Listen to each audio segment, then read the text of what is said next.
In one of many worlds centuries ago, the heavens opened up and a rift opened between universes. Out of nowhere, horrible dungeons filled with terrible monsters who only wanted to destroy humanity suddenly spread across the entire planet. Most of the monsters were weak, though dangerous, but some were so strong that they could destroy cities with their rage alone. However, with the advent of the dungeons, some people developed unusual abilities that allowed them to resist evil. These heroes, who were called the Awakened, stood up to the monsters and drove them deep into the dungeons, and then began to clear them out as well. People all over the planet who had not received anything supernatural cried from the understanding that the Awakened ones would save them, and there was nothing more to fear. However, in the future, the Awakened were no longer a rarity, and absolutely anyone with enough money could obtain abilities. Being a superhuman became prestigious, and the Awakened could become popular and rich, and therefore the alteration operation was in great demand. People became obsessed with the ghostly chance of becoming rich, and therefore becoming awakened. They immediately rushed to the dungeons, striving to become great as quickly as possible. The state realized that this would lead to problems, and so an official professional exam was adopted to sort out those who could truly become hunters. As a result, educational institutions emerged where the awakened were prepared for the professional exam. Finally, in contrast to state institutions, private institutions emerged, providing a much wider range of educational services. Somewhere in this world, a huge dragon-like monster tightly grabbed the stump of its arm with its second paw, looking in panic at the one who had just cut it off. With one hand in his pocket, the awakened one stood before the dragon, armed with a shining spear whose blade was sharper than obsidian. Horrified at how a human could be so strong, the dragon looked at the kind smile of the awakened one, asking if his enemy was a simple frog. Roaring in fury, the dragon swung its own tail, preparing to finish off its insolent opponent in refusal to accept its own defeat. However, the boy easily jumped up, dodging the powerful attack and with calmness in his eyes, preparing to attack himself. The dragon tried to intercept the enemy and kill him with a powerful blow of its claws, threatening to tear the enemy to pieces. But the awakened one dodged this attack with a light and lightning-fast movement, and then swung his spear, striking the dragon right in the face with amazing power. Landing quickly, the boy swung his spear again, cutting into the dragon's body, which growled in pain. In desperation, the monster began to focus dark energy into the air, intending to use it for its most powerful attack. His roar, passing through the sphere of this energy, turned into an incredibly powerful pillar of dark flame, which threatened to burn the enemy to the ground. The guy, smiling and throwing his spear over his shoulder, was ready to accept this attack, clearly not afraid of being burned, but on the contrary, was going to win this clearly unfair fight. Remembering which academy he himself was going to enroll in, the boy aimed the tip of his spear at the very center of the fiery pillar. And just a minute later, smiling contentedly, the guy moved away from the corpse of the dragon-like monster, thinking about how great it would be to study at the academy. Hearing the notification sound, the guy took out his phone and happily looked at the screen, which contained all the information about his future classes. A window popped up on the screen asking the guy if he wanted to sign up for the class, and he didn't even think about the answer and boldly pressed the positive answer button. Meanwhile, in one of the work areas, a guy named Roy, sweating from the effort, stubbornly carried out the task set before him. Being awakened from birth, the boy had more talent than others, but now he was forced to work to pay off the debts of his deceased parents. For 9 long years, he worked for a company that transported monsters killed by hunters. Wiping the floor off his face, Roy thought for the umpteenth time in a long time that only his dream of becoming a hunter himself was keeping him going. Having completed another task, Roy went to his older comrades, who suggested that he take a break and asked how his target was going. Opening a can of soda, the guy said that he was trying, but finding a cheap enough academy wasn't that easy, to which his comrades thoughtfully supported him. Roy imagined the mighty hunters who taught at the academy, and thought with a slightly sad smile how good it would be to study with them. He also thought sadly that the difference between those who graduated from the academy and the uneducated awakened was simply unimaginable. However, his sadness immediately left him when he looked at his phone screen with a smile, and noted that he finally had enough money for a whole year of study. The guy, beaming with happiness, thought that he would, of course, like to go to a better institution, but he only had enough money for the cheapest academy. Suddenly, his attention was drawn to an advertisement window, which spoke of some Academy of Transcendence, which Roy had never heard of before. After pressing the button, the boy saw a video that said that this Transcendence Academy was taught by teachers who were over 10,000 years old. With a surprised look, Roy looked at the guy who was giving an interview, telling him that entering the Transcendent Academy was the best decision of his life. In the video, a whole bunch of students thanked the academy for teaching them, and after the caption that Roy could also enroll now, the screen suddenly turned off. Staring at the switched-off screen in shock, Roy voiced the thought that this advertisement was created by some lunatic, after which he went to the Academy's website and read information about it. Surprised that the names of the teachers were the names of legendary characters and heroes,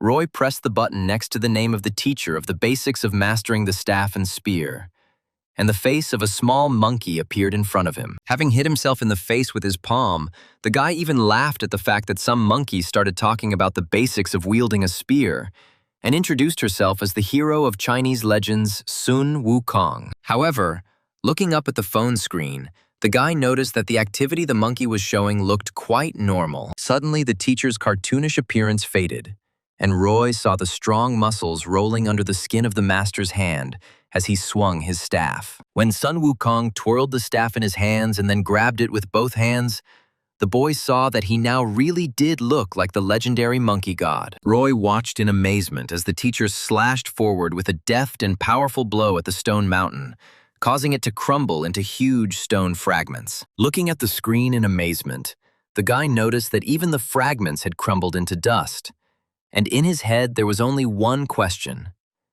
How did the monkey manage to hit like that? Roy jumped up from his seat, wondering if the video was CGI, but realized it wasn't, and then pointed out that even S-class hunters couldn't do that. When the video ended, the guy saw a notification asking if he wanted to sign up for the class, and after thinking about it, he agreed. However, the program showed an error, indicating that he was not in the academy, and then calculated the cost of tuition, taking into account his situation, which was $40,000, which was his entire budget. The guy narrowed his eyes in surprise, not understanding how the program could calculate everything so that the training would cost all his money. When the guy decided to take a break from his thoughts and continue working, one of his older friends asked him if he was going to enroll in the academy. While loading the guy's stretcher with the corpses of monsters, he noticed that the guy was quite happy today, which meant that his guess was most likely correct. Stepping slightly to the side, the man began using the lift to move the corpse of a particularly large monster, and heard Roy talking about a place called the Ark. The guy even offered the man to clean up the corpses of the monsters after him, to which the man laughed and made Roy promise to get him a dragon. The awakened one moved on, staring at the ground and thinking about the future while the lift worked above his head. But at the same moment as he found himself directly under the corpse of a huge monster, the chain holding him in the air suddenly snapped. The huge monster began to fall right on Roy, and he only managed to turn around at his comrade's shout when the body pressed him to the ground, causing him to lose consciousness. After a long period of treatment, Roy, lying in the hospital, with a hunted look in his eyes, talked about everything that had happened. Doctors told him that his broken leg bone, due to its super-fast regeneration, was entangled with nerves and had become necrotic. Concerned about his reputation, the owner of the company Roy worked for refused to pay compensation, saying it was not his fault. He was told that the operation to save his leg would cost all his savings, and it had to be done quickly.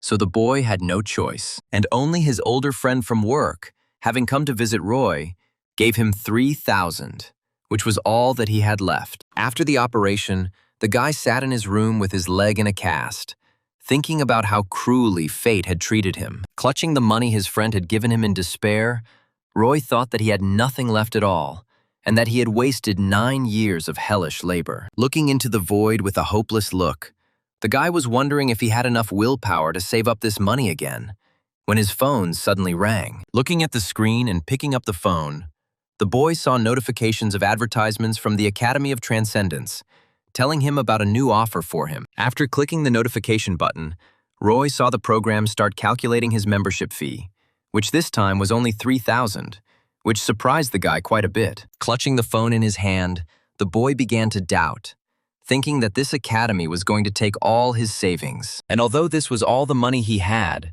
Roy decided that he had nothing left to lose anyway. And so he answered yes to the question of whether he wanted to join the academy. And when he did this, the program confirmed his membership.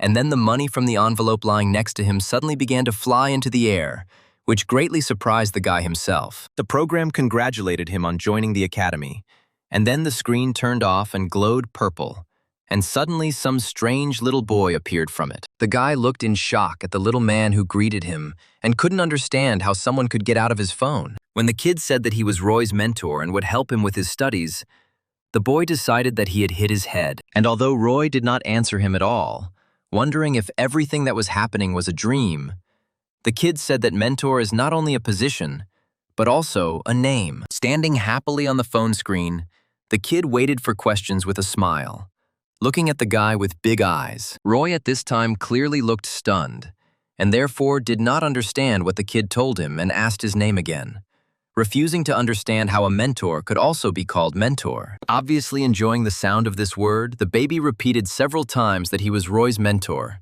and that his name was Mentor.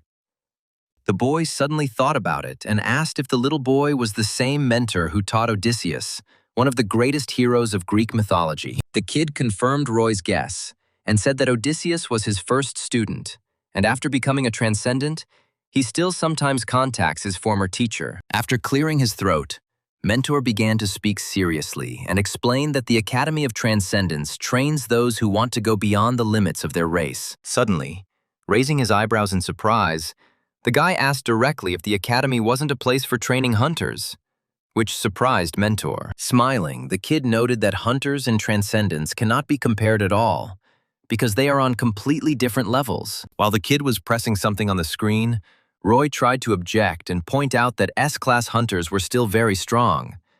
But the kid interrupted him. Handing the boy the phone, the kid said that the academy instructors could handle any hunter with one finger, and therefore he needed to fill out some information. Scratching the back of his head, the guy looked at the screen, which displayed some strange test, and the mentor explained that it was to check his inclinations and determine his level. Looking at the screen, the guy saw many areas of study, but he himself was more impressed by boy, and therefore he decided that he would study in this particular area. Suddenly he got stuck on the second question and told mentor straight out that he had no idea what to answer, because it asked about his level, and the minimum answer was that he could rip a mountain out of the ground. The mentor tried to help and asked if he could do it, clearly expecting the guy to answer positively.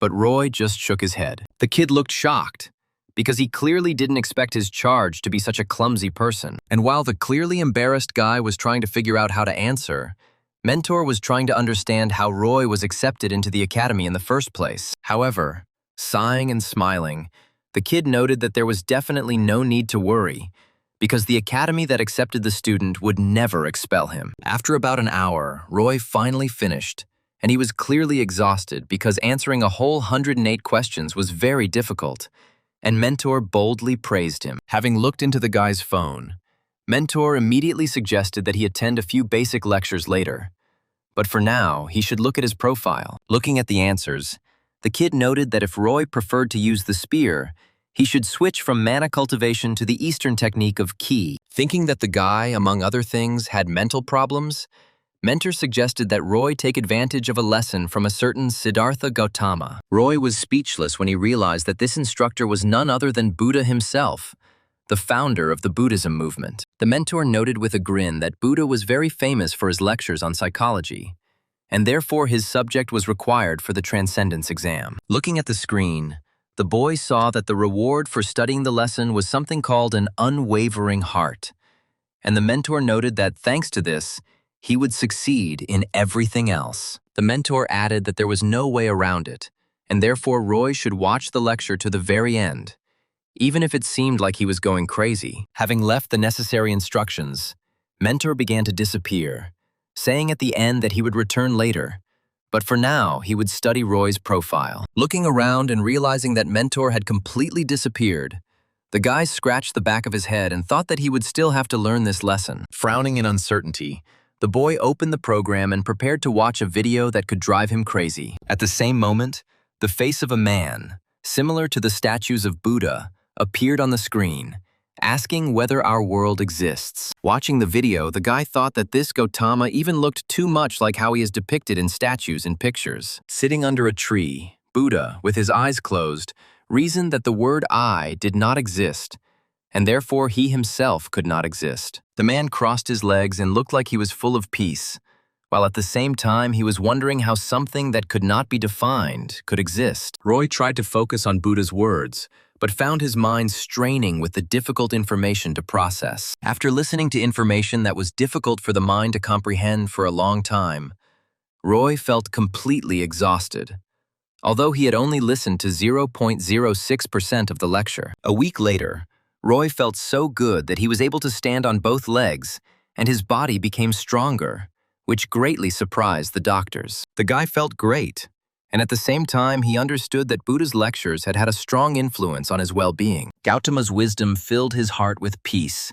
which increased the speed of his body's recovery, although the boy realized that listening to lectures was incredibly difficult. The guy listened to the lectures only 1.3%, but the result was already very high, and he was very interested in what would happen next. Deciding to play it safe, the doctor asked Roy to stay in the hospital for another week, and the guy himself was only happy. Lying in his bed and thinking that he could watch the second lecture offered by the mentor, the guy noticed that for the wisdom of Buddha, a skill is given that is much better than most others. Deciding that he needed to study further, the boy turned on the video of the second teacher, and a bearded face of a creature named Chiron appeared on the screen. Chiron was a centaur, and not just any centaur, but a mentor to most of the most famous heroes of Greek mythology. Raising one of the horse's legs, the centaur, looking at the audience with a firm gaze, said that the purpose of this lecture was to prepare students for the early stage of transcendence. He said that the martial techniques in this lecture would be covered superficially, and Roy was surprised at that time that the legendary Chiron himself would teach him. The centaur spoke calmly and judiciously, and so Roy watched his lecture quite relaxed. But Chiron began to talk about what needed to be done first. The legendary teacher suddenly bared his teeth and ground his teeth, which surprised Roy a little. And then the centaur took a deep breath. Suddenly, Chiron screamed at Roy to get up and go, his eyes blazing with a fury that was hard to imagine. The guy was so surprised by the unexpected change in the mood of the lecture that he even dropped the phone, from the speakers of which the centaur's voice was shouting. After hearing this, the guy even lost his sense of reality for a moment. Due to the surprise, the guy even fell out of bed, and his phone landed on the soft carpet and vibrated. Getting up from the floor and picking up his phone, Roy saw that a very difficult physical task had appeared on the screen, requiring him to complete a very difficult standard of athletic exercises. Remembering that even the doctor had told him not to overexert himself, Roy thought hard about whether it was worth carrying out the task at all now. Yawning and giving in to his own laziness, the guy decided that he would practice later, and now he would just listen to the lectures. But the program did not allow him to do this. Roy was very surprised to realize that he would not be able to listen to the lecture until he completed the task, and this did not make him happy at all. He kept pressing the button to start the lecture, but the program wouldn't let him do it, which surprised Roy because he didn't understand how they would know about his successes. In the end, the guy bowed his head and sighed hopelessly, realizing that he definitely wouldn't be allowed to watch the lecture today. Roy closed his eyes in disappointment, and then thought that there was no point in driving himself, so it would be better not to do Chiron's tasks this week. Taking out his phone, he decided to continue watching Buddha's lectures, but noticed an inscription that he had not seen before. He saw that the lectures were only open to him for a while, and so he had to force himself to get up and go carry out Chiron's assignments. While warming up, Roy reasoned that the fact that not everything comes for free is quite logical, and therefore he will have to try to work for his money. A couple of days later,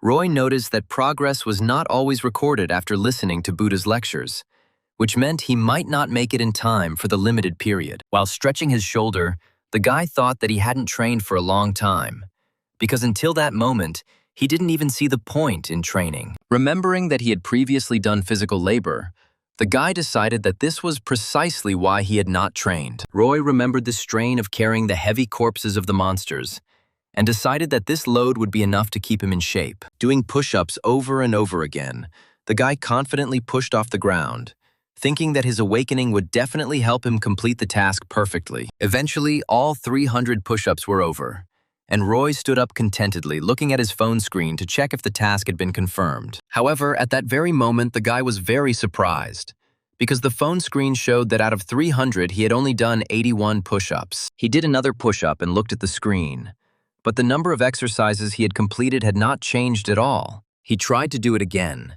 straining his arms hard, and the number finally changed, pleasing the guy. Having risen, he looked at the screen again and froze in place, realizing what the problem was and not at all happy. Throwing himself to the ground, the guy continued doing push-ups, this time properly, hissing through clenched teeth that he hadn't done them perfectly before. Pulling himself up with great difficulty, the boy growled that every time he did a task even a little bit incorrectly, the completed task would no longer count. Through the pain, the guy forced himself to complete the tasks perfectly, although because of this, his body experienced incredible stress. Having gone outside in the morning and worked out all day, the guy finished his run in the evening, which is why his whole body ached with pain. Trying to ignore the disapproving whispers of those around him, Roy collapsed exhausted on the ground. Not understanding when he should listen to lectures, the guy nevertheless forced himself to train every day until exhaustion.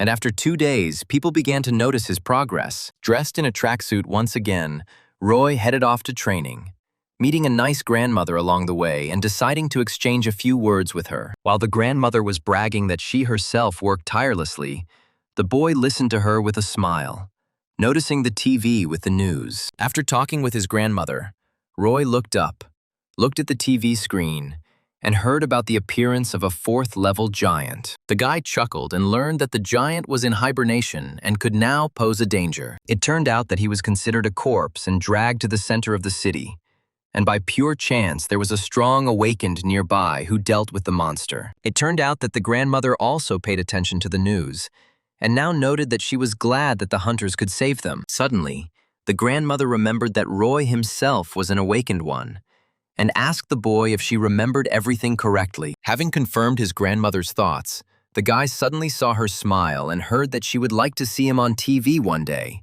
after which she shook his hand. And although he was tempted by this, the guy couldn't help but admit that he would hardly ever be shown on the news because he was not a professional hunter. Suddenly, a sullen man turned to them, also watching the news and hearing every detail of their friendly conversation. The man noted, not without malice, that times had changed, and it was incredibly difficult to become a hunter now, surprising his grandmother, who had completely failed to keep up with modern trends. Looking at Roy with displeasure, the man noted that he would hardly ever become a hunter, even if he was awakened. The man grinned sarcastically and said that he wasn't even a member of the academy, and therefore his training was absolutely in vain, and it would be better to give up. Roy thought gloomily of all the years of work he had put into becoming a professional hunter someday. Anger at the harmful man flashed in his eyes, and he was about to tell him everything he thought about him. But he didn't have time. Without giving the boy a chance to say a word, the grandmother pounced on the man with reproaches, indignant at how dare he say such nasty things to such a sweet young man. The guy angrily clenched his fists and quietly noted that this was his life, which meant he would live it only the way he wanted.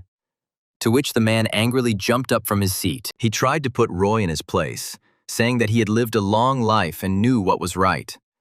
But the guy interrupted him and insisted that he should continue living his life and leave the guy alone. The impudent man suddenly lost his power of speech and looked at the angry Roy in bewilderment, thinking that he had probably gone too far. But as soon as the boy turned around and walked away, the man shouted that Roy didn't dare talk to his elders like that, while the grandmother scolded the rude old man. Roy, meanwhile, moved away, determined to move on along his life's path, not listening to those who knew nothing about him. Looking ahead gloomily, the boy thought that he would definitely become a hunter, because in just a week he had felt the incredible effect of training at the Transcendent Academy. Running kilometer after kilometer, straining every muscle in his body, the guy steadfastly moved forward, keeping in mind the thought that he would definitely reach his goal. At the same time, somewhere else, the girl who was the awakened one sighed sullenly, noting that she was very tired of being a hunter. She stood right in front of the monster that was rushing at her in a furious attack,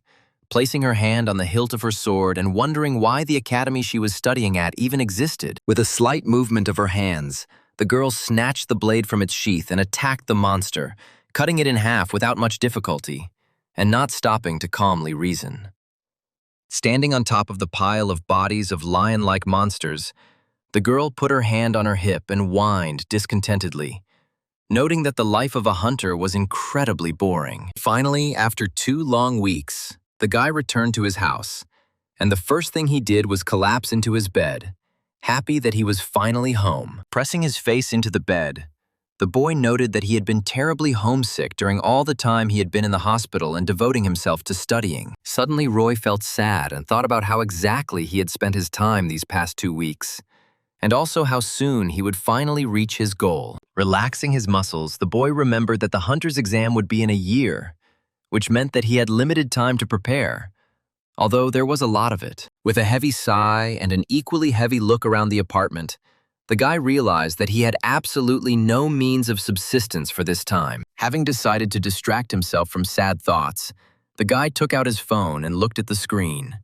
remembering that he had just recently completed another task. For the first time in a long time, Roy was able to take a break from the difficult tasks and watch another lecture from Chiron, who seemed to be waiting for his new student. Hearing Chiron praise the boy for learning to walk, Roy grumbled in displeasure, thinking that his mentor considered him a child. Smiling contentedly, the centaur armed himself with his spear and noted that it was time to start taking the first steps in that case. Chiron stretched his neck and looked seriously from the screen straight into Roy's eyes and said that it was time for the boy to understand how feelings worked. The next day, having completed 5.7% of the lecture, Roy made it to his desk where his boss scolded him for taking too long a break. Roy cast a disgruntled glance at his departing boss and noted that, although he had not paid compensation, the man clearly felt a little guilty. Sitting in the pose of a thinker in the restroom, Roy thought about how he would manage to combine work and study. Straining all his brain, the guy tried to figure out how to get out of the situation, because if he didn't complete the tasks, he wouldn't be able to listen to Chiron's lectures. After thinking about it, the guy couldn't even remember what Chiron had said in the last lecture. But he definitely remembered something about feelings when his older friend entered the room. Roy began to remember Chiron giving basic information about the 5 basic human senses as the man approached the boy from behind. Chiron explained that first a person perceives a stimulus, then recognizes it, and then draws conclusions.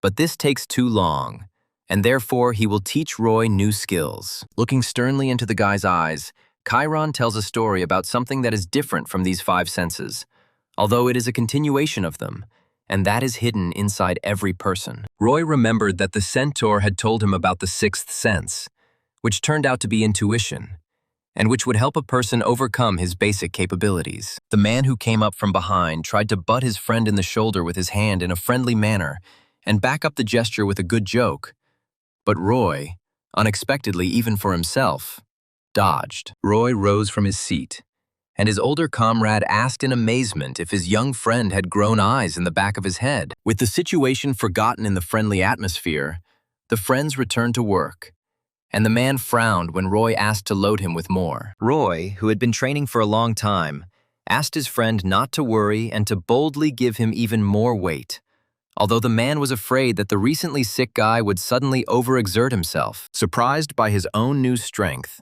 the guy walked boldly across the work area, effortlessly carrying 200 kilograms of meat on his back, and his older comrade looked after the boy in amazement, not understanding how the recently sick young man had suddenly become so strong. But I had to admit that the guy was okay, which meant there was no need to worry about him, until the shift supervisor shouted to everyone, announcing a break. Moving forward calmly with a large weight, the boy looked at his hands and felt that even with such a burden, his body was filled with strength, which was surprising. Having heard about the announcement of a break, the guy decided to at least complete the daily task, because after the shift, he definitely wouldn't have time.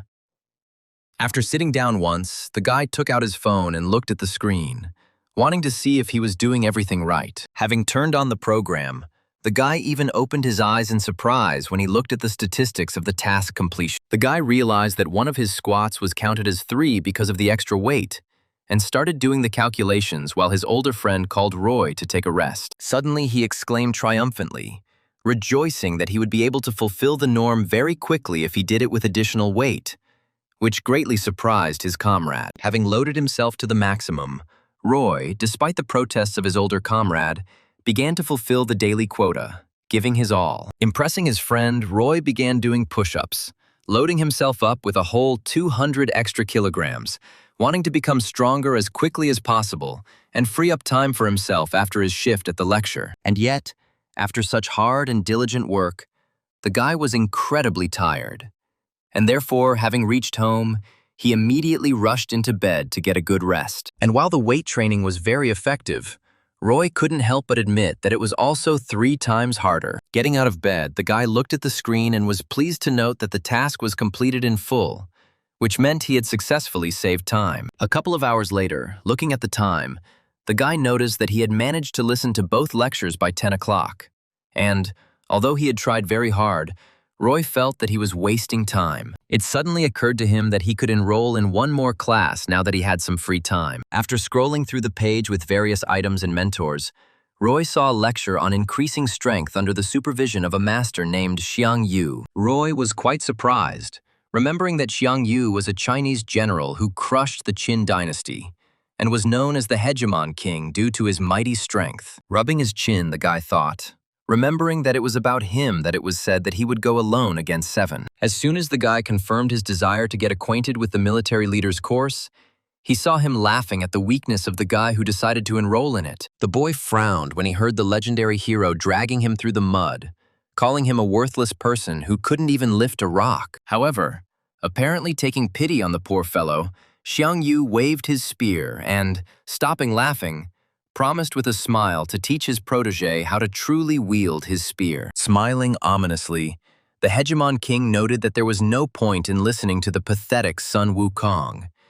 And if Roy really wanted to learn how to use a spear, let him at least pick it up. Only a few seconds had passed since the lecture, but it was already over, and Roy had received a new daily task of swinging his spear a whopping 5,000 times. Roy sat on the floor, stunned and disappointed, wondering how Xiang Yu could even be a teacher if his lectures only took a few seconds. Looking at the new task, the guy fell onto the bed, indignant at why all the daily tasks were always so stupid. The next day, the production managers suddenly came to the work area, to whom Roy's boss reported on every action. Looking sternly at her subordinate, the girl reminded him that the other day one of the monsters turned out to be alive, and therefore they should conduct a more thorough check of each killed monster. Trembling with excitement, Roy's boss agreed with her and promised that her orders would be carried out, much to the surprise of his own subordinates. While the workers were whispering about their boss, Roy, having gained weight again, was working hard to free up time for training. Walking serenely through the grounds, the boy heard the whispers of his colleagues, saying that their manager seemed to be named Aura Bauer from a famous family. The guy remembered that it was from this family that the most famous hunter-swordsman in history came. Roy remembered being told that in the very first days of the monster's appearance, the monsters roamed the cities unhindered, killing everyone in their path. And it was Guy Bauer, being one of the very first awakened, who stood up against the monsters, protecting everyone he could find. He turned out to be the one who gave humanity hope for salvation and did not allow human civilization to disappear, and therefore was known throughout the world. And although much time has passed since then, and Guy has grown old, the hero still remained a true professional, always ready to compete with anyone. The guy thought about the person who had come to his work area today, and then sighed. And then he boldly continued to walk with a huge weight, doing a squat and a step for the 40th time and significantly surprising Aura, who was passing by. The girl gave Roy an appraising look and asked the facility manager who the guy was, and the man asked her to ignore him, saying that he had been like that for a week. Having decided that the guy was not all there, the girl went on, not interfering with Roy's training, without being distracted from the hard work. Approaching his senior comrade, Roy decided to throw off the corpses in order to go and get new ones, making the last 60th squat in a step. While the guy was squatting and throwing off the load, his friend asked when he would calm down. But the guy said that he would not stop. Having finally thrown off his burden, the guy felt a great sense of relief and happily told his friend that these training sessions were quite beneficial. The older comrade grinned, shaking his head as he wondered when his comrade would relax. But he knew that it was unlikely to happen. At the same moment, one whole corpse behind the man suddenly twitched, which he was unable to notice. However, Roy was able to, and cast a worried glance at his comrade, who could now be in great danger. Suddenly, although wounded and with several severed limbs, the huge lion-like monster soared into the sky, drenching the two friends with the wind from the flapping of its mighty wings. With its mouth wide open and a terrifying roar, the monster rushed at the man standing nearby, intending to tear him to pieces. Seeing this, Roy screamed his friend's name in panic, trying to warn him of the danger. Meanwhile, Aura Bauer was finally able to relax a little and sighed, catching her breath after a long inspection of her facility. Leaning her back against the vertical beam, the girl indignantly noted that this facility manager was too clingy and had completely gotten on her nerves. Looking gloomily at the object, the girl thought about how much longer she would have to endure this work. While one of the workers glanced at her from the side, suddenly the girl heard the much-hated nickname of the great swordsman's granddaughter from the lips of the whispering workers near her. The girl closed her eyes indignantly and listened to the workers discussing her person with unpleasant meticulousness. Thinking that she couldn't hear, they allowed themselves to make an unpleasant comment that the girl looked weak for the granddaughter of a legendary swordsman, and the girl sighed, trying to control herself. Although Aura had trained since childhood, trying to keep up with her grandfather's fame, she could never reach his greatness, which became an incredible burden for the girl. And although the girl studied hard and then worked as a hunter, she could not get the thought out of her head about how much she wanted to become a teacher. And although it was her life, and Aura had the right to dream and make her dreams come true, her grandfather didn't want to listen, forcing her to follow her own path. The girl was still able to compromise with Guy, and with his help, founded a hunter academy. But even there, she remained only the granddaughter of the great swordsman. People thought that the great swordsman Guy would teach them, but when they found out that the teacher would only be his granddaughter, they grumbled with discontent, thinking that they had been deceived. And although at first there were indeed many people who wanted to study, they all wanted to see only Guy Bauer as a teacher. But not finding what they wanted, everyone left, and the girls' academy lost the entire flow of students that it had at the beginning. Realizing that she was absolutely of no use to anyone, the girl despaired and doubted her dream. As she walked through the work area, the girl remembered how much she had always wanted to teach, and how easily she had been deprived of the opportunity to do so. She sighed hopelessly and thought that she was just one gifted student away from realizing her dream and reviving the academy. But as she was speaking, one of the workers suddenly ran forward and fell to his knees, screaming in panic for everyone to run away and save themselves. The girl's eyes widened in shock when she heard from the worker that one of the monsters was alive and was now threatening people. At this time, the monster had already managed to knock down Roy's older friend and was growling, standing over him, while the guy was trying to figure out what to do. Gritting his teeth from adrenaline, the guy tried to understand how the monster could be alive, since he himself was dragging its corpse. The boy's friend suddenly screamed, demanding that Roy run as fast as he could and leave him. And although the guy understood that he needed to run away from danger, he was absolutely sure that in that case his comrade would be killed, and therefore he could not move from the spot. The guy opened his eyes wide, trying to pull himself together, but the understanding of the danger of the situation paralyzed his entire body. Looking at the monster, the guy reasoned, realizing that without magic he would hardly be able to defeat such a strong, albeit wounded, monster. He remembered that Aura Bauer should be somewhere nearby, and she would definitely be able to kill the monster. And although the hope for her help flashed in his mind, the spark immediately went out when he realized that by the time she got there, his friend would already be killed. Paralyzed with fear, Roy watched as the monster walked around the lying man and tried to think of some way out of the situation. While he was gathering his mind into one whole, the monster, opening its mouth, rushed at the defenseless man, intending to bite him. Roy, without expecting it from himself, suddenly grabbed an iron rod from the ground and waved his hand, preparing to rush forward. And just a moment later, raising the rod, Throwing fear out of his head and listening to the rage seething in his mind, the guy rushed into the attack, intending to protect his comrade. Running closer, he swung his improvised weapon, forcing the monster to take a step back from its defenseless prey. The man tried to say something, but Roy interrupted him and demanded that he run while he could hold off the monster. The brave comrade said that he would not dare to abandon his friend, but Roy cried out that in that case they would both die,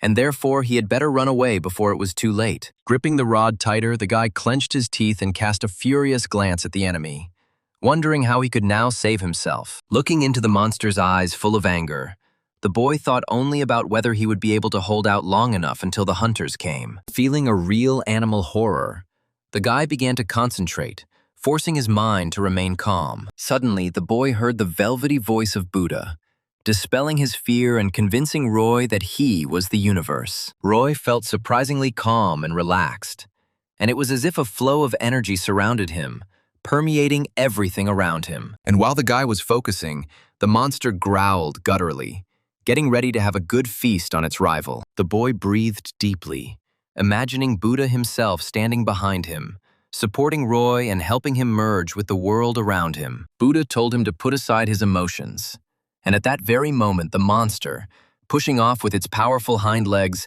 rushed forward, intending to close its jaws on the boy's neck. In turn, Roy calmly twirled the rod in his hand and, closing his eyes, breathed deeply, calming his mind. Without expecting it from himself, the boy calmed his emotions and allowed his body to move, rushing forward to intercept the monster's attack. The monster, with a look full of fury, threw back its paw, preparing to tear the enemy apart. And Roy, calmly raising his head, grabbed the iron rod more tightly. Suddenly, the guy heard Chiron's voice right next to his ear, as if the centaur was standing behind the guy, urging the guy not to think, but to move, because thinking can slow him down. Trusting his instincts, the boy tilted his head back, effortlessly dodging the deadly attack. Just as easily, the boy let his body move further and jumped, turning in the air and tearing the distance between himself and the monster. Realizing that the enemy was unexpectedly fast, the monster tried to swing its tail to reach the enemy. Not allowing himself to think for more than a second, the boy planted the pole on the ground and deftly dodged the tail attack.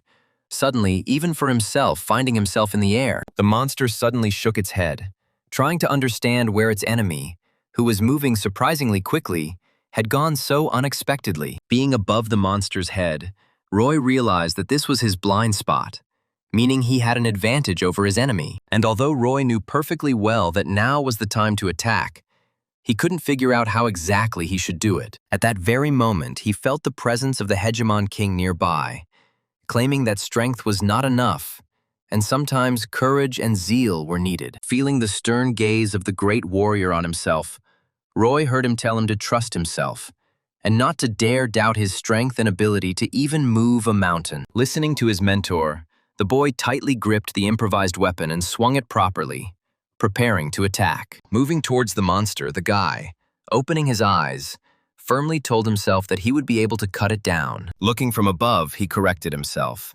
saying that he could not, but simply had to do it that way. As the boy approached the enemy with incredible speed, the monster suddenly raised its head, clearly noticing the imminent attack of its opponent. The monster raised its muzzle and opened its jaws, preparing to bite the guy in half. Concentrating the fortitude of his mind, the strength of his body, and the faith in the ability to cut the monster down, the boy swung the rod and struck from top to bottom with all his strength. The blow was so precise that it certainly reached its target, causing incredible damage to the monster's body. And as soon as the guy landed after this blow, an incredibly powerful explosion sounded around him, as if a stick of TNT had been detonated. While the surrounding people looked at the battlefield in shock, Aura quickly came running, asking what was going on here. She looked around the scene of the battle with a surprised look, trying to focus her gaze and see what was happening there. Roy stood in the middle of a cloud of dust, breathing heavily and clutching the iron rod he had just used to attack the monster. And right behind his back, striking everyone, including Aura with its appearance, lay a monster cut into two parts, struck by Roy's incredibly powerful attack. And although the guy's body was tense, his gaze showed for sure that the guy's mind was absolutely calm. But a second later, he opened his eyes in surprise, trying to comprehend what had just happened. Turning to the corpse of the monster, the boy scratched the back of his head, not understanding how he was suddenly able to deal with it while his phone vibrated with notifications about successful training progress. Staring in amazement ahead, the girl tried to comprehend what had just happened here while she was not looking. She tried to understand how some loader, not a student at the academy and armed with only an iron rod, managed to cope with such a strong monster. The guy suddenly remembered what exactly had pushed him to such a desperate act and focused his gaze in front of him. Still clutching the weapon in his hand, the boy quickly walked past Aura to his older comrade, worried about his condition. While the girl looked at him in surprise, Roy excitedly asked his friend how he was feeling, but he just waved it off. And although Roy desperately insisted that his friend visit the hospital, the workers embraced him in a friendly hug and began congratulating him on his major victory. Still not taking her eyes off the guy, the girl thought for a moment, then sighed and said that it seemed like he could become her best student. When the shift ended, the boss made the workers promise to keep quiet about what happened, and Roy convinced his friend to visit the hospital, intending to get home as quickly as possible. Walking towards the house, the guy took out his phone and looked at the screen, raising his eyebrows in surprise. Seeing that the progress of all 3 lectures had increased, the boy thoughtfully noted that this was probably because he had used the knowledge and defeated the monster. The guy realized that practice would help him increase his learning progress and absorb all the information as best as possible. But a couple of problems still remained. Roy grumbled out loud that he needed a license to practice, and the Academy of Transcendence wouldn't give him one, which meant he had to save up for training again. Suddenly, he heard Aura's ringing voice calling out to him from behind him. The girl stepped forward and asked the guy to pay attention to her, and he remembered who she was. The guy shrugged his shoulders, agreed, and asked what she wanted. And the girl spoke seriously, suggesting that they get straight to the point. Taking a step forward, she seriously asked if Roy would like to meet her grandfather, the great swordsman. The guy didn't even think about it and shrugged his shoulders again, indifferently noting that he wasn't interested in it at all. The girl had already agreed to introduce them, but after a couple of seconds, the meaning of his words reached her, and she opened her eyes in shock, watching as the guy walked away. The girl introduced herself properly and laid out her real proposal to the guy, wanting Roy to join her academy. However, Roy, after some reflection, sternly noted that there was not a single student in her academy, and therefore it was an academy only on paper. The girl looked at the guy in shock as he was about to leave and tried to convince him that they had everything they needed to train him, although the guy was not interested. In the end, the girl even compromised her principles and offered to persuade her grandfather to teach him. However, Roy, again indifferently shrugging his shoulders, again told the girl that he was not at all interested in meeting the great swordsman. The girl tried to think of at least one way to detain the guy and convince him to go with her, and therefore reminded him that he would also have to pass a written exam. Roy shook his head at this too. Then the girl said that he could go into battle against monsters right now, but he had no right to do so without a license. Roy sternly pointed out that her makeshift academy would not be able to give him a license, but the girl desperately exclaimed that she actually had the right to issue licenses. Hearing these words, the guy slowed down and clicked his tongue, clearly thinking about whether he should agree. Seeing that she had almost convinced Roy, the girl continued speaking, realizing that she simply had no right to let him go now. She offered her last argument, saying that she would not take a penny from the guy. And upon hearing this, the guy finally stopped and thought. Finally, the boy gave in and, sighing, turned to the girl, asking if she wanted him to simply join her academy. He was still interested in why Aura was offering so much for free, and she responded by saying that he would need to participate in the competition on behalf of the academy. She also said that he would have to tell everyone that he was studying with her. And the guy finally asked why him. In response, Aura said without a doubt that she saw great potential in him, and therefore would be glad to have his help. Having said everything she thought, the girl fell silent, waiting for the guy's final answer with severity, but strong desire in his gaze. Roy tilted his head to the side and smiled, thinking that the conditions were indeed pleasant. And besides, the girl was clearly not lying. Roy finally extended his hand for a handshake and introduced himself by name, agreeing with the girl's proposal. Taking a relaxed breath, the girl smiled happily and shook Roy's hand, and then introduced herself. The next morning, when Roy was already on the street, his phone suddenly rang, and the guy picked up the receiver and pressed the phone to his ear. The senior comrade on the other side of the call asked in surprise what he had done to get their boss fired. And Roy remembered how he had sarcastically asked Aura about it yesterday. He told his friend that his boss probably quit out of shame for what happened yesterday, and then changed the subject, telling him that he had finally gotten into the Hunter's Academy, which was where he had come. The first thing Aura did when she met the guy was give him his new hunting license, which will allow him to speed up his progress several times. And although the guy actually doubted that the girl would fulfill her promises, now he thanked her, a little surprised. Clutching his hunting license in his hand, the boy was happy that he had finally set foot on the path to fulfilling his dream, and asked how he could go on raids. And although Roy expected Aura to tell him everything, she suddenly turned away and said with a smile that there was no need for that, and then led the confused guy along with her. She brought him to the armory and gave him a choice of basic weapons that her students could use. She offered him a choice and said that after that they would go hunting together. And then she smiled slyly, making it clear that she would definitely help with everything. The girl also said that she had already signed a contract for him to travel to the dungeon that day, hoping that Roy would not mind. After just a couple of hours, Roy was boldly and without any particular difficulties moving through the dungeon, easily dealing with weak monsters. Once again waving his weapon, the guy asked why the girl had followed him at all if she had promised not to interfere. And Aura smiled slyly, confirming that she had not intended to. The girl noted that he was her student, which meant she couldn't leave him unattended, and told him to consider it personal training, causing Roy to smile. Seeing the smile, the girl noted that Roy was in the dungeon for the first time, and therefore he still needed her, and then added that he should be more careful. Throwing the spear onto his shoulder, the guy noticed, not without pleasure, that his blows were perfectly piercing the armor of the small monsters. The girl was quite surprised by this, because she thought that attacks not imbued with mana should simply bounce off their armor.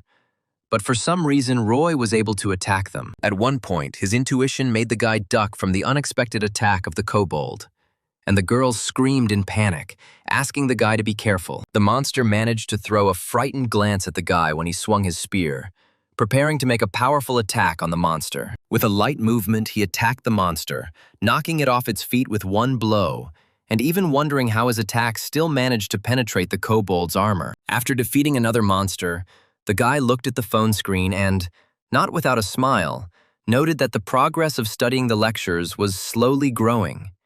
And Aura was quite surprised by his behavior. Thinking that the guy would need to be covered while he looked at his phone, Aura placed her hand on the hilt of her blade. Roy smiled at her contentedly, because in this dungeon, by killing monsters, he became stronger, and he could also earn money, and therefore he suggested that she speed up. Smiling contentedly, the boy rushed forward through the cave, intending to confront several monsters at once for greater progress. The whole time they spent in the dungeon, the girl felt that he was somehow strange, because even after returning, he hardly looked away from his phone. Glancing at the screen at one point, the girl saw that the guy was staring at the blank screen non-stop and asked Roy about it, which surprised him greatly. Looking at the guy sitting on the floor and looking at the blank screen, zealously commenting on something, the girl thought that it was in vain that she invited a madman to her academy. But she couldn't help but admit that he was clearly handling the kobolds not like a novice,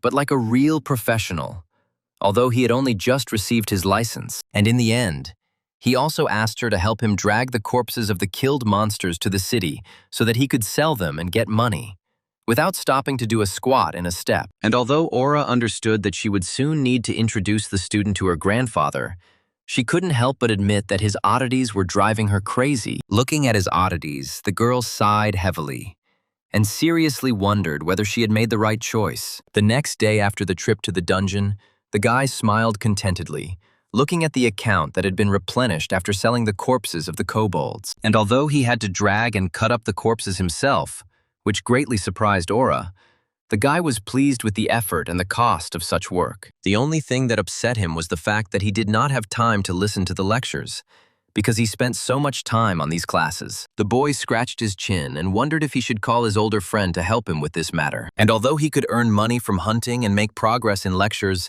he still went rather slowly, which disappointed Roy a little. The boy remembered how strong the aura was that great sage Sun Wukong emitted, and wondered if he could become as strong as quickly as possible. Suddenly, the guy was surprised by his own thoughts, because he suddenly remembered that he had not listened to Sun Wukong's lectures at all, which was a big omission. He remembered that unlike other lectures, Sun Wukong's subject cost money, so Roy didn't even look at it.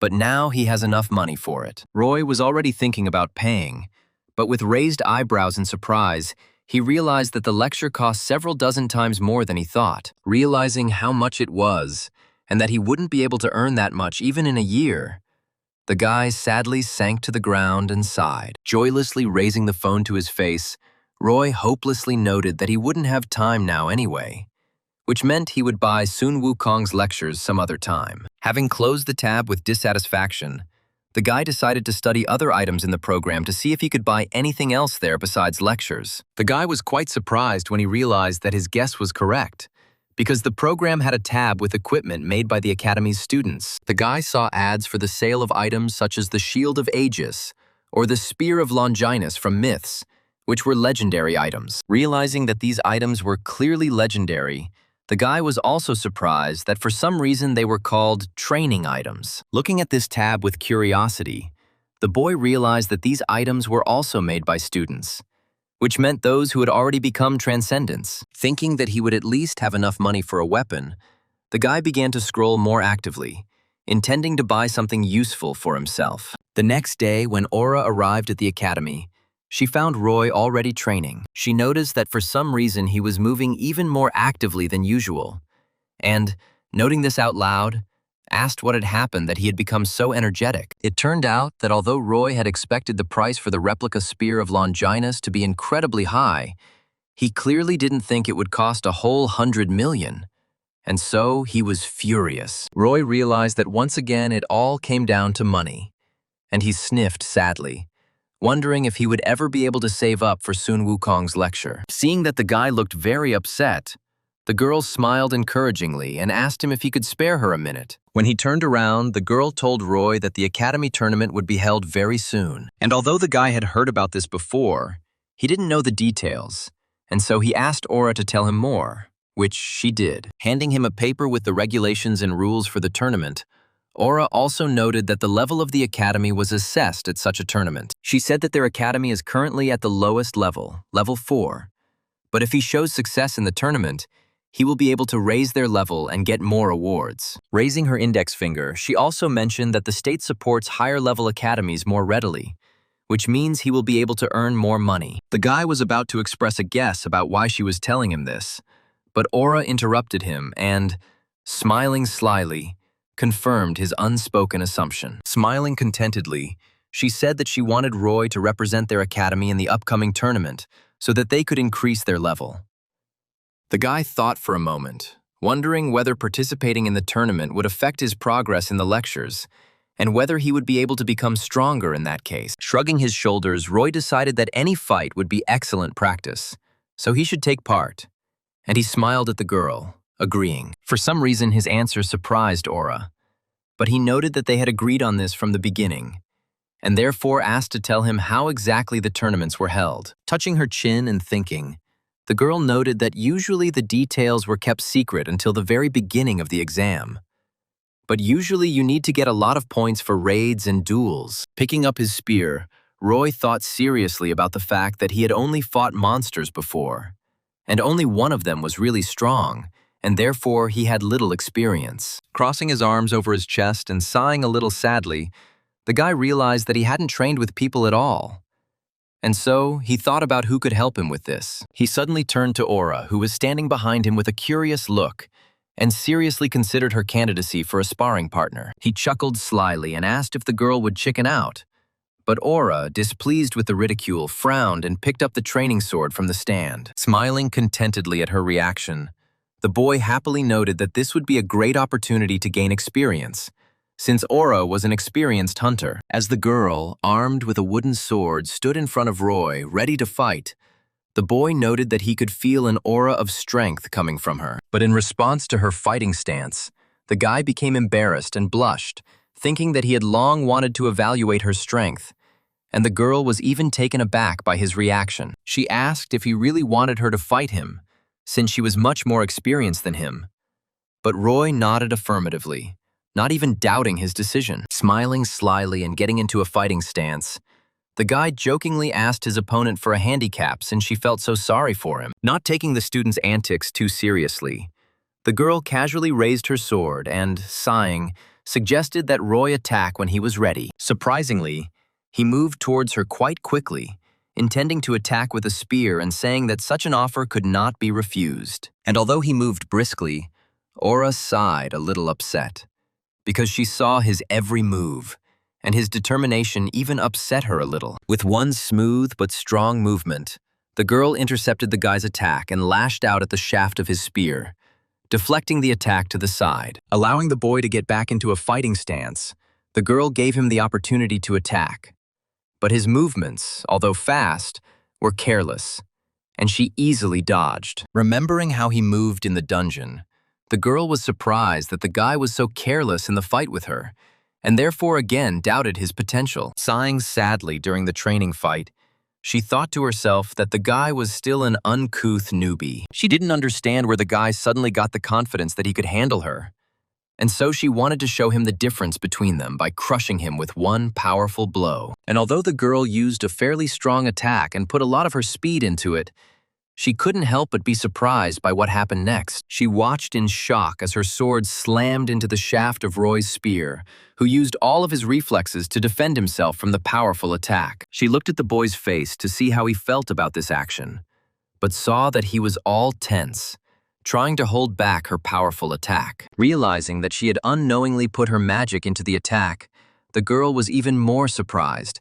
asking herself how Roy had managed to reflect such a blow. She tried to understand this, but Roy did not let her be distracted for too long and swung his spear, intending to hit the girl in the face with the shaft, but she managed to defend herself. With a swing of her wooden blade, the girl pushed the guy's weapon away, and he slid to the side, trying to stay standing on both of his feet. Having managed to break the distance, the girl straightened up, trying to understand what was wrong with this guy if he, being an absolute newbie, managed to surprise her. Scratching his nose with his fist, the boy noted out loud with a smile that he was also going to fight her seriously since she was using such powerful attacks. Wiping the bruise on his lip, the guy rushed forward to attack, intending to continue the sparring that was so interesting to him. Aura noted, not without surprise, that his movements had become much clearer and more precise, and therefore she began to dodge and defend herself much more often. Re-intercepting his spear for another maneuver, the guy assessed the girl's defense, and she, looking into his eyes, saw cold calculation in them. In turn, Roy, fighting with the girl, heard the voice of one of his teachers, who helped him so much in battles. The boy heard Xiang Yu scolding him for his bad movements and recommending that he make more cunning attacks, and his attacks became much more precise. By swinging his spear, the boy began to feel both his opponent and the feeling of the battle itself much better. And all thanks to the hegemon king. Xiang Yu spoke irritably, as if right next to the boy's ear, irritably noting that any obvious attacks from Roy would be followed by obvious blocks. Roy listened to every hint from his ghostly mentor and fought persistently, forcing Aura to block his very strong blows. Xiang Yu insisted that Roy make lunge after lunge, forcing his opponent to defend until he could get a chance to attack in earnest. At one point, Aura lost her balance under the pressure of a particularly strong attack and began to fall on her back.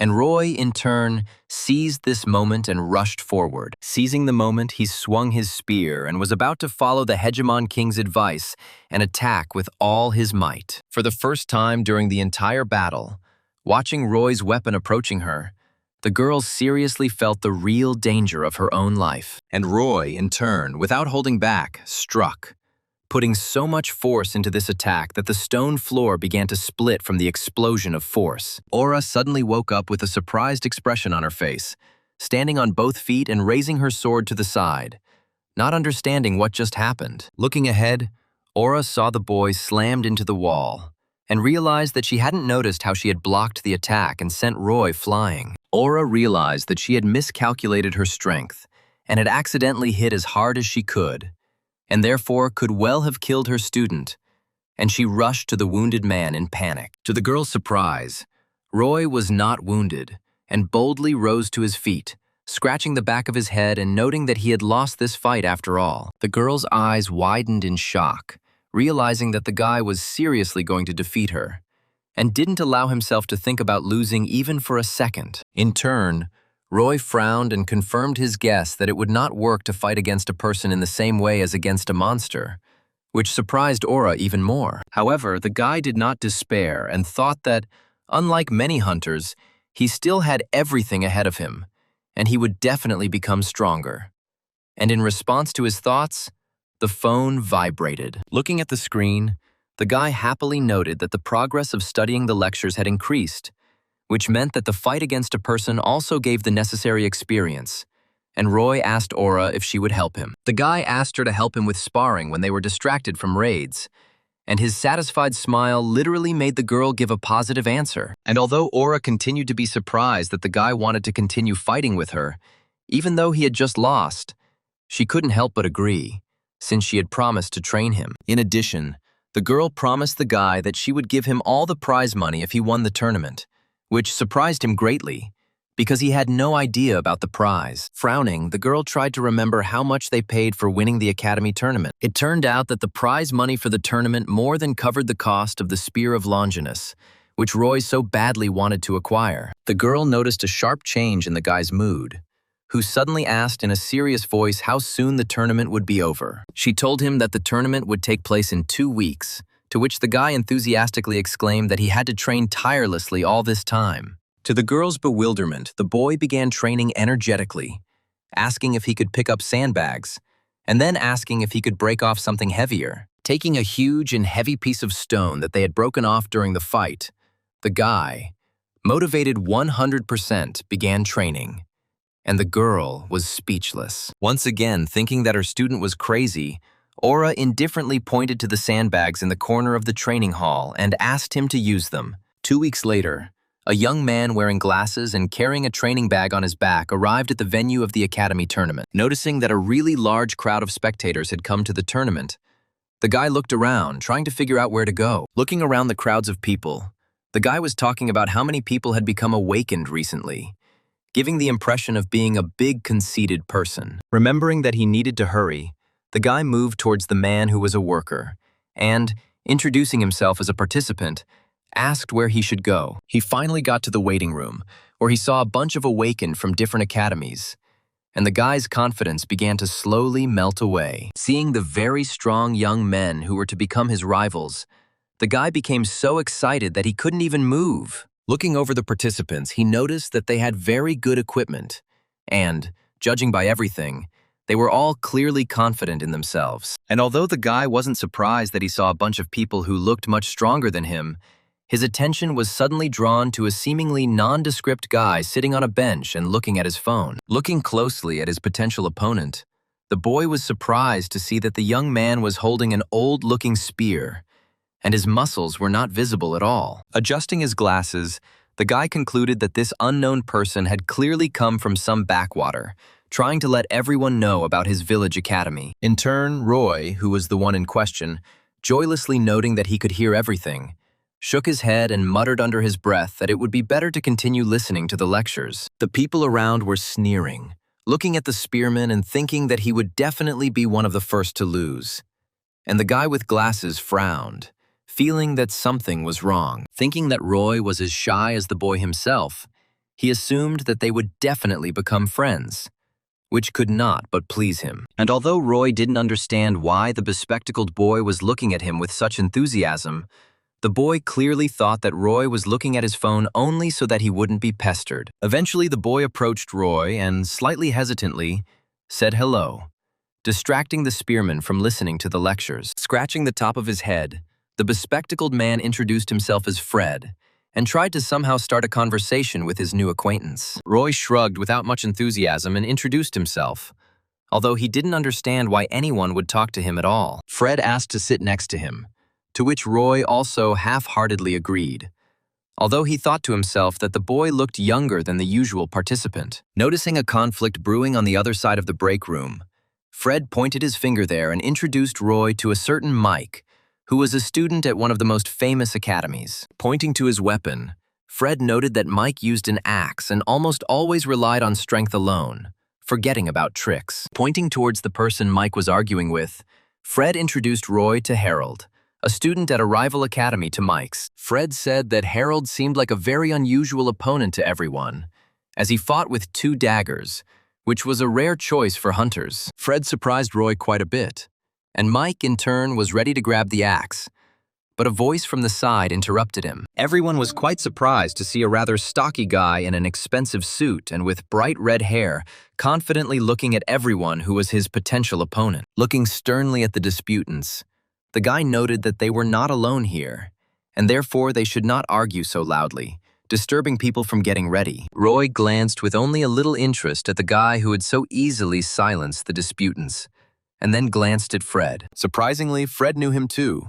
introducing the guy to Roy as Joshua, who was one of the most famous students of the academies and most likely the winner of the tournament. Seeing even the strong Mike trembling with excitement, Roy asked again why Fred considered him the winner, to which he noted that he was simply the strongest. To point out how much stronger Joshua was than the other students, Fred noted that he was even invited to the academy by the great swordsman's granddaughter, whom Roy recognized as Aura. Fred noted that he didn't know why, but Joshua refused the offer.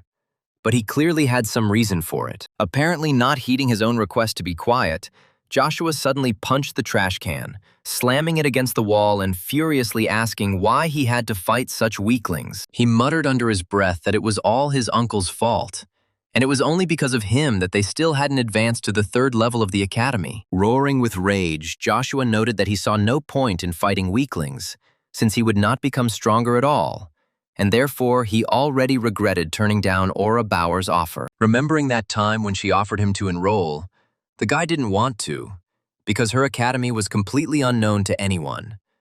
But now he understood that he could simply use her. Suddenly, something unusual caught his attention, and, distracted from his gloomy thoughts, the guy turned to the side. He saw that some strange, rather frail guy, armed with some old spear, was looking at him with a rather stern look. He thought Roy was some kind of plebeian, and therefore decided that the academies were in really bad shape, since even such mediocrities were given the opportunity to participate. And although Joshua gave Roy a hard look, the guy was only thinking about how much money he could get for a fight with him, when suddenly an announcement was heard about the imminent start of the tournament. Fred excitedly noted that it was probably about to start, and Roy silently stood up from his seat, getting ready for the heavy workload that was about to begin. Remembering that he had been increasing his progress for 2 whole weeks during the lectures of Chiron and the Hegemon King, the guy twirled the spear in his hand and moved towards the entrance to the tournament territory. Looking at his hand, Roy thought that he didn't feel much of a change.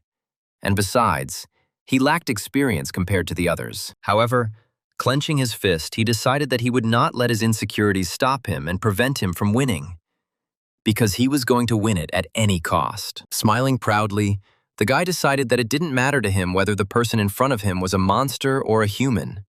He would defeat anyone, and would definitely buy himself the Spear of Longinus. And although Roy was ready for battle, he suddenly found himself in the middle of strange forks, hearing from the speakers an announcement about the start of the race in the maze. Meanwhile, whole crowds of people sat in the stands and looked at the screen, joyfully shouting in anticipation of the spectacle. A skinny guy with a camera called one of the spectators over to him, shouting that he had taken his friend's place. Walking towards a friend, the man unexpectedly bumped into an unfamiliar girl with his shoulder and accidentally pushed her. Replacing his shout at his friend with an apologetic tone, the man asked the girl, who was covering herself with her cap, for forgiveness. Sitting down in his place, he looked at the stranger with curiosity and noticed that she seemed familiar to him, but he could not remember who it was. His friend began to tell about how the tournament had just begun, and the participants found themselves in a labyrinth from which they had to get out without attacking other participants. Looking at the huge screen,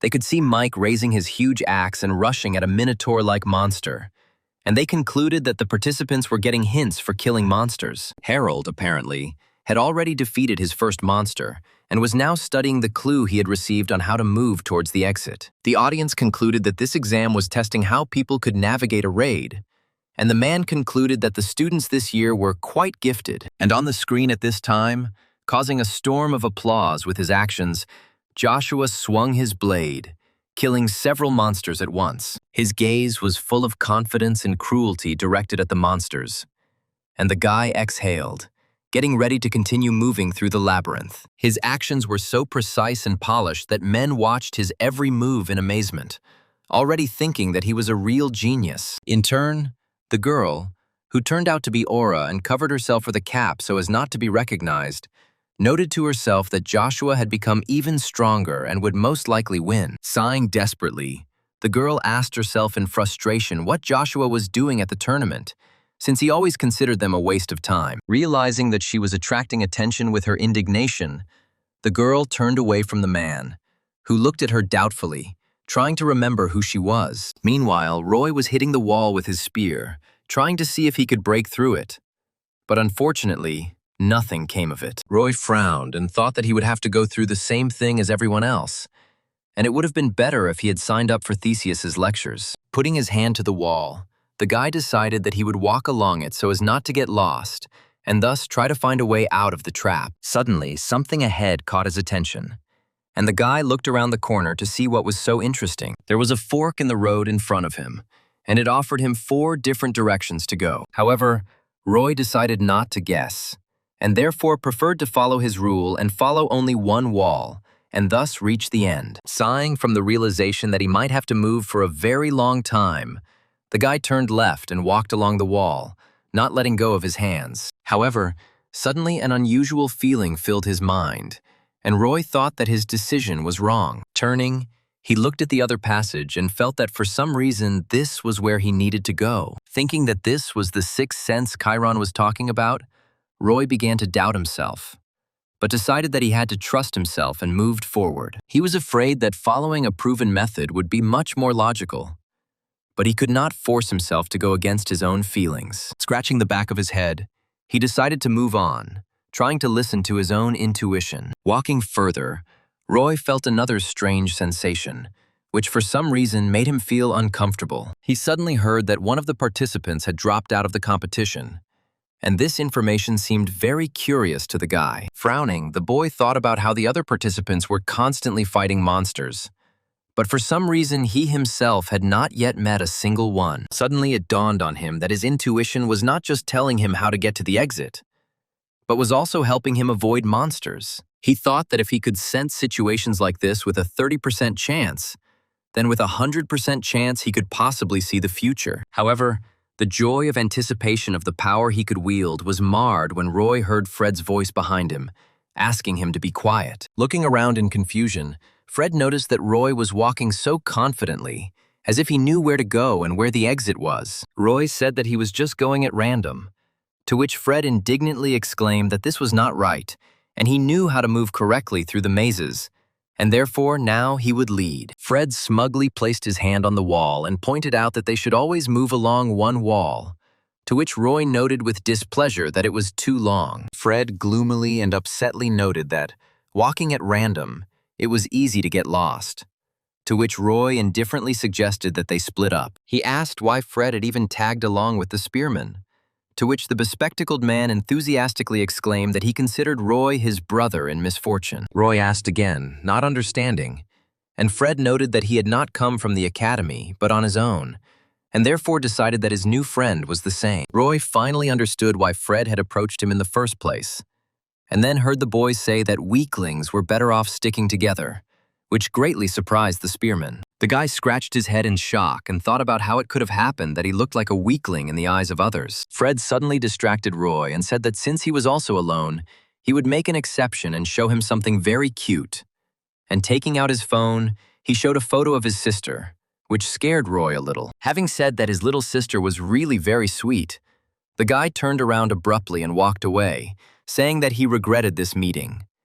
But Fred did not leave him alone. Roy tried to get rid of the guy, but Fred kept whining about how they should stick together, and it would be easier for them to get through the maze. Roy finally sighed, and Fred timidly noted that it really was much safer together, which aroused Roy's pity. Roy sighed and pointed out that Fred kept talking about being all alone, then asked if his family had come to support him. Quite calmly, although a little sadly, the guy noted that his parents had died, and he had no one except his sister, which greatly surprised Roy. He remembered how he himself was left completely alone, and how hard it was for him to survive in this cruel world alone. Frowning, the boy gripped the shaft of his spear and sighed heavily, beginning to think again. Fred thought that he had put his new friend in an awkward position, and so he tried to make excuses and point out that his little sister was too young for such events. Finally, Roy sighed again and said that Fred was right, and that they really were brothers in misfortune. Smiling at his comrade,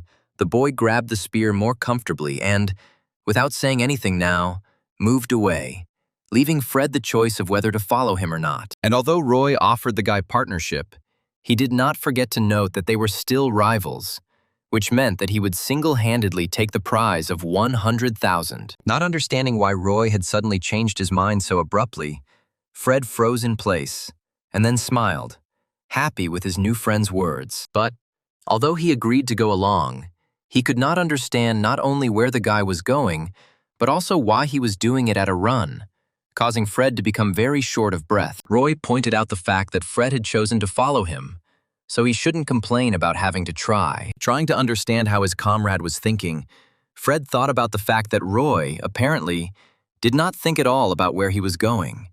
And yet, they still had not met a single monster. He even allowed himself to assume that Roy knew where he was going, although this seemed impossible to the guy. Suddenly, Roy's intuition seemed to fail, and he found himself at a dead end, while Fred was finally able to stop and catch his breath. However, despite Fred's questions, Roy refused to believe that his intuition had failed him, and so he looked at the wall in front of him and touched it with his hand, sensing a catch. To Fred's surprise, who actually thought the wall was a dead end, Roy pushed the door forward with one simple movement, not understanding how the wall could deceive anyone at all. In turn, Fred stared in front of him in amazement, trying to understand how smart Roy was if he could figure out the secret of this door so easily. Welcome, music and confetti began to fly around, and congratulations on winning the challenge, and the information that Roy had broken the record came from the speakers. The people around him weren't paying any attention to Roy, so it was an incredible shock to them that someone had already managed to get out of the maze,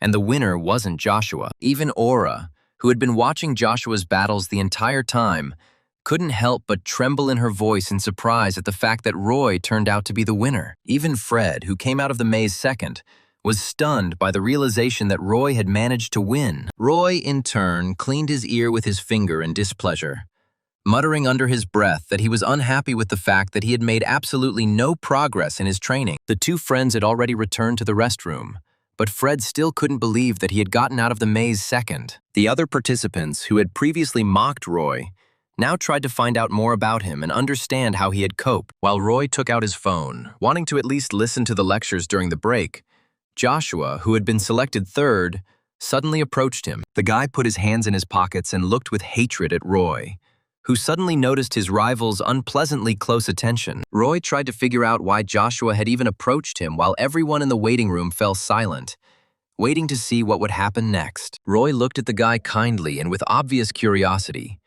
waiting to hear what exactly the talented awakened one wanted to tell him. However, Joshua remained silent, frowning at Roy and trying to gauge his strength. Suddenly he turned away and walked away, grinning and saying out loud that Roy seemed even too weak to him. Seeing the reaction of the most popular student, the other participants also looked at Roy with disapproval, thinking that he was probably just lucky. Shrugging his shoulders and trying not to listen to other people's ridicule, Roy turned the phone back on and decided to continue listening to the lectures when a worker suddenly entered the room. Roy raised his head and the man began to speak, announcing what would await the participants in the next stage. Roy heard that in the next stage, the participants would fight one-on-one, but they would be prohibited from enhancing their attacks with mana. The man noted that the judges would monitor the progress of the fight and stop it if one of the participants was unable to fight, and then added that there would be 16 fights. Roy scratched his nose and tried to guess who he would be sparring with,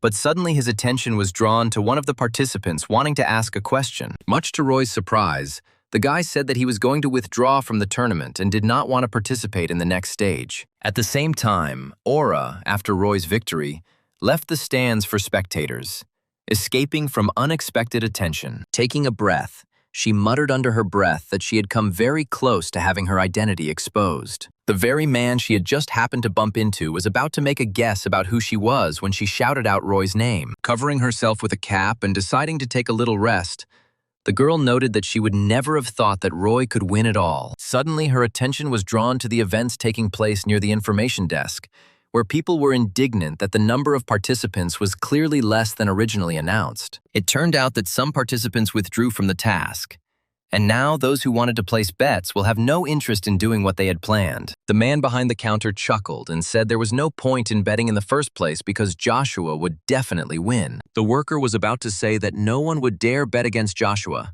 but suddenly a suitcase fell in front of him, and someone's voice announced a bet of hundreds of millions on Roy. The people around looked in surprise at the one who dared to make such a strange and desperate bet.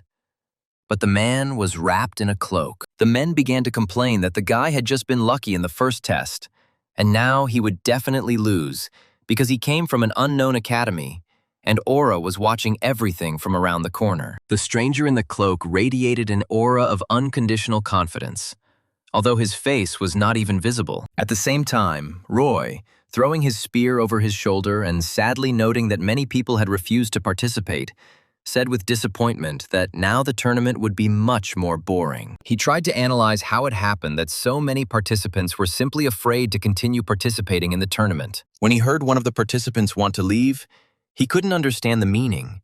But Fred told his friend that this was not uncommon at level 4 tournaments. It turned out that the students were simply afraid of Joshua, believing that he could ignore the rules and simply cripple his opponent, depriving him of a future among the hunters. Even besides Joshua, there are worthy rivals. For example, Mike and Harold, who took 4th and 5th places in the first stage. Realizing that the chances were slim and that the attempt could be dangerous to health, the participants preferred to give up rather than deprive themselves of their future. The fear was so contagious that the participants gave up one after another, wanting to leave the tournament venue as quickly as possible. Roy couldn't understand how it was possible to give in to fear so easily and allow oneself to surrender. But Fred believed that together with Roy, they would definitely cope.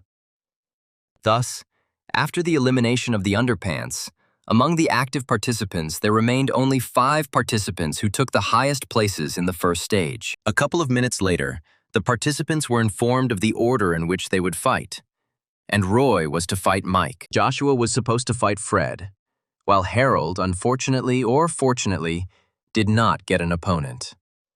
Roy, who was absolutely calm and had thrown his spear over his shoulder, noticed with surprise that Fred was shaking all over with fear. Roy asked his friend what was wrong, to which Fred simply exploded with emotion and began to cry, exclaiming that he was insanely afraid, and asking if Roy himself was really not afraid at all. The guy shook his friend, exclaiming that he would have to fight Joshua one-on-one later, and that made him even more scared. Smiling kindly, the guy asked with a smile how Fred had managed to determine the winner of the fight before it even started, and patted his friend on the shoulder in a friendly manner. And when Fred said that he was absolutely sure, Roy suddenly became serious and asked directly why he didn't just withdraw from the tournament. Fred placed his hands on his knees and looked down, muttering guiltily that he couldn't do it.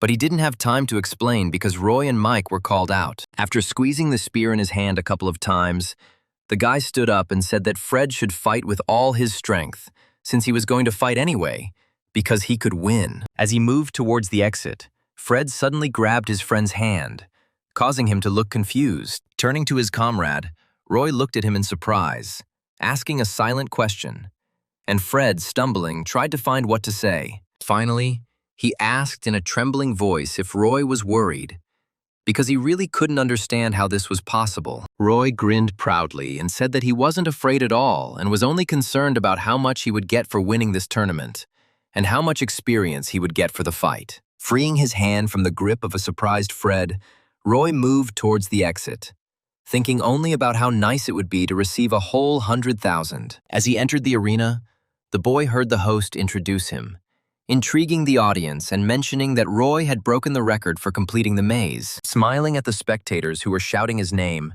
the guy looked at his opponent, who was also about to be introduced. Mike laughed sarcastically, noting that luck wouldn't help the guy at all this time, and he would deal with him without any particular problems. To Roy's bewilderment, Mike continued to laugh, pointing out that the guy's luck had run out, since right after the first stage he had been matched with the most inconvenient opponent. However, Roy interrupted the big guy and said quite calmly that they still had to find out who was really unlucky in this battle. And when the fight was declared to have begun, Mike, without holding back, rushed forward with his huge axe in his hands, apparently intending to chop up his opponent. Seeing his opponent so easily succumb to his emotions, Roy smiled contentedly, ready to meet Mike's attack. And while the battle was going on, in the restroom, Fred thought for a long time about the words of his friend, who went into battle without fear. Sighing and looking up, the boy wanted to see how his comrade was fighting, worrying about his safety. However, he immediately looked away from the screen and shook his head, deciding that now was not the time to worry about others, and that he needed to concentrate on himself. Turning his head, Fred looked at Joshua, who was standing near the wall and gloomily thinking about something. Fred thought back to Roy's encouraging words, wondering if he should really fight as hard as he could and what his chances of winning were. But fear was making it hard to think straight. Breathing heavily, the boy tried to hold back the trembling that had taken over his body. But it was incredibly difficult to do so. Fred desperately thought that Mike, Harold, and Joshua all represented very famous and powerful academies, and he was definitely not their equal.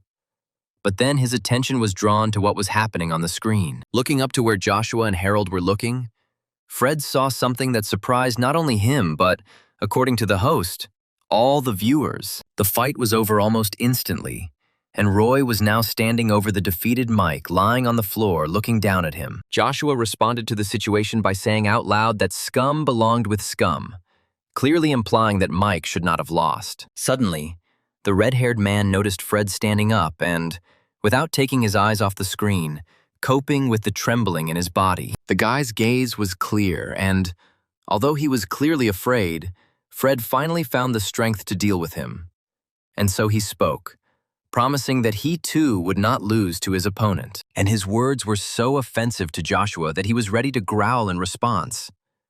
But he held back, allowing himself to only clench his fists tighter. A few minutes ago, Mike rushed at his opponent in a mad rage, wanting to tear him to pieces. However, Roy, with calmness in his eyes and mind, took a step back without any problems, dodging the berserker's attack. The presenter commented on each action and noted, not without surprise, that luck was apparently still on Roy's side, since he was able to dodge so easily. Mike continued to chop with his axe, wanting to deal with the enemy as quickly as possible.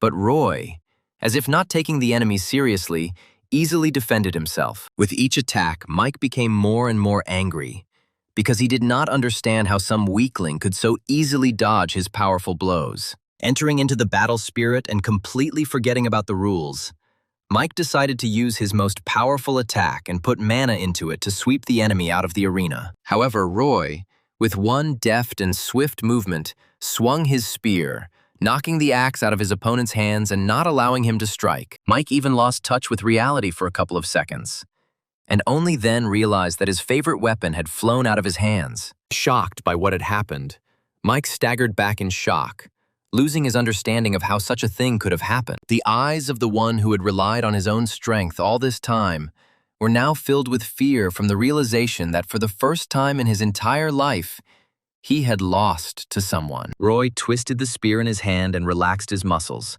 looking down at his fallen opponent as if there had been no fight between them at all. After the fight, the guy looked at his phone screen and was very disappointed to see that his progress had changed only slightly. Running out of the arena, the guy noted with disappointment that he had hoped to get much more progress and experience for winning against a human. The guy suddenly realized that he was also being pushed by the limited time, because of which he might not have time to complete not only the Buddha course, but even Chiron and Xiangyu. Sadly wondering what to do, the guy decided that he needed to be more economical and extend his pass after buying the spear.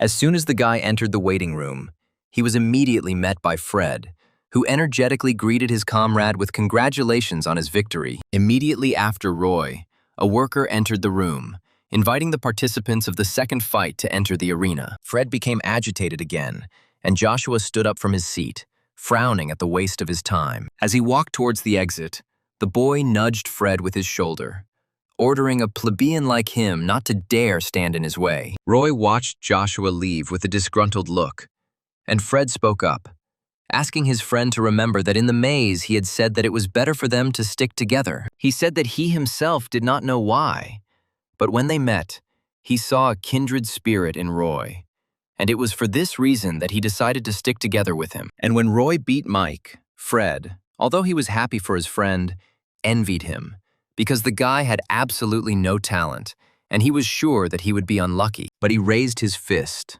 clenched it, and said much more firmly that he only wanted his little sister to be proud of her brother. Fred was called back, and he jumped up to go into the arena, and Roy wished him luck and asked him to give it his all. Hearing that the guy promised to definitely try, Roy smiled and promised that they would definitely meet together in the final. Entering the arena, Fred looked around in amazement, hearing cries of support from both his side and his opponent, while Joshua chuckled in displeasure. Raising his hand to his chest, the guy breathed deeply, telling himself that he would definitely cope and be able to win this fight. Hearing his opponent's muttering, Joshua barked at him to shut up, pointing out that the guy was incredibly annoying to him. Taking out his sword, the guy looked around sullenly and said out loud that everything irritated him in general, and he considered it a real humiliation to participate in this tournament. He also exclaimed that Fred was nothing more than trash in his eyes, and he was shocked that he had to fight him.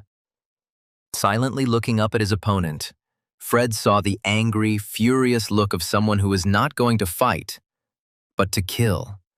And the guy's confidence began to melt. Fred sensed real danger from Joshua, and so he gripped his blade still in its sheath tighter. The boy looked away, and Joshua, considering this a big mistake, confidently said that Fred was the perfect prey. He imagined the guy as a lamb whose life exists only so that he, being a predator, could eat him. Joshua was full of confidence that his predatory nature would win this fight without a single chance of failure. Throwing aside all other emotions, the boy concentrated on his bloodlust, intending to show his opponent that he was only lucky to get here, and now it was time for him to fall back. He silently thought about how he had to win both stages, because he was head and shoulders above everyone who came to this tournament. But, being sure that his opponent would definitely lose, the boy was surprised when he saw Fred take out his blade and calm his trembling, preparing to resist. Joshua was shocked to realize that the pathetic lamb was about to bite back,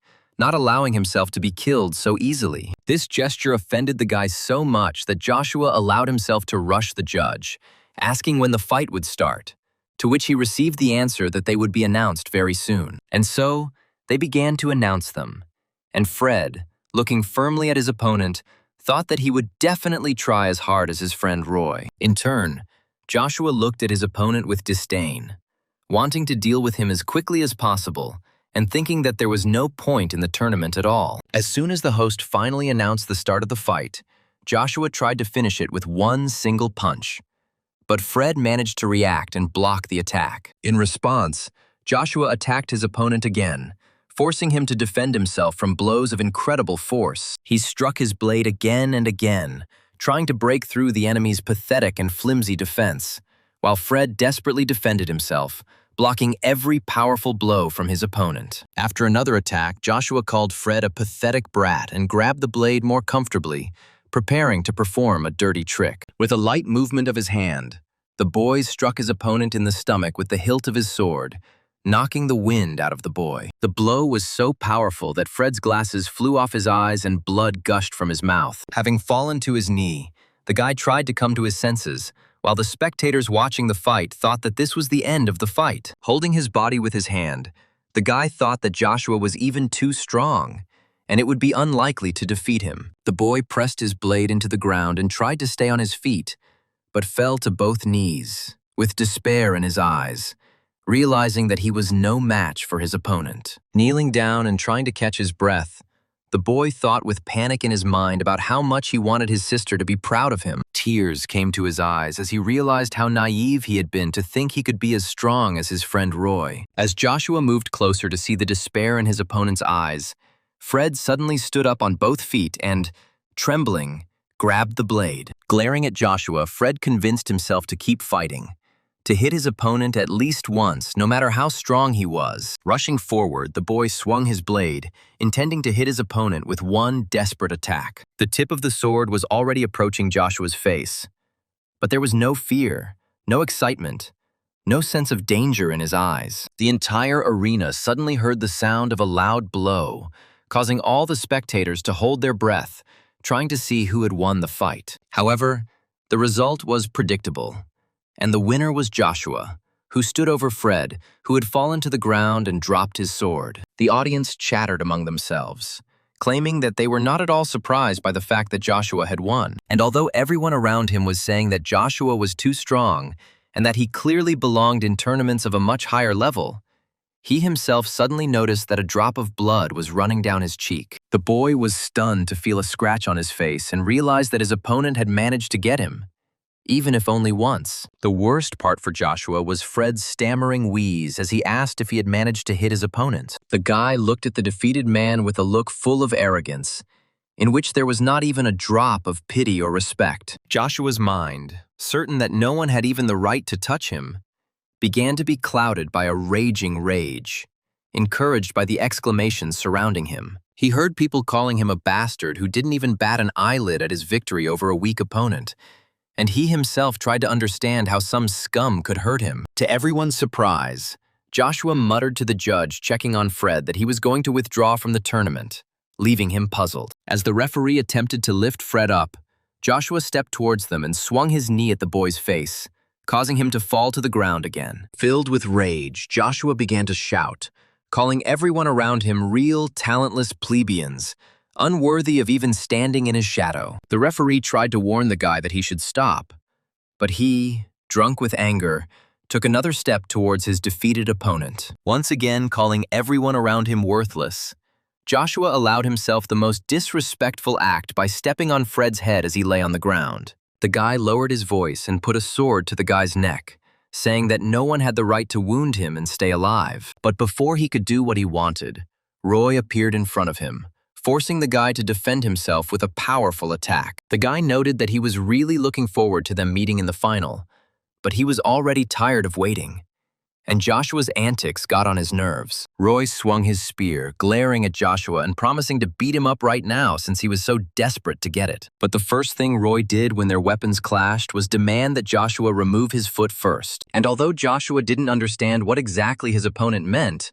Roy repeated himself, telling the guy to take his foot off his friend's head. Hearing the guy's words, Joshua only smirked and pressed his foot even more firmly onto Fred's head, causing Roy to frown. Roy gave his opponent a disdainful look as he heard Joshua ask what his opponent would do to him if the boy refused to obey. Roy ripped out his spear and swung it right in front of Joshua's face, forcing him to dodge and eventually remove his leg. And as soon as the guy landed and prepared for a new fight, he immediately relaxed his body in surprise, seeing Roy kneeling next to his friend, asking about his condition. The guy allowed himself a sarcastic comment, but Roy didn't pay any attention to it, trying to bring his friend to his senses. Fred, having cleared his throat, came to his senses, although it was clear from his appearance that he had not yet recovered from his injuries.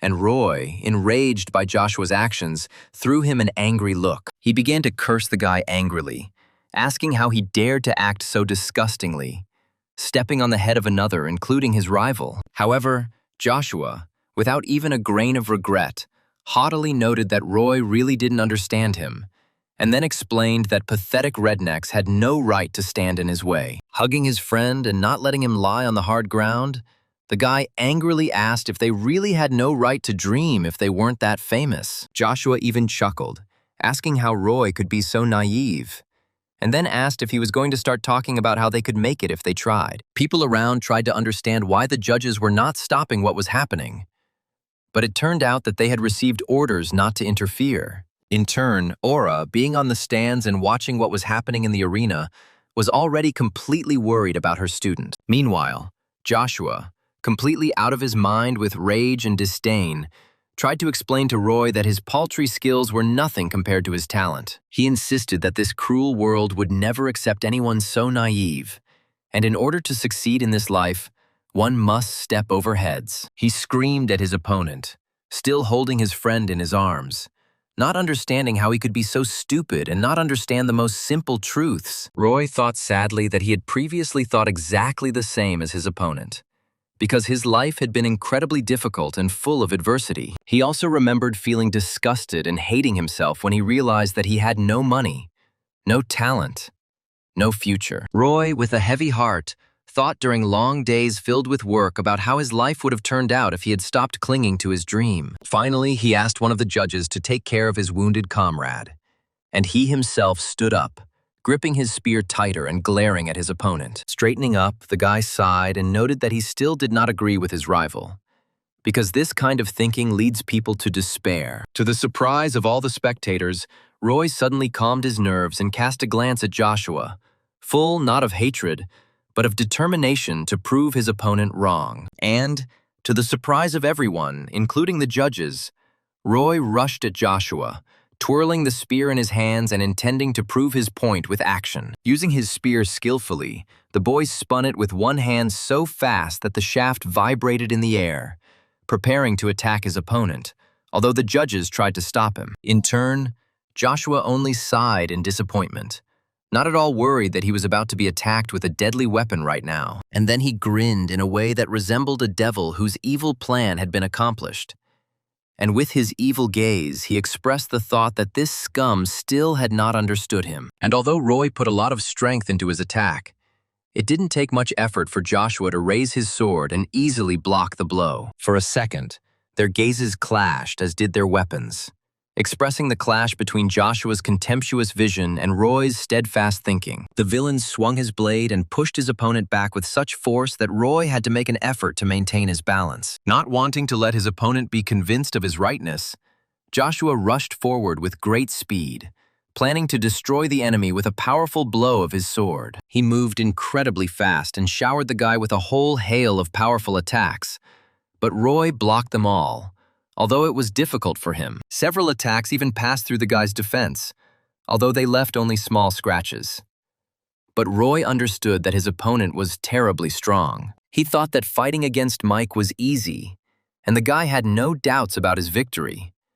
But now he began to worry about his strength. But just as worry filled his mind, Roy stopped his thinking, forcing himself to calm down and stop worrying. Sighing and closing his eyes, the boy allowed his own feelings to take over his body, and after a couple of seconds, he was finally able to feint and reach the enemy and strike with the shaft of the spear. And although Joshua did not allow himself to fall from the blow, and then pushed the enemy away from himself with a blow of the blade, his face expressed bewilderment. The judges finally tried to stop the fighters, but Joshua screamed in rage, demanding that the people interfering with him shut up and not interfere with their fight. And although the guy was confident in his victory and, as usual, felt like a predator, Roy's gaze, which had fallen into a fighting frenzy, made the guy doubt. Looking into the guy's eyes, Joshua noticed that Roy now looked like a real predator, which couldn't help but surprise him. And although the guy couldn't understand how some pathetic scum allowed himself to radiate an aura of danger,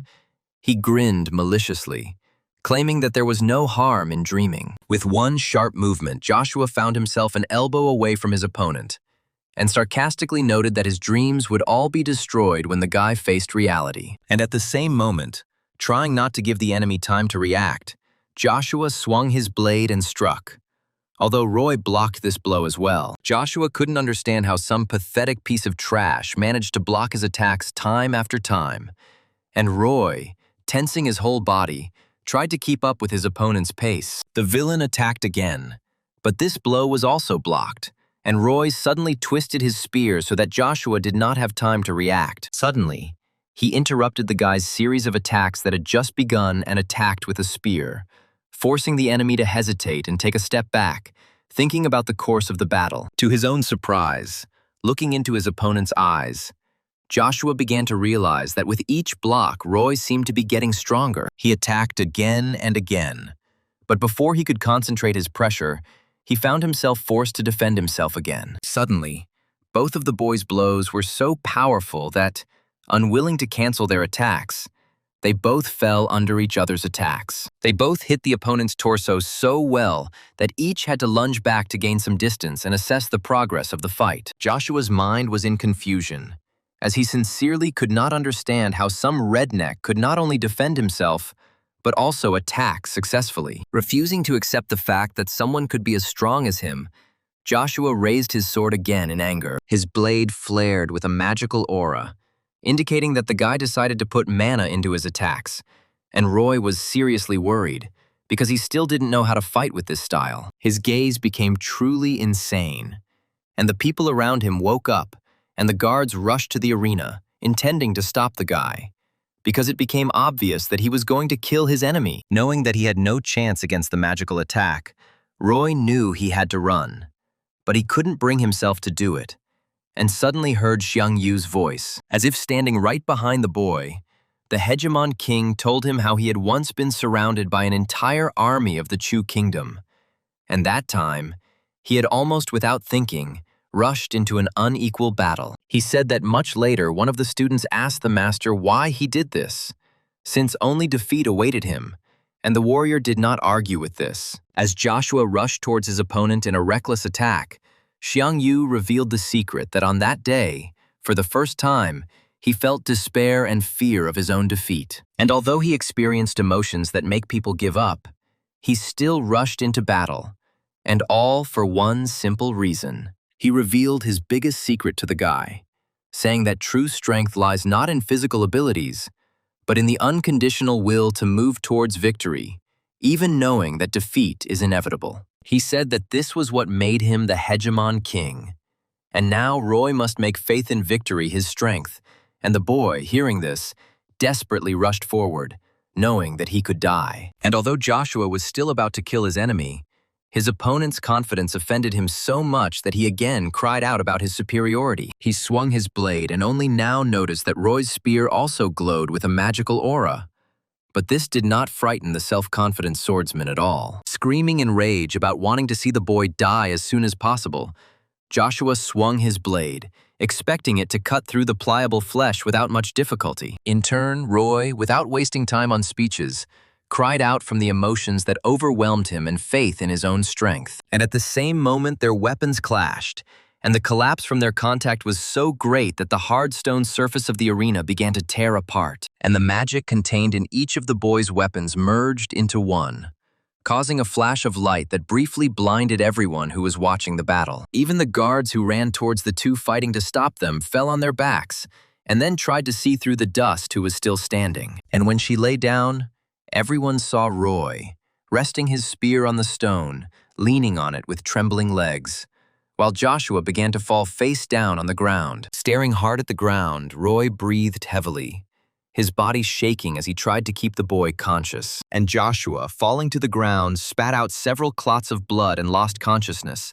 having no way to continue such an important fight. The entire arena, including the stands, seemed to have frozen in time, and people were trying to comprehend the seriousness of what had just happened before their eyes. Finally, having overcome the weakness that pierced his entire body, Roy, still clutching the spear in his hands, straightened up, looking down at the one who had lost to him in such a fierce fight. And Joshua, without regaining consciousness, finally really lost.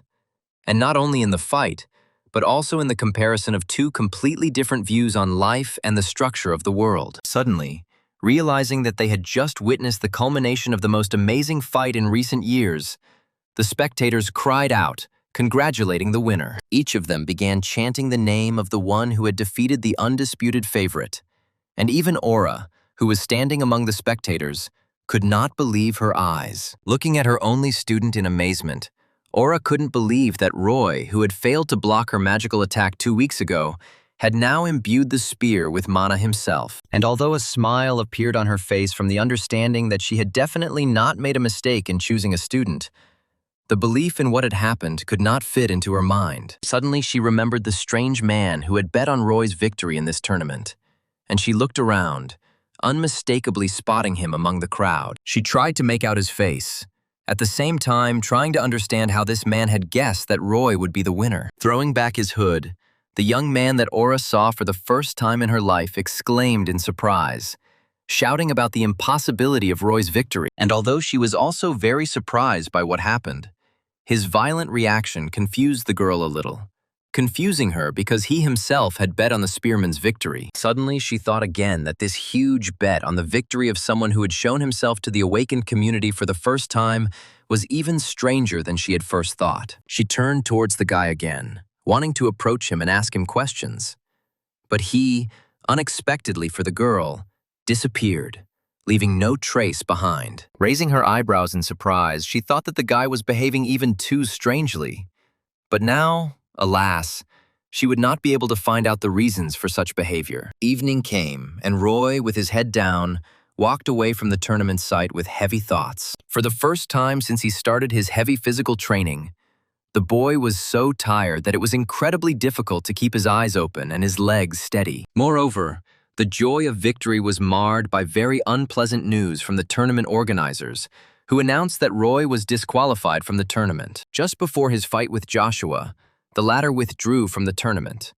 And although he behaved terribly, Roy got into a fight with him, even though the referees tried to stop him. Shaking his head sternly and sighing, the organizers said that Roy had thereby violated the rules of the tournament, and therefore had no right to the win he deserved. And although the guy couldn't stop thinking about the fact that the desired purchase had slipped through his fingers, he still asked how Joshua was feeling. The organizers said that he remained alive, although he was also disqualified despite his desire to withdraw from the tournament, and his magical attack would be considered an attempt to commit murder. Deciding that he was upset by recent events, Roy looked at his phone and saw that the progress of the lectures after the fight with Joshua had advanced greatly. The boy thought that the feeling that Xiang Yu himself was fighting shoulder to shoulder with Roy was caused by the fact that he had crossed the 50% mark in his lectures. After some thought, the guy thought that perhaps he should sign up for another course, because with increasing progress, it was becoming easier and easier for him. But as soon as he opened the tab with lectures,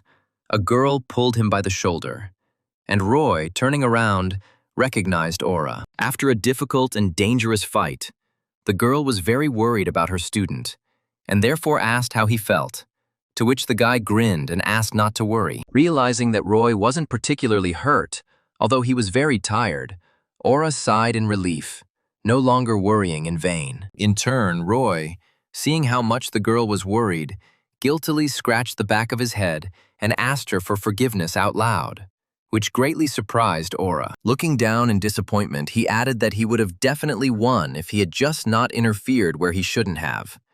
But now, because of him, her academy would not raise its level. The girl shook her head and said that he had absolutely no reason to worry about such trifles, and he had done absolutely the right thing, which surprised the spearman. However, the girl smirked and said that he had expected to win not because of her academy, but only because of her promise to give him the cash prize. It turned out that only now did Roy remember that a huge amount of money had slipped from his hands, and he cried out in despair because he had lost so much. In a panic, he thought that not only would he not be able to buy the Spear of Longinus, but he would also not have time to extend his absences from his teacher's lectures. Of course, he did not express his thoughts out loud, and when the girl asked what he was going to spend them on, he sadly replied that he really wanted to buy one very good spear. Suddenly, the guy sighed and stood up on both feet, sadly noting that there was nothing he could do now, and therefore there was no point in grieving. And although he was sure that he had done the right thing,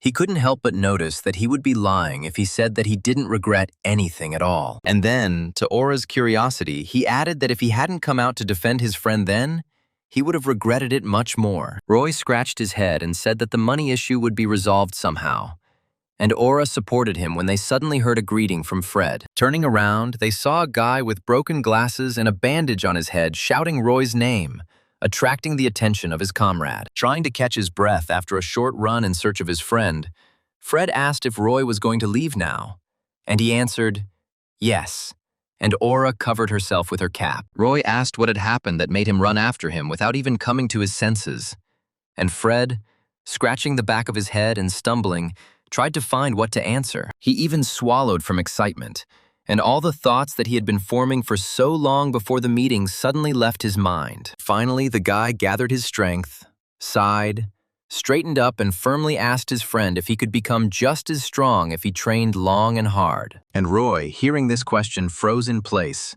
realizing what an effort it had cost Fred to ask it. He thought about looking into his comrade's eyes and saw in them a firm determination to become much stronger than he was now, no matter what. Roy allowed himself to remain silent for a few seconds, trying to form a worthy answer that would help his friend achieve his goal. Finally, he sighed, looked into Fred's eyes just as firmly, and said that it was possible, although it would be terribly difficult for him to achieve it. Roy reasoned to himself that Fred really lacked talent, and dreams and desires alone wouldn't get you very far in this cruel world. After thinking about it, the guy added that there are a lot of professions in the world, and Fred doesn't have to concentrate only on being a hunter, which made him smile.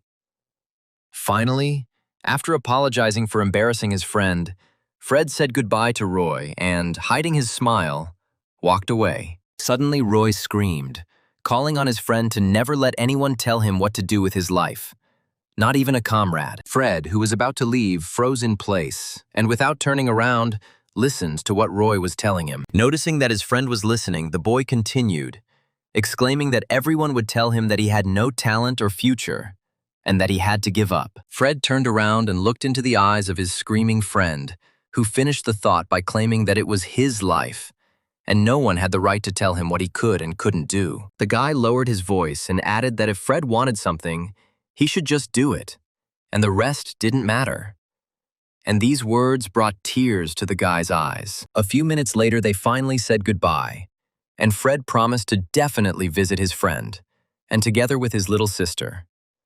Watching the guy with glasses leave, Aura noticed that she was pleasantly surprised, and Roy, embarrassed, walked away, replying that he was always sticking his nose into other people's business. Aura chuckled and joked that she didn't see anything wrong with that, since Roy had also acquired his first and most loyal fan, which made him laugh. The guy noted that the students were better than the fans, and Aura suddenly stopped laughing, remembering that she had completely forgotten to take the opportunity to invite Fred to her academy. For some reason, this thought made her turn towards Roy, who was already moving at a leisurely pace, apparently towards the house. She looked at him, who was scratching the back of his head, wondering where he could get money now, with a kind and warm look.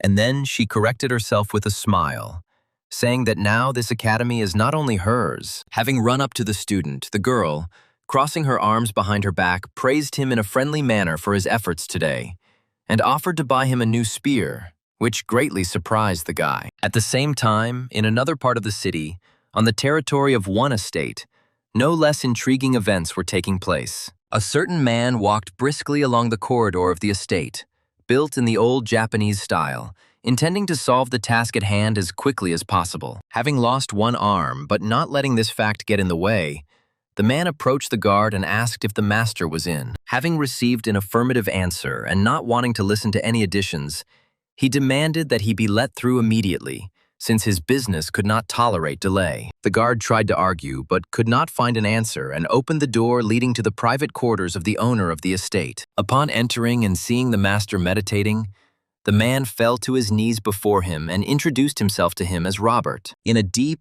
though slightly hoarse from age voice, the man who was the great swordsman indicated that he asked not to be disturbed. Even without turning around, the old man radiated a threatening aura, and with his accusation that a man dared to disobey orders, he caused real fear in his assistant. Feeling the incredible pressure of the great swordsman's powerful aura, the man couldn't even move. However, barely gathering his strength, the man said in a trembling voice that the master's granddaughter had participated in the academy tournament, which attracted the swordsman's attention. He even relaxed his intimidating aura a little, asking again if he had heard everything correctly when the assistant confirmed the information. While Aura was helping Roy make a choice to buy a new spear, the man answered the master that they had not yet figured out everything. He noted that the great swordsman's granddaughter apparently had a new student who had managed to get into the tournament in a very short time. The master suddenly stood up, and Robert tried to say that he could handle everything himself. But Guy Bauer responded with a firm refusal. Turning around and scratching his gray beard, the old man said that he simply had to see for himself the person who had agreed to study at his granddaughter's academy. The next day, Roy arrived at the academy at the crack of dawn, devoting hours to exhausting body training. For the 5,000th time that morning, he swung his spear, cutting through the air with such force that the shaft vibrated with tension. Wiping the sweat from his forehead, the boy was glad that he had managed to complete the Hegemon King's daily task while Aura stood behind him with an uncomprehending look. And although the guy tried not to pay attention to her, he couldn't help but admit that her close attention was distracting him too much. Finally, the guy turned around and asked the girl directly why she had suddenly started to glare at him with such a displeased look. Although the girl did not agree with this, although she noted in a clearly displeased tone that she still remembered how he spent several hours yesterday choosing a new spear for himself, and in the end, left with nothing. Roy tried to say that he was simply not worthy of such a gift, but Aura shut him up and noted that he was clearly not the type to refuse something like that so easily. Roy remembered trying to outsmart the system and ask Aura for money to buy a spear, but the price went up, and he realized that money earned dishonestly didn't count. She tried to reproach him for the fact that Roy was not taking advantage of her generosity, which upset her. But suddenly she noticed a guy's strange reaction to her own thoughts. Deciding to change the subject, Aura asked Roy what kind of mana-enhancing technique he used back in the tournament, to which Roy only asked what she meant. She reminded him of his last and strongest blow yesterday, but Roy only looked at her silently, waiting for an explanation. The girl tried to point out that she had seen yesterday's fight with her own eyes, and that Roy was clearly not moving like a newbie, to which the guy said that he didn't know how to focus mana at all. Not understanding how Roy could not understand the techniques he himself used, she nevertheless decided to explain that the mana amplification technique allows one to use it most effectively. She said that there are many types of this technique, and depending on their effectiveness, they are all divided into different levels from the lowest to the highest. She also noted that all hunters usually have their own technology, and some even patent it. And Roy thought to himself that this was why he really wanted to get into the elite academy. He decided to check just in case if Aura was teaching the great swordsman's mana enhancement technique. But the girl only shook her head sadly, noting that her grandfather forbade it. Instead, she offered to teach the guy her own technique, which surprised Roy very much because he had no idea that she had her own technique. Frowning at the thought, the boy thought that he really should learn how to use mana, because yesterday at the tournament, he clearly felt how much he needed it. In parallel with his discussion of Aura, the boy was thinking that since he was making such rapid progress in learning Chiron and Xiang Yu's techniques, he should take lectures on mana as well. Without waiting for an answer, the girl turned away irritably and waved her hand, deciding that if the guy was talking for so long, it meant he wasn't interested. However, Roy asked her where she was going when the girl wished him luck with his training. Aura replied that she was going on business since he didn't want to learn the technique from her, to which Roy laughed, saying that he didn't expect her to be so businesslike. Still smiling after his own joke, the guy said goodbye to the girl, and then suddenly became serious,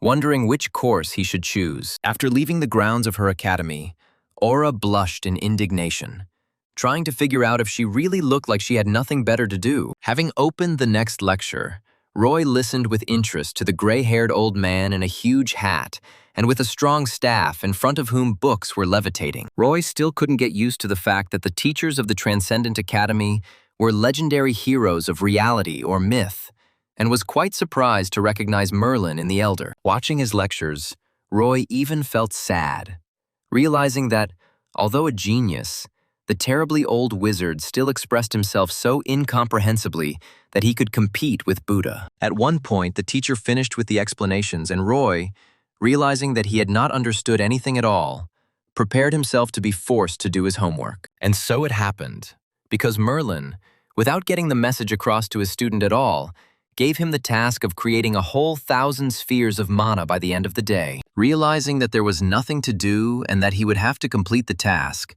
Roy tried to organize all the information he had received in his mind and focus the mana in his body. Thinking that he was probably only able to sense mana thanks to Chiron's lectures, Roy tried to transfer its flows into his hands and create a sphere. Realizing that he was having an incredibly difficult time giving his mana a form, Roy suddenly heard Merlin's voice right next to his ear, urging the boy to use the full power of his imagination. He told Roy to trick the universe into thinking that everything he came up with and tried to implement actually worked according to its laws. Roy felt a surge of understanding when Merlin exclaimed that the very nature of mana was the most vivid example of the human mind's ability to deceive reality. And the moment Roy was able to fully comprehend this fact, mana flowed from his fingers into the center of the joint of his hands, forming a magical sphere. And although the guy still managed to form it, which greatly pleased and surprised him, he noticed that the sphere turned out to be quite small. Raising his hand with the mana to his eyes,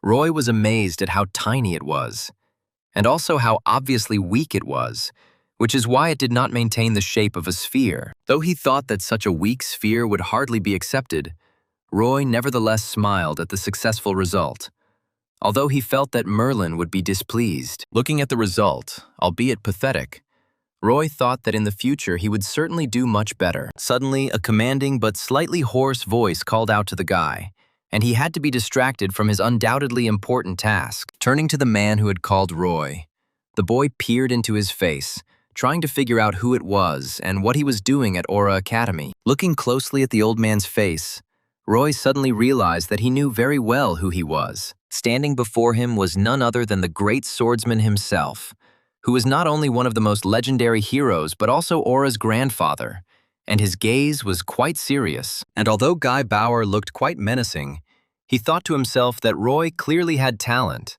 since he was able to form a clot of mana in his hand. Frowning, the man was truly angry when he realized that such a talented student could come to this academy just to use his granddaughter. The man was so angry that his powerful aura was released and began to absorb everything around him, causing Roy to lose his strength. However, the guy managed to resist the oppressive aura and, keeping his voice firm, greeted the old man, introducing himself. And although the aura didn't affect the guy, the knowledge of the authority of the person who came scared him a little, and he thought that he didn't expect to meet him here at all. Suddenly, the boy stopped smiling welcomingly and guessed that the old man had probably come to see his granddaughter, and then said that she had gone out on business. And with his words, he greatly surprised the man, because in their country they only address close people by name, and therefore Guy was a little taken aback. Looking up at Roy with an uncomprehending gaze, the man looked at his body and asked out loud why he didn't fall to his knees, which surprised the guy a little. Roy asked again why he had to fall to his knees, and Guy replied that his aura paralyzed everyone who had not reached S-class level. Roy looked at his body curiously and, looking away from the man, wondered if perhaps the Buddha skill was helping him hold on. Drawing attention to himself again, Guy asked what Roy was doing there, which caused confusion in the guy, who immediately asked again what the man meant. Placing his hand on the sheath of his blade, Guy said that with such talent, the boy would be accepted into any academy. And so he asked what exactly he needed from his granddaughter. And with a look full of severity, the old man began to approach Roy, threatening him not to dare lie, because in that case he would have to use a weapon. Roy even had to cover himself to overcome the great swordsman's increased wrathful aura. Raising his hands, Roy raised his hands, trying to say that the great swordsman had completely misunderstood everything, and that there had been some kind of misunderstanding. Suddenly Guy spoke without any hoarseness or weakness, in a firm and hard voice, claiming that he did not expect to hear an answer so simply. Suddenly the old man swung his blade, causing the boy to panic and dodge and run away. Casting an arrogant and displeased glance at the boy, the man twisted the blade in his hand, preparing to attack again if he didn't receive an answer. In turn, Roy, with panic in his eyes and mind, tried to figure out what to do, because he clearly would not be able to defeat the great swordsman. At the same time, Aura finally reached the family estate and was very surprised to learn that her grandfather, to whom she had come, had already left. A little upset, she asked one of the workers when he would return, but the girl said that she did not know, and it would be better to call the assistant foreman. Sighing sadly, Aura thought that she had just wanted to tell Grandpa Guy about what an amazing student she had received. At the same time, the great swordsman, having bared his legendary blade, pressed Roy, demanding answers to his questions. Roy realized that he couldn't run away for long, and so, reaching his spear, he raised it and tried to focus on the sudden enemy. At the same time, Aura, being in the family estate, asked the worker to contact the master's personal assistant. but the man just approached the girl. Smiling joyfully and kindly, Robert greeted the girl, noting that she had not visited them for quite a long time. The worker bowed and was about to leave, and Robert noted that Aura had come in just in time, since he was about to call her himself. She asked why she should call, since she herself had decided to come to her grandfather.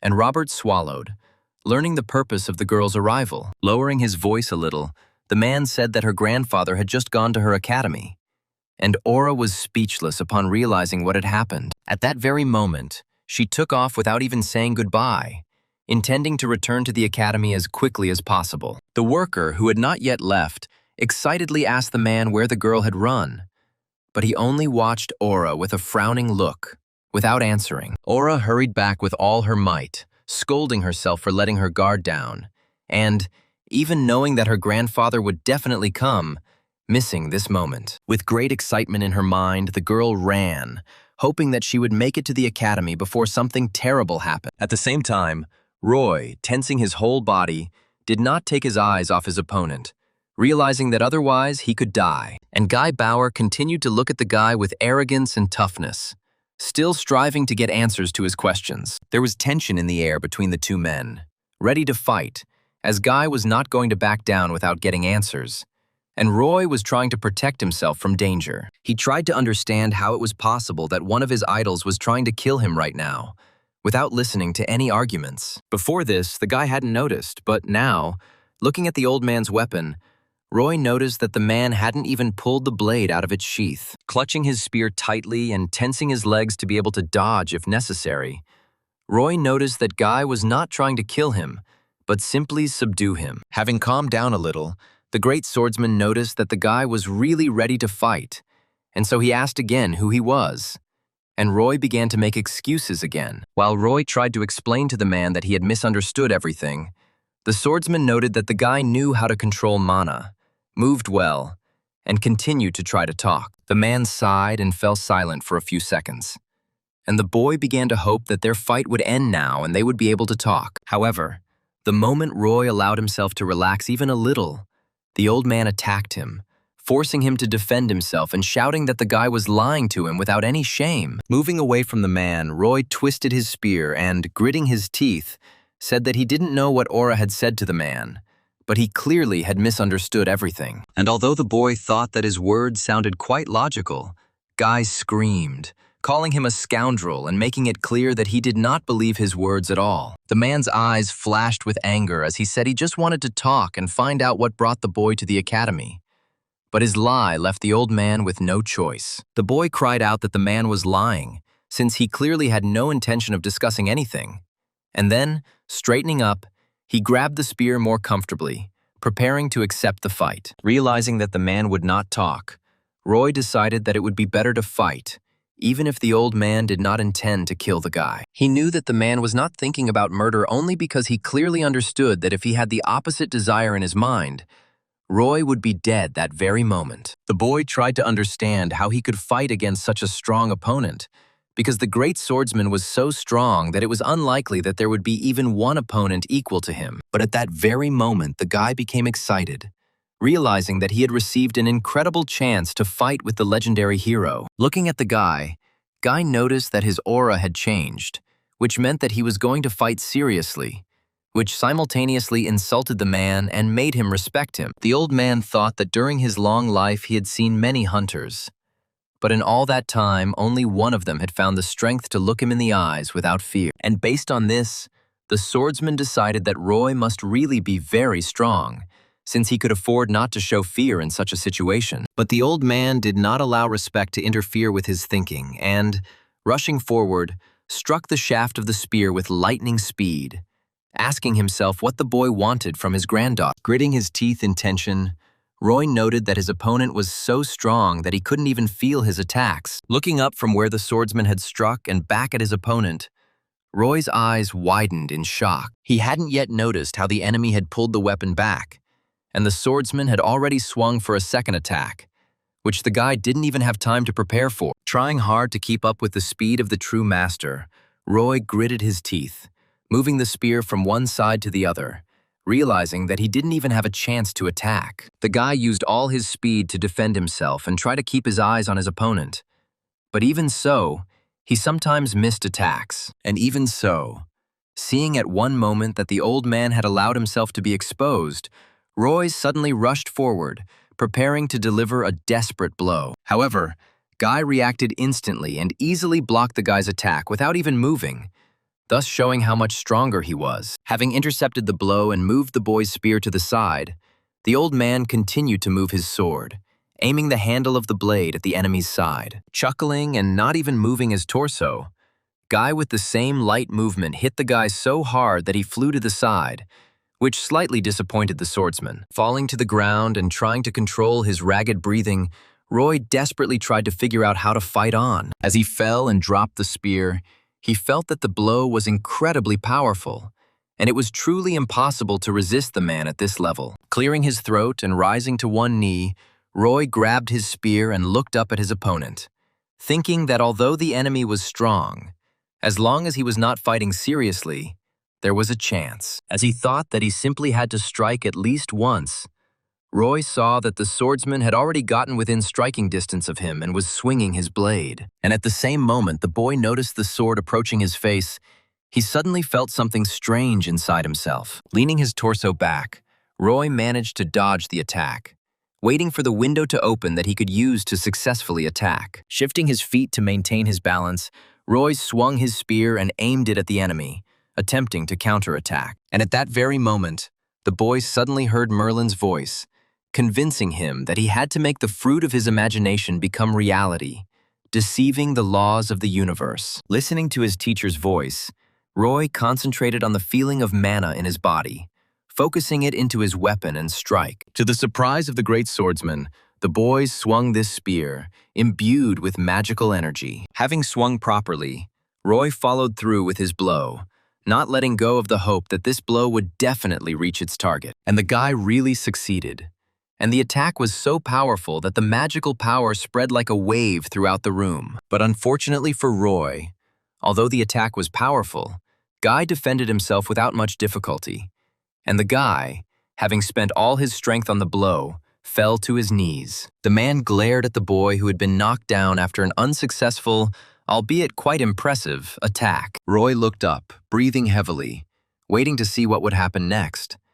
And the man cried out that the boy had shown his true colors, to which Roy replied that the old man had actually attacked first. Sighing, the spearman expressed his hope that Aura would return soon, which angered the old man even more. Gripping the hilt of the sword tighter, the man began to emit a murderous aura again, and said that the guy had definitely played too much. Approaching the enemy, he furiously shouted that since Roy was asking for it, the swordsman would personally send him to the next world. Grabbing the spear again, the boy raised it, afraid that the next blow would actually kill him. But before the great swordsman could launch a devastating attack, Aura burst into the room, shouting for both of them to stop fighting. Still unable to relax, Roy, spear at the ready, turned to the girl, asking what they had done. Aura turned to her grandfather with a stern look, and it was clear that the girl was truly angry. To the old man's surprise, the girl first rushed to Roy, not to him, and asked with concern how he was feeling, noticing that he had bruises, even feeling a little jealous of his granddaughter's attention to the guy. Guy allowed himself to say that he didn't consider him a man, and the guy was indignant. He said that the old man probably didn't care who he hit, and when the man, indignant, demanded to repeat it, Roy quickly hid behind Aura's back. To her own surprise, the girl noted that this was the first time she had heard anyone talk to her grandfather like that. Finally, realizing that as long as Aura was here, the swordsman wouldn't touch him, Roy asked again why the old man had decided to attack him in the first place. The warrior was about to take out his sword again and punish the scoundrel for his big mouth. But Aura stopped him, demanding that he stop this farce. Turning to her student, the girl asked him for forgiveness for what he had gotten into, although Roy did not understand why she was the one apologizing. And although he said that he only got a couple of bruises and that she had nothing to do with it, Aura bowed her head and said that she was terribly guilty before him. Seeing this gesture, the guy was taken aback, And then he looked up and looked at the old man standing behind his girlfriend. Roy saw that the man was still terribly dissatisfied and felt no remorse at all, while his granddaughter was sadly remorseful, thinking that perhaps the relatives needed to talk to each other in private, and he was just getting in the way. Roy said he was going to the emergency room, and Aura apologized again. Having once again said that the girl was not to blame, the guy said goodbye to her and left, causing her to smile as gratitude for her understanding. And when the door closed behind Roy, Aura sighed and turned, throwing a clearly very displeased look at her grandfather. And although the swordsman still looked very angry, Aura spoke to him, trying to speak softly and not to overdo it, although it was hard to hide her indignation. Finally, sighing, she lowered her gaze slightly and, collecting her thoughts, informed the old man that she had a very important topic to talk about with him. But as soon as she gathered her strength and looked up, she immediately froze in place, losing the opportunity to say anything to her grandfather. After not hearing a word from his granddaughter, the man said that Roy seemed very suspicious to him, which finally helped the girl to speak up, claiming that she did not agree with him. Snorting, the swordsman asked how the girl could suddenly know this, causing her to get angry and clench her fist, indignant at what she heard. She thought sadly about how her grandfather always interfered in her life, and even those students who came to her academy, he always frightened them, hindering her. Swallowing, realizing how hard it was for her to talk to him openly, she tried to continue. Sighing, the man looked away and told her to throw the guy out of the academy tomorrow. Otherwise, he would take action. However, before he could finish, the girl interrupted him, saying that she did not want to and would not do this. The man tried to silence her with his stern gaze, but she continued, claiming that Roy was not as the swordsman saw him. He tried to ask again, not understanding how his granddaughter dared to suddenly contradict his will. But Aura shouted at him that she was not going to follow his order. Suddenly, she began to scream louder, claiming that she had listened to her grandfather all her life, but she did not want to let Roy go, and did not see any point in fulfilling the old man's will. Barely holding back tears from the overwhelming emotions, the girl continued, shouting that this was her academy, not his, and it was not up to him to choose who would study there. She thought to herself that she had known Roy for less than a month, and they had spent little time together. But she felt absolutely wonderful with him. She thought that she didn't want to let him go, but on the contrary, she wanted to be with him as long as possible. The man tried to answer his granddaughter and shouted, claiming that she did not understand what kind of person he was. But Aura interrupted him again, asking what of it. She said that this is her first student with whom she feels truly good, and she wants this to continue. And she does not need her grandfather's control at all. Aura shouted that she was tired of living in the shadow of her world-famous grandfather and was going to build her own life without his influence. Eventually, the rage wore off and the girl suddenly fell silent, realizing how much she had said to her grandfather.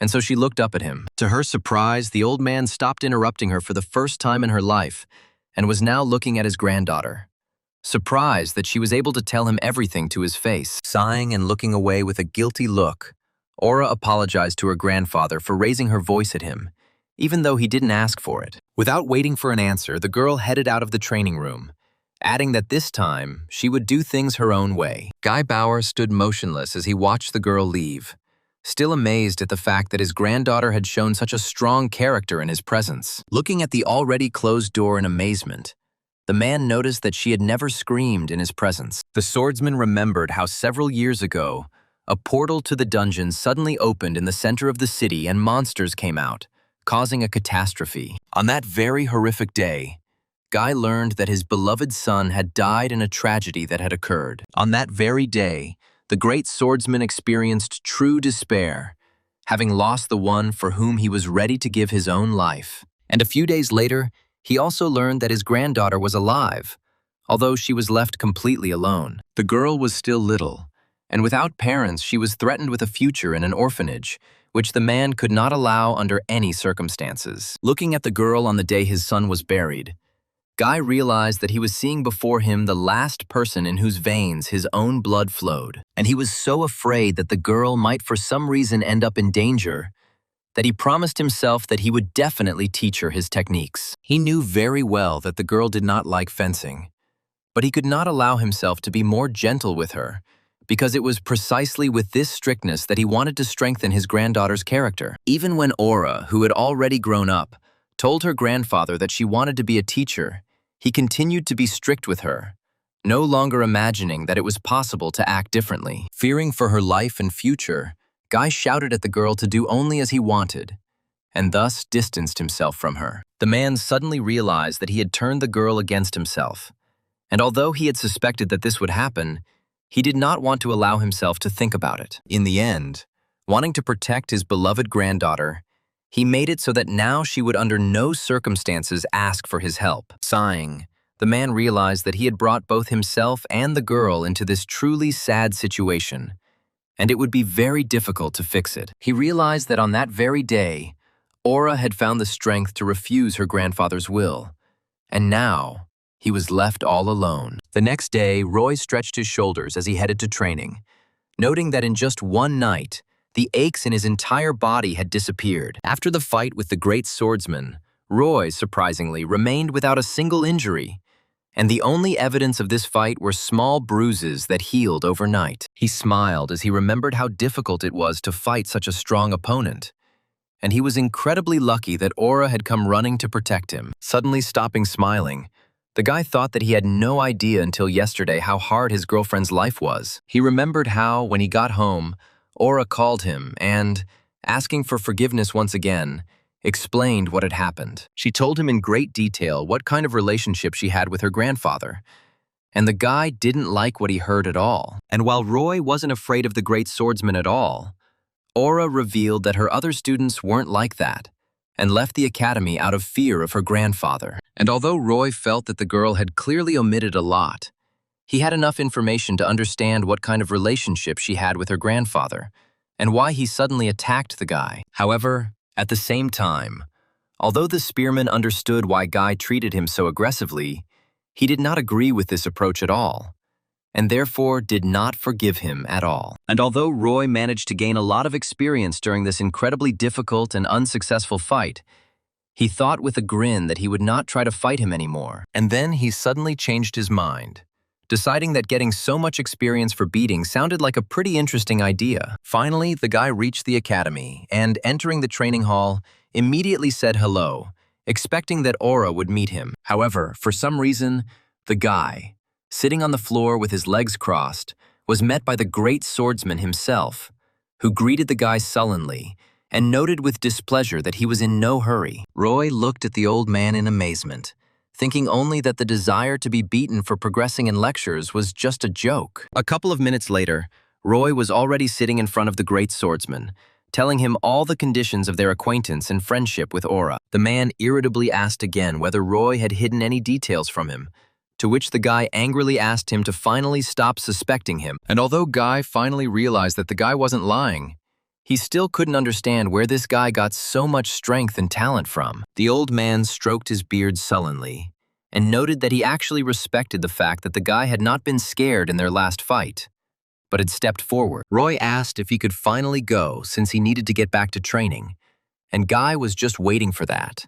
and happily allowed himself a smile. He decided that he would let the boy train while he watched, and thus learn the secrets of his talent and skills.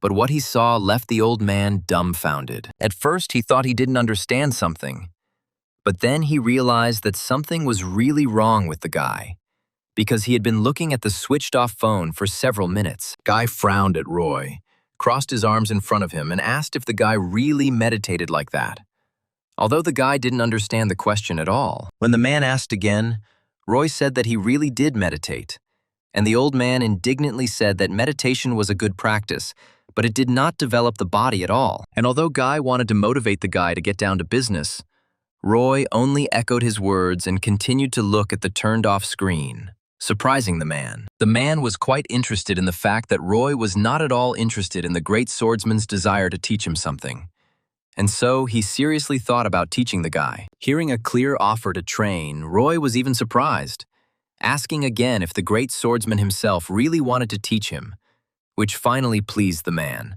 who had expected such a reaction. The man thought that he had only suggested this because the boy had hurt his pride, and so he was already thinking about what he could teach him.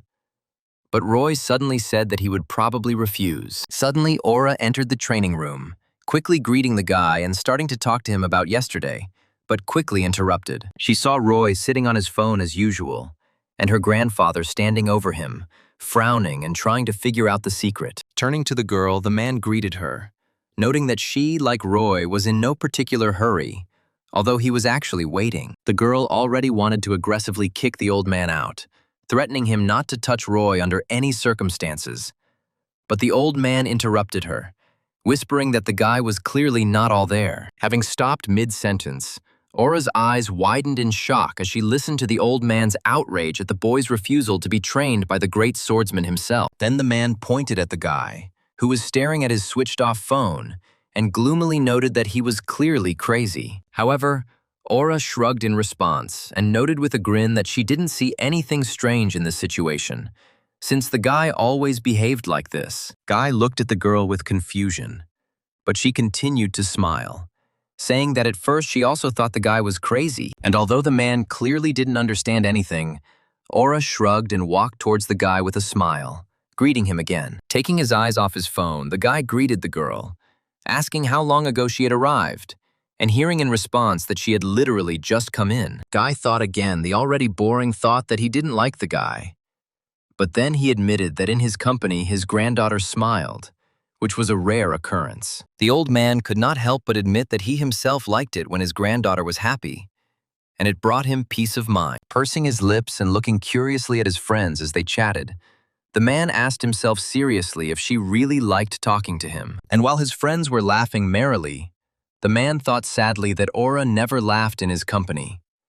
And this upset him. And while the man couldn't agree that Roy was a good guy, he did agree with another fact, which was that he could actually create joy in his granddaughter's soul. And although the man noted these thoughts with some sadness, at the same time he was very jealous of this rascal, who, unlike the old man, could bring a smile to the girl's face. Suddenly, distracting the swordsman from his thoughts, his assistant burst into the room with obvious alarm on his face, trying to attract the master's attention to himself. The man turned around, asking what was wrong, and even Aura and Roy stopped talking, curious about what had happened. However, it turned out that, despite the anxious expression on Robert's face, he actually wanted to inform the man that he was being invited to the Order of Truth. Calling the gathering a bunch of weirdos, the man said that if they wanted him, they could come themselves, but he wasn't going anywhere. However, Robert then noted that it was not all members of the Order who were calling him, but a certain Sir Kalia, which interested the great swordsman.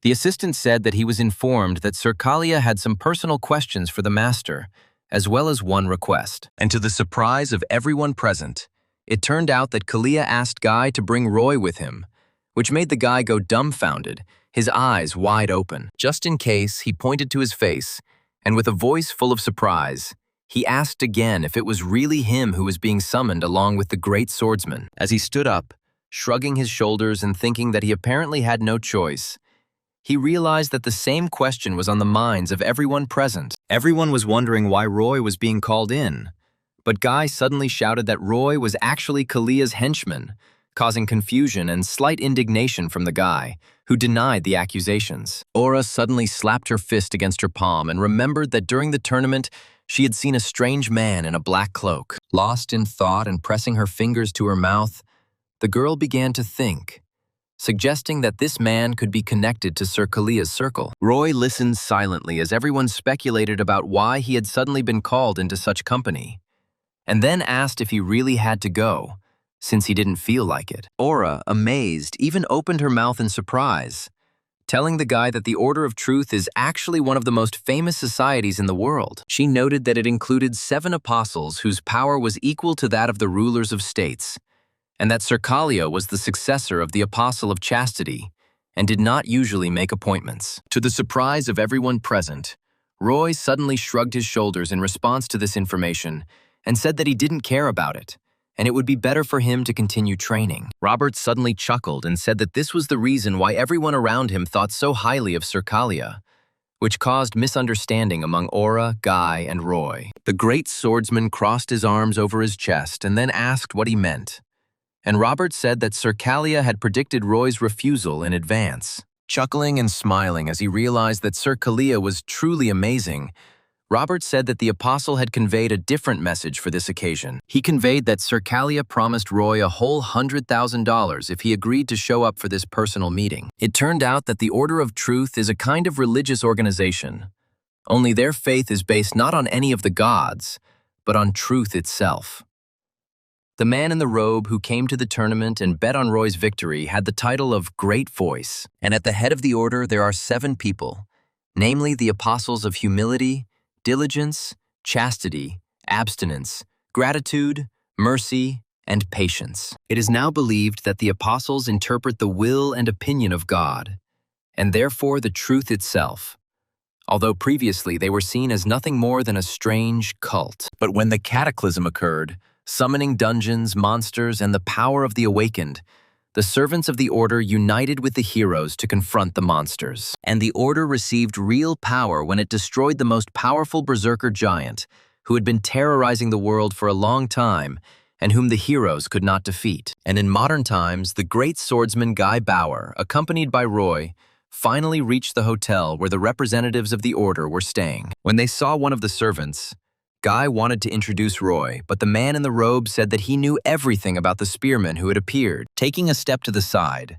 the man extended his hand towards the door and invited the 2 men to enter, claiming that Sir Kalia was already waiting for them. The whole time they were getting to the hotel, Roy was trying to figure out how this Kalia guy had guessed exactly how much money he needed. And then he thought it was all because of the tournament. The guy decided that he was offered the amount he was supposed to win at the tournament, but he couldn't understand why he had interested someone so important. Eventually, after walking through a long corridor, a man in a robe opened the door to a very prestigious-looking room for them and let the men in, claiming that Sir Kalia would be there soon. As Roy and Guy sat down, the swordsman allowed himself to clear his throat and gloomily remark that he had known they would have to wait, and that Kalia would never have arrived first. Wanting to satisfy his curiosity, Roy asked Guy if they had met Sir Kalia before, which caused the old man a little surprise. Sighing and frowning in displeasure, the man said that they would meet for the first time that day, and Roy's eyes widened in surprise. The guy said that he thought they had known each other for a long time, and Guy, sighing, noted that Kalia had been inviting him to his place for a long time, but the old man always refused. And although the man had met the Apostle of Chastity before,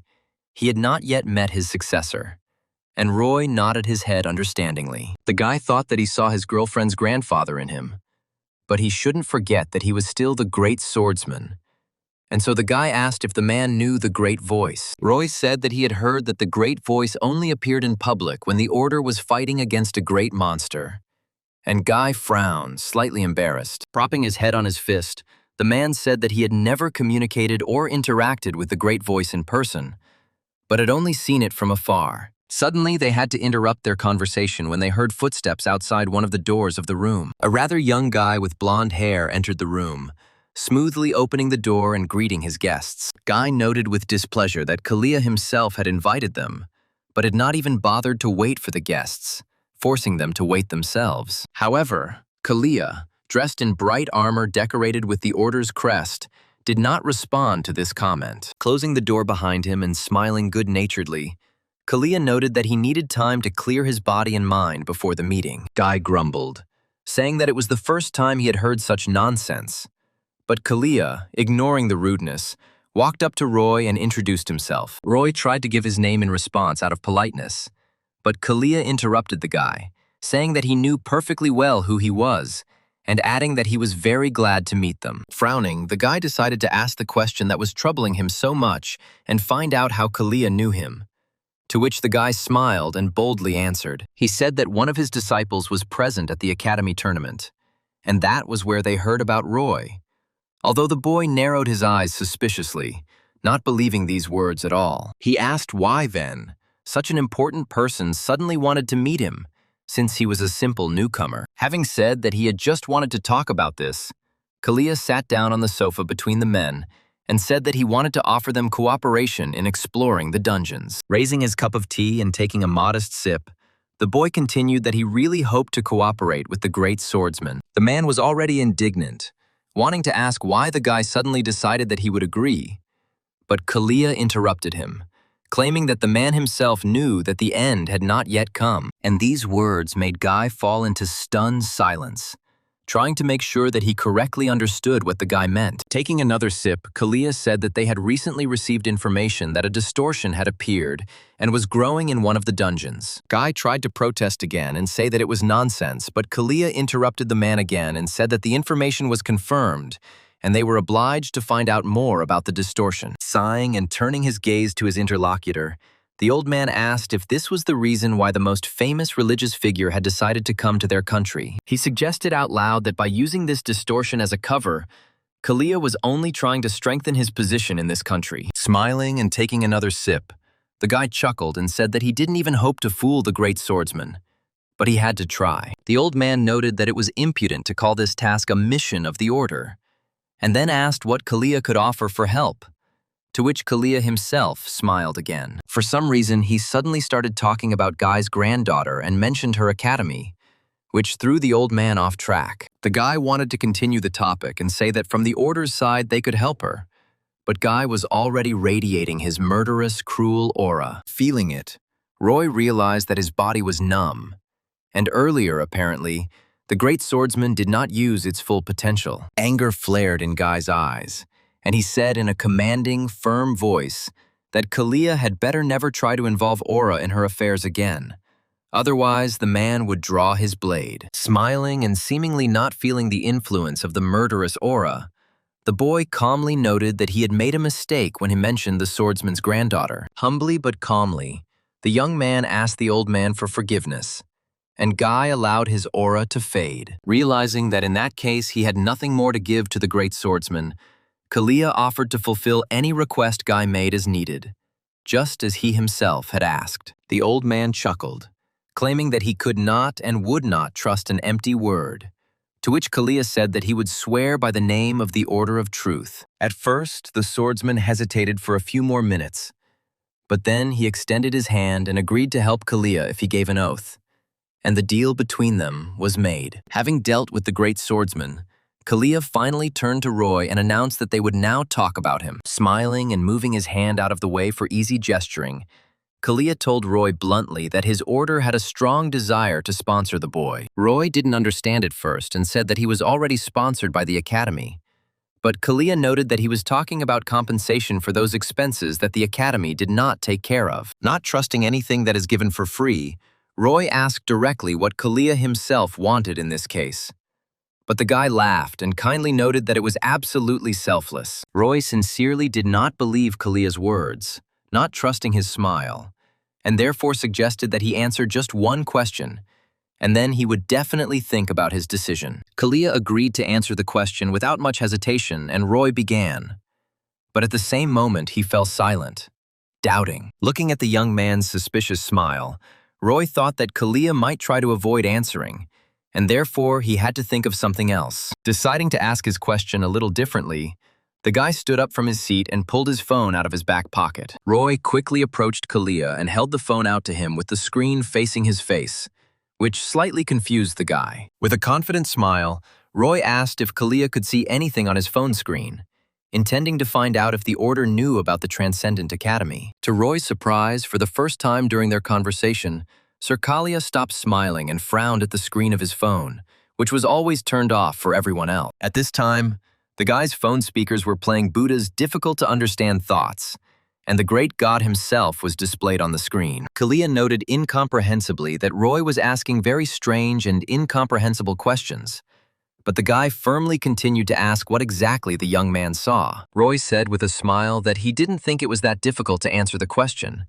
but Kalia replied that it was still difficult for him. Sighing, the guy took the phone away from Kalia's face and feigned disappointment, showing that he was saddened by the young man's refusal to answer. Seeing this, Kalia suddenly replied that he saw only a black screen, and Roy instantly removed all feigned emotions from his face, looking sternly into the eyes of his interlocutor. He tried to read the emotions on Kalia's face, but the young man began to smile again and, repeating that he had only seen a black screen, asked if the guy would be satisfied with such an answer. Having said that everything was fine with him, Roy smiled and responded to Kalia's offer of sponsorship with a firm, albeit polite, refusal. Sometime later, Kalia stood near a huge open window and, with his arms crossed over his chest, thoughtfully looked at the city from a great height. Without turning around, he spoke to the young man in the robe, asking how everything had gone for him.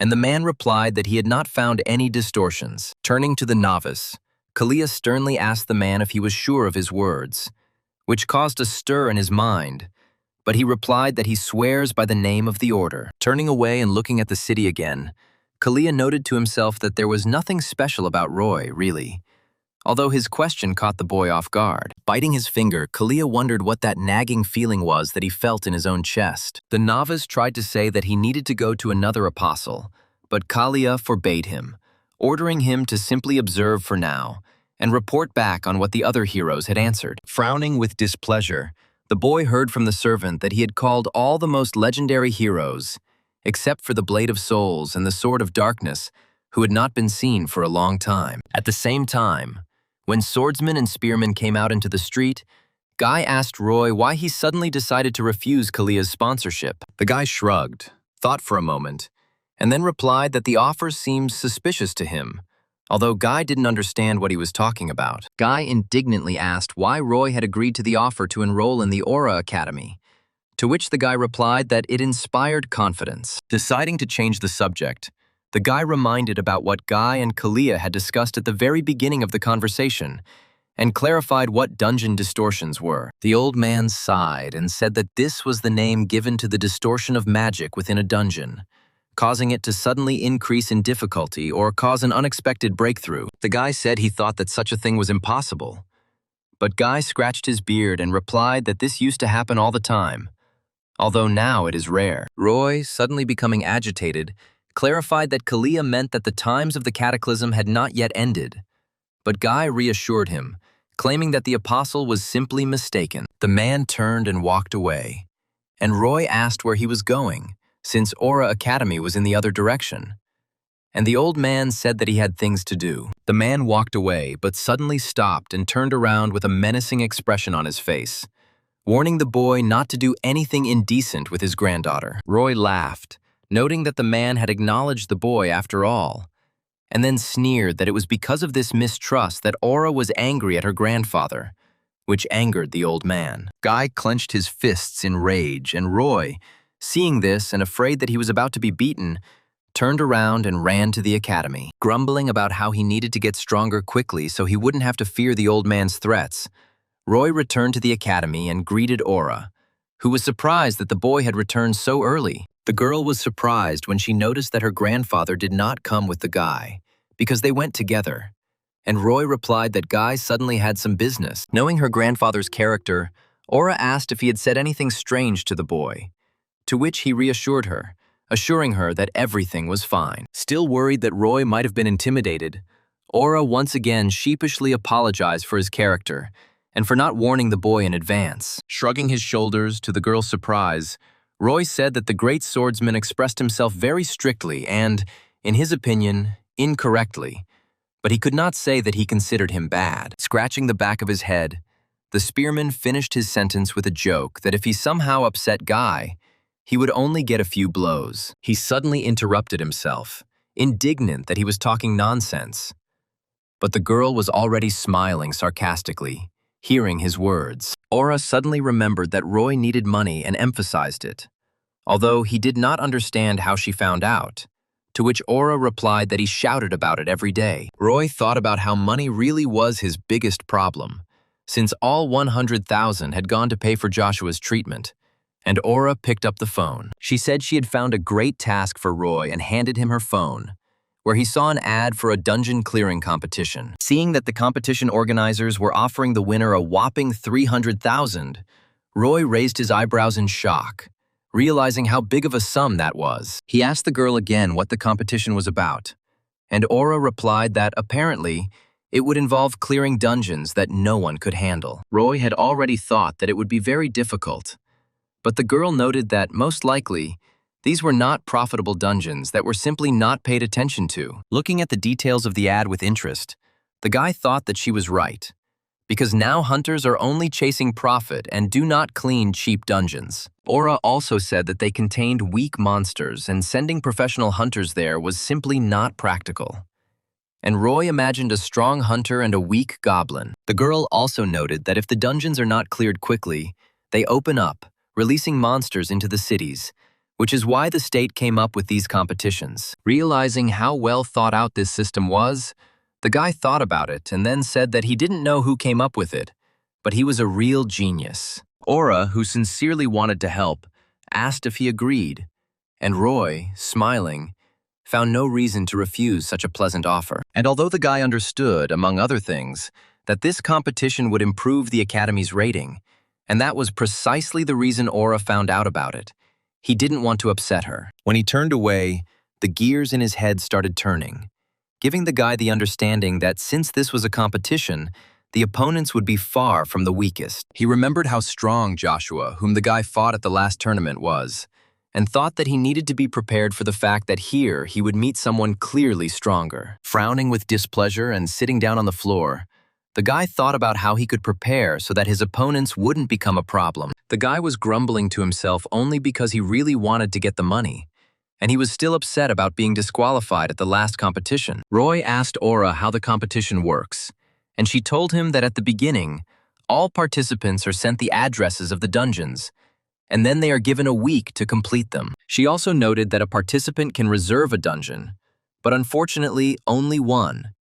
And Roy thought that this was designed to avoid monopolization. Aura said that the reservation would be canceled in 10 hours, so we needed to clear as many dungeons as possible in a week. Roy said that the task was difficult, because he would have to hurry and get rid of the corpses, and Aura asked in shock if he was really going to sell them. Roy was surprised and asked if getting rid of the monsters' corpses wasn't part of the main task, and Aura aggressively noted that it wasn't at all. Roy scratched his head and said that selling the corpses would make a lot of money, and the girl shook her head and replied that the main prize was much more important. A little disappointed that he wouldn't be able to both kill and sell monsters, Roy thought about how he could optimize his speed. Suddenly, he came up with an interesting idea and called out to Aura, who curiously asked what he had come up with. But before voicing the idea, the guy with a sly smile clarified what specific rules and restrictions there are in such a competition. A few days later, Roy was already prepared for the competition,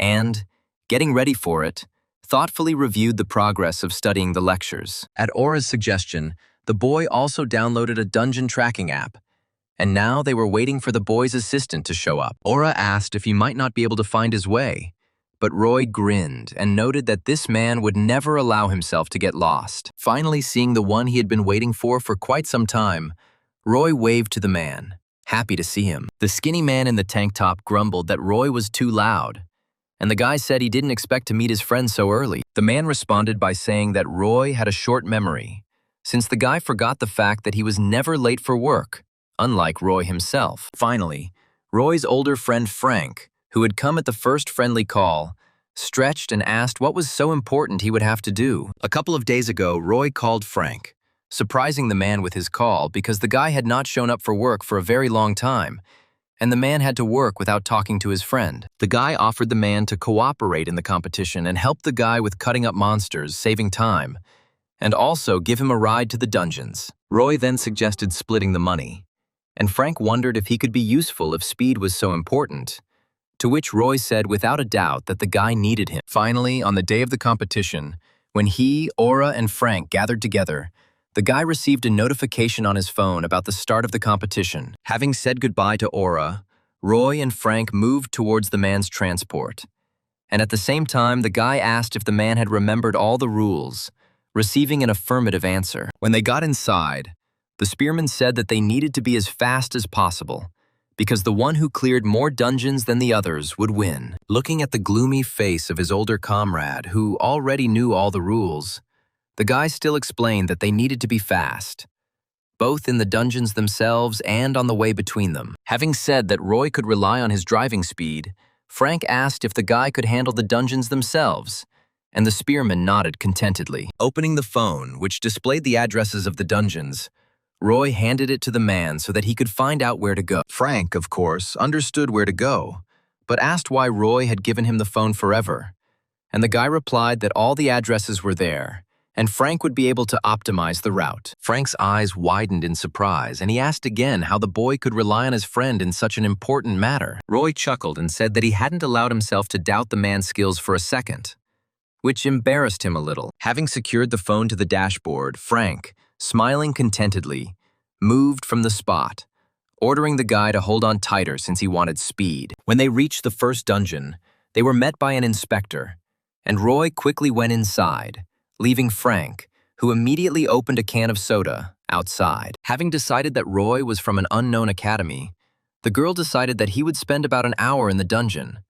Although at first, looking at Frank, she thought that they would cheat. But, seeing that the man was simply drinking soda, the inspector decided that everything was fine. But completely unexpectedly, the portal began to tremble a minute after it started. She went closer to check if he was okay. But to her surprise, she saw Roy jump out and ask Frank to get ready. The guy said that he had already finished, which caused a grumble from the man who had not had time to drink, and the surprise of the inspector, who was amazed at the guy's speed. Thinking that she had misheard and the guy was asking for help with the raid, the girl warned that help in completing the dungeon was prohibited. But Roy said that he had already finished. The girl thought the guy was lying, and he invited her to go inside to check and make sure of his success. As she entered, the inspector continued to be indignant. But once inside the dungeon, she was amazed to realize that the guy had actually killed all the monsters. The girl tried to understand how he managed to do it so quickly, because not even 5 minutes had passed. And Roy, not wanting to waste time, took the goblin's corpse and carried it to the exit. Seeing what the guy was doing, she stared at him blankly and asked why he even took this goblin. Roy asked not to pay attention and, loaded with extra weight, began to move towards the exit, doing a squat and a step, so that at the same time he could have time to work out. When he went outside, he saw that Frank had already prepared the cutting table. And when he saw the guy, he rolled his eyes and asked why he continued to do this madness. Putting the corpse on the ground, the guy replied that he couldn't miss tasks, although Frank didn't understand what Roy meant at all. Deciding to change the subject and seeing that the man had prepared his tools, the boy asked how long it would take to cut up each monster. Noting that the goblins were fairly simple, Frank insisted on 15 seconds per one, and Roy was pleased, preparing to move on to the other. The inspectors stared at what was happening in amazement and loudly asked if they were planning to cut up the corpses right there. Turning to her with displeasure, the guy said that according to the rules it was not prohibited, and therefore asked what problems there could be, without receiving an answer. Realizing that she really couldn't stop the guy, the girl allowed him to continue, and he, doing a squat and a step, continued to drag the corpses to the man for cutting up. In turn, Frank, doing his favorite thing in which he was a true professional, butchered each goblin with incredible speed. The men moved so harmoniously that the girl never ceased to be amazed, looking at how deftly they handled such an unusual task. Finally, having finished with the last goblin, they did not waste time and, choosing the next dungeon, grabbed the fresh meat and ran to the truck, leaving the amazed girl alone. Laughing at how much fun this activity was, the men quickly rode to the next dungeon, planning to make money both from the competition and from selling fresh meat. At the next dungeon, sitting peacefully in the middle of nature and enjoying the peace, another inspector was waiting for the two friends. He was thinking about how quiet the day was, and just as he was wondering where the participants were, a huge truck drove into the yard, rumbling with its weight. Not wanting to waste time, Roy ran to the entrance to the dungeon, and Frank began preparing the work area for cutting up monsters. Inside the dungeon, Roy was already met by a whole crowd of living skeletons, imbued with magic and ready to destroy the one who entered. Gripping his spear tighter and concentrating hard, Roy prepared to destroy each of them as quickly as possible. As more monsters gathered around him, Roy swung his spear with a flick of his wrist, spinning it around himself and breaking the bones of each one. Having sorted it out in 2 minutes, Roy began to run out and drag bones to Frank, who was upset about the lack of meat on the corpses. However, realizing that the skeletons contained a lot of bone marrow, which could also be sold profitably, the man began cutting them up. In turn, Roy, without ceasing to train, dragged one skeleton after another to the cutting table, catching the surprised look of the inspector. The friends moved so quickly and without paying attention to him that the inspectors simply could not find the words to say anything to them. Having finished with the skeletons and still in a hurry, The friends quickly loaded everything into the truck, climbed inside themselves, and moved on without saying a word to the man. Meanwhile, at the Ministry of Public Administration and Security, one of the bosses asked his employee if today's competition report was ready. Having praised the worker and sat down at his desk, the man opened the report and began to read with interest, studying the successes of the academy students. On the very first page, the man saw the personal file of a promising girl who had cleared 16 dungeons in her first day. Thinking that with such results she would definitely take first place, the man scrolled straight to the end to see the overall statistics and was surprised to notice that the girl was only second. Thinking that he had scrolled past someone more outstanding, the man decided that someone had managed to clear out 17 and began scrolling further. Opening the page with Roy's name, the man was speechless when he saw that the guy had managed to clear 32 dungeons in one day. And then he cried out, asking the worker about it. He thought that whoever made the report was mistaken, because it was simply impossible to clear 32 dungeons in one day. But the man said that there was no mistake. He added that at first he himself was surprised. But then he asked the inspectors and found out that the guy cleared each dungeon in about 5 minutes. Thinking that this was simply impossible for a student, the boss asked if he had broken any rules and received the answer that everything had been checked very carefully. Still trying to find the catch and understand how the guy managed to achieve such a result, the boss asked which academy he came from. After learning that he was from an academy called Dream, the man asked if the great swordsman's granddaughter was teaching there and received an affirmative answer. The man looked sternly at his subordinate, waiting for him to come to the understanding. But the worker could not understand what his boss was getting at. Angrily throwing the report on the table, the man demanded that they immediately check whether the great swordsman himself had interfered with the competition. At the same time, in one of the academies, a girl named Mia stood in front of her teacher, her head down, asking for forgiveness for the fact that she was only in second place for now. The head of the academy scolded her, asking if she really thought she could get away with a simple apology since their academy would suffer losses if they lost. The girl said that she would definitely try and do everything possible to win, to which the teacher thoughtfully asked what she thought about who took first place. The girl crossed her hands behind her back and thought for a couple of seconds, then raised her head and firmly said that she considered his success impossible. Getting up from the table, the man sighed and said that he thought it was possible, but only if someone helped him. Turning and walking towards the window, the man ordered Mia to act as she had done before, and he would take care of the rest. And when he turned around, asking if she understood everything, Mia thought that her teacher would definitely use dishonest means to achieve victory. And although the girl said that she would do everything, the man noticed that she was worried about his approach, and therefore added that in this world, the most cunning win. Even though Mia couldn't agree with this statement, she nodded obediently after hearing that the main thing was winning, not the truth. The man asked with displeasure if she was worried about her own rival, to which the girl firmly replied that she was not worried about him at all. Leaving the office and thinking about how their conversation had just gone, the girl moved around the territory of her academy. Still, Mia couldn't admit, even to herself, that she didn't agree with the teacher's approach. And she remembered one of the moments from her past. An image of her friend popped into her head, who always insisted that a legendary hunter must have ironclad principles that he would never compromise. In turn, she always argued with him, claiming that this form of thinking was nonsense. And in this world, absolutely everything was decided only by money. The guy sarcastically noted that he would definitely become a professional hunter and would light people's hearts with his will. And the girl smiled, listening to his words. Looking emotionlessly at her feet, she remembered how she had told him that his dreams were complete nonsense. Although in her heart she had never thought so. She remembered how he always joyfully supported her, never ceasing to smile and thus causing her to smile too. I remembered how I couldn't take my eyes off his kind eyes and couldn't stop thinking about his good principles. And of course, Mia remembered the despair and anger she felt when he died, leaving her forever and completely alone. But now she couldn't help but admit that his bright thinking haunted her to this day, preventing her from doing things he would never do. Meanwhile, Roy and Frank were sitting in the park, drinking soda and talking about the day. Frank complained that he was terribly tired, and Roy sarcastically noted that the man was getting old, and his friend, feigning anger, changed the subject asking how much they had earned. After looking at his phone and calculating everything, the guy said that if he divided it in half, it would come out to about 4,000 for each. Frowning with displeasure, the man was indignant that the guy was offering him a whole 50% and demanded only 30, insisting that otherwise he wouldn't come out tomorrow. And although Roy tried to insist that the man had tried very hard and therefore deserved half, Frank did not agree.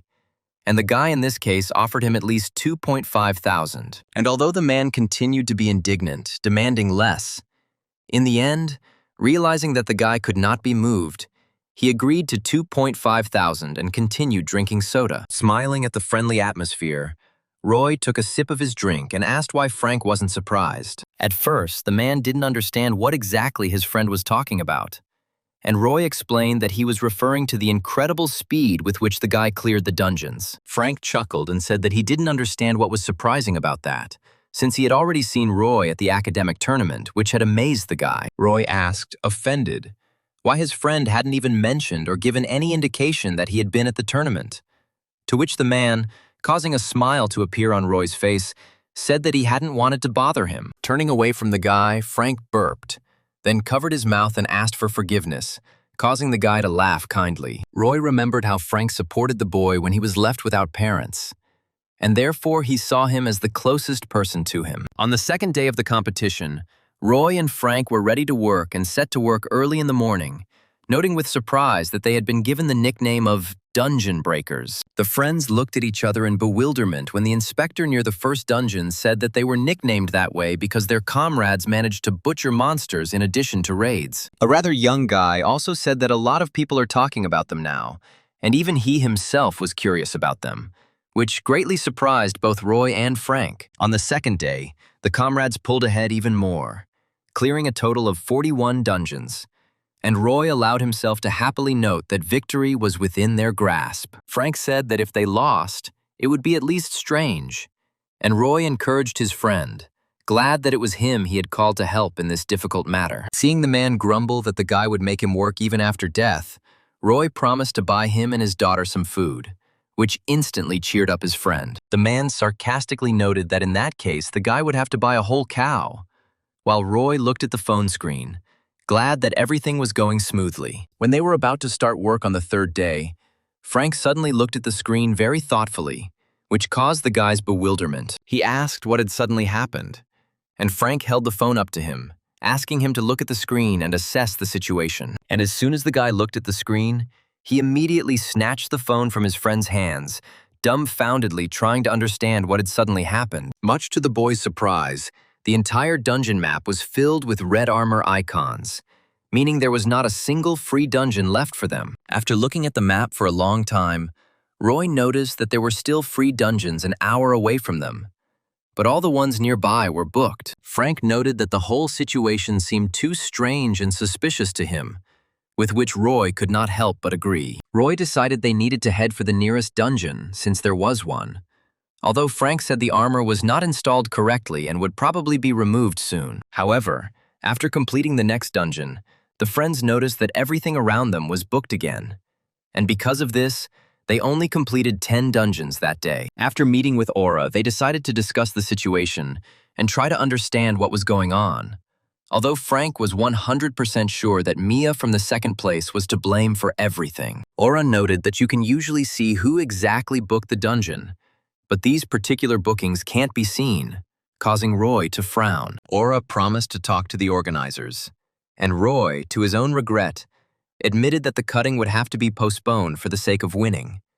And Frank agreed with this. And although Frank confirmed that they would reduce the time by skipping the time trial, they would not be able to overcome the distance, although the man would try to optimize the route. Roy thought for a few seconds, then sighed and spoke, noting that he had a plan, thereby attracting the attention of his comrades. Raising his finger up and smiling slyly, he began to explain his rather unusual idea to his comrades, who were listening to him attentively. The next day, a whole group of hunters gathered in one place, looking intently at their phones and not taking their eyes off the maps open in them. Sometimes they would indulge in conversation, and the manager would interrupt them, demanding that they make sure that after Roy was booked, All the dungeons around him were booked immediately. One of the guys noted that it was somehow unfair that they were preventing someone from completing raids, and the second one cut his friend off, claiming that the main thing for him was that they were getting paid. Upon receiving the notification, the man looked at the screen and immediately shouted for everyone to get ready,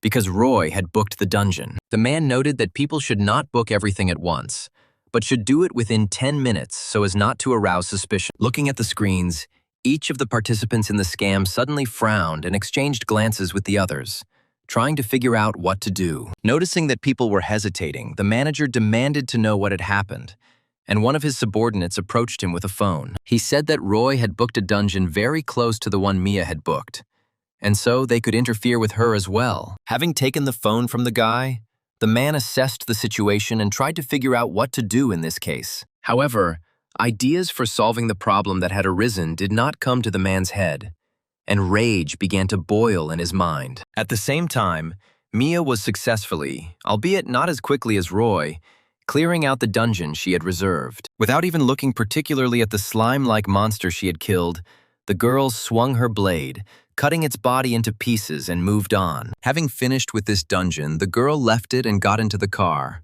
ordering the driver to go to the next dungeon. However, the driver suddenly hesitated and was asked why he was not going anywhere, after which the man noted that he had a problem. He stuttered a little from excitement as he said that all the dungeons around were booked, so he didn't know where to go, which greatly surprised Mia. At the end of the day, having cleared 2 more dungeons than Mia, Roy smiled contentedly, glad that he had come up with such a clever idea to reserve points near her. At the same time, the girl came to the manager, who said that he did not expect such cunning from the enemy, and therefore came up with another plan. He told Mia to continue going through the dungeons as usual, promising that he would deal with Roy. And Mia, closing her eyes, agreed. The next day, Mia reached her first dungeon, which turned out to be a couple of meters away from the one that Roy and Frank had booked, and they greeted her happily. Hearing her name, the girl turned and frowned at the surrounding area, wanting to see who had come to watch her triumph. And she saw Roy and Frank smiling happily at the meeting with their rival and ready to get to work. The inspector noted that the participants were forbidden to quarrel, but Roy said that they did not quarrel. It was just that their dungeons were located nearby. The girl greeted Roy without much enthusiasm in her eyes, wondering to herself at his appearance, and Roy greeted her back with a kind smile. He said he hopes that whoever wins, he hopes it will be a fair fight, because the competition started with good intentions. The girl noted that she was upset by his suspicions of her unfair play, and Roy, saying that he did not mean it, walked away with the same kind smile. Watching the spearman leave, the girl thought about what he said about good intentions and lowered her gaze. And then she clicked her tongue in displeasure, saying that such an opinion was simply laughable and that the main thing was winning. The girl thought that she didn't believe in the existence of good intentions and that all the people around her were selfish, and therefore they only helped when it was profitable, and then boldly abandoned. Looking up at her sword, the girl concluded that there was no room for good intentions in this sad cycle of life. Having climbed into the dungeon, the girl decided that she needed to deal with the 2 friends as soon as possible, despite any pangs of conscience. When the girl came out of there, her attention was drawn to the exclamation of the inspector, who claimed that he had, of course, heard about it, but really wanted to see it for himself. The girl turned her indifferent gaze to the side, although inside she was curious about what the young man was talking about. And at the same moment she froze in amazement, seeing Roy and Frank energetically cutting up the monsters, obtaining raw materials for subsequent sale. While doing a step squat with the corpse of a lizard-like monster on his shoulder, the guy noticed that the girl had gotten out of the dungeon earlier than he expected. Looking behind Mia, Roy asked if she wanted the corpses of the monsters she killed in that dungeon, surprising the swordswoman again. She told Roy to do whatever he wanted, and he, delighted by the girl's kindness, went to her dungeon to get the monsters from there too. However, the girl was even more struck by the fact that Roy moved by squatting in a step, and she asked why he walked like that. At first, Roy didn't even understand what exactly the girl meant, and so he asked if she was talking about training, and then he thought she meant that he was dragging corpses to Frank. And Roy told her with a smile that they cost money. Turning around, the girl indignantly said that their business was a waste of time, and so she moved away, leaving the two friends to work. And although the girl was angry at them for wasting their time, the anger turned to sadness when she remembered her friend, whose smile was as kind as Roy's. However, as she moved towards the car, Mia noted one last time that nobility did not exist, and even people like Roy were only attracted by money. At the same time, Guy Bauer, armed with his mighty blade, angrily cursed Kalia, saying that the impudent man had deceived the old man. Standing on the corpse of a huge monster and swinging his blade to shake off the blood, the man said that Kalia promised monsters of the 6th level, but they had to kill creatures of the 10th. When the man jumped down, Kalia, looking thoughtfully at the monster, suggested that it was due to distortion, to which Guy aggressively noted that such a thing does not happen. Casting an evil glance at the boy, the great swordsman noted that he believed more in the guilt of the Order of Truth, as it had been 30 years ago. Kalia swore on the honor of the Order that they had nothing to do with it, and Gaius was about to insult the young man, but someone in a large hat intervened in their conversation. Sitting on a hovering broom, a girl named Daisy, who was a student of the Great Mage, noted that she would not tolerate swearing in her presence. Seeing the new arrival, the old man irritably said that the young girl was not his boss and asked where her mentor was, to which he received the answer that the great magician was not feeling well. Jumping off her magical transport, the girl analyzed her feelings and noticed that she felt an abnormal flow of mana, but it did not look like a distortion. Frowning thoughtfully, Daisy turned to Guy and asked if he had felt anything strange, to which the man replied half-heartedly that he had felt nothing unusual. The sorceress noted with a sad expression that the swordsman was very lucky, and that such phenomena only happened when the berserker giant was released. Kalia asked Daisy if this corruption could infect other dungeons, and was told that it was possible, although the chance was small. Turning back to the men, the girl said that they needed to get a lot more information anyway, and while she was saying that she would ask the administration to reevaluate all the dungeons, in another part of the city, inspectors saw a very strange anomaly. They stood in front of 3 open dungeons at once, discussing that it was rare, but it did happen that 2 dungeons would merge.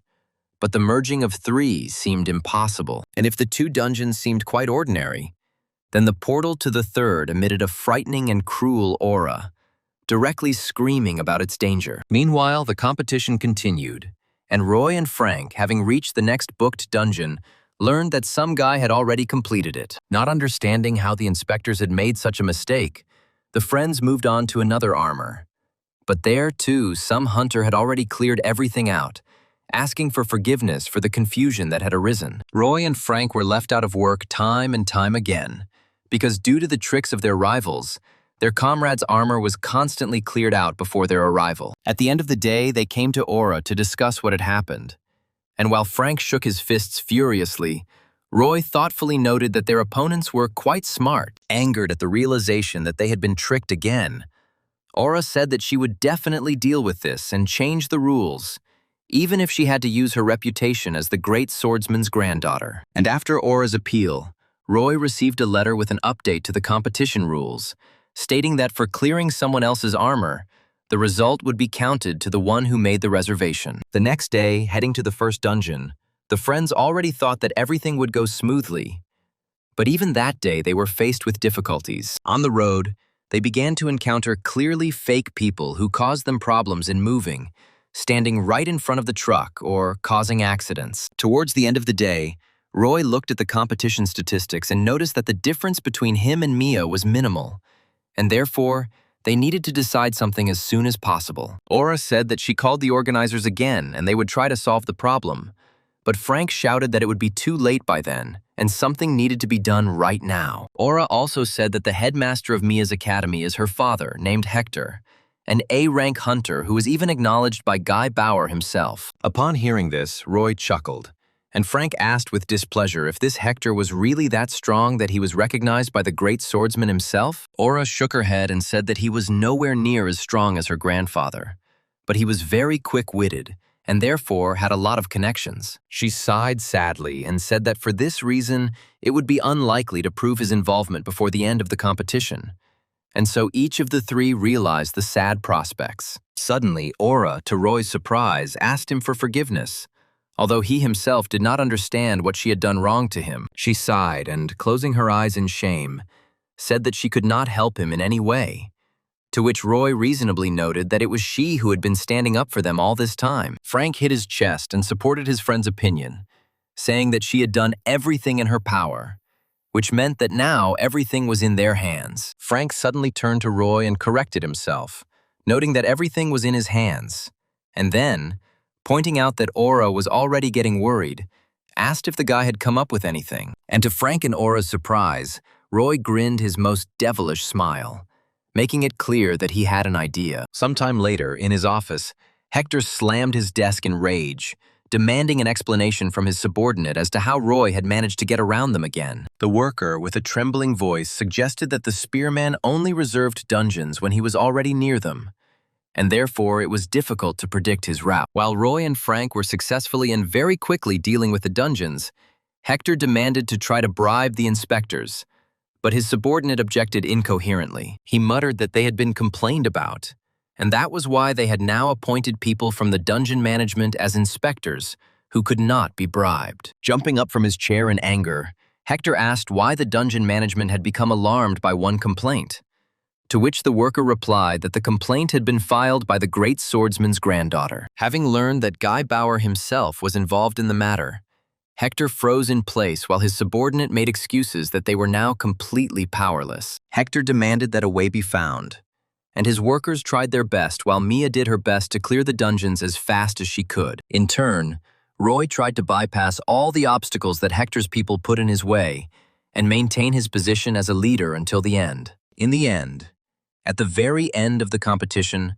the result was a draw, and to clarify the circumstances, both Aura and Hector were called to the High Commission. While Aura furiously accused Hector of cheating, and he in turn denied any accusations, the competition organizer frowned thoughtfully. Finally, tired of listening to aggressive talk that clearly wasn't leading to productive results, the man stood up and shouted, demanding that both academy owners shut up. Having achieved silence, the man straightened his tie and calmly continued, noting that, first of all, the commission recognized that there could be no draw. Continuing, he noted that due to the lack of evidence of cheating, Mia would not be disqualified either, causing Hector to smirk wryly. And then, seeing Aura's displeased reaction, the man finished his thought by saying that the commission had come up with a special proposal specifically to resolve the situation. The next day, the leader of the dungeon management team was already meeting Roy at the chosen location, ready for anything. Mia also arrived on time,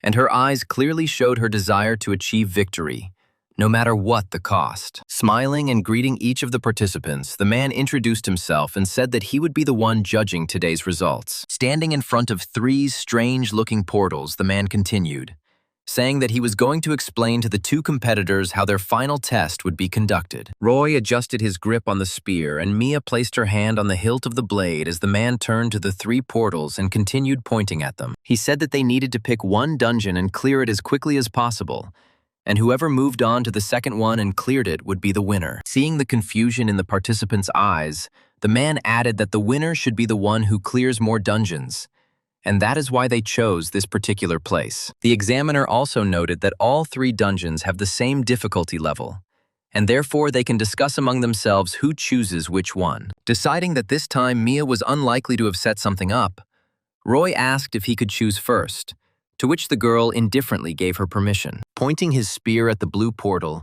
the guy said that he would go into it, and Mia, shrugging her shoulders, decided that in that case, she would go into the red one. Having agreed, the opponents moved to the entrances to the dungeons and stood near them, waiting for the inspector's command. Suddenly, Mia, without turning to the guy, told him not to cry later when he tasted defeat. Turning to the girl, Roy asked in bewilderment what she meant. But behind his back, the man had already raised his hand, getting ready to give the command to begin. And when he waved to her, both participants, reacting to the gesture, rushed to their portals, intending to get ahead of the opponent and get to the third as quickly as possible. As Roy ran into his dungeon, his face reflected confusion, although he tried to concentrate on his task, but he still tried to understand the meaning of the girl's words, guessing that she could somehow interfere with his victory. But deciding that the girl had simply decided to distract Roy in this way, the spearman rushed forward, wanting to clear the dungeon as quickly as possible. However, unlike all the previous dungeons, which Roy cleared very quickly, in this one he had a hard time finding even one enemy, which surprised him. With a gloomy indignation on his face, the guy tried to understand what exactly was going on here, because during the time that he usually ended up here, he was simply looking for monsters. Suddenly, the boy froze in place, hearing a terrifying yet familiar scream that clearly did not belong to either a human or the simple kobold that Roy expected to meet. The sound was so frightening that Roy's body instantly tensed and his mind filled with excitement as he looked around, trying to figure out what was causing it. And when the boy looked around one of the corners, he saw the paw of a monster stepping into his path from there, which Roy almost immediately recognized from his own experience. And at the same moment when he realized what kind of monster he had met, a huge manticore jumped out at the spearman, intending to bite his throat. Her furious gaze blazed, showing that there was nothing in it but the thirst for murder. And Roy, eyes wide with shock, remembered how he had fought the same monster at work. But there was no time for nostalgia, because Roy, tightly clutching his spear, was trying to understand where such a strong monster came from in this dungeon. While the manticore had already rushed at him. Getting into a fighting stance, the boy prepared to take the attack of the dangerous monster, concentrating his mind on the fact that the fight would be much more difficult than he suspected. Twisting the spear in his hand, closing his eyes and allowing the sensations to guide his body, Roy rushed forward, piercing the monster with his weapon through and through. Having pulled ahead after instantly killing the monster, Roy grabbed the spear more comfortably and rushed forward, not forgetting that the competition was still going on. Realizing that he had already spent a lot of time, Roy began to move around the dungeon at a run, just to reduce the time it took to clear it. To his own surprise, the guy ran around the entire dungeon and returned back to the beginning, but did not find any more monsters, and, deciding that he was finished, rushed to the portal. Panicked because he could already be late, the guy literally jumped out of the portal, which surprised the inspector a little. The man tried to speak, but Roy shouted first, claiming that there was a manticore in his dungeon. The boy, slightly out of breath, tried to catch his breath, while the man asked about the manticore and, with a stunned look, asked if Roy had really killed it alone. Thinking that Mia had already finished the third portal, the guy demanded a rematch, and the inspector got over his surprise and, clearing his throat, replied that it was impossible. The guy was even speechless, not understanding why the competition couldn't be stopped if he had met a fourth-level monster, and then asked his question directly. Calmly turning to the guy, the man said that he could not satisfy his request because Mia had not yet emerged from her portal. Looking at the blood-red portal, the guy hoped that the girl would come out now. But with every second, excitement filled his mind. Roy thought that in his own portal he had encountered a terrifying monster, although he had expected to meet simple kobolds as he had been promised. And while Roy was asking himself who was in Mia's dungeon in that case, a huge monster crept up to the girl herself, preparing to finish off the uninvited guest. Sometime in the past, during one of their training sessions, Mia was smearing medicine on her friend's injured cheek, who was grinning at the situation. By joking that the girl had such a hard punch that she could easily join the monsters, the guy caused his girlfriend to grumble indignantly. Mia tried to change the subject to the fact that he had recently refused to follow the teacher's instructions, and the guy said that he simply did not understand how one could harm someone for the sake of profit. With a friendly grin, he explained that a true hunter must have principles, which caused Mia's indignation, claiming that he had already earned a reputation as a fool. Without even understanding whether she was angry at her friend or at herself, the girl cursed, claiming that kindness only brings trouble, and that the guy had better learn to take care of himself, even at the expense of others. And while the girl was shouting that the age of heroes was over, giving way to the time of professional hunters, the guy looked at her with a smile, without interrupting. And when she finished by saying that there were no more heroes and that the world was ruled by selfishness, the guy calmly said that she was wrong. Still with the same kind smile, he continued, claiming that heroes have not really disappeared, and that there are as many of them as there are corrupt politicians, and that one day, he himself will become a hero. And after some time, the girl was already running in the pouring rain, sending mental prayers that everything would work out. As Mia ran to the spot, she remembered how the boy claimed that he would definitely become a hero who didn't care about profit. And seeing what had happened, and unable to hold back her tears from not understanding how this could have happened. The girl remembered how he insisted that he would definitely become her hero. But now, standing in front of his dead body, she could not believe that his promise would never come true. A few days later, she was listening to the moralizing of her father and, at the same time, teacher, who irritably reasoned that her friend had turned out to be too stupid. Holding back her anger, the girl did not allow thoughts condemning the guy's behavior to penetrate her mind, because she knew that he died protecting a stranger. But, having decided that it was precisely this desire to help that led him to his death, the girl, feeling something break inside, obediently told her father that she would justify all his hopes. And now Roy asked the inspector in amazement how the girl could still not come out of the dungeon, because 10 whole minutes had already passed. The man shrugged and said that the girl was late and therefore Roy won anyway.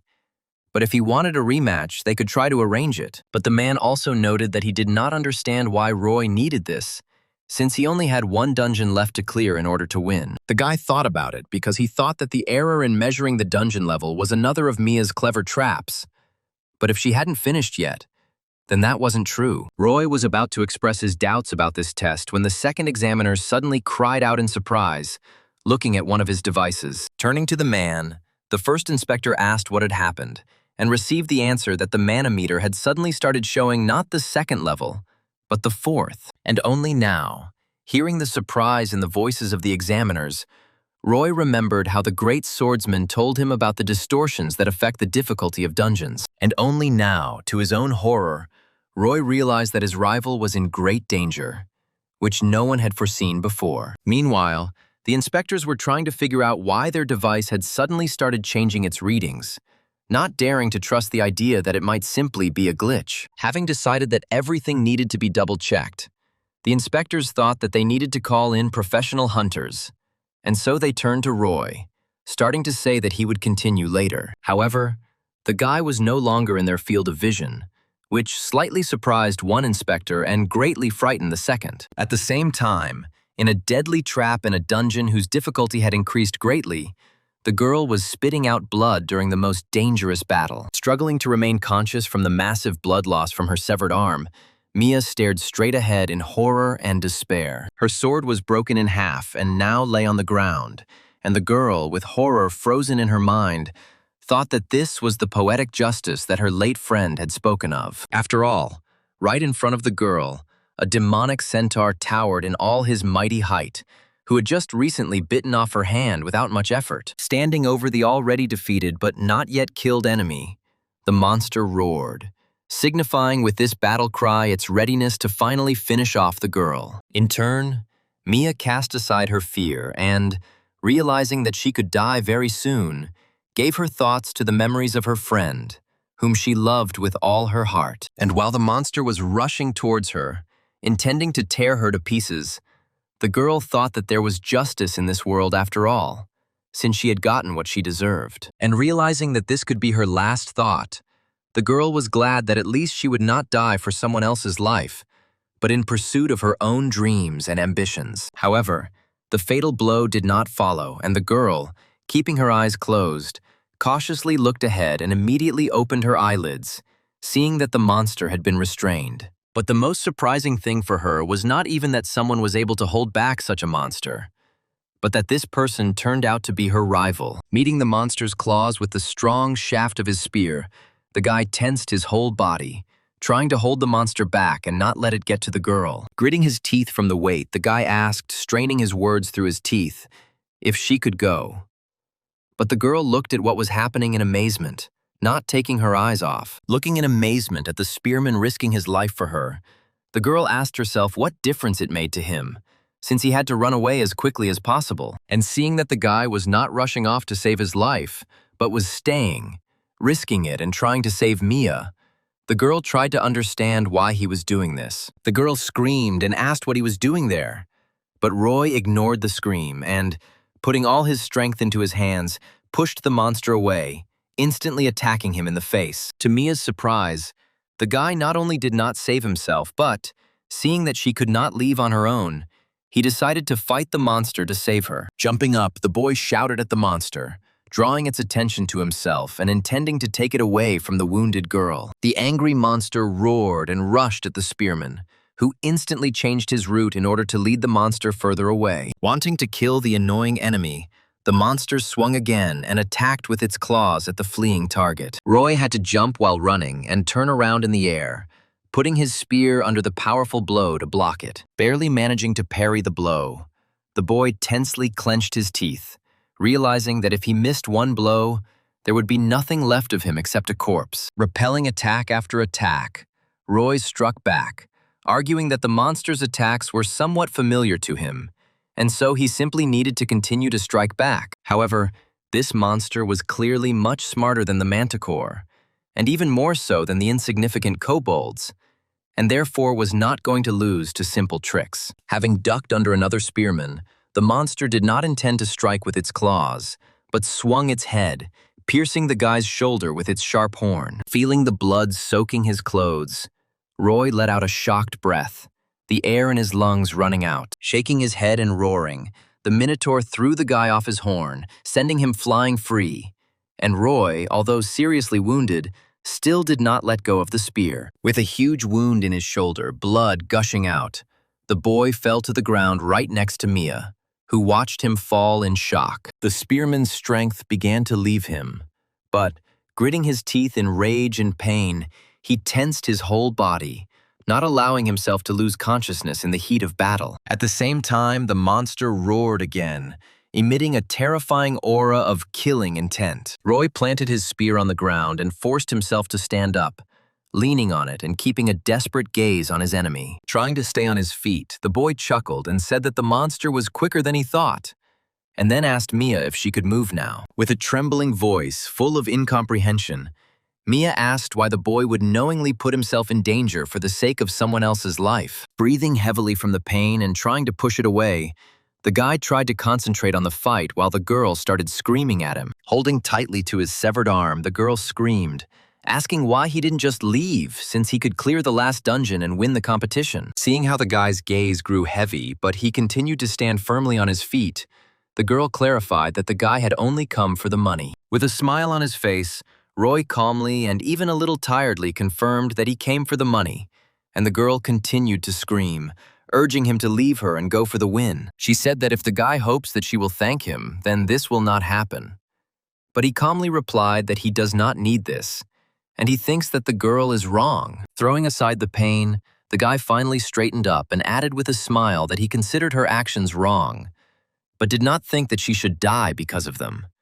Which reminded Mia of her friend. Kneeling, the girl felt the presence of the spirit of the one she was in love with, and was amazed to remember how he had once promised that they would definitely meet again. Still with the same kind calm, Roy said that he saw no reason in his goal to leave her to die, and images of the past appeared before the girl's eyes. She remembered how she always listened to her beloved's reasoning with a smile, although she considered his thoughts stupid. And Roy suddenly turned around, screaming that there was no reward in this world more valuable than saving a person, and therefore she should forget about her selfish nonsense. At the same time, the monster roared again, clearly intending to attack the two awakened ones with the goal of tearing both of them to pieces. And while it rushed at them in mindless rage, Roy twisted the spear with only one unwounded hand, preparing to protect Mia with the last of his strength. With a cry of despair, the boy strained even his wounded hand and grabbed her spear, standing firmly on the ground and preparing to take this deadly attack. And when the monster's claws were already very close to him,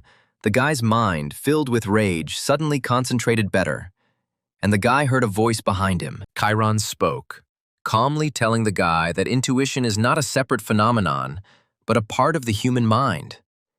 The boy heard the clatter of hooves, and Chiron continued, arguing that if you stop assessing the situation, no intuition will work. And therefore, the guy is obliged to connect his mind with feelings so that intuition does not control him, but is only a tool that Roy must control. And at that very moment, he realized that without assessing the situation, the guy was able to clear his gaze of fear, pain, or indignation, completely concentrating on assessing the situation. Chiron concluded by stating that assessing a situation through one's own senses is the true form of transcendental intuition. And Roy, rushing to intercept the monster's attack, allowed his senses to assess the situation down to the very last detail in order to deliver a perfect blow. Easily exposed to the monster's attack, Roy literally directed its blow only to dodge it with a smooth and calm movement, taking a slight step back. And even though the attack was incredibly powerful,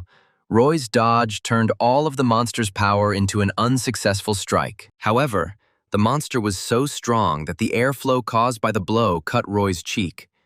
But he was able to realize that he could see where his enemy would strike. The monster, a moment later, clamped its jaws a couple of centimeters away from the guy, because he managed to dodge this attack with one jump. Feeling the monster's muscle movements, Roy was able to predict its next attack, easily dodging, which made the monster even angrier. Turning over in the air, Roy thought that at this rate he could distract the monster's attention until the professional hunters arrived. Looking at the girl right in motion, Roy thought that he doubted that Mia would be able to hold out because she had lost a lot of blood. Before she could land, Roy noticed that her eyelids were closing heavily, which meant that she was holding on with all her might to keep from losing consciousness. Realizing that he couldn't just wait, Roy realized that he needed to attack the enemy now and not let him take any more time from them. Having reached the peak height, Roy twisted his spear and rushed at the monster, intending to finally kill it and pull the girl out of the dungeon. Concentrating all his power in his hands and recalling Xiang Yu's lessons, Roy used all his internal strength for this strike. In turn, the monster opened its fanged mouth, ready to devour the naive, impudent man who decided that he could kill him. Seeing this, the boy realized how hopelessly small his chances of winning were against such a powerful monster. Flying towards the monster, the guy felt with all the sensations of his body that he would not be able to win, because the monster's strength was truly terrifying. However, the guy did not allow uncertainty and fear to cloud his mind, and for the first time in a long time, decided to add his own mana to his weapon. Screaming in realization of the desperation of his attack, but not intending to retreat, Roy rushed forward towards the enemy, wanting to kill him with one powerful blow. In turn, the monster, exuding an aura full of murderous lust, growled towards the spearman, intending to bite the enemy in half. Opening her eyes and watching Roy's actions, Mia stared at him in amazement, seeing the incredible action he was performing to save her. And a moment later, landing right in front of Mia with his side ripped open, Roy was breathing heavily, trying not to let the pain cloud his mind. And right in front of him, with a powerful roar, a monster fell to the ground, its body cut in half by one powerful blow. Realizing that the enemy was defeated, Roy began to realize how badly he was hurt, and the adrenaline began to leave his body, causing the guy to fall to the ground with trembling hands. However, the spearman understood that he had no right to relax now, because Mia could die, and therefore, getting up, he grabbed her by the arm and dragged her to the exit. Periodically, the guy asked the girl if she had died, fearing that he might have tried in vain for her. But Mia made it clear in a weak voice that she was still alive. Roy tried to pull her out as quickly as possible, while the girl experienced rather strange and unusual emotions for her after what happened. Finally, the rivals, who had become comrades in misfortune, were able to get out of the dungeon and immediately asked for help from the surprised inspectors. Sitting with a bleeding shoulder and a cut cheek next to the prone Mia, Roy heard the girl say that she did not consider him her benefactor at all. She said she still thought the guy had made a mistake, to which Roy sighed and noted that he didn't care what she thought. Finally, the medics arrived and placed Mia on a stretcher, and Roy was supported by the arm, preparing to take both awakened to the hospital. Sometime later, what happened became public knowledge, and people became alarmed, because it had never happened before that high-level monsters appeared in easy dungeons. Roy himself also became a much-discussed figure, as it was surprising to everyone that a simple student could deal with a level 6 minotaur. And while the boy was receiving medical assistance, a novice of the Order of Truth came to Kalia and reported that the Apostle of Temperance was calling him. Kalia was a little surprised to hear this, but the man explained that he was being called because of the distortions that had occurred. At the same time, Daisy, who was in the company of the great swordsman, showed him the news and asked if it was true that the guy who dealt with the Minotaur was studying at the Aura Academy. The man crossed his arms behind his back and said that if she meant some ugly gnome, then she was absolutely right. although the girl did not understand what the old man meant. And Roy himself, who had already completed a course of treatment, now sadly buried his head in his hands, grumbling because he had not been given the entire prize. Frank, who was sitting next to him and peeling an apple, indignantly asked if that was really what was bothering him now. To which the guy answered in the affirmative. He was outraged by the fact that he won and was the first to cope. And then he also pulled out Mia, but they still divided the prize in half and declared a draw. The guy grumbled that they could have played rock, paper, scissors, or at least mukchippa, which is played with 2 hands. Frank crossed his arms and called the guy a blockhead, reminding him that Mia had actually lost her other arm. Roy said that was the reason he suggested the game, which surprised Frank a little, who muttered that the guy had really lost his humanity because he wanted money. While the friends were chatting, Aura entered the room, joyfully greeting her friends and announcing her arrival. Approaching the spearman's bed, Aura asked what he was grumbling about, and Frank explained that the guy was upset because they were assigned a draw, and he only received half of the prize. Looking at her friends with bewilderment, Aura asked why they thought Roy only got half, which caused questions from her comrades. Shrugging her shoulders, the girl said that Mia personally refused her share of the prize, and on top of everything, told about all the shenanigans they resorted to during the competition. It turned out that Mia blamed her father for everything that happened, which is why the proceedings began, and they say that the case will go to court. Upon hearing the news, Roy was shocked to remember the girl telling him in an indifferent voice that she thought the boy had made a mistake in saving her. Shrugging again, the girl ignored Roy's thoughtful expression and said that she came for another reason. She said that Mia asked her to tell the spearman that, although she believed that the guy shouldn't have saved her, she still considered herself guilty. Roy could not believe that this girl, who had so persistently defended her selfish point of view, admitted her guilt and tried to make amends to him for this guilt. However, Aura didn't pay attention to the guy's frown and noted with a smile that in any case, the prize was entirely his, and then he should be happy. Smiling slyly, the girl also noted that the state took responsibility for what happened and offered the guy another 100,000 as compensation. The guy, dumbfounded, asked again if he had misheard, and the girl added sarcastically that he would also be exempt from all taxes on the prize money. Roy had never held anything even close to that valuable in his hands before, and then he counted them with his eyes wide open, while Aura continued to talk about the good news. Taking out a firecracker, she used it to announce that their academy had finally upgraded to level 3, which made Roy happy,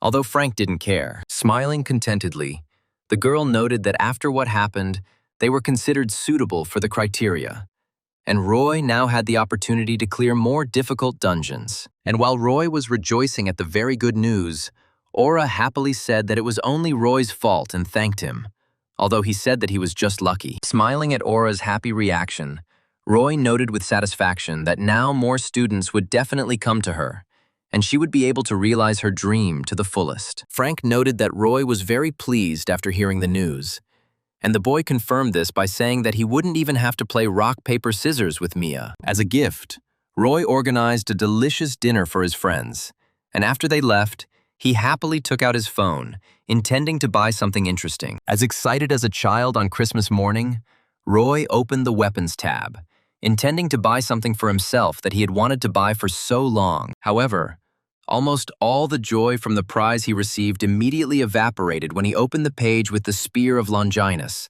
which he had long wanted to buy. It turned out that the price had gone up to 400,000, and Roy crossed his arms in displeasure, wondering whether he should wait for a better price. Frowning at the thought of missing out on the price, but not wanting to be left penniless, Roy tried to decide if it was worth spending money on the spear now. Out of curiosity, the guy looked at other items on the tab and found legendary items like the Belt of Aphrodite or the Chain of Gleipnir, which had interesting properties. Roy even thought that the price changes were aimed at deceiving naive students, but he dismissed this idea as unlikely, continuing to study the goods. As he looked at them, the boy thought that the store did not have any detailed information about the items, making it impossible to get a full idea of their value. Putting his phone down with dissatisfaction, the guy came to the conclusion that buying a weapon in this store was tantamount to buying a pig in a poke. Suddenly, the guy got the idea to check if the store had anything similar to the reviews from other customers. To his delight, Roy, while studying the program, found a tab with an article by one person in which he posted reviews of 100 different purchases. This guy was the first to appreciate such an item as the Aegis Shield, which the author called simply, "incredible trash that gives very few advantages." In addition, the Aegis turns anyone who looks at it into stone, and even the user is not protected from this, which is why the author gave the shield a rating of 2 out of 10. Having made himself comfortable on the hospital bed, Roy eagerly read this guy's article, not without curiosity learning the details about each subject. To his own interest, Roy discovered an interesting item called cabeces, which to most people would appear to be a simple bag for holding items. In fact, the bag had the ability to open a portal to additional space, in which an incredible number of items could be stored. And although this is only a replica, and therefore reduces the weight by only 70%, and the volume it holds is not infinite, the author highly recommends this item to everyone. And Roy was interested. Turning to his own knowledge of mythology, Roy recalled that the original of this bag was given to Perseus by the goddess Hera, and he used it to defeat the Gorgon Medusa. After calculating the cost, Roy found out that cabeces only cost 100,000, and thought that with its help he could move the corpses of monsters more conveniently. He had already thought that losing only 70% of his weight was a rather unpleasant minus, but suddenly it dawned on him that this was not a minus at all. The guy realized that he could load a lot of things into the bag and that not completely reducing the weight would allow him to train with such a small thing as a load. 3 days later, Roy finally received both the spear and the pouch, rejoicing in his purchase and examining his long-awaited purchase with great joy in his eyes. Looking at cabeces with satisfaction, the guy noted that he would need to check the effectiveness of the spears in the same way that he had already checked the effectiveness of the bag. And although the guy spent all the money he had, he was happy and was going to use the purchases to earn even more. And although the guy was already ready and was about to go to the dungeon, Aura called out to him and worriedly noted that it would be better for him to rest and take care of his health. Roy asked her not to worry and said that he was fine. Besides, he couldn't rest knowing that he had to work, and Aura noted that he had recently received a lot of money. And to her surprise, Roy said, slightly embarrassed, that he had already spent it all, causing her bewilderment because she simply did not understand how it was possible to spend 400,000 in 3 days. But at the very moment when she wanted to ask what he spent them on, her gaze caught on an incredible-looking spear, and everything became clear without explanation. Looking at Roy with indignation, the girl grumbled that he decided to buy such an expensive spear, although he himself constantly complained about empty pockets. Although the guy did not hear her, Aura was angry with him, but she didn't say anything, because the money was his. And so, content with his purchases, Roy went into the dungeon, and the girl, sighing, went after him. Having climbed into the dungeon of the 4th level, the friends came across monsters that were very reminiscent of gargoyles in appearance. While protecting some chest, they growled and hissed, threatening the newcomer that they would simply tear him apart as a group. Although Roy was not particularly impressed. After looking at the monsters appraisingly, he twirled the spear in the air with a light movement of his hand, intercepting it more comfortably and preparing for battle. Realizing that the monsters in the 4th level dungeon should have higher defense values, Roy chose a tactic in advance and rushed forward. With calmness and genuine curiosity, the boys swung the spear, wanting to check how effective it was and whether it could pay for itself. He decided to first use a normal attack without mana on the nearest monster, which suddenly screeched aggressively towards him, and its eyes lit up with a bright red light. With a light movement, the guy attacked the monster with a spear, which relied on its strong defense, but at the moment of contact with the tip, it became very scared. After all, at that very moment, the upper part of the monster's body was perfectly cut off from the lower part, although Roy had not made any effort at all. To the guy's surprise, it turned out that with his attack, without even suspecting it, he had also killed another gargoyle, which was not the target of the blow. Aura wanted to ask the guy what just happened, but he got ahead of her and asked exactly the same question out loud, leaving the girl perplexed. The girl, not understanding how the guy managed to carry out such a strong attack with such ease, stared at him in bewilderment, asking why he was asking her about this if he did everything himself. In turn, Roy, who clearly did not expect the spear to be so strong, scratched the back of his head in embarrassment, trying to figure out what would happen when using mana. Standing behind the guy and watching him clear the dungeon, she thought about how she didn't expect that after so many days in his company, something would be able to surprise her at all. However, today she was clearly surprised because Roy managed to cut down 4th-level monsters with his new spear as easily as if he were cutting butter with a knife. Watching the guy separate the head and limbs from the monster's body with a graceful movement, she thought that monsters now might be much weaker than before. Stopping, the guy suddenly put his hand on a strange pouch on his belt and, arousing Aura's curiosity, suggested that the corpses could already be collected. And although Aura, looking at him, thought that it would only be possible to put a couple of stones in such a small bag, Roy, in turn, calmly stuffed an entire corpse into it. And while the girl stood there, her mouth open in amazement and unable to think of anything to say, Roy again put cabeces on his belt and moved, admitting that he could still feel the weight. Shrugging his shoulders and saying that he had checked everything and would use it after the raid, Roy shook the stone fragments of the gargoyle out of the bag and, throwing the spear over his shoulder, moved on. Seeing what exactly the guy bought for himself with the money he won, Aura asked if he really only got 400,000 and not 400 million. And having received a negative answer, she asked with great curiosity where, in that case, he found such powerful items at such a price. Worried and thinking that he couldn't tell anyone about the Transcendent Academy because they wouldn't believe him, the guy lied and said he bought everything in a small store. Hearing about this, Aura was eager to go there. But the guy, trying to find his words, haltingly told her that the seller had said the last time that he was going to close. Aura, who was about to have a fun time shopping, froze, looking at Roy with the same enthusiasm that was slowly starting to melt away. And then she asked him again about the store closing, looking at him with displeasure, because she clearly saw that the guy was lying to her. The girl rolled her eyes and said she would believe him, and he thanked her, after which the friends moved on. And after a few meters, they heard the sound of falling stones. They came out into some spacious hall, in which there were really a lot of gargoyles, and Roy thought that it already looked dangerous. Then Aura stepped forward, placing her hand on the hilt of her blade, and was about to finish off the monsters herself, although Roy tried to stop her. The girl was late, and the guy asked to deal with them himself because he wanted to try something new.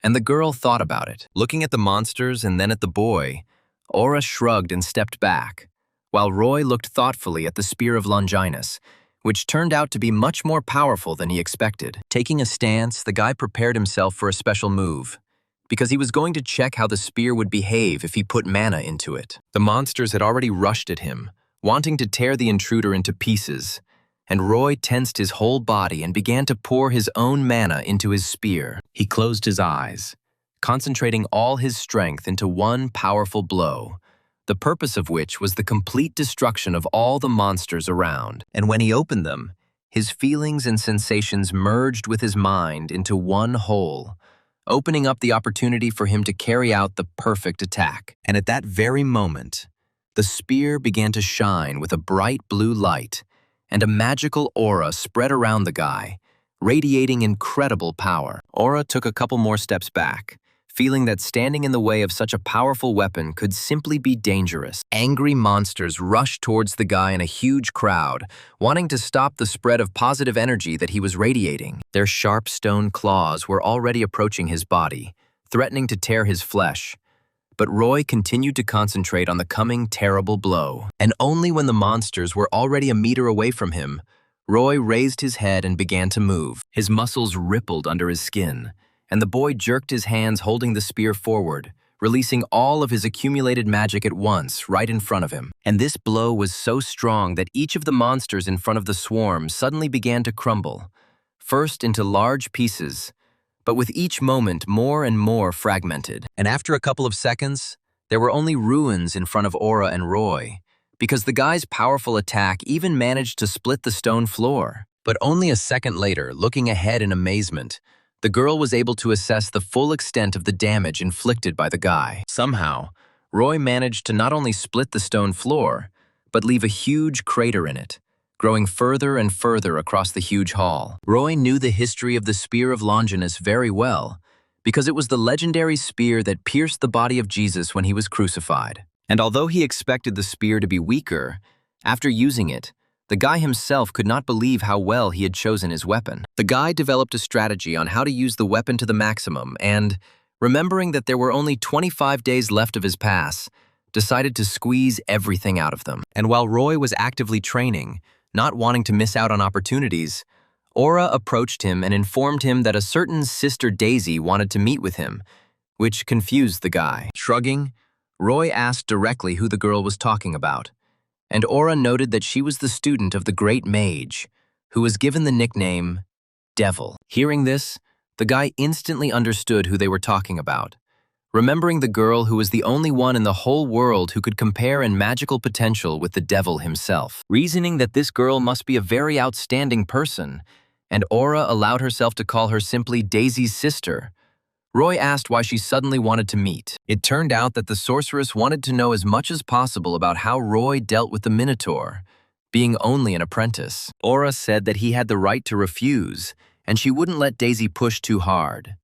And the boy suddenly became afraid that the sorceress might turn out to be similar to the great swordsman. Aura said that they weren't even close to being alike, and Roy shrugged and agreed, after which the girl, smiling contentedly, went to write to her sister. And as soon as she sent the message, smiling happily and preparing to wait for an answer, the space behind her suddenly split and a portal opened. And at that very moment, Daisy came out of it, calling out to Aura and informing her that she had already arrived, which greatly surprised the swordswoman herself. Aura asked if Daisy was planning to come visit them even if Roy answered negatively, to which the sorceress, sarcastically taking off her glasses, noted that she had foreseen his consent. And then Daisy smiled contentedly, and, removing the disturbing accessory from her face, asked her sister where the very boy Guy had praised so much was. Having warmly greeted her sister, Aura led her to her friend, and the moment the sorceress saw him, her eyes widened in surprise. She began to look at Roy with curiosity without even saying hello,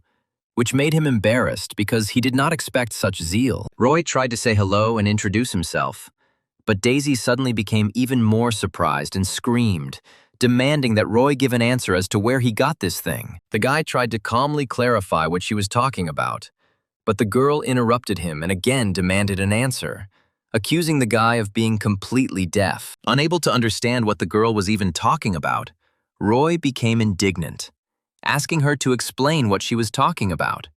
But the girl crossed her arms over her chest and said that the guy was pretending. Grabbing her sister and holding her back from any rash emotional actions, Aura asked her to calm down, claiming that Roy really didn't understand her. The sorceress insisted that she had to find out where he got this thing, even if she had to use force.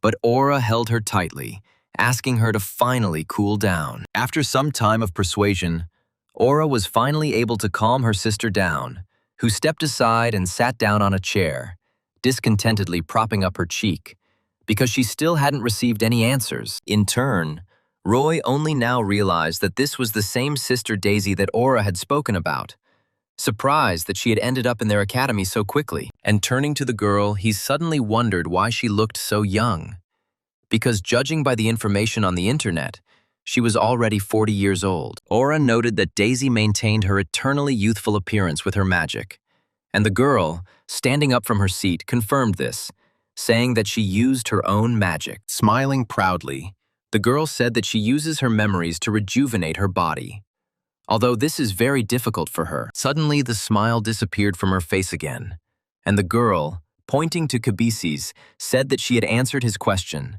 and therefore now he must tell her where he got this bag. Roy asked if she was talking about his Kabisis, and Daisy, her eyes shining greedily, almost pounced on him, insisting that she was talking about him. The sorceress began asking about various details about this bag, and Roy asked Aura with displeasure what else she had managed to tell their guest. The girl shrugged, and Roy asked what was in that bag, which caused the sorceress's indignation, who cried out that it was an incredibly rare thing that everyone dreamed of. Feeling his brain boiling, Roy forced himself to listen to the girl's entire lecture about how special Kabisis was, judging by her magical analysis. The girl offered Roy to sell it to her and offered $1,000,000, making the guy very much regret that the Academy of Transcendence forbids selling their goods. Roy asked in amazement where she got such money, because even Aura was surprised by the girl's generosity, and Daisy herself said that it was still little for such a treasure. Frowning, the guy thought to himself that the girl had no idea how much this bag cost, since even the original was cheaper than $1,000,000. The girl looked pleased with herself and impatiently waited for Roy to finally agree to her generous offer. However, the guy sighed sadly, realizing how much money was slipping through his fingers, and refused, which greatly surprised both Daisy and Aura. The girl was about to offer more, but the guy sighed again and handed the girl the bag, offering to try to use it to understand why he was refusing. And although the sorceress took the bag with obvious desire and joy, she immediately threw it down, wincing in pain, because Kabisis had shocked her. Not understanding what had happened, the girl asked Roy about it, and he, picking up the bag, noted that, as she had now seen for herself, only he could use Kabisis. The spearman shrugged sadly and said that he couldn't even just give the item into someone's hands, let alone sell it. The guy hoped that the girl would leave him alone when she found out about this nuance. But Daisy pounced on him with even more enthusiasm. The girl demanded to urgently tell him where he bought it, and she would pay him 10 million just for the information. But the guy's story about the store near his house left her stunned. The girl shrugged her shoulders, a little upset, and said that nothing could be done, and then looked up and said that in that case she had a proposal for him. She said that the guy could help her with one little thing, since she couldn't get Kabisis, and promised a monetary reward, although not 1 million. The boy reasoned that he couldn't give the bag away, but he could help with it, and he wondered whether he should agree, while Daisy looked into his eyes pitifully, begging for consent. Finally, Roy sighed and agreed, claiming that he would help for a decent reward, and the wizard jumped up and down happily, not holding back her emotions. Roy noted that he was quite busy, and therefore asked in advance whether the girl wanted to do it now or later, to which Daisy replied that there was no need now. And when the matter with Kabisis was resolved, Daisy suddenly remembered why she had gotten to her sister and Roy in the first place, and said that she really wanted to ask him. Roy clarified that the girl probably wanted to know about how he defeated the Minotaur, and Daisy nodded contentedly and in agreement, confirming his guess. Daisy was surprised to learn that a level 6 Minotaur had suddenly appeared in the dungeon, and the inspector's magic was unable to detect it. She then asked the boy how he, being a simple student, managed to deal with such a terrifying monster. And Roy sheepishly replied that he was just lucky. Daisy immediately doubted this statement, and Roy said that something did help him, remembering to himself that without the training in magic and the help of Merlin, he would never have managed. Suddenly, a small realization dawned on the boy's mind, and he remembered Merlin's theories, then related them to what had happened. Raising his hand, he asked the sorceress if he could express something like a theory and clarify her opinion, to which the girl, taking a sip of coffee, shrugged her shoulders, giving him permission. The guy started with the basics, saying that magic and aura directly depend on mana, and then clarified that he wanted to talk about how mana affects changes in the real world. And to the girl's surprise, Roy asked her if it was possible that mana was the reason for the change in the dungeons. Daisy slammed her palms on the table and stood up, demanding that the guy explain his theory in detail. And the guy continued. Roy remembered how Merlin had told him in his lectures that any use of mana and magic could warp the reality around him. Accordingly, Roy theorized that if the distortions and warps of the dungeons were related to mana, then they could be caused by someone's will. Roy assumed that these phenomena were not natural, and therefore were caused by outside interference, after which he became embarrassed under the gaze of the powerful sorceress. Seeing how she was looking, the guy scratched the back of his head in embarrassment, deciding that he had said something stupid, and tried to change the subject to something frivolous. In turn, Daisy, looking at the guy in amazement, asked him in a trembling voice, asking if he was also a magician, which caused his bewilderment. Roy shrugged and shook his head, after which Daisy grabbed her head, trying to understand how he could not be a mage if he thought of such a thing. Suddenly, the girl was struck by inspiration, and she silently stared at the guy, trying to understand whether her guess was possible, and then asked him directly if he had created his own Kabisis. She looked the boy straight in the eye, trying to catch him in a lie if he tried to, while Roy tried to figure out how she had even come to that conclusion. Even Aura admitted that this theory sounded reasonable when Daisy suggested that he was pretending to be a novice hunter to hide his identity as a powerful mage. The guy's eyes widened in surprise, and he stared at the girl, first trying to understand if she was serious, and then seriously thinking about her mental balance. The girl still couldn't believe the coherence of his theory about the influence of mana on dungeons, and so she grabbed the tablet, in which she wanted to write down his story in its entirety. In turn, Roy, of course, would be happy to share all the details of the thought process that led him to an interesting theory. But he could not. He couldn't tell her that he was listening to lectures from Merlin himself, whose thoughts and teachings had led the guy to this idea. However, the guide tried to come up with suitable and logical explanations in order to answer the incessant stream of questions from the sorceress. Suddenly, the guy had an interesting idea that knowledge could also be considered a commodity, and therefore he could teach for money. And while Daisy, without putting away her tablet and pen, was waiting for the answer to the next question so she could write it down, Roy began to think about his idea. He thought that this could not be considered resale, because he eventually reached his own wisdom himself, although teaching people is very expensive and difficult. As Daisy received answer after answer, she became less and less inspired and more upset, until she finally put her pen down. Sighing, she admitted that the boy was indeed unfamiliar with the concepts of magical teachings, although what he said at the very beginning really surprised her. By the time they finished talking and Daisy said that she would definitely study his theory in more detail, Aura entered the room. Despite the fact that the girl brought them a snack, Daisy went to the exit, saying that they had been talking for quite a long time, and therefore it was time to call it a day. When saying goodbye, the sorceress promised to definitely invite them both to her research center, although Aura persuaded her to stay and have a bite to eat. Roy noted that Daisy was very different from the image imposed by the media, and Aura replied that everyone had that opinion about her, and therefore the girl even doubted that her sister would become a devil. Shrugging, Aura sat down at the table and pulled out the lunches, handing one to Roy and asking him to give her the shiny sticker if he came across it, to which the boy agreed with a smile. As Roy bit into his bun, he thought that he had managed to meet the great swordsman, the apostle of chastity, and the disciple of the devil himself, although many had not met even one of them. Sometime later, the guy was sitting in the training room, frowning as he listened to lectures one after another, trying to achieve increased progress. Roy crossed his arms over his chest and came to the not-so-happy conclusion that his progress, if it was happening, was going too slowly. The guy thought that with the help of Kabisis, he could easily complete all the daily tasks, but he didn't manage to complete even one course by the end of the free period. Roy decided that he urgently needed to increase the speed of studying the courses, and so he went to Aura, who, in turn, was thinking about something, with obvious despair on her face. Entering her room, the guy directly felt a strong aura of oppression that the girl was spreading around her, muttering something under her breath. Noticing that the girl didn't even pay attention to his presence, Roy approached her from behind and lightly touched her shoulder, causing the girl to become seriously frightened. The girl, realizing that she was completely mired in her heavy thoughts, turned around abruptly, asking who was calling her. And Roy asked if everything was okay with her, because she didn't even notice him. Sighing sadly, the girl said that she wanted to hire new students, but she encountered some difficulties, but then asked what happened to the guy.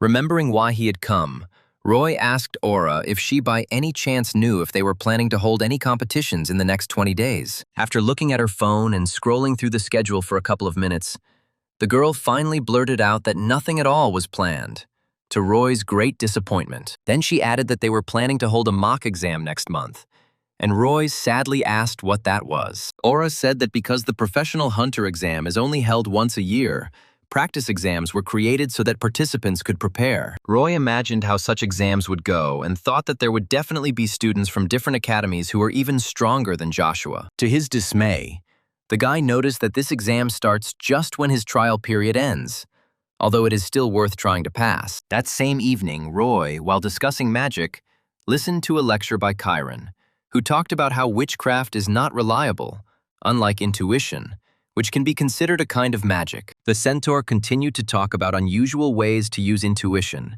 which greatly fascinated the guy, who even said that he had never thought about it before. Suddenly, the centaur stopped his discussion of sensations and said that there would soon be a training exam for the transcendents, which greatly interested Roy. The teacher recommended not to pay attention to grades and just try hard, finishing the lecture. and Roy already thought that he had misheard. Suddenly, a window opened in front of him, which described the exam in great detail. And Roy realized that this exam really existed. Roy remembered watching an advertisement for the academy, where one of the graduates, a ninth-ranked swordmaster, talked about his success in the exam. However, the guy just scratched the back of his head, realizing that he was still far from the title of transcendent, and therefore there was no point in participating in the exam. He decided to continue watching the lectures and switch to the Hegemon King, wanting to increase the progress of his course as quickly as possible. And to the boy's surprise, his teacher on the recording boldly and in his characteristic aggressive manner insisted that his students take a practice exam. Xiang Yu sneered at the audience and said that if his student decided that he was already strong enough, he should go to the exam and finally realize what a worthless person he was. The recording ended immediately, and the exam notification popped up in front of Roy again, which made the guy quite surprised. He thought about how strange it was that both of his teachers were talking about the exam on recordings that he had no idea when he could watch. And the guy decided to look at other courses. And to the spearman's great surprise, both Buddha and Merlin also spoke to him about the exam, urging him not to worry about grades and just try his hand. Staring at his phone screen, Roy tried to figure out how it could be that all of his teachers were talking about the same thing on completely different recordings. Tired of thinking, the guy leaned back on his bed and grumbled tiredly, noting that this Academy of Transcendence really did have a lot of oddities. Raising the phone to his face again, the boy turned it on again and opened the Transcendent Academy program, wanting to know more about this exam. And first of all, he went to the comments, wanting to learn about the exam not from the organizers but from the community, where people were telling everything in more detail. Scrolling through the comments under a post by a guy with a similar situation, Roy noticed one guy who claimed that the exam would help him improve his course progress, which was exactly what Roy wanted. The next day, the boy was already standing with his spear in the middle of the training room at the Aura Academy,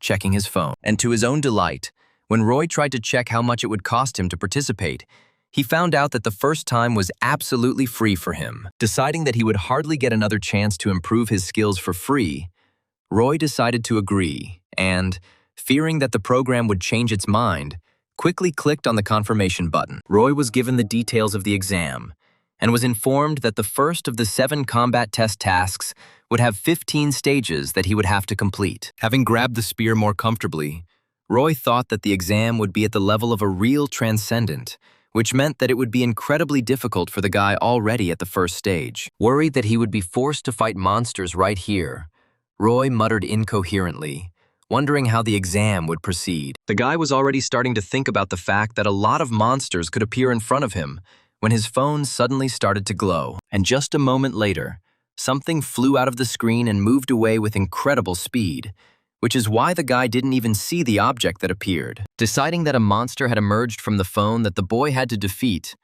Roy adjusted his grip on the spear, preparing to fight with all his might. At this time, the creature that appeared from the phone stopped, although its features were still difficult to discern, and then began to grow rapidly. Roy thought that a 5th or 6th level creature would appear in front of him, but to his surprise, the first stage monster continued to grow, and it grew to colossal sizes.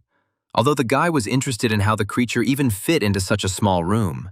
To the spearman's horror, what stood before him was not a simple level 6 monster, but a real dragon, whose skin and breath crackled from the electric voltage. The guy's phone beeped, and he saw an announcement that his opponent was Fafnir from Scandinavian myths, and the guy had to defeat him in 30 minutes. The guy even thought that this must be some kind of joke, and therefore the dragon would now disappear and the test would start again. But the monster tensed up, and just a moment later he spewed out a column of blue flame towards the spearman, so powerful that it burned everything in its path. And Fafnir certainly intended to turn into ashes the impudent man who had summoned him, and who had not even had time to curse before the flames covered him completely with his head. Suddenly, the guy woke up completely safe, and his phone was lying next to him, showing that the guy had failed the first stage by just 2 seconds. The realization of how quickly he had lost had the boy rolling on the floor, clutching his head and trying to understand how Fafnir himself had been considered a good monster for the first stage. In rage and confusion, Roy slammed his fists into the ground and began to rant and rave, asking if If Fafnir appeared in the first stage, he would have to fight God in the 15th. Roy even wondered if the Transcendent could defeat God at all. Or maybe he had to become one, and then remembered that there were demigods. Feeling uneasy, finally the guy tamed his rage and took a deep breath, trying to fully comprehend what had happened to him in the last minute. Looking around and sitting more comfortably, the guy realized that what happened had not affected the building, although he already thought that it would collapse. The guy looked at the phone screen with displeasure and thought that the only thing that made him happy in this situation was that he had 10 whole attempts. But, squeezing his spear in anger, the boy allowed himself the unpleasant thought that in these 10 attempts, nothing would likely change. Because even against Fafnir, he had no chance. However, raising an angry gaze, Roy got up from the floor, grabbed the spear and the phone, and went to the exit, intending to check which of the two would be stronger. However, time after time, he was faced with almost instant defeat, and the most he was capable of was only 6 seconds of survival. Rolling on the ground in indignation, Roy indignantly shouted that in this fight it was simply impossible not only to win, but even to survive. The upset guy went to the store and bought himself a coffee drink, and then sat down on the bench, sadly thinking about the fact that he didn't even have time to move. Roy was thinking about how he should somehow improve the progress of the courses, but what was happening was simply driving him to despair. When suddenly, his phone vibrated.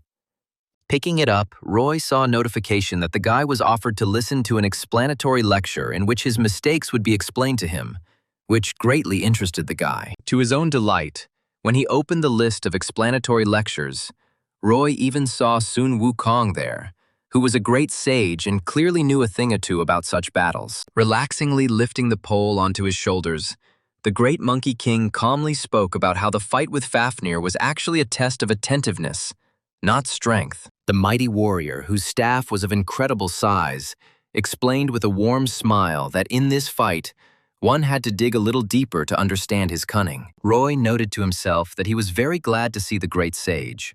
Although the first time he saw him, the guy thought he was some kind of crazy cosplayer. In turn, Sun Wukong snapped his fingers and said that his first attack was actually all the dragon could offer, and so Roy only had to avoid the fire. And especially, in order to properly explain everything to the viewer, Sun Wukong suddenly found himself right in front of Fafnir, who was about to incinerate the mighty warrior with his flames. With a greed for a good fight in his eyes, Sun Wukong explained that the spectators should not try to cut the flames, as it would do little good, and so should simply dodge. In turn, the powerful dragon did not miss the opportunity to use all his power to attack the impudent monkey with flames, while Sun Wukong, smiling cheerfully, demonstrated exactly what he meant by deftly jumping up and ending up right above Fafnir's head. He noted that after the first fire breath, Fafnir would not be able to use it for some time, and the warrior's eyes lit up with a fierce fire. Gripping his staff more comfortably,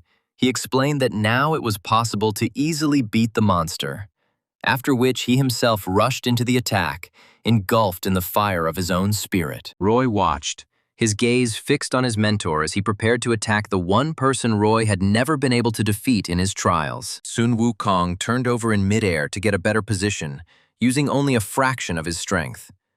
But he made the attack so powerful that it could break mountains. And with the right moment, the Monkey King swung his weapon downwards, cutting the air in half and unleashing an attack of incredible power on his enemy. And it turned out to be so powerful that one swing was enough for the great sage to destroy the monster, cutting it into 2 parts. Landing and brushing the dust off his clothes, the warrior concluded that there was nothing difficult about this fight. Although Roy felt even more puzzled, smiling contentedly, Sun Wukong said that this was only the first stage, but the viewer was asked to learn to understand the situation, and therefore it was worth continuing to try. The lecture ended, and Roy understood only that he had not understood anything. And in despair, he asked how the creators of the Academy could even consider this an explanation. Hoping that the other lectures would contain more information, Roy opened the second one. But in it, the divine blue dragon was cutting off Fafnir's breathing with his own. Watching the lecture in shock, Roy wondered why the hell a dragon could act as a mentor in a situation like this. Apart from the fight between 2 monsters, Roy saw nothing else in the lecture, and therefore wondered how he was supposed to get any benefit from it. Roy slapped his forehead with his palm and threw his head back, screaming in despair, wanting to figure out what to do. Raising the phone to his face, Roy looked at the last lecture and grumbled that he had wasted his free attempt on this test and therefore had no right to back out. Roy remembered that Siegfried is one of the most important heroes in Germano-Scandinavian mythology and is the strongest dragon slayer in history. And the dragon who, through his death, allowed the hero to earn this title was none other than Fafnir himself.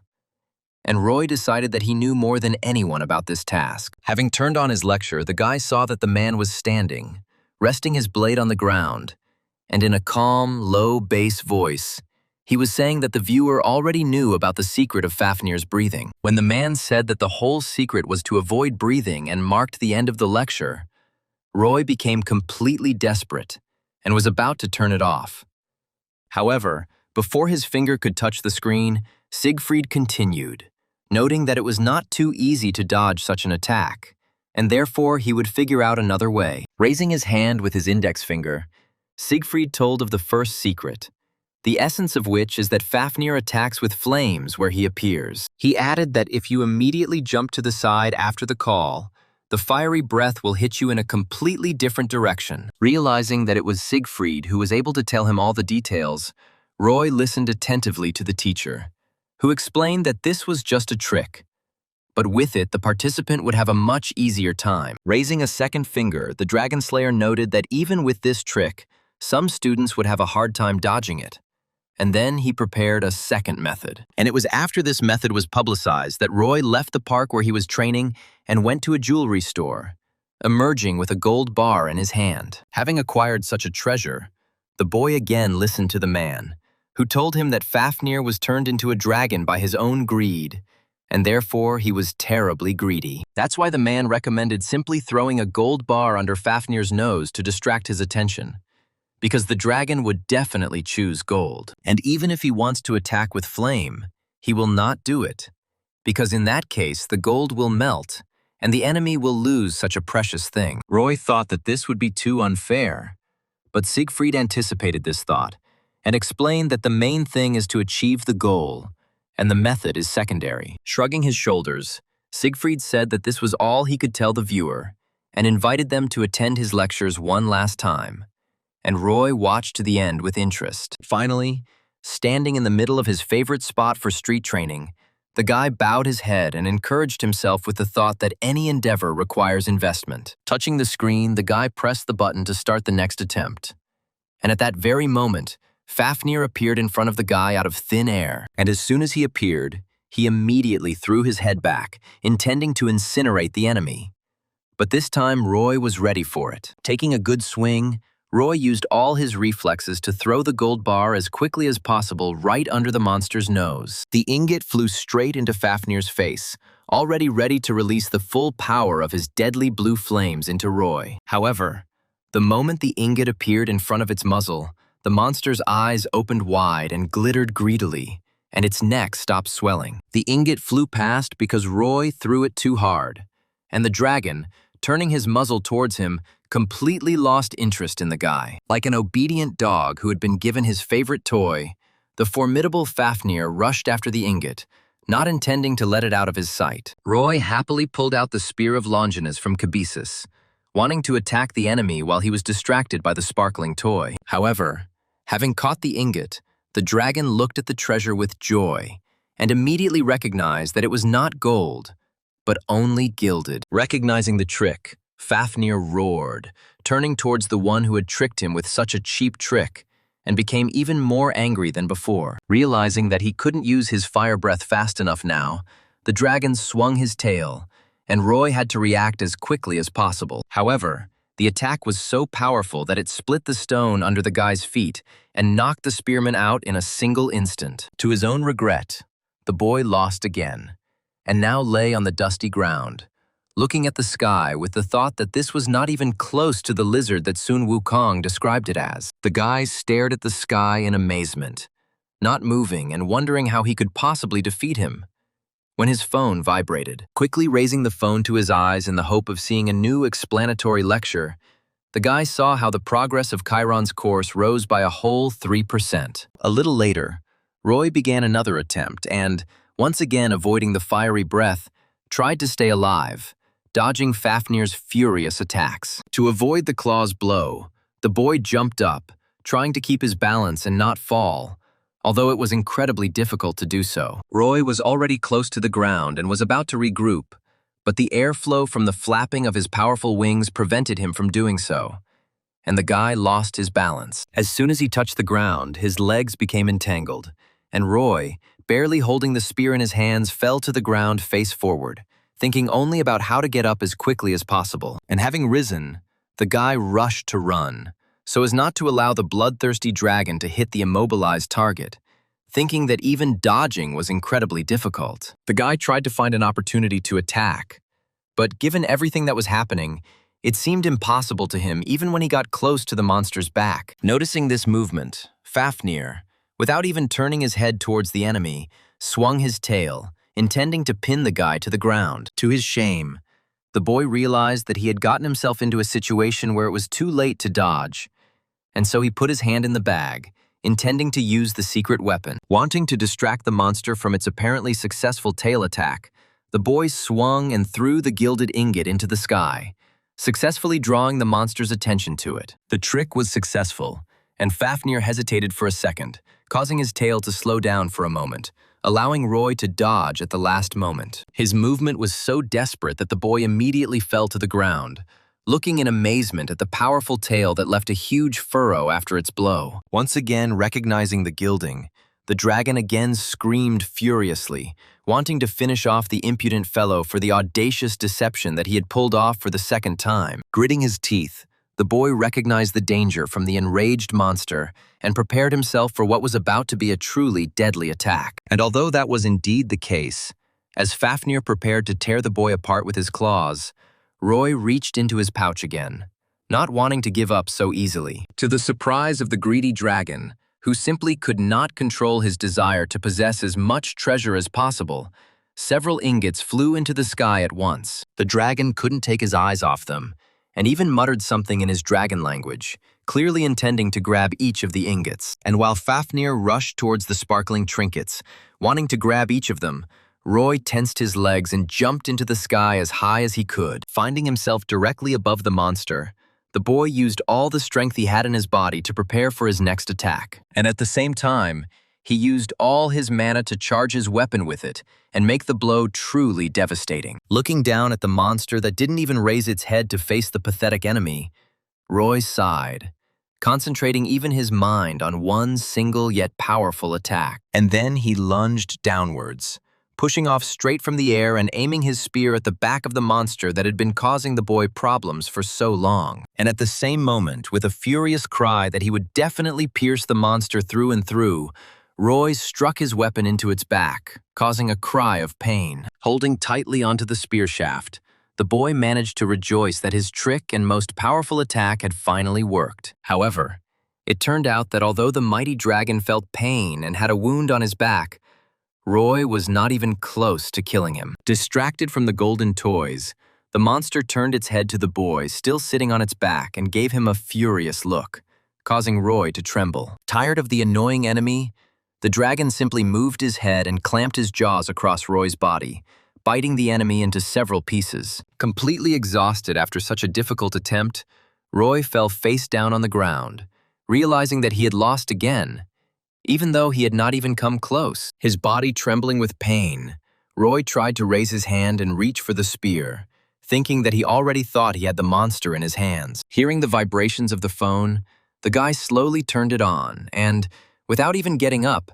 made sure that the progress of Chiron, Shangyu, and Merlin's lectures had increased a little more. Roy finally managed to overcome the pain and, sitting on the ground with his legs crossed, thought happily that by the end of the free period he would be able to complete 1 or even 2 courses. And while he was truly happy with his progress, an annoying notification suddenly appeared before his eyes, telling him that the guy only had 3 attempts left. In the end, the guy spent them all, wanting not so much to kill the monster, but to at least increase the progress of the courses. And a couple of days later, he was already resting at the academy. Aura entered the room and asked the guy why he had stopped going on raids lately, to which he replied that he hadn't had time to do it at all. He knew it sounded odd coming from someone who spent all day staring at their phone, but Aura didn't seem to mind, and said she would be preparing paperwork and try not to disturb him. In turn, the guy, having received a grade of 4 points out of 100 on the exam, decided to devote himself entirely to lectures, so that in 3 days he could try again to progress in the courses. Having 80% each in Chiron's and Xiangyu's courses, the guy firmly decided to complete them by the end of the trial period at any cost. After 3 days, the guy returned to the training ground and launched his attempt. But this time, the first stage was not the same as before. To his own slight surprise, Roy found in his hand a ball of flame that did not burn his hand, but its purpose was unknown to the guy. Roy thought that he looked very much like the balls that witches use to see the future, and did not even notice how the silhouette of a monster grew behind his back. Looking at his phone, Roy saw that his mission was to successfully escape from the Korean mythical dragon Kanchori with the pearl in hand. Having learned that he would have to escape for an entire hour, the boy looked with shock at the mighty dragon flying without wings and sighed heavily. Roy, of course, expected things to be different, since he had to complete the basic endurance task, but he didn't even come close to expecting this. He successfully failed this stage, although his progress in the Chiron and Xiangyu courses advanced by as much as 7%, and the guy waited for the next, no less difficult test. All his 5 senses were blocked, and in this state the guy had to destroy the Sphinx, or at least survive. Remembering that in ancient times the Sphinx asked everyone the same question, the guy decided that the answer to the riddle he had not heard would be a person. The Sphinx test also didn't work for the guy, and it only advanced the course progress by a couple of %. And Roy started testing mana a little later. He had to feed the beast god named Pulgasari mana until he was full. Otherwise, he himself would end up as the god's lunch. Unfortunately, Roy didn't have nearly the mana reserves needed to feed Pulgasari, and so he failed the test, moving the course progress forward by 7%. 3 days later, the guy had to take part in a test that he found very interesting, because he had to listen to the song of the sirens and not fall into a trance. To his surprise, this test was quite easy for him, and the whole time the siren was singing, the guy enjoyed the music and the sight of the beautiful maiden with a smile. Roy successfully passed this stage, happy that for the first time in his life he managed to reach the second. But at the second stage, the horrors of the song of the Scandinavian world of the dead were already waiting for him, and the guy couldn't listen to this song even for a couple of seconds, feeling blood flowing from his ears and victory slipping through his fingers. Having completed the tests in all the basic disciplines with disgusting results, Roy, to his own joy, noticed that he had time to complete the courses of Chiron and Xiangyu. Finally, there were only 2 discipline tests left for Roy to choose from, and the boy thought hard about which choice he would be given. And although the guy decided to wait and decide when he knew all the options to choose from, he was bursting with impatience and excitement, which is why he bit all his nails. Looking into the training hall, Aura approached the guy and, noticing his not-so-healthy state, asked what happened to him. Roy just shook his head and said that everything was fine, but he himself was on edge, because 3 days had passed and he still hadn't received a single notification. Roy was worried that due to the lack of notifications, he might not be able to complete the courses before the end of the trial period, and so he was already getting ready to go on some kind of raid. Fearing the looming deadline, Roy clutched the phone tightly, and it suddenly responded with a strange vibration, forcing the guy to pay attention to the gadget. To Roy's surprise, for the first time in months, the mentor himself suddenly materialized from his phone, joyfully greeting his student. Standing right on the guy's phone screen, Mentor asked with a smile how the guy had been doing all this time. Although Roy looked quite surprised, Roy said directly that he thought that Mentor had completely forgotten about him and decided not to return. And the teacher himself, scratching the top of his head, noted that he had indeed been delayed. However, Mentor noted that he was busy with something very important, studying the guy's personal profile, and therefore does not consider himself guilty of such a long absence. Roy had already started to curse at the mentor who had appeared from the phone, and Aura, thinking that the guy was talking to her, asked again what he meant. She wanted to clarify what he had said, but Roy, Hiding the phone and mentor behind his back, shook his head vigorously, insisting that he had said absolutely nothing. Aura assumed she was misheard, and Roy confirmed her guess, saying it was all because of fatigue, then remarked that he wanted to get some fresh air and ran outside. Having reached the park where he had been undergoing the Transcendence training exam all this time, Roy asked again why Mentor was so late. Shaking his head and scratching the top of his head, the mentor answered haltingly that he hoped that Roy would be able to cope on his own without his help. Roy was outraged that these were all just excuses and that Mentor should be honest. To which he sighed and asked if the guy really wanted honesty. Roy answered in the affirmative, and Mentor said that he was going to check the guy's profile and come back right away. But what he saw upset him greatly. Roy didn't understand at first what exactly his mentor meant, but Mentor sheepishly explained that he was talking about the level of a spearman. Roy covered his eyes in shame, and the mentor said that his consultations would be useful at a higher level.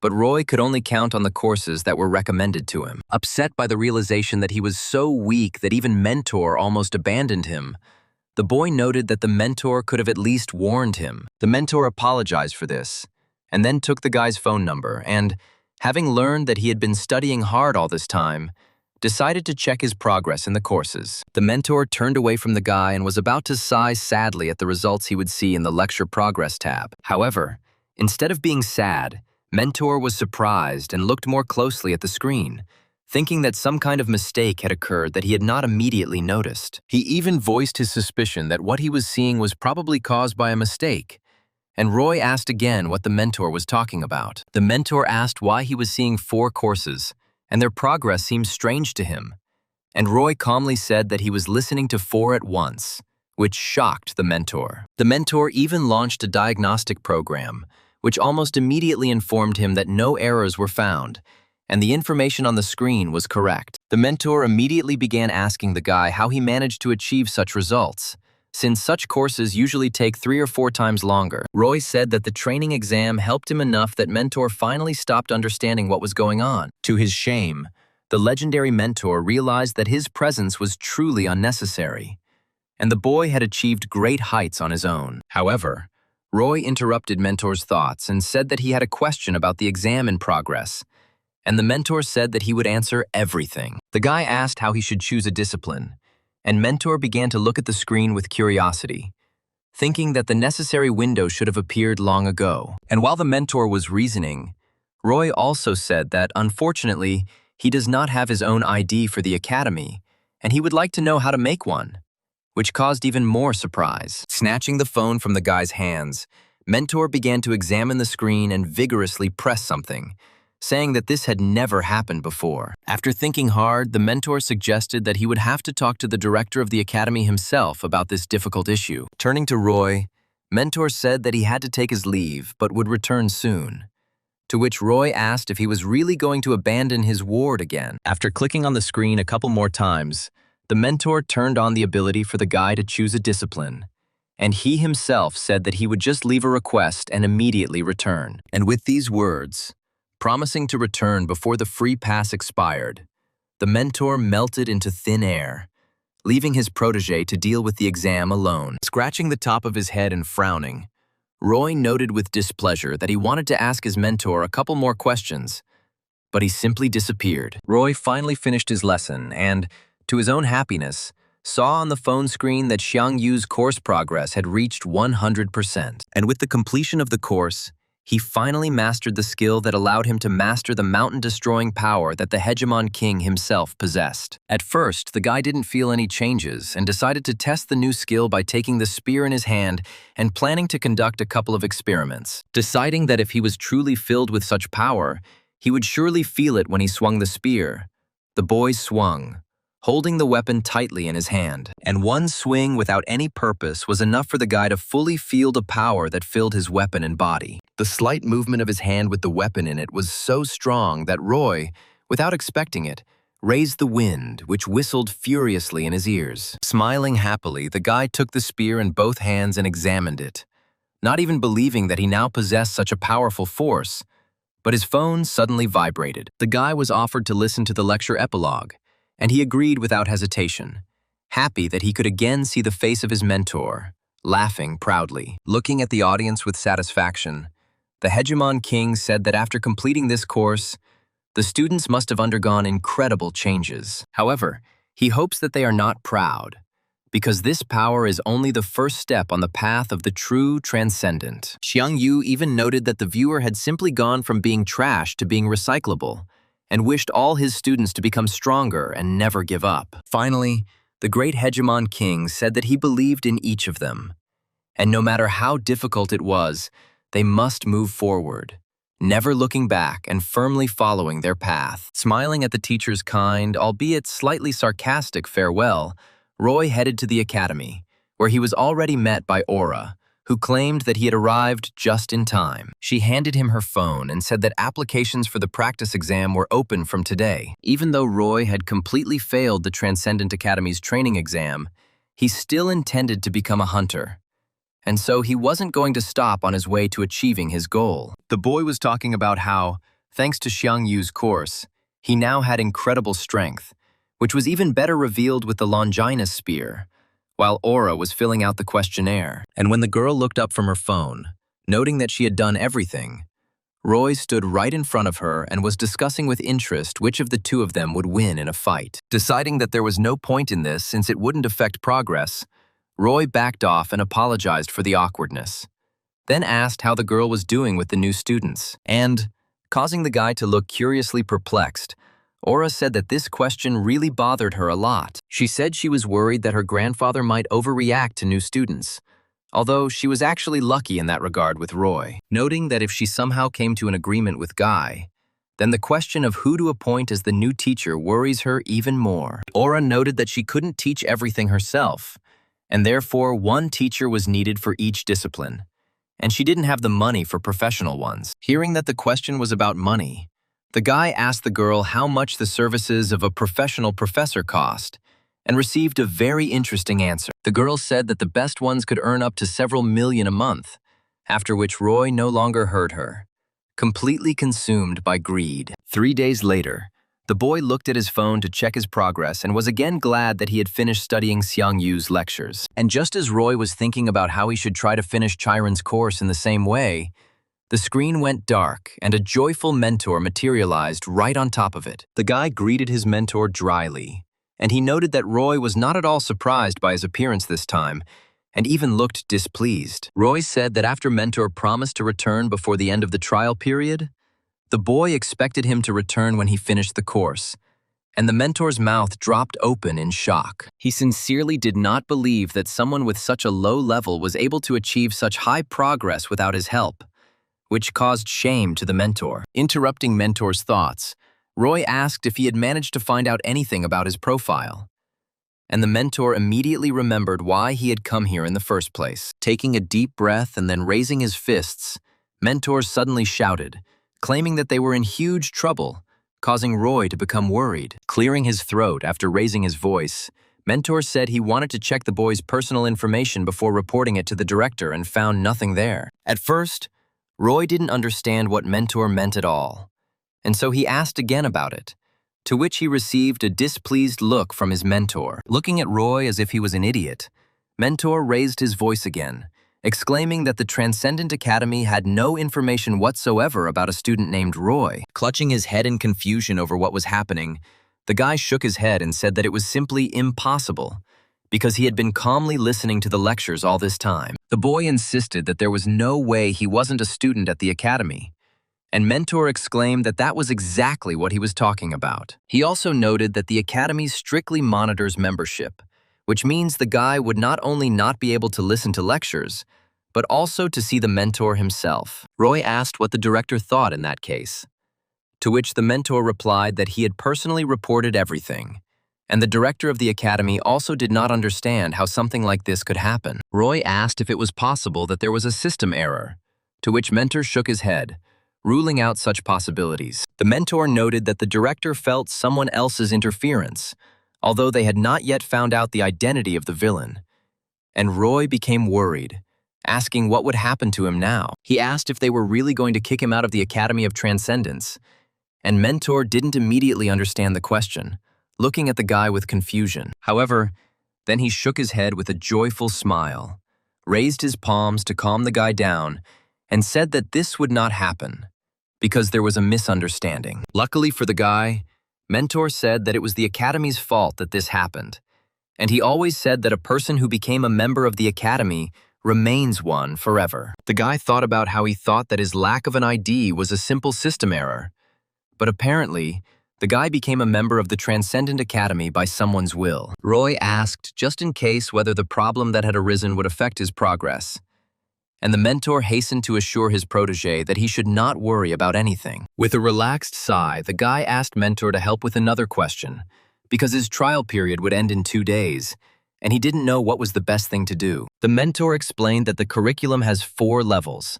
from introductory to advanced, after which becoming a transcendent is just beginning. The mentor noted that the guy was about to finish the introductory stage and would have to purchase a new free pass and also enroll in new courses. The mentor personally recommended the guy lectures by the Greek demigod Hercules and the semi-legendary Chinese Taoist Zhang Sanfeng. Roy asked if he would be taught mana concentration or spear handling, and Mentor noted that he could certainly find those courses, but the mentor recommended starting with the basics. Nodding in response to Mentor's statements, the boy thought that he probably knew what he was talking about, and therefore he would take advantage of the mentor's offer. And when he saw the price, the guy frowned with displeasure, because they were asking him for 2 million for each course. Although Mentor noted that he should save up some karma, having decided to distract himself from sad thoughts about money, the guy asked his mentor what karma is in the Academy's understanding. Mentor thought for a moment and tried to think of a better way to explain it, saying that for the Academy and the students, it was something like an obligation to each other. Roy didn't quite understand what the mentor meant, so he asked what specific benefit the Academy received for its services. The mentor suddenly became gloomy and said a little sadly that, unfortunately, at the moment this was the maximum he could allow the guy to interfere with. And then, not without regret and embarrassment, he added that this meant that this was the maximum that Mentor could tell Roy about the details of the Academy's work. To the boy's surprise, as if apologizing for not being able to tell him more, Mentor asked Roy to reach greater heights, and then he would understand what his words meant. And at the same time, the seriousness instantly disappeared from Mentor's face when he happily noted that until then he would definitely help Roy with any problems. Roy also asked if there were other students at the Academy besides him, to which Mentor responded with a satisfied confirmation and pointed to the Academy community. And then, slyly turning his gaze to the guy, he clarified that he probably meant whether there were other students in the same dimension as him. Mentor put his finger to his mouth and thought for a moment before saying that the answer to that question was very ambiguous. And so he could only say one thing. Smiling at his protege, he said that out of all the dimensions that use the Academy, the place with the largest number of transcendent students was only 4. In the entire country where Roy lived, the most popular were the 3 academies. And people always said that those who wanted to learn magic needed to go to the Isle Academy. Those who wanted to learn how to wield weapons and become powerful without magical intervention were said to have to go straight to Gaon Academy. At the same time, there was an academy even for those who had no idea what they expected from the future. And this is Hunter Mill Academy. It was said that her lack of features meant no downsides, and the next training exam was to be held at Hunter Mill Academy. Looking around curiously, Roy arrived at the exam accompanied by Aura, who was already calling the boy to follow her. The girl noted that it was going to get very crowded soon, and Roy thought that the atmosphere of a professional exam, even a training one, was very different from a competition. When the girl heard that a special passage had been opened for students and exam participants, she called the guy to follow her, and, approaching the examiners, introduced herself and Roy. Roy learned that he could only buy his next pass for 500,000, and so he was counting on the prize of a whole million offered by the exam organizers.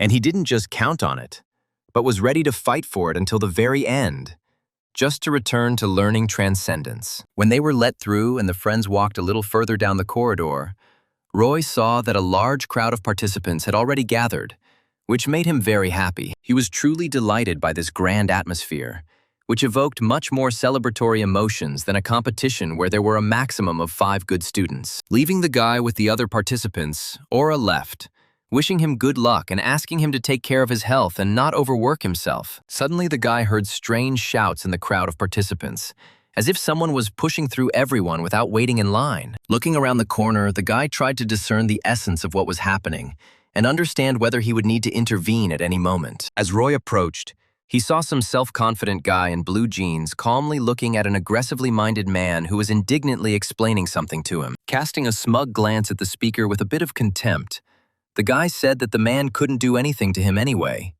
and therefore it was better to keep quiet. And although the other participant continued to be indignant, one of the organizers stopped him and asked for forgiveness, claiming that the guy would be let through first. And while the participant was trying to figure out why he was being allowed to ignore the line, the others were excitedly whispering to each other, discussing the identity of this guy. People in the line of participants were surprised to hear that this guy had been nominated by Hunter Mill Academy itself, and even the aggressive guy suddenly recognized him. Roy heard that the boy's name was Damien and looked at the participant with curiosity as he walked past, his huge two-handed sword slung over his back. The swordsman also did not fail to take the opportunity to examine the curious guy, who did not express even a bit of surprise with his appearance. He passed by without saying a word, and Roy looked at him with even greater surprise, noticing that he looked quite strong. And while everyone else was discussing Damien, some with enthusiasm, some with sadness, Roy remembered that he was the rising star of Hunter Mill. Turning away from the boy, Roy listened to the other participants whispering about who they thought would win the exam. People expressed the opinion that Damien had a clear advantage, as he was superior to the representatives of the other two major academies in terms of skills. One student even suggested that Hunter Mill Academy might have shared secrets of the upcoming exam with its student. However, another participant reasonably noted that Hunter Mill would not resort to such tricks and would do everything to save face, and therefore would not go against the rules. Suddenly, all conversation stopped when the participants noticed an unusual guy who was begging the examiner for a long time to let him inside. Even Roy looked at him with curiosity, because the guy not only behaved strangely, but also looked surprising for a student of the Hunter Academy. The guy was armed with not just one weapon, but several at once, creating the impression that he couldn't choose which one was more convenient for him to use. Rattling his quiver of arrows, the boy plaintively showed the examiner his application for participation, begging the boy to finally let him in. He was asked to go to the front of the line, to which the heavily armed participant indignantly noted that Damien had already been let through.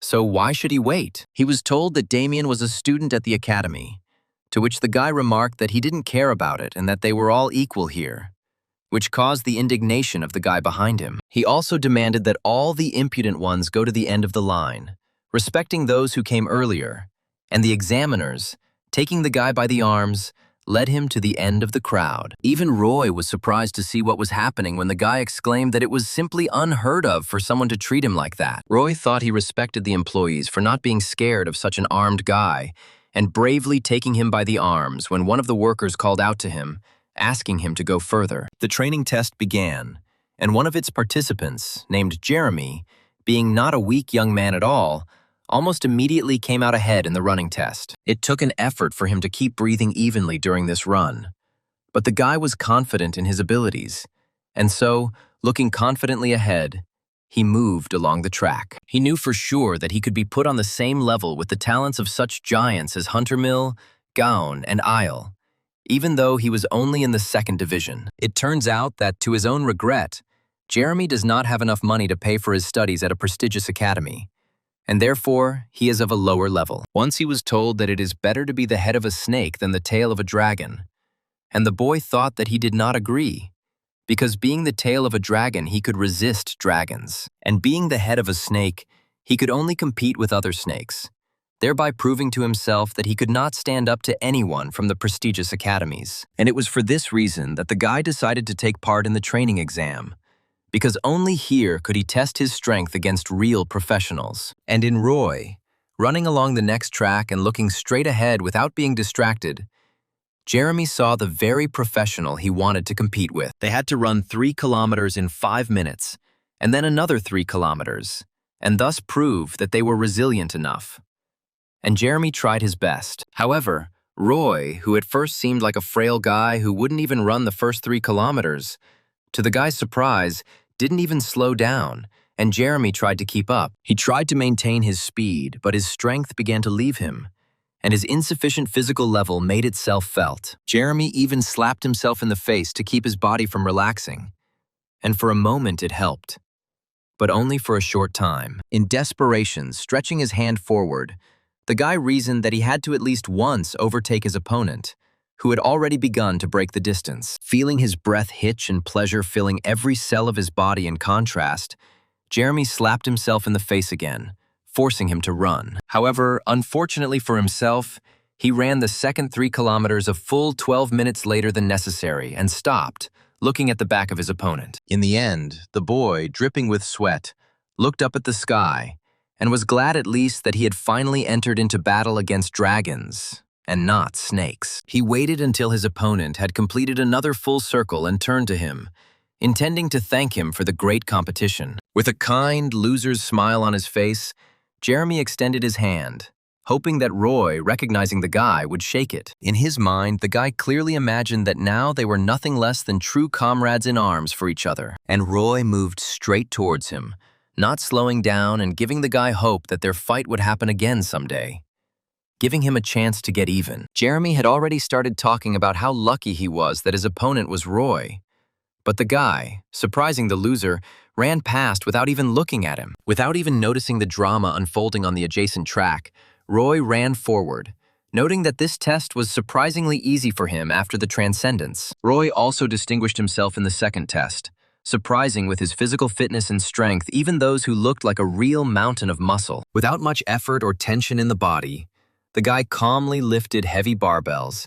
counting each squat without a tremor in his voice. Everyone stared at him in amazement as he counted out his third squat in a relaxed voice, rising from the bottom rack as if he didn't have 100 kilograms on his shoulders. And the guy continued to squat, attracting even more glances, because from his strength, even the barbell he was holding bent. Roy himself, doing another squat, noted that such loads were really easy for him, although he did not expect this from himself. Realizing that daily training could not produce such a great result, Roy decided that it was because of Xiang Yu's course, and enthusiastically introduced Hercules' course. And although someone tried to persuade him to take a little rest before the next task, the guy began to study more actively, motivating himself with the fact that he would receive money for this course. One of the organizers addressed the same request to Damien to take a break after he successfully completed the strength test. And although his result, unlike Roy's result, did not surprise anyone because Damien was very powerful even in appearance, the guy was not upset about this. The people around knew very well what the boy was capable of,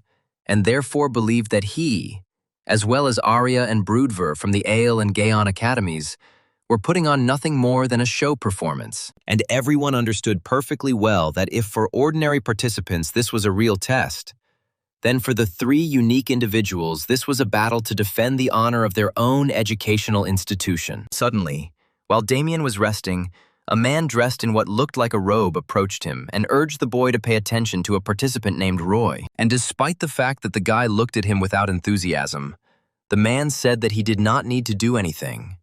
Just watch. Damien knew the speaker very well, because he supported him in all the past tests.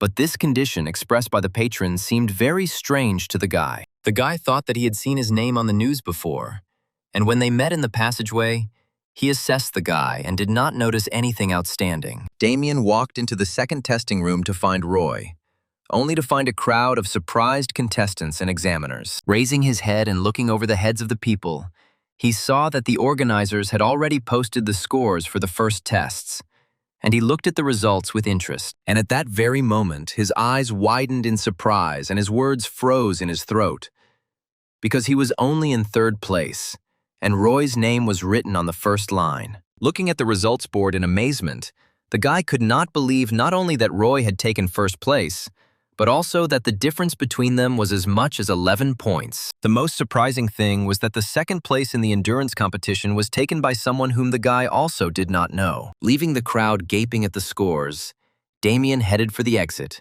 comforting himself with the thought that most people were only good at one thing. However, Roy also won the battle against monsters, beating Damien by 6 points and making the guy amazed by this result. And only now, Damien, gritting his teeth in incomprehension, remembered the smile with which his patron then asked the guy to watch Roy. The next test required the participants to test their mana levels by hitting a shield of energy and attempting to break it. And the guy was far from confident in this test because it did not require physical strength, and he watched the first participant with curiosity. However, his result was not outstanding, and then he was quickly forgotten, because the second participant was Arya herself from the Isle Academy. Armed with a small staff, the girl with a confident look and an equally confident gait approached the manosphere. She stood in front of the sphere of energy, waiting to be allowed to begin testing her magical abilities. And the organizer quickly spoke. He told her to start if she thought she was ready, and Arya chuckled and held out her hand, manifesting something like a fireball in him. And when she waved her hand, the flame deformed and began to wrap around her hand, moving from her forearm to her wrist, and then to her fingertips. Closing her eyes and muttering something, the girl moved her hands, drawing out the flame as if she were forming an arrow from it, which she was going to use to pierce the shield. And then, opening her eyes and stopping talking, Arya relaxed, and the flame began to move, picking up speed towards the sphere. And the moment it touched the surface of the sphere, the flame instantly shattered the magic dome into small pieces, leaving no doubt about the girl's magical skills. A number appeared on the huge board above Arya's head, indicating her mana level, and everyone was shocked to see it was exactly 100. Everyone around was discussing the fact that a student from Isle Academy would never allow herself to show a lower result, and Roy thought that it was not because of her academy, but because of her own skills. Having praised the girl, the organizer tried to say that she had one more try, but Arya silently waved her hand, making it clear that she did not need it. The next one to be called to the newly created magical sphere after Arya was Roy himself, and he was about to go forward, attracting the attention of the sorceress. As he walked forward, armed with the spear of Longinus, Arya couldn't help but cast an appraising glance at the boy. And to Roy's embarrassment, the girl only smiled contentedly, making him wonder what she was trying to tell him with that gesture. Stepping forward and scratching the back of his head, the boy thought that this smile meant that she was sure that he would lose, and the examiner said that he could begin if he was ready. Continuing to think that he wasn't too sure that he could do it, Roy nevertheless intercepted the spear and began to infuse it with mana. The girl continued to glare at him, full of contempt, although Roy paid no attention to it at all, concentrating on his attack. He wasn't at all worried about the power of his blow being powerful, and so he focused entirely on the magic that Merlin had taught him. Deciding that he simply had to poke a hole in that sphere, the boy looked up and rushed forward, aiming the tip of his spear straight at the sphere. And when he was already within striking distance, he put all the remaining magical power that was in the guy's body into the spear and swung the weapon properly. And, to his own surprise, without any effort at all, he cut this magical dome into 2 parts, as if he were cutting butter. The guy put in so much force, without expecting it, that his blow not only pierced the protective sphere, but even cut through the technique that summoned it. And at the same moment, sparks and an incredibly loud sound of a powerful blow flew across the entire territory of the test. And if Roy was simply surprised, then Arya, who was standing behind him and until that moment confident of her victory, now opened her mouth in amazement, not understanding what had happened. Everyone looked at the scoreboard and, to their surprise, saw that Arya's score had been changed to only 85, while Roy had received around 100. Having intercepted the spear, the guy did not take his stunned gaze off the magical device cut into 2 parts. Suddenly, a curious thought occurred to the guy, and he looked with curiosity at his spear, which was shining as if the guy hadn't just cut through something incredibly strong with it. Unfortunately for the other participants who had not yet completed the mana test, it had to be stopped due to the breakdown of the device that caused the barrier. And when they brought a new device and were finally able to finish the test, everyone was surprised again, because Arya from the Isle Academy was beaten by another guy whose name was unfamiliar to everyone. And although Aura had known Roy for several months, even she was surprised by the results she saw on the scoreboard. Of course, she expected the guy to show the highest class, but she didn't even think that he would break ahead so much, leaving behind the most prestigious academies. And although the people around were discussing Roy and the fact that he was studying at a certain dream academy, Aura didn't pay attention, realizing that her student was truly an outstanding person. She even noticed how in front of her, sitting just a couple of levels below, the two organizers who were monitoring the exam were discussing the fact that its difficulty needed to be changed. Aura heard someone discussing in surprise how much Damien had dropped in level despite participating in an exam organized by his own academy. And to her own surprise, the girl did not feel much joy about the stunning victories of her student and friend. Standing up from her seat, the girl glanced at the results table again and, to her surprise, realized that she was worried that her academy might only be remembered because of him. At the same time, Roy was sitting on a bench in the break room, still trying to comprehend what had happened at the mana test, although he was having a hard time doing so. Gripping his spear more comfortably and leaning back against the wall,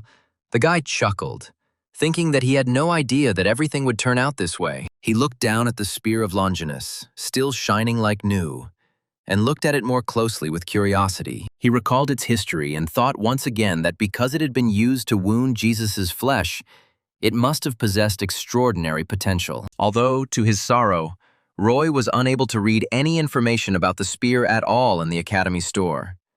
And now he sighed sadly, asking the air how this was possible. And while the guy was thinking about how his spear might just ignore any magic, he heard someone humming a strange song from the side. The guy tried to continue thinking about the power of his obviously powerful spear, but the melody that was playing from the side was seriously distracting him. Standing up abruptly and slinging his spear over his shoulder, Roy looked around with displeasure, trying to understand what kind of naive soul allowed himself to hum songs in the midst of an exam. To his surprise, the guy immediately stopped being angry when he saw that this person turned out to be the same participant with a whole arsenal behind his back. Roy remembered even more clearly the situation when the guy was being removed from the line of participants for speaking too loudly when he turned around. And, noticing that Roy was looking in his direction, the guy, not at all noticing the weight of the heavy weapon on his back, happily ran up to him to get acquainted. Roy was surprised that the guy knew him, although the walking arsenal asked him not to joke like that,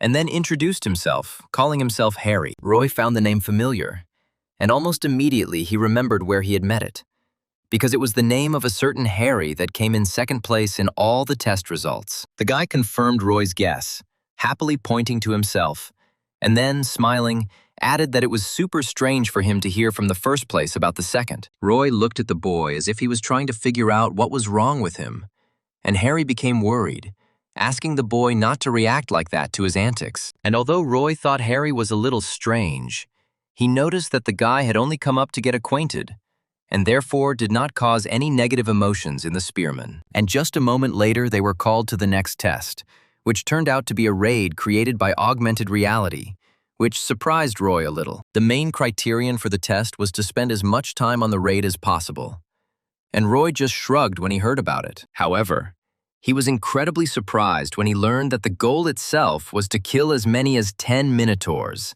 similar to the one he had finished off a month ago. However, this time the guy was much stronger, and so with a light swing of his hand, he struck the first monster with his spear, cutting off its head. With incredible speed, Roy broke right through the crowd of monsters, wielding his spear with lightning speed and inflicting terrible wounds on the monsters. Having already killed 2, the guy stood on the body of one of them, arguing that this seemed to him to be too high a level of difficulty for simple students. However, Roy himself was not simple, and therefore almost instantly reacted to the clawed paw approaching him, trying to tear the guy to pieces. With a clever maneuver, he not only intercepted the monster's attack, but also allowed himself to counterattack in order to ensure its quickest death. Having cut the Minotaur into pieces, the boy turned to the other one and, without ceasing his deadly battle dance, attacked him with his mighty weapon. To his surprise, the absolutely calm guy noticed that this time it was much easier for him to deal with such monsters,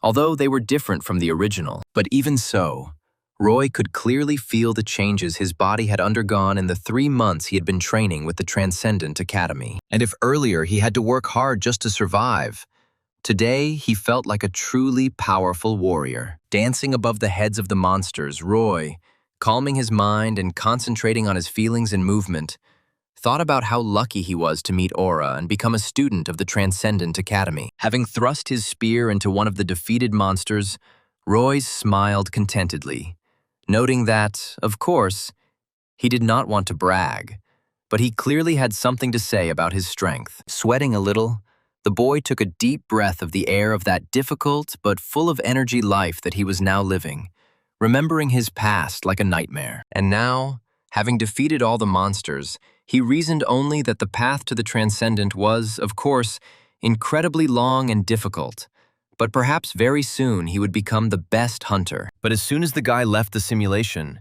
he immediately encountered curious or surprised looks, which had become boring to him throughout the day. Leaning his spear against his shoulder, the boy gloomily noted that he was truly tired of such attention, because he just wanted to win and not become everyone's favorite. For the raid test, Roy received another 100 points, which caused the indignation of one of those who everyone around considered unique. Looking at him with a displeased look, Broodver from Gaon Academy asked Arya where this annoying freak came from. Roy clearly felt their aggression but tried not to pay attention because he was looking forward to first place, and he did not want to lose it due to disqualification. However, the most surprising reaction was Harry, who had just finished his test and was now talking with annoyance about how much he wanted to win. Roy noticed that Damien, who had also seemed very confident at first, was frowning with displeasure while Harry enthusiastically asked how Roy had managed to do it so quickly. The boy praised the spearman heartily,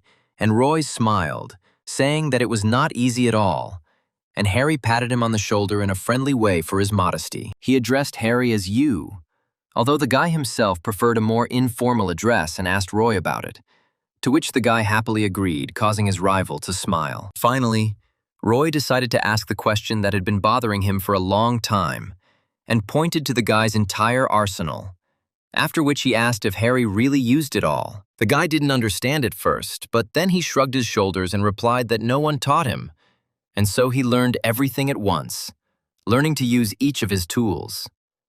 Roy first thought that he had misheard, and then asked again in surprise, wondering if his new acquaintance, a self-taught man and without an academy, had really achieved such outstanding results. And although it was not uncommon for a hunter to learn on his own due to lack of money, it was very surprising that the guy was able to become so strong on his own. And although Roy quickly got used to the idea that his main rival was studying and training on his own without the guidance of an academy, he had a new question that he was quick to ask. He asked directly why Harry didn't join any academy, since with his skills he would have been accepted into any one of them. The guy just shook his head, saying that he himself didn't really want to get involved with anyone, and that he actually had a teacher. The guy said this and then added that his teacher, however, was completely unaware that Harry was his student, which caused Roy's bewilderment. The guy was about to ask a few more questions, but then the attention of the chattering people was attracted by one of the examiners, who called them all. Breathlessly, the man asked all the exam participants for forgiveness, and then added that they had an unexpected problem. Everyone was a little worried, and even Damien looked unhappy with the current circumstances. And Roy was simply curious about this unexpected problem. Damien, on the other hand, seemed to have a good idea of what this misunderstanding was, and his gaze perfectly revealed this information. The examiner said that the jury who were to judge the final test would, to his great regret, be unable to arrive. Damien asked for clarification of his words, and the man, not expecting the pressure in his direction, stuttered as he tried to answer the participants. They were informed that when Professor Huntermill was going to the test, a breach in the 10th level dungeon occurred, and the professors were forced to intervene themselves. The students asked what would happen with the exam, but they were asked to wait until the issue was resolved, which the participants did not like at all. Remembering his patron, Damien thought, not without a little tension, that this was most likely the work of the Order of Truth, although he could not imagine the reason. Damien became even more worried when he realized that this could cause the final stage to be cancelled and Roy to be declared the winner. And then he remembered that he had been asked to just watch. However, stepping forward in front of all the students, Damien moved towards the examiner and loudly proposed changing the system of conducting the exam. The man did not understand what the swordsman meant, and Damien explained that the final stage was to test combat strength in battle, and then suggested holding a tournament between the students. The other students responded to the proposal with interest and, after whispering and discussing it at first, almost all nodded in agreement, approving of the idea. The examiner firmly replied that the participants' words made sense, but under the current conditions, it would be quite difficult to organize something like that. The man noted that there were quite a lot of participants left and the tournament would take a lot of time, and they also had problems with the evaluation method. He noted that it would be better to find other juries in that case, but Damien reasonably noted that this would require A-rank hunters, who would be difficult to find right now. And then he added that he couldn't just sit there while a nightmare was happening behind the doors, and Harry nodded in agreement, seeing the logic in Damien's words. The man tried to object again, insisting on a small amount of time, and Damien suggested that it be arranged as an event only between those who wanted to apply. The examiner thought about this proposal, and Damien decided to finish him off with the fact that the whole country was watching this exam, and they would be disgraced if they didn't pass it. In response to this, the man suddenly cleared his throat, calling for Damien to shut up and let the examiner make the final decision. Damien was worried that Hunter Mill's reputation would be damaged if the final round was not held, and he was determined to defeat Roy in a one-on-one fight. A smile spread across his face as he thought about how good it would feel to defeat this upstart. The guy knew perfectly well that Roy would still win, but he wanted to be the one to beat him despite winning all the other stages. Arya and Broodver, smiling contentedly, supported their fellow popular, understanding that they could not allow the reputations of their academies to deteriorate. And seeing their reactions, Damien frowned, thinking that they probably understood his intentions, which meant they also wanted to defeat Roy one-on-one. Inspired by such an interesting atmosphere, Harry jumped up and exclaimed that he also really liked this idea, and therefore he would be happy to participate. And then he turned to Roy, begging the boy to participate with his new acquaintance and show his real class. Noticing without much difficulty how everyone around him was looking at him, waiting for an answer, Roy scratched his chin, thinking about the answer. He tapped his lips, trying his best to give the impression that he was pondering the answer to such a simple question that had come up quite unexpectedly. And then he replied that this was an unscheduled exam, and therefore an additional monetary reward would certainly be awarded for victory. Having decided to conduct the test as soon as possible, the organizers began to announce the start of this unusual event, introducing those who had submitted applications. The spectators, who had already given up hope that they would be able to see the end of the exam, joyfully raised their fists, greeting the participants. Some continued to discuss Damien, Broodver, and Arya, because their academies were still incredibly popular, although everyone was also waiting for Roy and Harry, because they showed excellent results. As expected, Broodver won his first fight against a student whose name most of the spectators didn't even remember. Arya managed to defeat her opponent not only quickly and effectively, but also incredibly elegantly, causing sighs of love in her direction. The mighty Damien also did not disgrace the honor of his academy, winning almost immediately after the start of his fight, which even surprised the spectators. Broodver thought to himself only that he would definitely show both Harry and Roy how strong he was, and how powerful his academy was. Arya also held herself confidently, literally dreaming of the moment when she could destroy her Roy with incredibly strong magic. And Damien, casting a contemptuous glance at Roy, thought to himself that he would definitely make him regret disgracing his academy. At the same time, Roy, who was watching the tournament from the break room,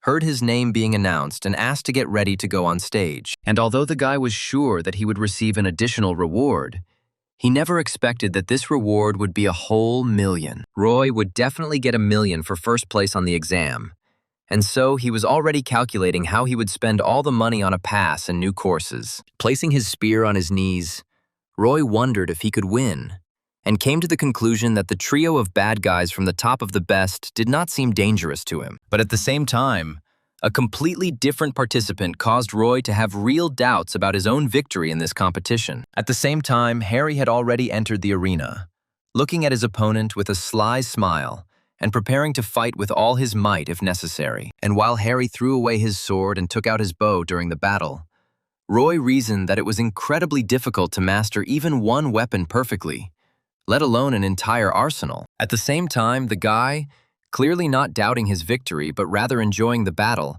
had already pulled the bowstring, intending to hit his opponent with his deadly arrow. And the guy didn't just fire one arrow at his opponent, but used all his skills to instantly fire a hail of arrows. The boy tried to deflect the arrows, angry that he had miscalculated, thinking that Harry's main weapon was a sword, not a bow. Intercepting the arrows and using all his speed, the participant rushed towards Harry, deflecting arrow after arrow on the way to the enemy and preparing to strike. Swinging his blade, the boy jumped up, preparing to deliver a fatal attack and screaming that he was not even close to just defending himself from the enemy's insidious attacks. However, at the same moment, Harry threw the bow and arrows aside to intercept the enemy's attack on himself. With a truly devilish, cruel look, the boy crossed his arms and placed them on the hilts of the blades that lay in sheaths on the sides of his body. Harry grabbed his weapons and crossed his swords, taking a powerful blow from his opponent, who was taken aback by such a sharp change in the combat situation. Separating the blades of the swords,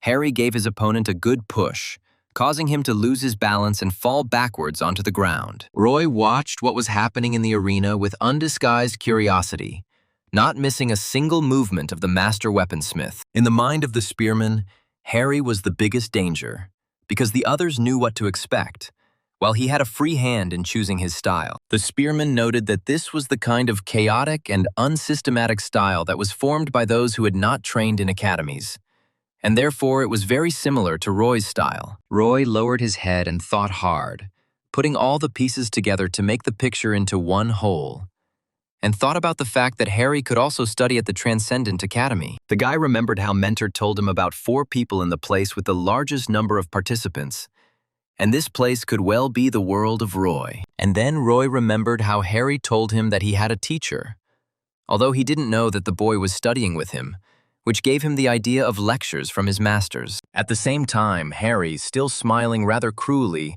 was already holding the spear over the defeated enemy, letting everyone know that it was he who had won the victory. And as soon as the fight was over, the cruel smile became joyful, and Roy noted that he did not even doubt the victory of this strange warrior. And although Roy was already ready to believe that Harry was really studying at the Academy of Transcendence, the spearman had reasons to doubt this conclusion. At the same time, the examiner, who had taken on the role of host, was heatedly discussing with the audience the rather exciting final fight. And having finished praising Harry, the man said that it was time to look at the next participants and looked at his cards, the information from which surprised him quite a bit. But, having pulled himself together and looking up at the spectators, the man said that they had all been waiting for his fight for a very long time, and the stands fell silent in anticipation. The host introduced Arya as a sorceress, recognized as the devil's own disciple, and considered by many to be the future of all magic in the world. Having snatched the piece of paper with the name of the second participant,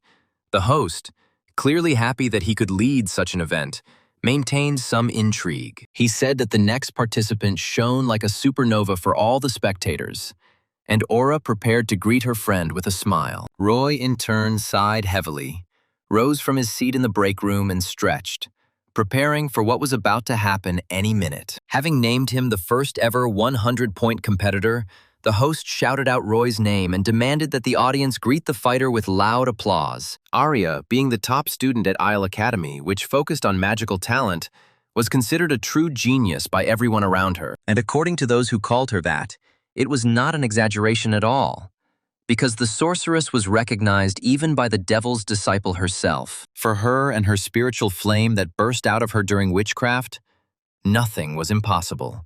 Because, according to her, Hunter Mill Academy always underestimated the points of magicians. And so she didn't allow herself to doubt for a second that she was actually stronger than Roy. Because in her academy, the judging would clearly be more honest. Having released her flame, concentrated it into clots and sent it towards the enemy, Arya was 100% sure that nothing would remain of Roy. However, to her great surprise, everything did not go according to the plan that she had prepared specifically to defeat such an unpleasant opponent. So much so that the surprise on her face almost instantly turned first to incomprehension and then to absolute anger. And all because Roy, without straining himself at all, dispelled her magical flame with one light and smooth swing of his spear. Her attack should have been simply monstrously powerful, but Roy emotionlessly turned her magic into nothing, waiting for the next trick. Although, of course, the guy himself did not expect that it would be so easy to do this, and therefore he awkwardly scratched the back of his head, glancing with slight surprise at the melting flame. At the same moment, Arya screamed that this was simply impossible, because her flame had simply incredible power, and no one could dispel it so easily. Staring in amazement at her opponent, who seemed to have come not for a fight, but for a light stroll, Arya did not move from her place, trying to understand what had just happened. She tried to understand how Roy had managed to dispel her magic so easily, because all the ways she knew of to do something like that simply did not fit their situation. Roy, in turn, looked at his spear with curiosity and noted to himself that he simply wanted to know what would happen if he swung the spear and it actually cut the magic. Scratching the back of his head, the guy continued to talk about how it worked, not paying attention to his rival, who was already frantically trying to think through her course of action. Roy decided that he would buy himself a new pass for $500,000 and spend the remaining $1.5 million on another weapon to conduct several experiments. And while he was reasoning, Arya, in a rage, had already brought into reality a whole wall of fiery arrows, intending to destroy the impudent spearman. Gritting her teeth in rage, the sorceress waved her hand, causing the magic to break free and attack his enemy with all its might. Without much concern, Roy looked up and saw all these huge fire arrows rushing towards him, about to burn him to the ground. Any other person would have been quite frightened by this situation. But Roy only sighed calmly and began to move the hand holding the spear. The boy spun his weapon, causing the flames to instantly go out and the magic to dissipate, with none of the attacks hitting their target. Cursing in rage, Arya raised her staff and began to summon more and more clots of magical flame, wanting at all costs to hit at least one. She continued to curse every time Roy smoothly turned her magic into nothing, swinging his mighty spear without any effort. Even from the guy's face, it was easy to understand that he was bored, because the powerful sorceress could not even in theory hurt him with her witchcraft. And in the glow of that flame, which had no way of causing any significant damage to the guy, the girl saw the boredom on his face even more clearly. In the end, the magic staff wielded by the sorceress, who had never known defeat until today, ended up on the ground. Realizing how useless her previously powerful magic had been in this parody of a good battle, Arya fell to her knees, not understanding how she could have been so useless. In her eyes, Roy was a true demon who, without even understanding how magic worked, was able to bend her witchcraft to his will. The outstanding sorceress of the Isle School tried to come up with at least some idea that would help her do at least something in this battle.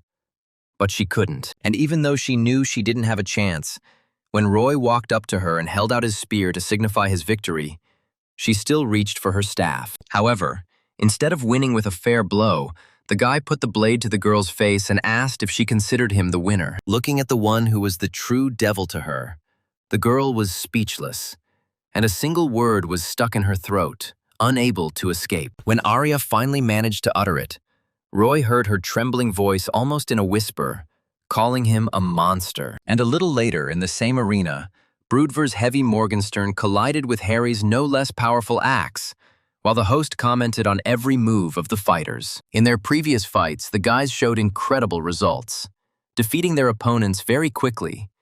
But now they were on equal terms, not giving in to their opponent. Grinning cruelly and pressing his weapon to Harry's defense, Broodver noted that the presenter was talking nonsense, since the advantage was clearly on his side. It was clear that Harry was having a hard time fighting off such a strong onslaught from his opponent with his axe.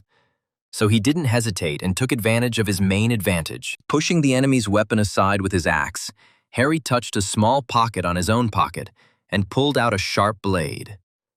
Seizing the right moment, Harry threw it and, although he missed, Broodwer fell back, off balance from such an unexpected attack. The guy tried to regroup and quickly get up so as not to lose the initiative.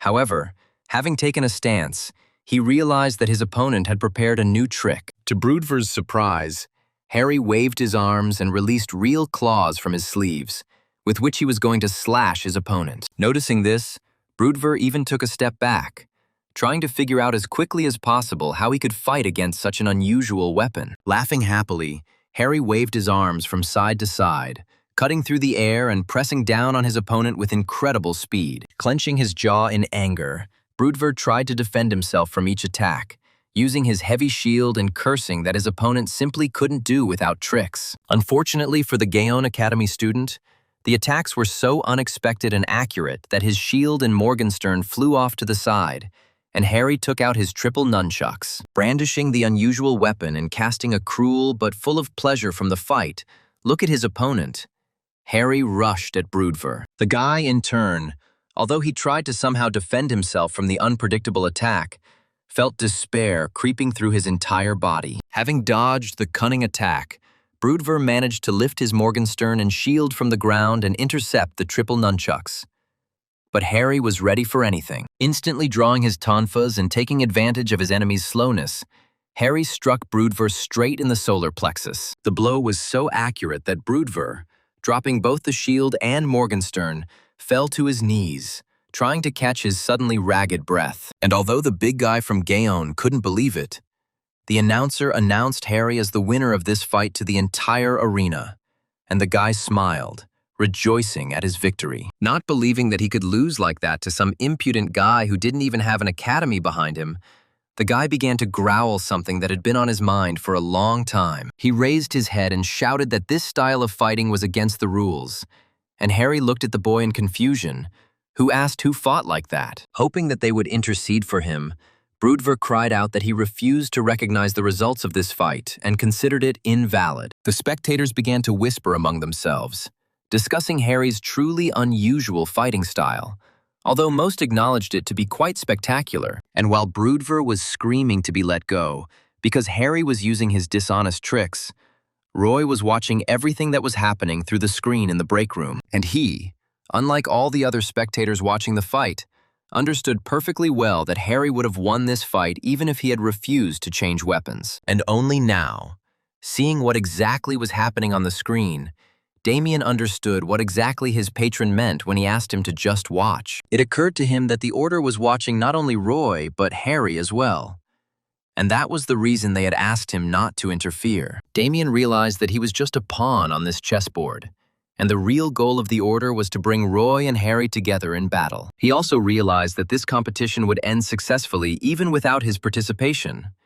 And then he wondered if Harry himself was a member of the Order. At the same time, the presenter, having finished dealing with Broodver's indignation, informed the viewers that the end of the exam was approaching. And although Damien understood that his chances were not great, and his actions went against the request of his patron, he could not allow the honor of his academy to be trampled. Clenching his fists tightly in anger at the realization of how unfair the situation was, Damien still raised his head, walking out onto the arena to a thunderous ovation. And rising, Hunter Miles' student saw before him the one he wanted to defeat today, but whom he least of all wanted to see now. Clenching his teeth in aggression, Damien growled under his breath that he was originally only intended to be a small obstacle in Roy's path. However, frowning indignantly and calming his mind a little, Damien came to the decision that he would not follow the demands of the Order of Truth and would show how strong he was.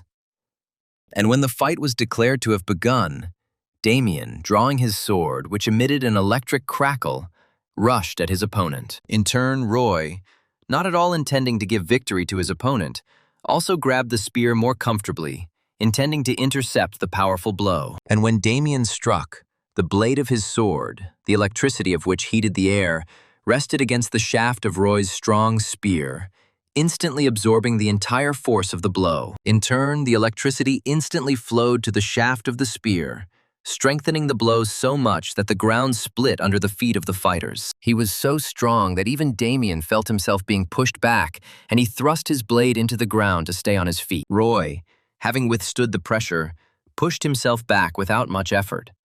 But in order to hold on, he only needed to tense his legs. Having left a whole crater in the very center of the arena, both opponents did not pay any attention to this fact, looking up at each other and getting ready to continue the fight. Roy pulled the spear aside so he could use it without delay, and Damien looked closely at the strange spear. Frowning, Damien thought that the guy's weapon was indeed unusual, because it did not contain the same power that his sword did, but for some reason it easily extinguished it. After thinking about it thoroughly, Damien came to the conclusion that this spear had some special ability that dispelled magic. Based on this thought, the swordsman also thought that it was thanks to his spear that Roy was able to score high on the test. Damien rushed forward and swung his sword again, relying on his speed and trying to somehow get around the spear and attack his opponent. However, Roy took the opponent's blow with a calm face, noticing his quick movements without much effort.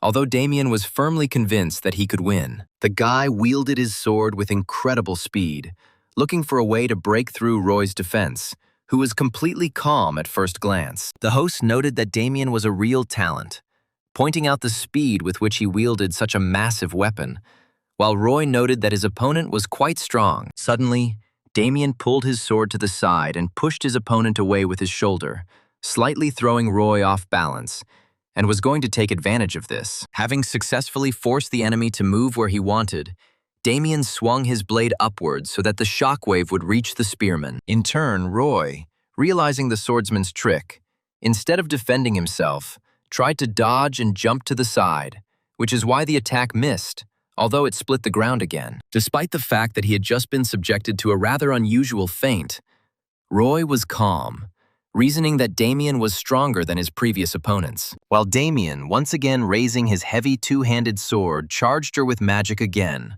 causing the air around them to become saturated with electricity. Roy jumped to the side, flipped in midair and landed, thinking that it would be truly disrespectful if he continued to fight so casually. Roy straightened up and adjusted his grip on the spear, and Damien looked at the spearman again, intending to think of a way to attack him this time in an instant. However, to his surprise, he saw a change in his opponent's behavior, as all relaxation suddenly disappeared. Concentrating on the fight, Roy tensed his body and gripped his spear tighter, fixing his opponent with a withering look that indicated that he would now fight in earnest. The boy got into a fighting stance and grabbed the spear so that he could deliver his best blow, and Damien felt a murderous aura spreading from the boy. Seeing such changes in the enemy's behavior, the swordsman even took a step back, hesitantly trying to comprehend what had suddenly happened. And while the swordsman hesitated, Roy raised his leg and moved his spear, creating a false impression of his own speed, because he was going to use his maximum potential. And in a split second, he was next to Damien, who only thanks to his warrior reflexes was able to block an attack whose force could have killed him. The swordsman realized that his enemy was no longer going to joke around, which meant he would fight at full strength.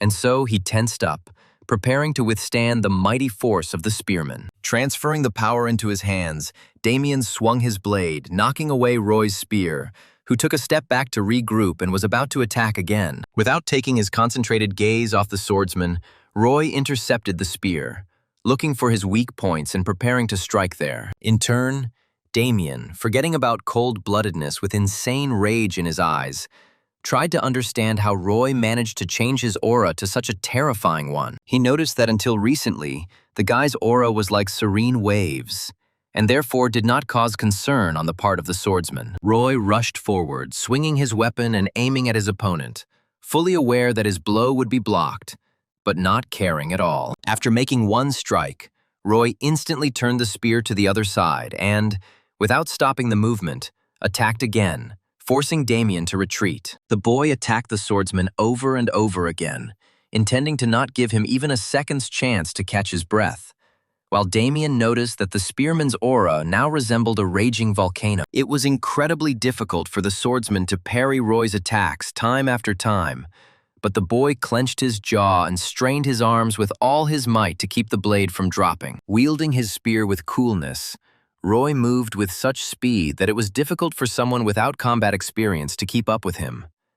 But Damien blocked the blows with great difficulty. After parrying another blow, Damien swung his sword, intending to attack with the thought that his opponent was incredibly rude. In turn, Roy, having again grabbed the spear more firmly, prepared to block the enemy's attack, while Damien came to the conclusion that the spearman was terribly simple. He tried to attack, but Roy easily intercepted the attack and repelled it, while Damien thought that his technique was not even close to Hunter Mill's high-level swordsmanship. After deflecting the swordsman's attack, Roy continued moving and turned around, aiming the tip of his spear at Damien in order to use more force. Not having time to group himself in time, the guy realized that he would not be able to block the blow completely, but he still swung his sword. And at that very moment, a thunderous sound of impact resounded across the arena, and whole clouds of dust flew into the air as Roy delivered his mighty blow. And it turned out to be so strong that Damien, barely managing to somehow extinguish it,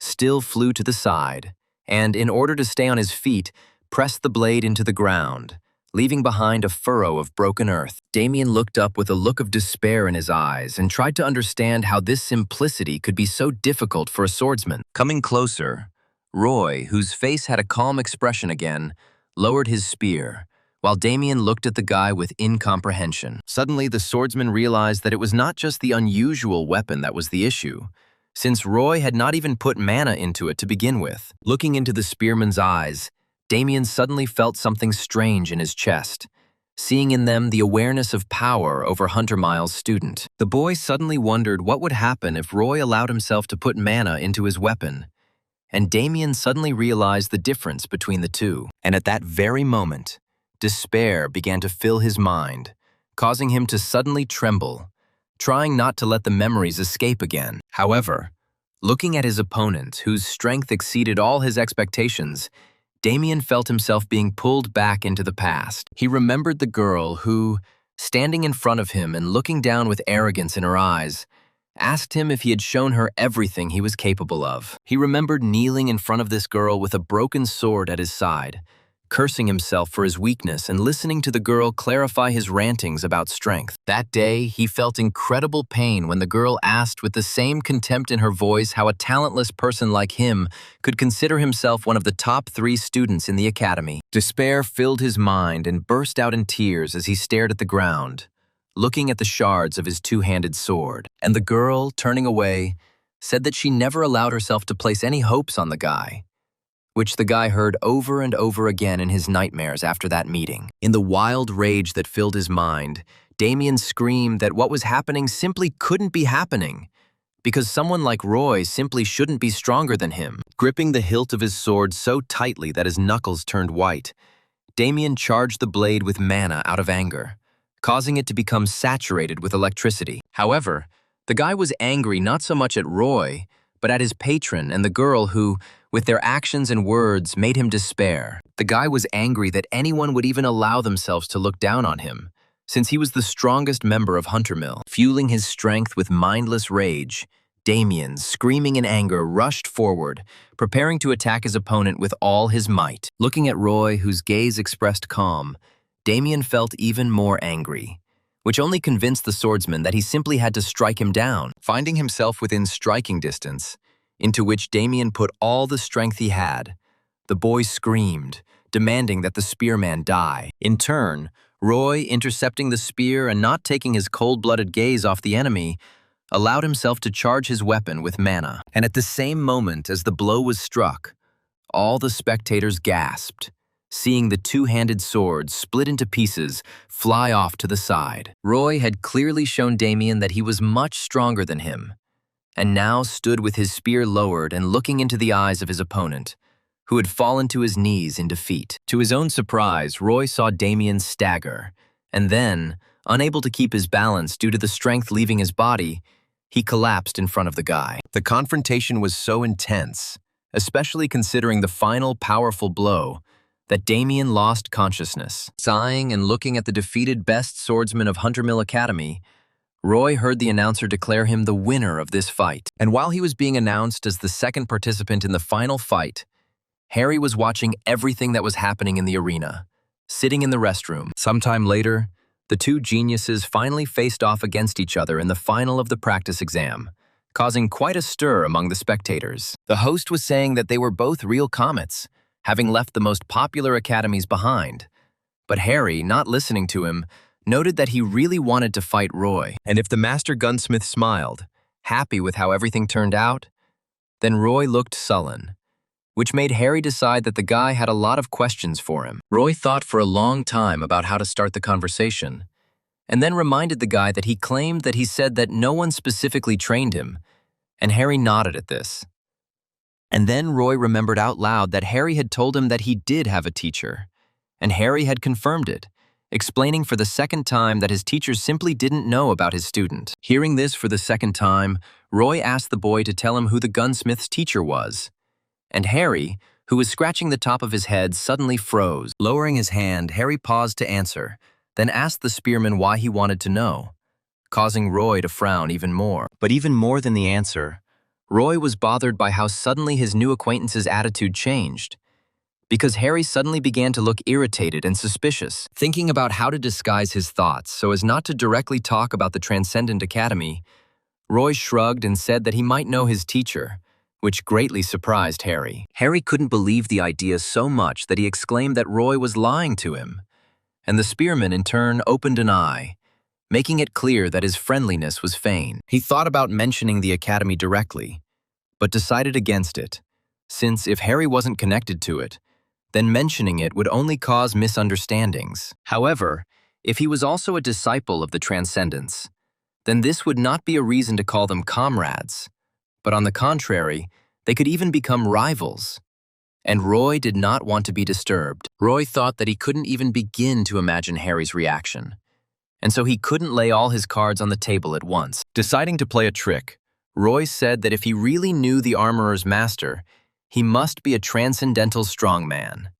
And Harry was slightly taken aback. Harry demanded answers about how he could know about this, and who Roy even was to ask such strange questions. Roy grinned and told the boy that he had an interesting idea and offered him a bet in which the winner of the competition would get all the answers from the loser. Frowning again, Harry thought for a moment, and then, while the host was introducing them and preparing to begin the fight, asked what guarantee there was that the loser would tell the truth. Smirking and hearing that the host was already starting the fight, Roy noted that they themselves would have to decide whether the loser's words were true or not. Finally, the fight began, and all the talk and discussion was over, and the opponents grabbed their weapons, preparing to show a truly spectacular fight. Roy grabbed the spear more comfortably, expecting some kind of tricky attack from his opponent, and intending to either defend himself or find an opportunity to attack. In turn, Harry threw his hand behind his back and placed it on the hilt of his main sword, but did not pull it out,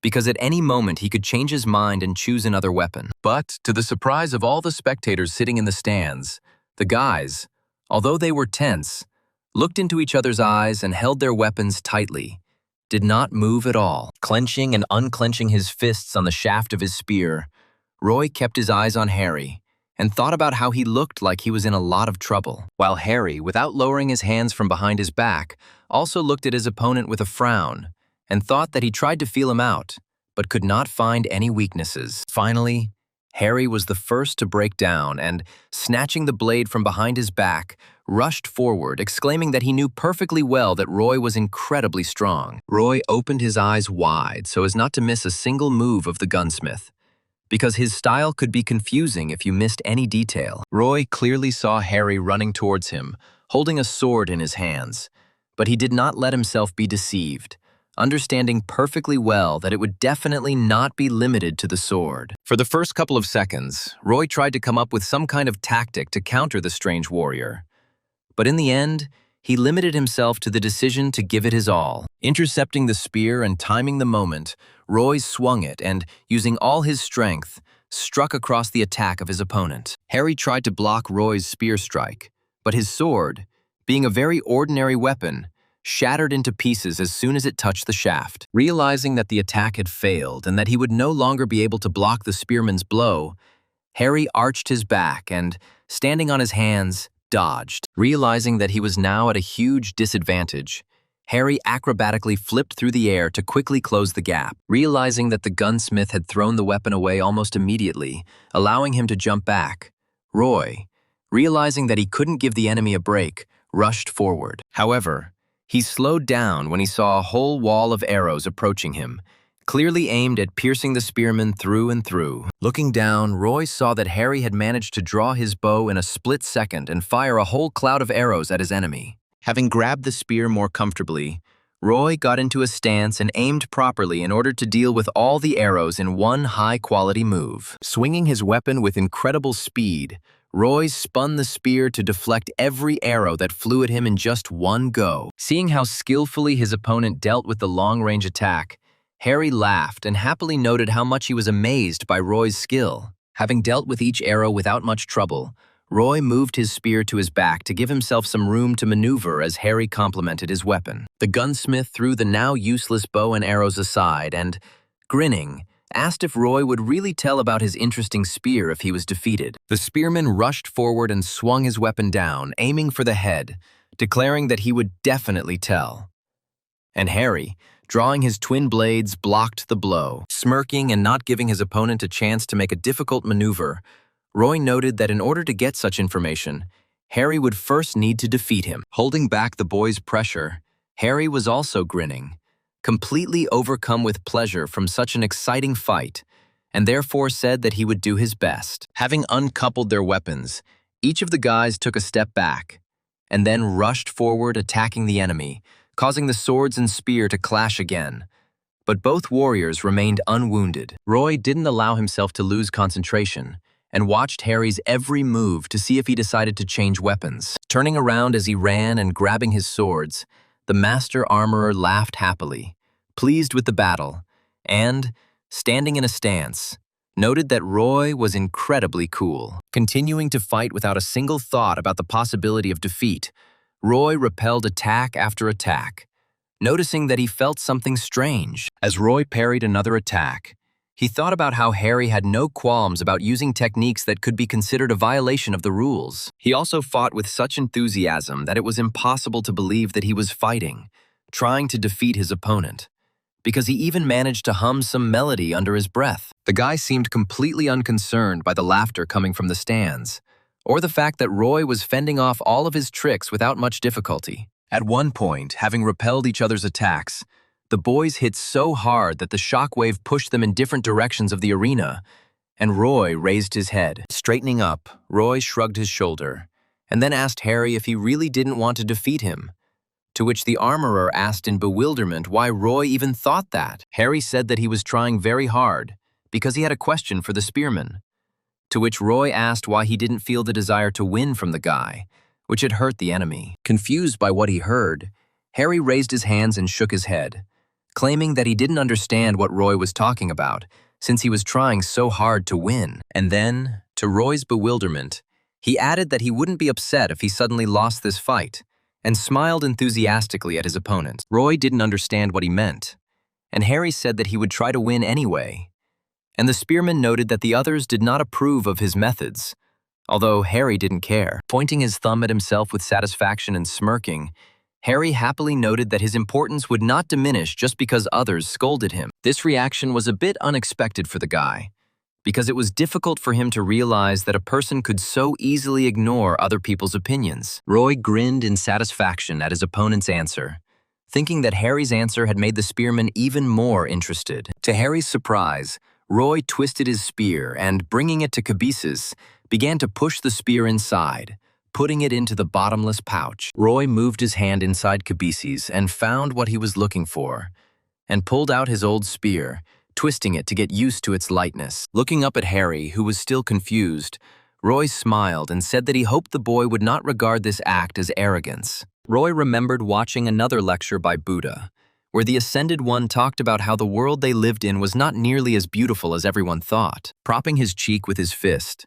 the boy listened with interest as the sage spoke of his injustice and the terrifying phenomena that filled the world. Buddha noted that even the forces of nature, which are the original forces of the universe, force man to drop out if he does not have sufficient strength. And only now, being in this battle arena, Roy, to his surprise, understood what Buddha meant when he said that people have to push themselves. Standing in front of his rival, who had just said that he didn't care about other people's opinions, the guy heard the voice of the great philosopher as if he was standing next to him. And it was the gunsmith's words that reminded the boy of the sage's question about the last time the boy had allowed himself to free himself from these cruel thoughts. Closing his eyes, the guy stopped hearing the hum and exclamations of the crowd of spectators, and felt as if he was standing in a clearing blown by a light wind. He felt as if he was right in front of the tree under which Buddha was meditating, and sensed the presence of the great sage. And, meditating peacefully, God asked his disciple, whose spirit was filled with inspiration,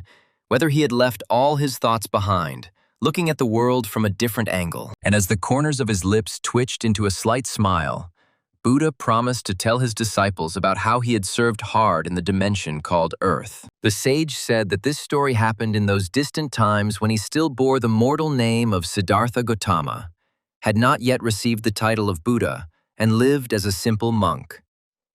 One day, while out for a walk, Siddhartha noticed how children from a neighboring village were having a small running competition among themselves. He watched with interest as someone, breathing heavily, tried to catch up with their rivals, while someone, laughing joyfully, rushed forward. Siddhartha sat down on the ground, crossing his legs, and wondered why the children, after finishing a competition, began it again. And in addition to the fact that the children continued to compete, the monk was surprised by the behavior of the boy who lost time after time, but still participated. And despite his own defeats and the impossibility of winning even one race, the boy, amazing Siddhartha, continued to smile. When the next race was over, the monk stood up and approached the boy, wanting to ask him why he was so happy if he had never been able to win. Smiling joyfully and warmly, the man who was to ascend to godhood asked the boy why he continued to run. The innocent child glanced at his comrades, turned to the man, and with a never-fading smile on his face, replied that he liked it. Looking at his interlocutor with bewilderment, the sage asked how he could like running, since it was so hard, and the boy happily replied that he could switch to a walk for a short while. Roy, still feeling himself in this illusory world, listened to the story of Buddha and carefully followed what the teacher showed him. Siddhartha pointed out that he was constantly being overtaken, and the boy became indignant, pointing out to the man that his finish was different from the others. The uncomprehending monk pointed to the tree where the boy's race ended and asked what about the finish line where the boys finished the race. Shrugging his shoulders, the boy calmly said that for some, this tree might be the finish line, but for him, it was just a passing point. The boy smiled happily, and Siddhartha, sincerely not understanding the meaning of what the boy said, was amazed at how smart he was beyond his years. Leaving the amazed monk, the child ran off to play with his friends, while the man watched him with a thoughtful look. The Buddha said that this boy kept coming back to the tree last time after time, without improving his results at all. And to Roy's surprise, who was imbued with the teacher's truth, he added that many years later the monk heard the news that this boy had won the biggest running competition. Up until this point, Siddhartha had been building his ideal tower of life for a long time and persistently. But after talking with the boy, the enlightened one realized that it did not have to be perfect. He realized that the tower of his ideal life could even be allowed to collapse, and he was amazed that he had never thought about this before. Opening his eyes and returning his mind and soul back to the arena where the boy stood opposite the master gunsmith, he realized that the little boy had given the monk a great insight. Roy thought about how he had worked tirelessly for months, straining his body to the point of exhaustion in order not to be eliminated. He felt that natural selection was about to devour him, and so he worked hard to keep himself from getting lost in this life. And working hard, the guy thought that in his rapid progress he was in no way inferior to anyone else. However, it was only now that he realized that the further he went in his efforts, the more clearly he became fixated on the Transcendent Academy. The guy was just overcome with pressure and doubt, and also with the complete certainty that he had to try even harder to stay afloat. He continued to push himself to the extreme, trying his best not to be weeded out and left behind by anyone else. And each time, the guy only felt his despair more clearly, with which he continued to bring his body to exhaustion. It was only when he heard Harry say he didn't care what anyone else thought, and when he remembered the boy saying his finish was different from the others, that Roy realized his mistake. Roy felt like his huge, slender tower of life, which he tried to bring to perfection, was collapsing because of the words of these guys. He felt his spirit lighten with the knowledge that he could leave the disturbing thoughts of the cruelty of this world behind him. He felt his mind truly free from the shackles of the heavy realities of his own difficult life. The time Roy listened to Buddha's lecture, he did not understand what exactly his teacher was talking about. But today, the meaning of what he was saying finally dawned on him. His knuckles turned white as he gripped the handle of his spear with all his might, realizing how much he had missed by not realizing it in time. And it was for this reason that the guy stopped striving for victory at any cost, realizing that the most important thing was not the result and the process. And that is why he put away his spear. Noticing that the boy had swapped his very powerful weapon for something else that looked like a training weapon, Harry wondered why Roy had done that. Taking a step towards his opponent, Roy smiled at him and asked him not to consider his action a sign of arrogance, because the reason for this was completely different. Raising his eyebrows in surprise, Harry said that he didn't think so at all. but he sincerely didn't understand why Roy decided to do this. The weaponsmith said that with the spear he used, Roy would absolutely be able to win, and the boy frowned. He understood perfectly well that with the spear of Longinus, his victory was inevitable, because he should have simply stopped all of Harry's actions. Roy sighed heavily and thought that he still wanted to win, and besides, he understood perfectly well that winning with the help of equipment also required skills. Shrugging and smiling at his opponent, Roy noted that Harry himself had said that his importance would not diminish because others scolded him. Grinning and throwing the old spear over his shoulder, the boy smiled and said that he would express the opposite thought, stating that his importance would not increase from the fact that others praised him. Roy grinned enthusiastically and said that he did not want other people's praise or depend on it, and would determine his own worth. Hearing the words of his opponent, Harry froze, trying to fully comprehend what the spearman had just told him. And then, his eyes widening in surprise, he quietly said that Roy was even better than he had imagined, and was inspired by his rival's noble deed. Raising his hand to his chest,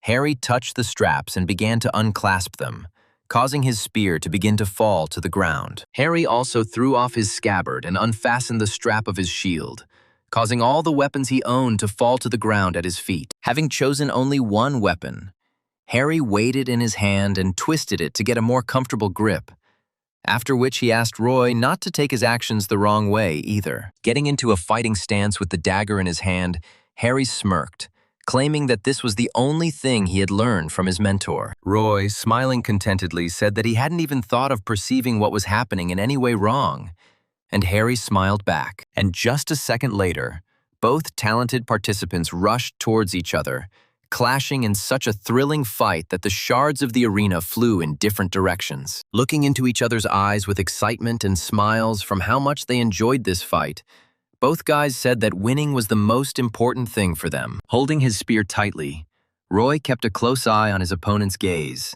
not wanting to miss a single movement or maneuver. In turn, Harry, holding the blade so as not to allow Roy's spear to break through his defense, tried to think of how he should attack now. And at the same time, he smiled enthusiastically, unable to contain the joy he felt from fighting such a stunning opponent. Suddenly, Roy noticed Harry shift his grip on his blade, abruptly changing his stance to throw his opponent off balance. And then, swinging his blade, the boy deflected Roy's spear, forcing him open for a follow-up attack, and Harry ducked forward, intending to strike. And even though Roy knew his defense was likely to be breached now, he smiled as he watched his opponent prepare to launch his lightning attack. The gunsmith grinned contentedly as he swung his blade quickly, delivering lightning-fast stabbing blows and forcing his opponent to defend himself. The boy was able to block some of the attacks, but others hit their target, leaving small scratches on his body, which Roy nevertheless clearly felt. Twisting the spear,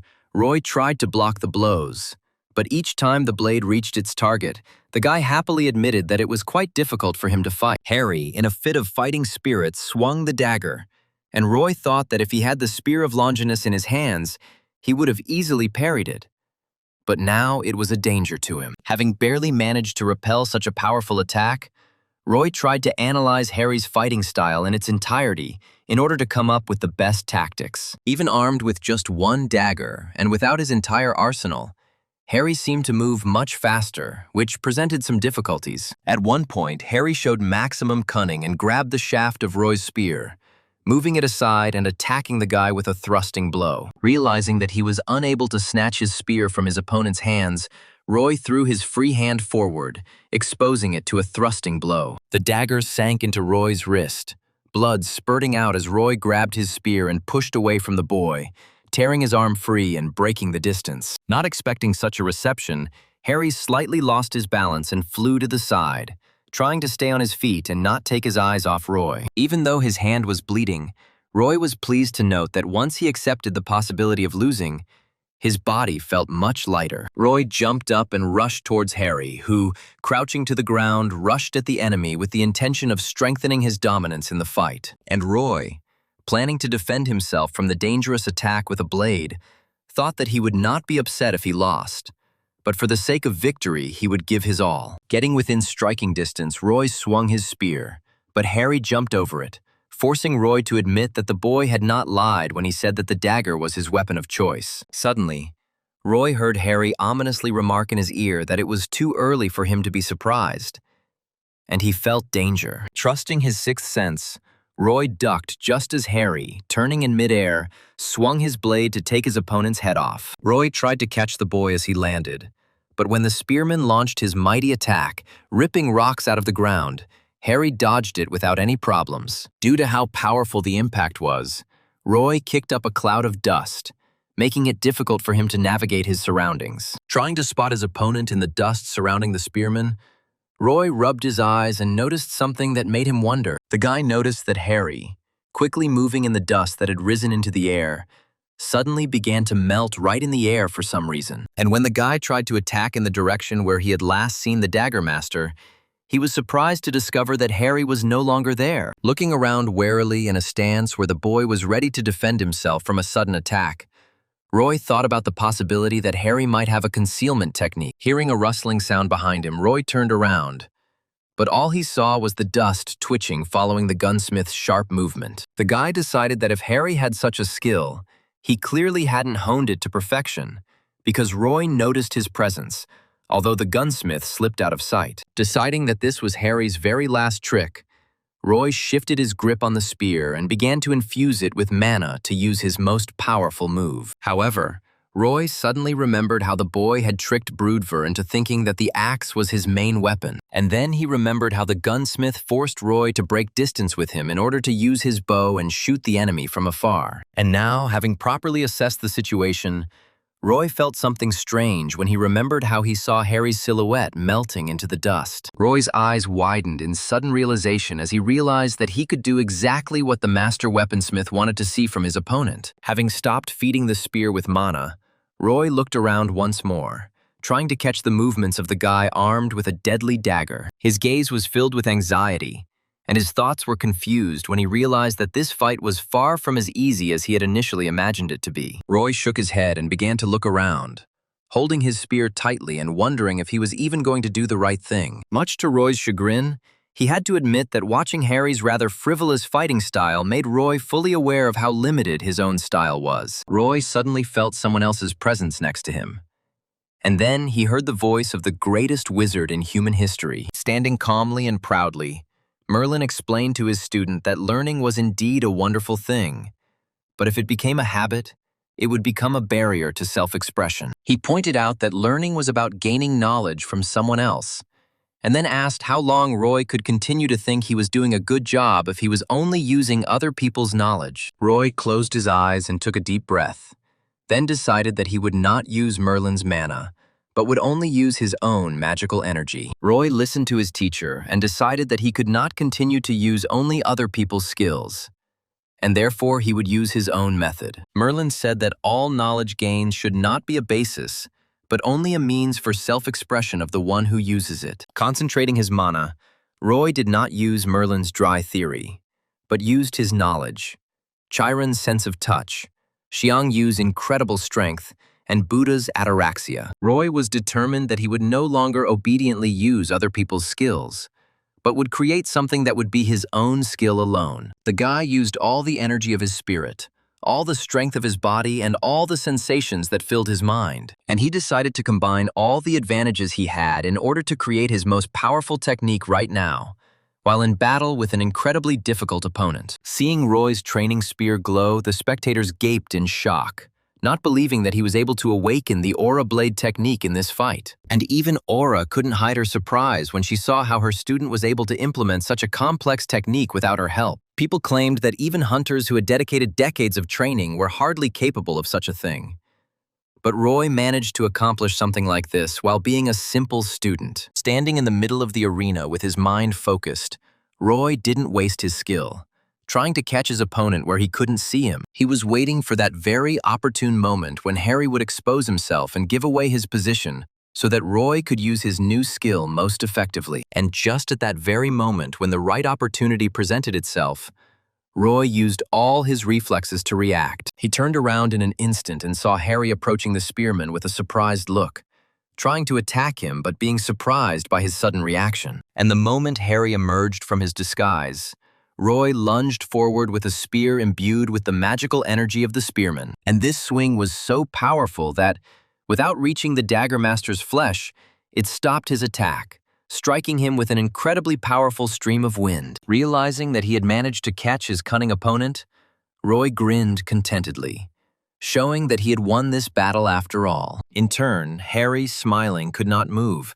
because the tip of his opponent's spear was pressed against his throat, and the dagger crumbled into pieces. And it was now, when Harry had lost his last weapon, that he smiled, admitting that he had lost to the one he had so dreamed of fighting. At the same time, information reached Kalia, who was peacefully drinking tea in her room, that Roy had won the training exam. Chuckling and shrugging, the young man took another sip of his exquisite tea, noting that he had expected this outcome to some extent. Having finished his drink, Kalia slowly placed the cup back on the table, and then turned to the novice again, asking if he had managed to detect the distortion. The man swallowed and said that he had seen the distortion with his own eyes, but was not at all sure that it could be called that.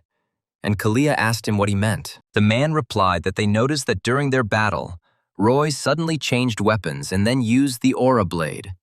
And Kalia's eyes widened in surprise. Sighing at the sheer volume of work ahead, Kalia stood up from his seat and told the acolyte to continue watching Roy while he reported everything to the apostle. And then he froze when the man suddenly allowed himself to ask a question about the reason why they should resort to such measures. Kalia turned to the novice and calmly asked what exactly he meant, to which the man, nervously, explained that he agreed that Roy should be taken a closer look. But after the recent events, the country's leadership began an investigation, and this became a hindrance to their plans, and therefore they must stop monitoring Roy.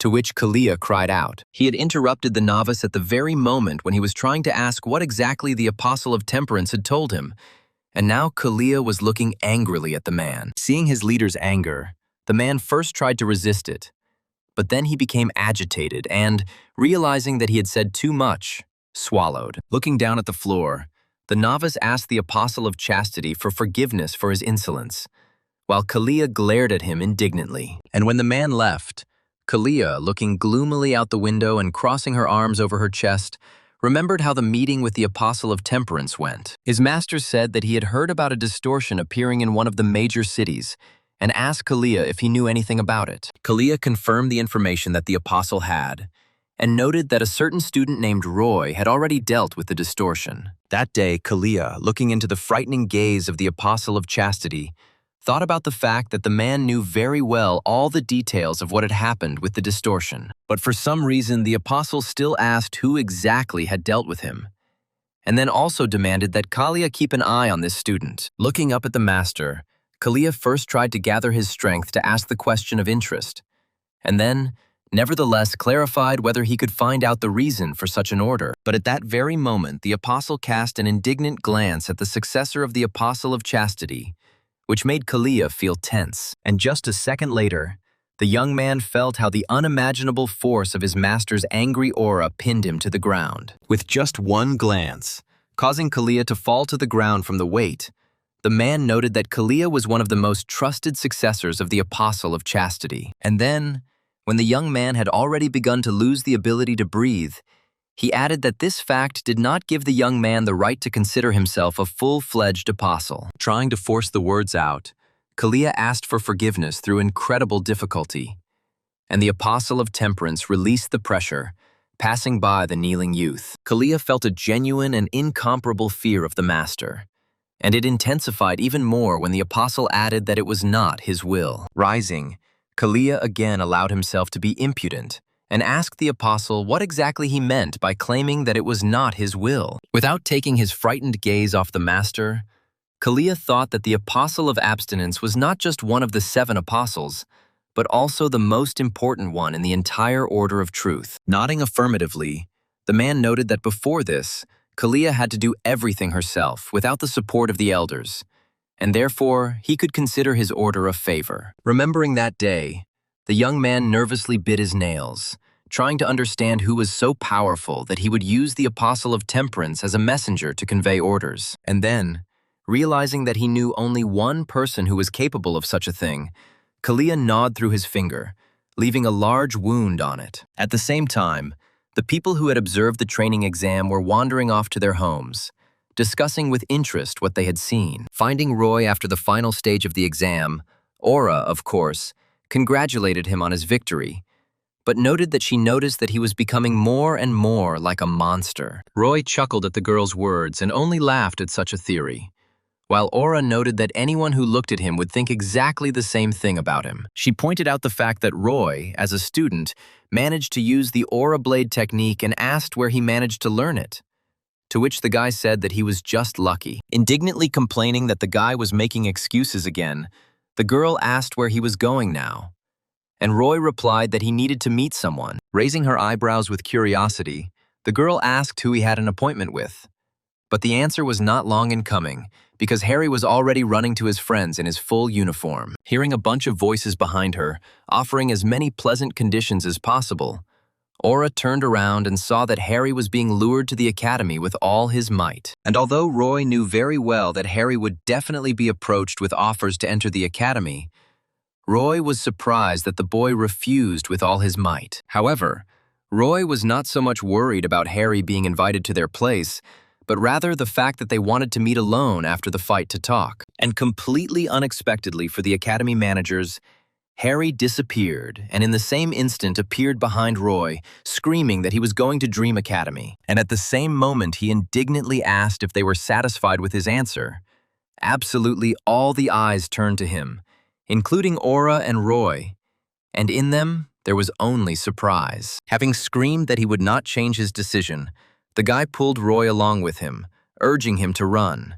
And after a few minutes, the manager finally lost them. Seeing them run the other way, Aura said they had broken away while Roy tried to catch his breath and Harry scratched the back of his head awkwardly. Turning angrily to Harry, Roy indignantly asked him what he was thinking when he said such a thing. And Harry raised his hands in a conciliatory manner. Harry tried to justify himself by claiming that he couldn't get rid of them, so he blurted it out, although his words were by no means an unfounded statement. Roy frowned and reminded him that the boy had claimed he wasn't going to the academy, and Harry pointed out that he hadn't said he wasn't going to the same academy as Roy. Hearing the strange logic the master gunsmith was using and the strange way he was asking the question, Roy froze, trying to figure out how to respond. Roy thought that he couldn't express his unwillingness to study with Harry, because then Aura wouldn't take him. And the guy didn't want to pressure her like the great swordsman. Deciding that they would definitely discuss this difficult issue later, Roy decided to remind his former opponent that he had promised him something. Not intending to deny it, Harry nodded affirmatively and proudly, letting Roy know that he remembered very well his promise made before their fight. The first thing Roy did was to deal with the most pressing and important questions. And so he asked who the man Harry had called his teacher was. Hearing what his new friend had decided to ask first, Harry sighed slightly sadly and closed his eyes, collecting his thoughts. And then he sighed firmly, gathering his courage and preparing to answer the question he had kept secret for so long. Harry's eyes flashed, and he looked firmly into the spearman's eyes, and he boldly and without hesitation declared that he himself did not know who his teacher was. And although the gunsmith was clearly pleased that he was able to answer the question directly without beating around the bush, Roy looked at him with genuine incomprehension. Deciding that Harry was just laughing at him, Roy became genuinely angry and indignantly noted that he would now beat the answers out of the guy himself. But he raised his palms in a conciliatory manner. Concerned by the sudden change in his new friend's behavior, Harry tried to justify himself and say that he was not lying and really did not know who he was. Having caught the gunsmith making excuses, Roy noted that he himself had said that he had learned how to use a dagger from his teacher, and had also said that he was an unimaginable strong man. Harry awkwardly scratched the back of his head and stumbled slightly in his attempt to explain himself, but explained that he had not taught him personally, as Harry had simply observed. And then, shrugging his shoulders, Harry said bluntly that no one had ever taught him, and that he was a real loner. Harry thought back to how he had lived and trained in the past, and how he had first encountered the concept of a loner, although he knew he was no ordinary loner. Unlike those who had neither the money nor the talent to enter the academy, Harry was deprived of neither. Harry simply had no desire to get involved with anyone, and therefore decided not to enroll in the academy and study completely on his own in the mountains. The guy told how he once got to his favorite place for training, but suddenly felt someone's presence. In his favorite clearing, the future master gunsmith once discovered a strange man lying right on the grass. Approaching the stranger and starting to shake him out of concern that the man might be hurt, Harry tried to get at least some kind of reaction. Telling the story to Roy, who was not hiding his frown, Harry noted that that day was the day they first met the teacher. The first day of meeting the wounded man who was supposed to turn Harry into the very warrior who would defeat the most famous students in the country in the future. Falling to the ground next to the man, Harry tried to feel his pulse and assess his general well-being, but it was clear that something was wrong with him. As Harry examined the stranger's body, he suddenly, to his own horror, felt his fingers becoming covered in liquid, and, raising his hand from the man's lower back, he saw blood on it. Realizing that the wound was truly serious, Harry realized that he could not delay any longer, and, picking up the man, decided to carry him to a safe place. The guy was about to take the wounded man to the hospital so that he could receive help, but the man suddenly wheezed and said in a weak voice that it was impossible to go down. Harry was surprised that the stranger was actually conscious, and then tried to convince him that he needed medical help, but the man shook his head. It was clearly hard for him, but the man repeated his statement, insisting that it was impossible to go down the mountain, and his words radiated such despair that Harry had to agree. With no better alternative, Harry wondered what he should do and decided to take the man to a familiar abandoned house, intending to treat him there. The guy wasn't a professional doctor or anything like that, so he was worried that the medicine he had prepared wouldn't help the man. However, Harry still gave the man medication, bandaged his wounds, fed him, and generally took care of him as best he could. And if at first the man was in a truly deplorable state and could die at any moment, then over time he slowly began to gain strength. One day, while making his way to an abandoned house with a backpack filled with medicine and food, the guy was talking about how he had been nursing a stranger for a whole month. The guy noticed that during this entire month, the man lay motionless, and Harry was afraid that he would die at any moment. But now he sincerely hoped that he would be able to open his eyes. But when the guy almost reached the house, he saw a whole crowd of men in robes and with weapons standing near it, and his new acquaintance was standing straight, talking to them. Harry hid behind a tree and began to eavesdrop while the man was surprised that one of the warriors came personally for a dying old man. The leader of the warriors asked who nursed the old man back to health, and the man replied that it was none of a man's business, to which he chuckled sarcastically. And while Harry was thinking about what was going on here and how dangerous the situation was, the man asked the old man if they were talking about the boy who was hiding behind the tree. In response to this, the old man waved his hand slightly, and there was a short scream mixed with the terrifying sound of flesh being cut.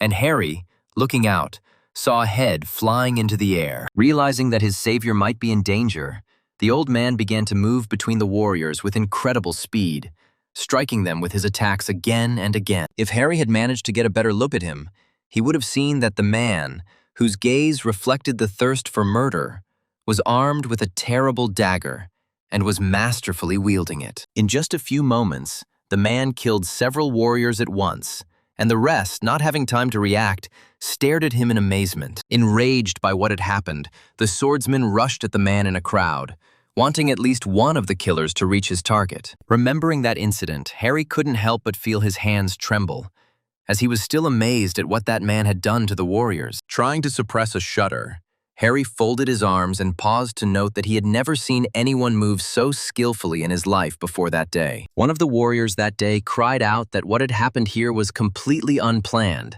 because his face showed a terrible wound across his eye. Of all those present in the clearing at the beginning of the conversation, only this man and the old man, who was looking gloomily at his opponent, remained standing on their feet. The man reminded his enemy, surrounded by the corpses of the killers, that they had forgotten that they were unable to see him, and then turned to Harry and ordered him to get out as quickly as possible. The man told Harry to never come back to that mountain again. And then there was a flash and Harry closed his eyes. And when the guy opened them, the old man was no longer in front of him. Unlike the pile of corpses that just a couple of minutes ago were alive and dangerous killers. Realizing that this place could be dangerous and that other killers could come here, Harry decided to collect all his trophies and weapons and leave as quickly as possible. However, when the boy examined the house where he was caring for the old man, To his surprise, he discovered a book that the man had left behind in a hurry. Without looking inside, Harry threw it into his backpack and walked away from the mountain, hoping to return the man's things someday. The boy told Roy and Aura that he still hoped to return the book to the old man.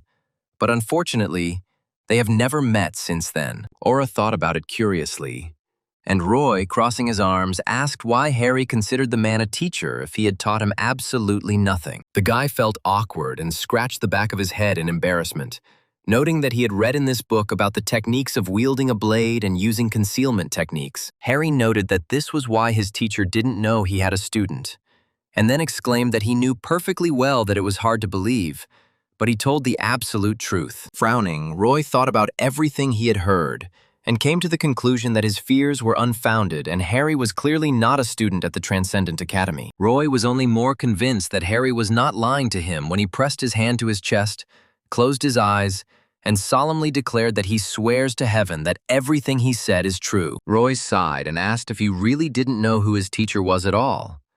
And Harry replied that he was hoping to see him at the exam, and only now did Aura call out to the boys. Having drawn their attention to herself, the girl cleared her throat and stated that perhaps Harry was referring to the man nicknamed Dark Star, which caused confusion in the armorer.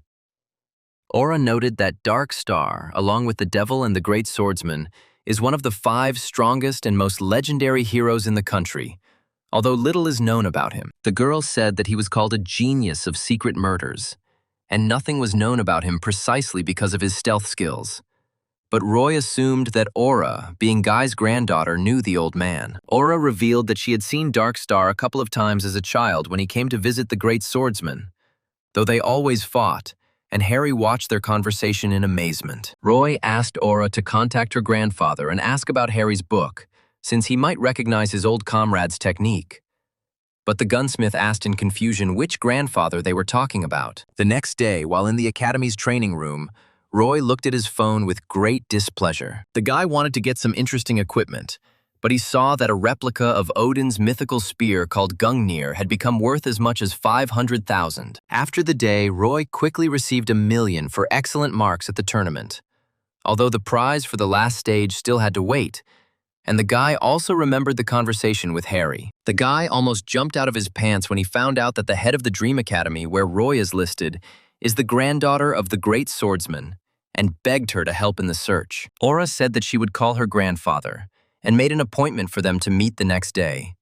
And Harry promised to definitely come, addressing Aura as you for some reason. While Roy waited for the others, the boy decided to pay for his pass at the Academy of Transcendence, and was surprised to find that his progress in the courses had increased. The guy thought about the fact that progress is counted even when the pass is not valid. And then he saw that the Chiron course was completed 100%. Roy felt something strange when he read that for completing Chiron's introductory course, the boy received a skill called Bone Realignment. Realizing that he had already completed the second course, Roy exclaimed joyfully, realizing how much progress he had made. Trying to feel the changes in his body that came from the new skill, Roy stood in different positions, never ceasing to rejoice. But then he stopped exclaiming and frowned, rereading about the acquired skill and making sure that he had not imagined it. And then, having made sure that he had read everything correctly, Roy began to think about what had changed in him, because he didn't feel anything like that. Roy thought about how after completing Xiang Yu's course, the guy felt his body overflowing with power. And in the novels he read that changing the skeleton almost helps one to be reborn. The guy scratched his head and thought that he needed to read less science fiction, and then shrugged, noting that he had finished the course anyway. And when the guy thought that in any case he should continue to deal with the Academy, he felt something dangerous behind his back. Roy turned around sharply, trying to see what exactly was causing such an uncomfortable feeling, but he saw absolutely nothing. Frowning and looking around, Roy tried to figure out why he felt such an unpleasant chill if there was nothing in the room. Roy continued to look around, noting that the sensation was similar to having a blade pressed to his throat. And then he heard a voice expressing surprise at the spearman's reaction. The boy instantly pulled out his spear, looking around warily as the voice thoughtfully mused that the boy clearly couldn't see him, and therefore he might have an innate sense. He asked not to take him with hostility, because he had not come at all to kill the guy, and Roy, tightly clutching the spear, asked who was talking to him. Suddenly, footsteps could be heard, and Roy heard a voice say that the spearman had proven to be a tough opponent for the boy.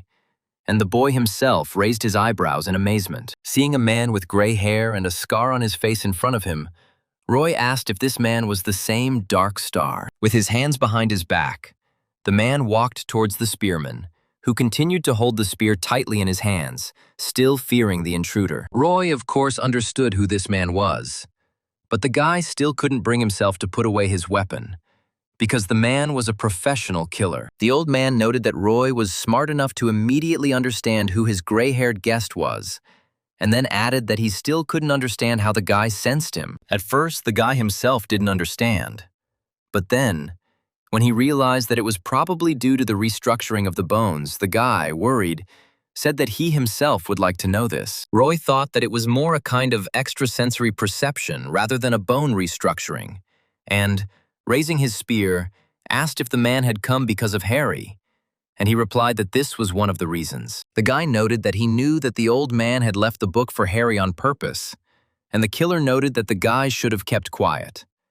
And Roy said that Harry didn't understand anything at all. The man sighed and said that Harry was indeed a bit stupid, and Roy noted that the guy was on his way here now, and the killer said that he had hoped for more time. Roy asked again what exactly the man meant, and Darkstar grumbled that he would have met the apprentice long ago if he had wanted to. He also noted that this was one of the reasons he had come, and then asked how Roy was connected to the Order of Truth, and the guy shrugged and said that he had absolutely nothing to do with it. And then the spearman added that he once had to meet Kalia, and the old man frowned, thinking about what he heard from the guy. Looking up and once again clasping one hand behind his back with the other, Nightstar said that he had been following the Order of Truth for a long time, which caused Roy to be puzzled. The boy asked directly why the legendary killer was monitoring the Union, which for many is a light of hope, and the old man said that he did not trust them. The man said that he knew very well that most people knew the Order as the heroes of humanity,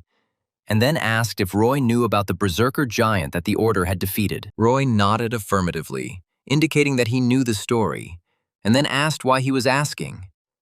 And the killer sighed, trying to find his words. Opening his eyes and looking into Roy's eyes, the man sighed heavily again, and said that the berserker giant had never been defeated by anyone. Roy asked how this could be, since everyone knew very well that the Great Voice and his 7 apostles had destroyed the monster, thus marking the end of the great disaster. Without ceasing to frown, the man said that it was impossible to kill him. And as proof of this, there was not only no corpse, but not even a photo or video of it, which was too unnatural. The man added that none of this was there for only one reason. Because when the berserker giant did not die, but simply evaporated on the spot, and Roy was amazed at what he heard. Roy asked why everyone thought the Order of Truth had killed the beast, and Darkstar replied that the Great Voice had clearly done something to it, but had definitely not killed it. And although the man was calm, he clearly hid a little anxiety when he said that at first he only had slight doubts. But a few years ago, he was convinced that he was right. The man said that a strange incident had occurred, and then corrected himself, noting that it was difficult to call it an accident, and asking if Roy had ever wondered why the seat of the Apostle of Chastity was empty. Roy replied thoughtfully that the Order had claimed that the Apostle of Chastity had died of old age, but the old man noted that he had disappeared in the same way that the berserker giant had once evaporated. Darkstar even chuckled, thinking that people really believed in natural death, drawing Roy's attention to the fact that the apostles were the same age, but only he died. It was because of the disappearance of the Apostle of Chastity that the man began to dig, and found out that they had rigged the rift of the 10th level dungeon. And the reason for this was Roy. Roy asked in shock why the Order needed him, and the man replied that he did not know the exact reason, but knew that the Order was watching him, and also wanted to kill the man for revealing this fact. Still not understanding how he could have been targeted by the Order, Roy asked why Darkstar had told him this, and the old man replied that he had a favor to ask. Turning to the spearman, Darkstar asked bluntly if he could take care of his apprentice for him, which surprised Roy even more. Roy didn't immediately understand who exactly the man was talking about, and then clarified if he meant Harry, and the old man nodded, noting that he couldn't keep an eye on him while he was a target of the Order. The man said that the Order had the ability to see the consequences of the target's actions, and needed an intermediary so as not to interact with Harry directly. However, Roy was indignant, because it turned out that if Darkstar was being followed, then he would leave his mark on the spearman himself with this conversation. The man replied that Roy, for some reason, was an exception to the rule, and they would not be able to see him with their magic, and therefore they would consider the guy's actions to be his own. Hearing a completely logical explanation, Roy scratched the back of his head and thought, and then asked why the Order couldn't track him with magic. The man replied that he had no idea, since he had been able to free himself from their gaze, finding himself one step away from self-forgetfulness. But how Roy had done it was also a mystery to him. Frowning and turning to the side, Roy wondered if it might have something to do with the fact that there was no information about him at the Transcendent Academy. The man interrupted his thoughts and pulled something out of his robe, then handed the strange book to Roy, asking him to give it to Harry and noting that they had little time. The man said that on the day he and Harry last saw each other, he had only managed to write down the techniques of using a dagger and concealment in a hurry. But in this book, everything was much more detailed. Roy asked why there was such trust, and the man replied that he could only trust those who could not be monitored with magic. And then the man added that he understood perfectly well that you can't ask for something for nothing. And so he took out the second book, intending to give it to Roy as payment for his help. The man, closing his eyes, said seriously and with a hint of mystery that his other teachings were written there, which might be useful to him.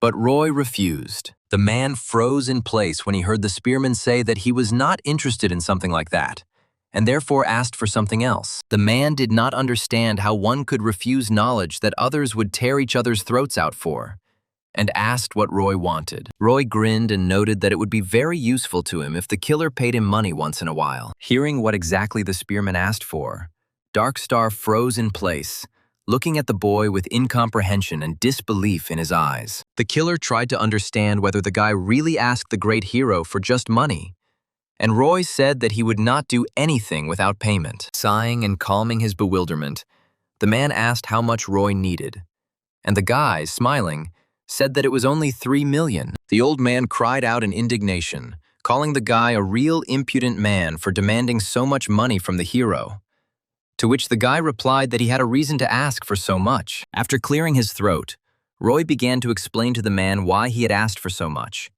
and his first argument was that only he could do it because the Order could not see him. The guy then noted that someone who helps the man must be friends with Harry, because the guy will not take teachings from a person unknown to him. Following this, the guy noted that this might work once, but it would never work in the future, because the old man would clearly ask for help again for the sake of his student. Roy finally added that without his help, Harry would go back to the mountain and put himself in danger, and Roy himself could be in danger because of the man's request. Feeling like a lawyer in court, Roy exclaimed that, based on all the arguments presented, he believed he deserved to receive at least 3 million. Sighing, the man grumbled discontentedly about the guy's impudence, but ultimately agreed, asking if 3 million was enough for him.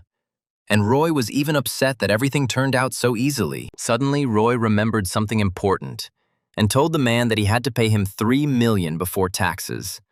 And the old man noted that the guy was completely shameless. Turning around and getting ready to walk away, the man said that the money would come from the association, and therefore the guy should not worry.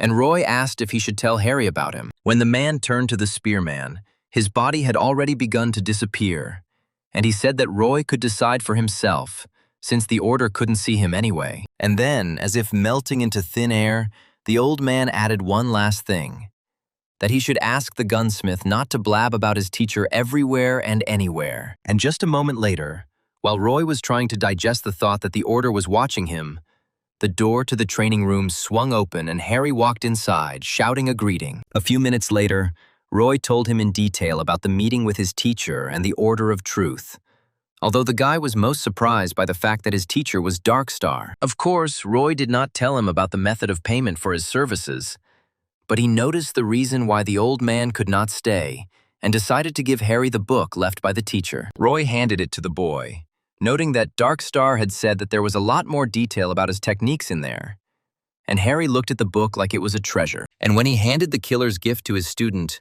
Roy whistled contentedly and turned around, getting ready to go use the money he had received for shopping. However, he turned around and looked at Harry with bewilderment when the master armorer asked his friend why he decided to give it to him. At first, Roy didn't understand what he meant, because he had clearly told him that Darkstar had asked him to give him the book.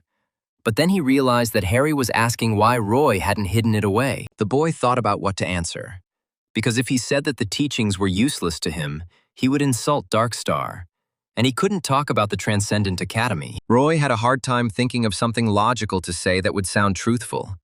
And then, not believing what he was saying, he noted that it would be wrong. Harry looked at his friend in amazement, and then, closing his eyes, calmly said that he had decided everything, causing bewilderment in Roy's eyes. His eyes sparkling with excitement and joy, the boy jumped up to Roy and firmly said that he would study with him at the Dream Academy. Saying that he was touched by Roy's words and truly thought the spearman was a really good guy, Harry added that he would be studying from today. The gunsmith exuded such obvious and absolute trust that the stunned Roy could not contain his surprise when the boy asked his direct permission. Sometime later, when Aura joined Harry and Roy, the master armorer, leaning on the spearman in a friendly manner, happily noted that he would now be learning from them. Smiling affably, the girl noted that she was absolutely not against the new student, and on the contrary, she would be very happy to teach him. Hearing that Aura was also not against his admission, Harry happily hugged his friend,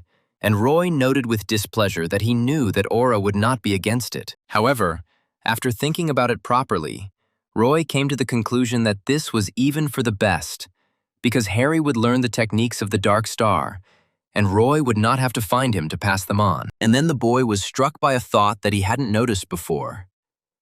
If he carried Harry around with him everywhere, the great killer would have more reasons to pay him. Roy's expression changed, and he hugged his new friend as well, noting that he was also incredibly happy, while Aura thought about the fact that they could now participate in team competitions. Hearing what the girl was muttering under her breath, Roy and Harry stared at her in amazement and asked her what she meant.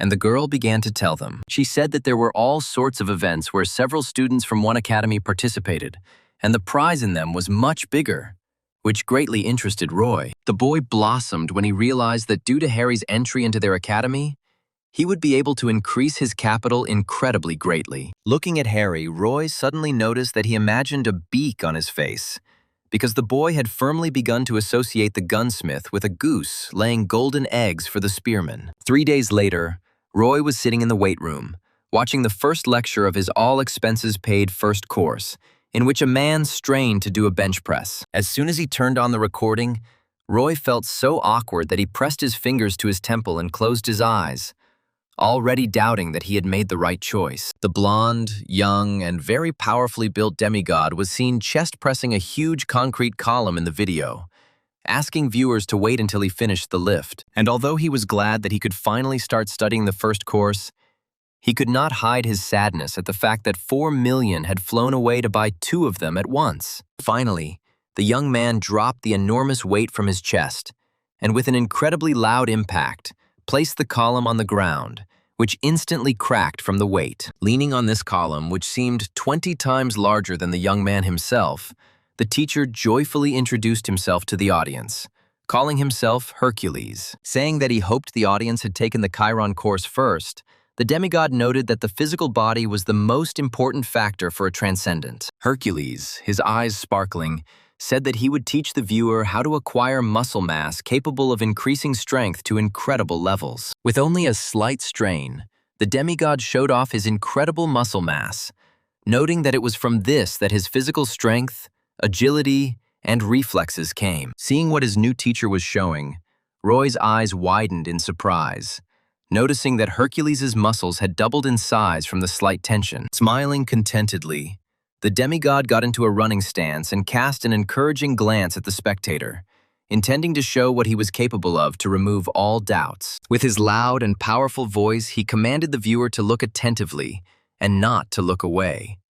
And at the same moment, he moved and instantly disappeared from sight. With astonishing speed, Hercules covered a great distance and, stopping, patted his legs, noting that he achieved his enormous speed thanks to his leg muscles. Suddenly, with the same great speed, Hercules struck the ground, and from the force of his blow, the earth split and stones flew in all directions. Smiling proudly and a little boastfully, the demigod flexed his biceps and said that he possessed destructive power thanks to the formidable-looking muscles of his arms. The camera moved and Hercules began to rotate his torso with his still astonishing speed, noting his reflexes, which reacted to thoughts with lightning speed. And then he fell to the ground and began to vigorously do push-ups, claiming that he had an endurance that knew no fatigue at all. Hercules stood up abruptly and concluded his demonstration by once again striking a pose that emphasized his muscles, indicating that all these skills were given to him by the powerful muscles of his entire body. The demigod's powerful and perfect body shone so brightly that Roy even closed his eyes,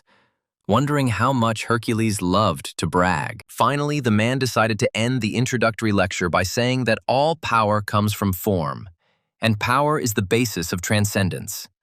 And Roy felt out of place. Finally, the lecture ended, and the guy's phone showed a daily assignment, which at first did not surprise him, because it was absolutely identical to Chiron's assignment. However, a second later, Roy noticed a note that said he had to perform the tasks with a weight of at least 1 ton, and the guy had to rub his eyes. Realizing that the course title about 500 tons was not a joke at all, Roy switched to Zhang Xianfeng's course in horror, hoping that there would be nothing like that there. When the guy turned on the lecture, the gray-haired old man was discussing how gait denotes the movements of the legs in, for example, fencing, but he would teach his viewer much more. Roy noted that the man looked straight, like a celestial being, and the elder continued, noting that he would teach him how to put together the movements of his entire body as a whole. He said he would give a short example so that the student would better understand the purpose of his training, and Roy was surprised for the second time that day.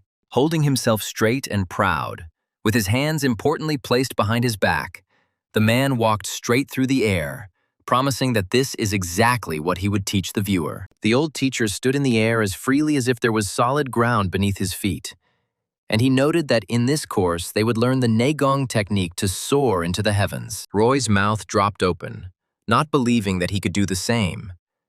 But he could clearly imagine how free he would feel in the air if he learned the Xianfeng technique. At the end of the introductory lecture, Roy prayed that the task would be doable, and saw that he was required to maintain a speed of 300 kilometers per hour for 30 seconds. After reading the second task, which required him to dive 20 times from a height of 30 meters, Roy thought thoughtfully that this was entirely doable. Suddenly, the spearman's thoughts were interrupted by a familiar female voice, and, turning around, he saw a girl entering the training hall. The girl asked if Roy was there, but when the guy turned around, she realized that she had already found him, and the guy was surprised to recognize the guest who had arrived. Having joyfully greeted the girl, whom the guy called Eva, the guy sat her down at the table, poured her coffee, and asked how she found him and why she was looking at all. The girl was the daughter of Frank, who was the guy's older friend, and it was from him that she learned where Roy was studying. Roy sat down opposite Eva,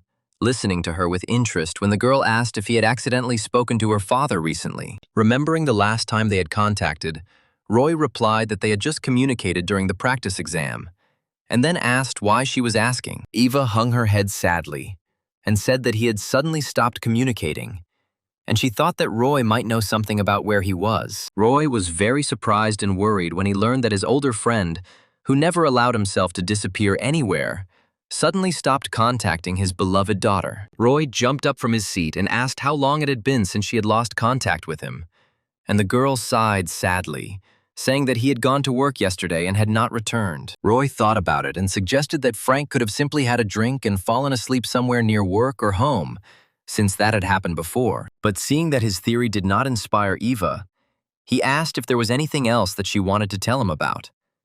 And the girl looked down. Her hands began to tremble, and the girl tried to stop the trembling by squeezing the glass of coffee tighter, noting that something had happened after all. She said that just yesterday she and her father had had a fight because she told him that she wanted to become a hunter, and Roy interrupted her, pointing out that she was not awakened. He asked her if the girl was going to awaken artificially, But Eva noted with embarrassment that about a month ago she had awakened, and it was for this reason that she told Frank that she wanted to go not to university, as she had originally planned, but to the Hunter's Academy. Sighing, Eva interrupted her story and said that she hoped that Frank really had been drinking and had fallen asleep somewhere. And Roy thought that he understood her, because she wanted to lighten the load on her father's shoulders with work. However, the guy also understood Frank, who did not want to allow his daughter to do dangerous work, and, thinking about it, he walked Eva to the exit. After asking her to be careful and to call immediately if anything else happened or Frank came home, Roy waved goodbye, and Eva waved goodbye in return. And although he tried to keep a smile so as not to spoil her mood, at least with his appearance, when the girl left, Roy felt sadness due to the realization of the situation in his friend's family. Turning around and returning to the academy, the guy tried to call his older friend.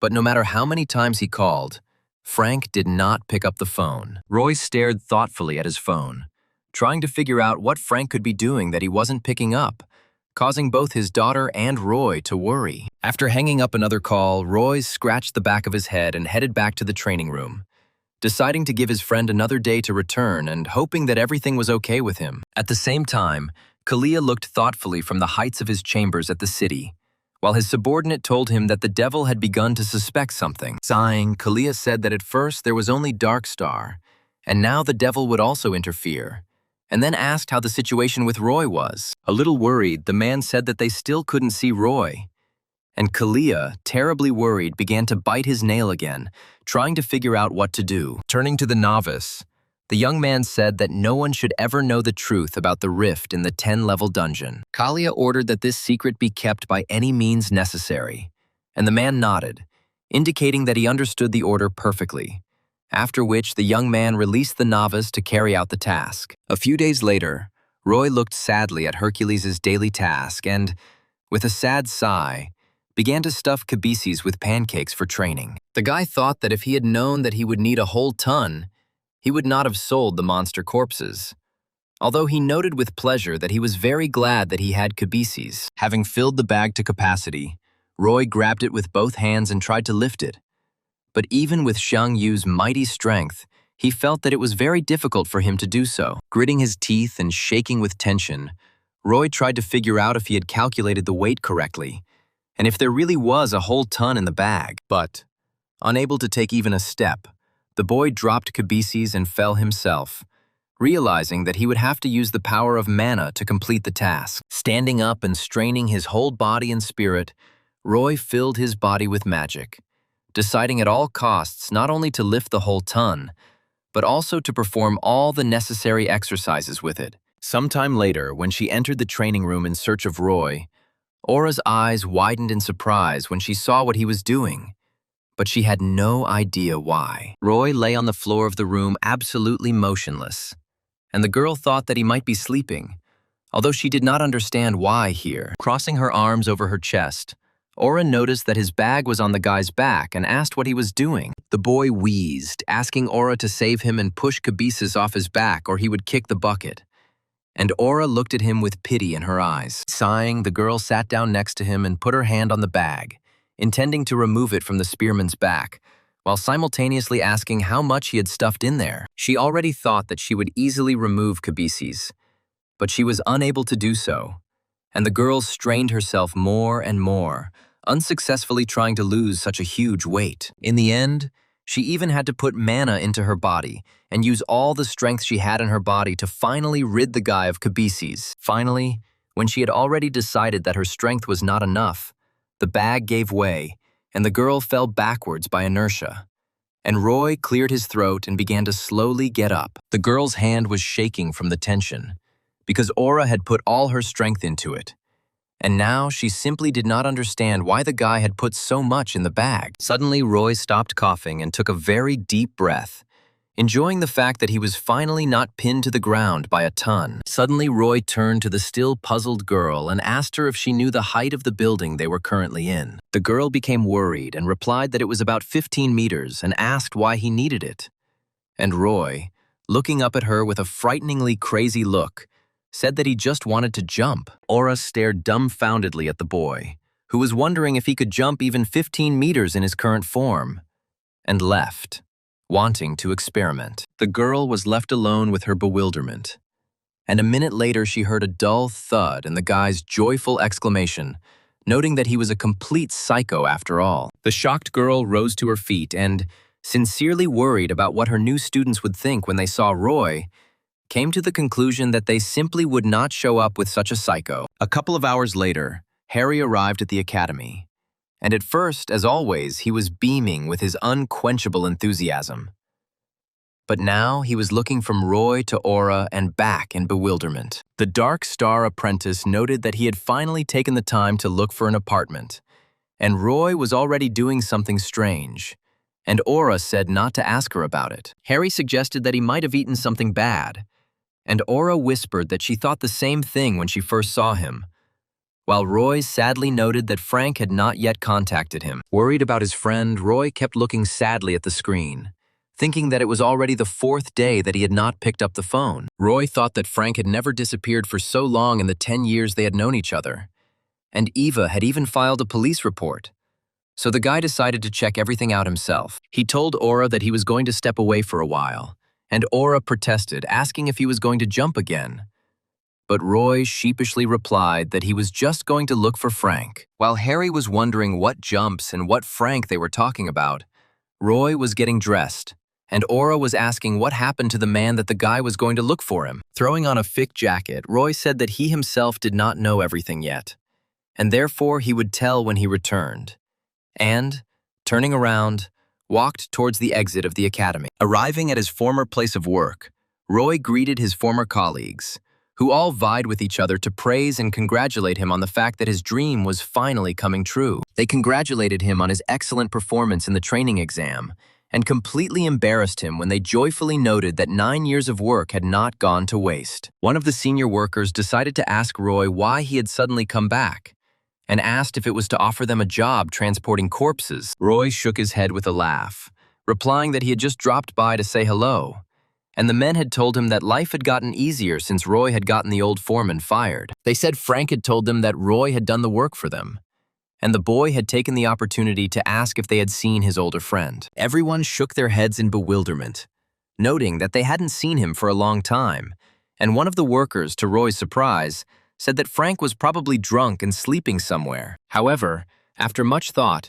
one of the workers asked if he had disappeared when he had gone after the strange man, and Roy raised an eyebrow in surprise. With excitement in his voice, the boy asked the man again with whom and where Frank had gone, and the worker thought again, recalling how it all happened. And then he replied that some man had come to them offering them a job transporting corpses with decent pay, and Frank had gone after him, and that had been about 4 days ago. Roy thought that in that case Frank did not go alone, but the man noted that he left alone, because everyone else refused to go with such a suspicious person. Roy wanted to ask why Frank went then, but the man interrupted him and immediately replied that their colleague insisted that he needed money to send his daughter to the academy. Realizing that Frank might be in real danger, Roy asked in a worried voice if the men knew which dungeon he had gone to, but they only shook their heads. Realizing that he would not get any more useful information here, Roy thought that he needed to urgently run to the association, because they knew about all the raids and transportations. Roy jumped up and ran there, thanking his former colleagues for the information they had provided and claiming that he had urgent business to attend to. The guy hoped that the association would tell him everything, but when he got there, a fairly young man, stumbling, noted that he could not tell him what he wanted. The association worker insisted that it was personal information, and Roy screamed, trying to convey to the other man that a person's life could be at stake. The man just shrugged, regretfully noting that he had no right to disclose information to third parties until the person's disappearance was officially confirmed. Roy went outside and sat down on the nearest bench, despondent, trying to think of at least one solution to such a serious problem. With a heavy look and thoughts one more terrible than the other, Roy thought about the fact that Frank had left with a stranger 4 days ago, which meant that something had definitely happened to him. But the most important problem that prevented him from getting enough information was that he did not have enough facts on hand,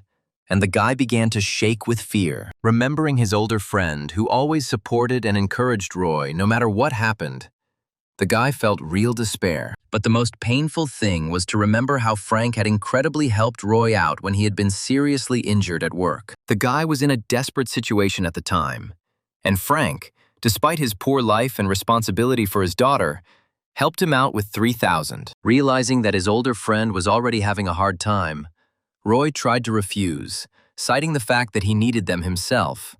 But Frank forced the guy to accept them. Caring for Roy and worrying about him as if he were his own son, Frank pressed the money into his hand and demanded that he at least try to cheer up. Roy then looked up wearily and saw his older friend, with whom he had been through a lot, smiling, insisting that more money could always be made. The 3,000 that the guy got from Frank gave the guy access to the Transcendent Academy and turned him into who he is. Furious that he couldn't do anything, Roy gritted his teeth, realizing that he couldn't just sit back and had to do something to help his comrade. Getting up from the bench where he had been reminiscing, Roy grabbed his phone and dialed Aura's number. And when she answered, he immediately said that he needed her help. Roy knew that there was a way to find his friend. He just needed to find it. And to do this, he asked Aura to arrange a meeting for him with the great swordsman. Sometime later, the apprentice spearman and the legendary hero stood, staring at each other.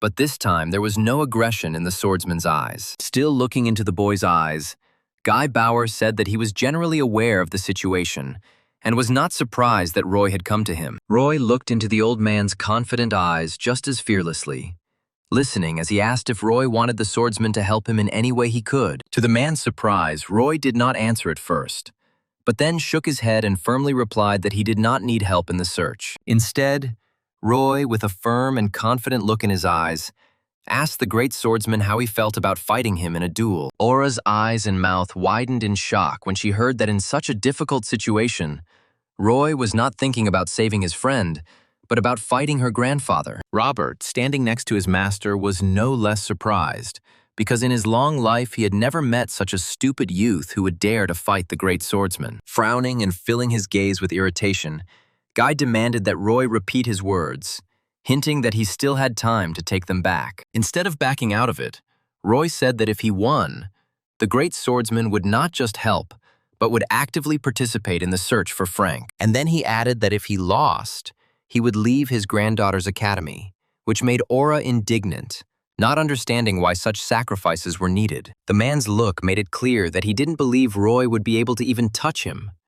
And Roy continued. The guy noted that he understood perfectly well that he would never be able to completely defeat the great swordsman, and therefore asked for permission to count him as a winner if he at least wounded the old man. Roy understood that it was a risky business, but he also knew very well that if he had one of the country's 5 legendary heroes on his side, no one would dare to contradict them. And although the man continued to glare at the spearman with indignation, there was clearly curiosity in him. And the swordsman noticed that the guy was quite self-confident. Sighing, Guy turned around and said that he agreed to fight, then ordered Roy and the others to follow him to where they could fight. But before they reached the battlefield, Guy asked Roy and Aura to wait outside, while he and Robert went into his room. Sighing, the man opened the cabinet standing at the farthest wall, intending to take out its contents, which the old man had not touched for many years. Inside was a sword of the most exquisite workmanship, placed on a stand, drawn from its scabbard, which lay very close, and Guy extended his hand towards the sword. Looking seriously at the weapon, the man, without even hesitating, took the blade in his hand and hid it in the sheath, which greatly surprised Robert, who was standing behind him. The great swordsman's chief advisor was surprised because it was not a simple blade, but the azure dragon sword. This sword was the highest quality replica of the legendary mythical blade, and Robert was horrified that his master had chosen this particular blade. Robert knew very well that his master only drew the azure dragon sword when his opponent had to be killed at any cost. Guy Bauer had not drawn his sword since the great disaster had been officially stopped, and Robert asked the master what he intended to do with the boy. In a breaking voice, the man tried to point out that if something suddenly went wrong, his granddaughter would try to interfere. But Guy interrupted him. The old man said that he didn't care how Aura would react, even if she jumped out of her skin.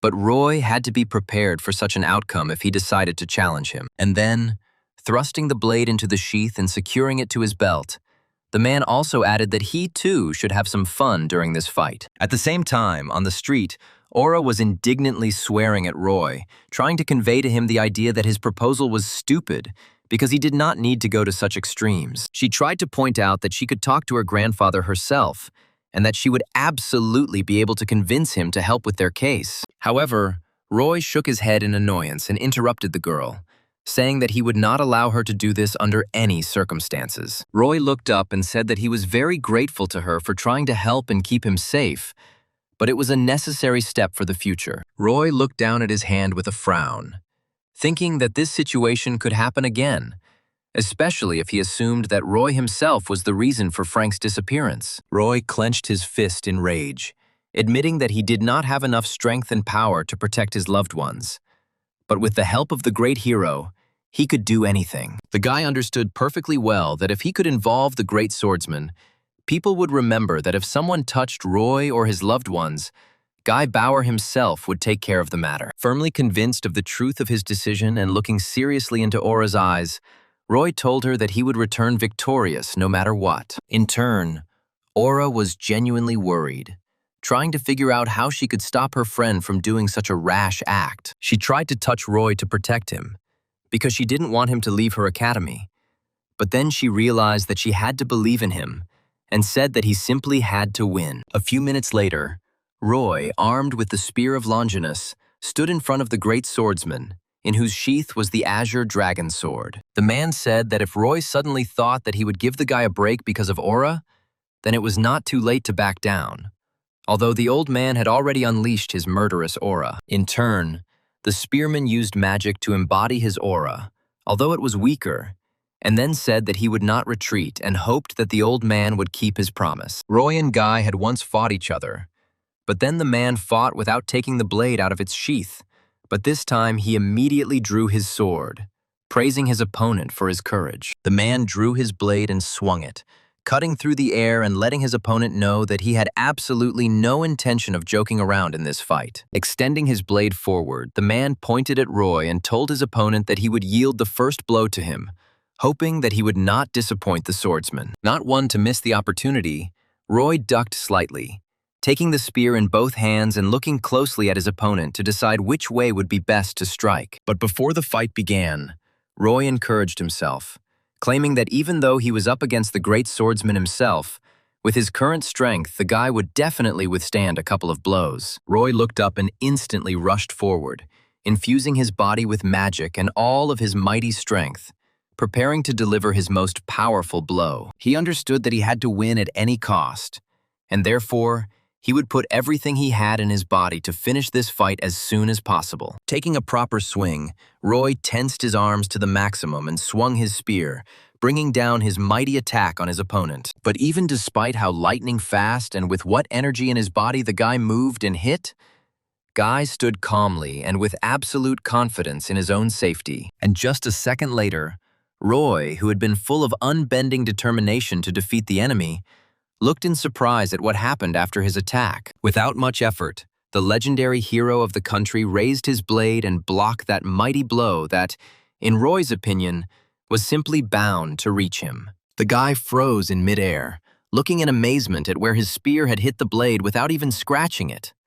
And the man, who had not moved from his spot, asked the guy only one question. Turning his head towards him, he calmly asked if this was all that the boy who decided that he had a chance to resist the great swordsman was capable of. With one simple movement, as if swatting a fly, Guy swung his blade, blocking Roy's blow completely and pushing the guy aside. The man's attacking movement was so powerful that Roy, even trying with all his might to stay in place, was literally thrown to the side. At the same time, having taken the full force of the blow on the spear, Roy felt as if the blow had been dealt directly to him and barely restrained himself from crying out in pain. And a second later, looking up at his opponent, in an instant he saw a blade approaching his throat with the intention of cutting off the impudent man's head. The man really was going to cut off Roy's head with his blow, but the guy, using his reflexes to the maximum, managed to dodge such a dangerous blow. Roy ducked under the blow and tried to get around the old man and look for a chance to make a successful attack,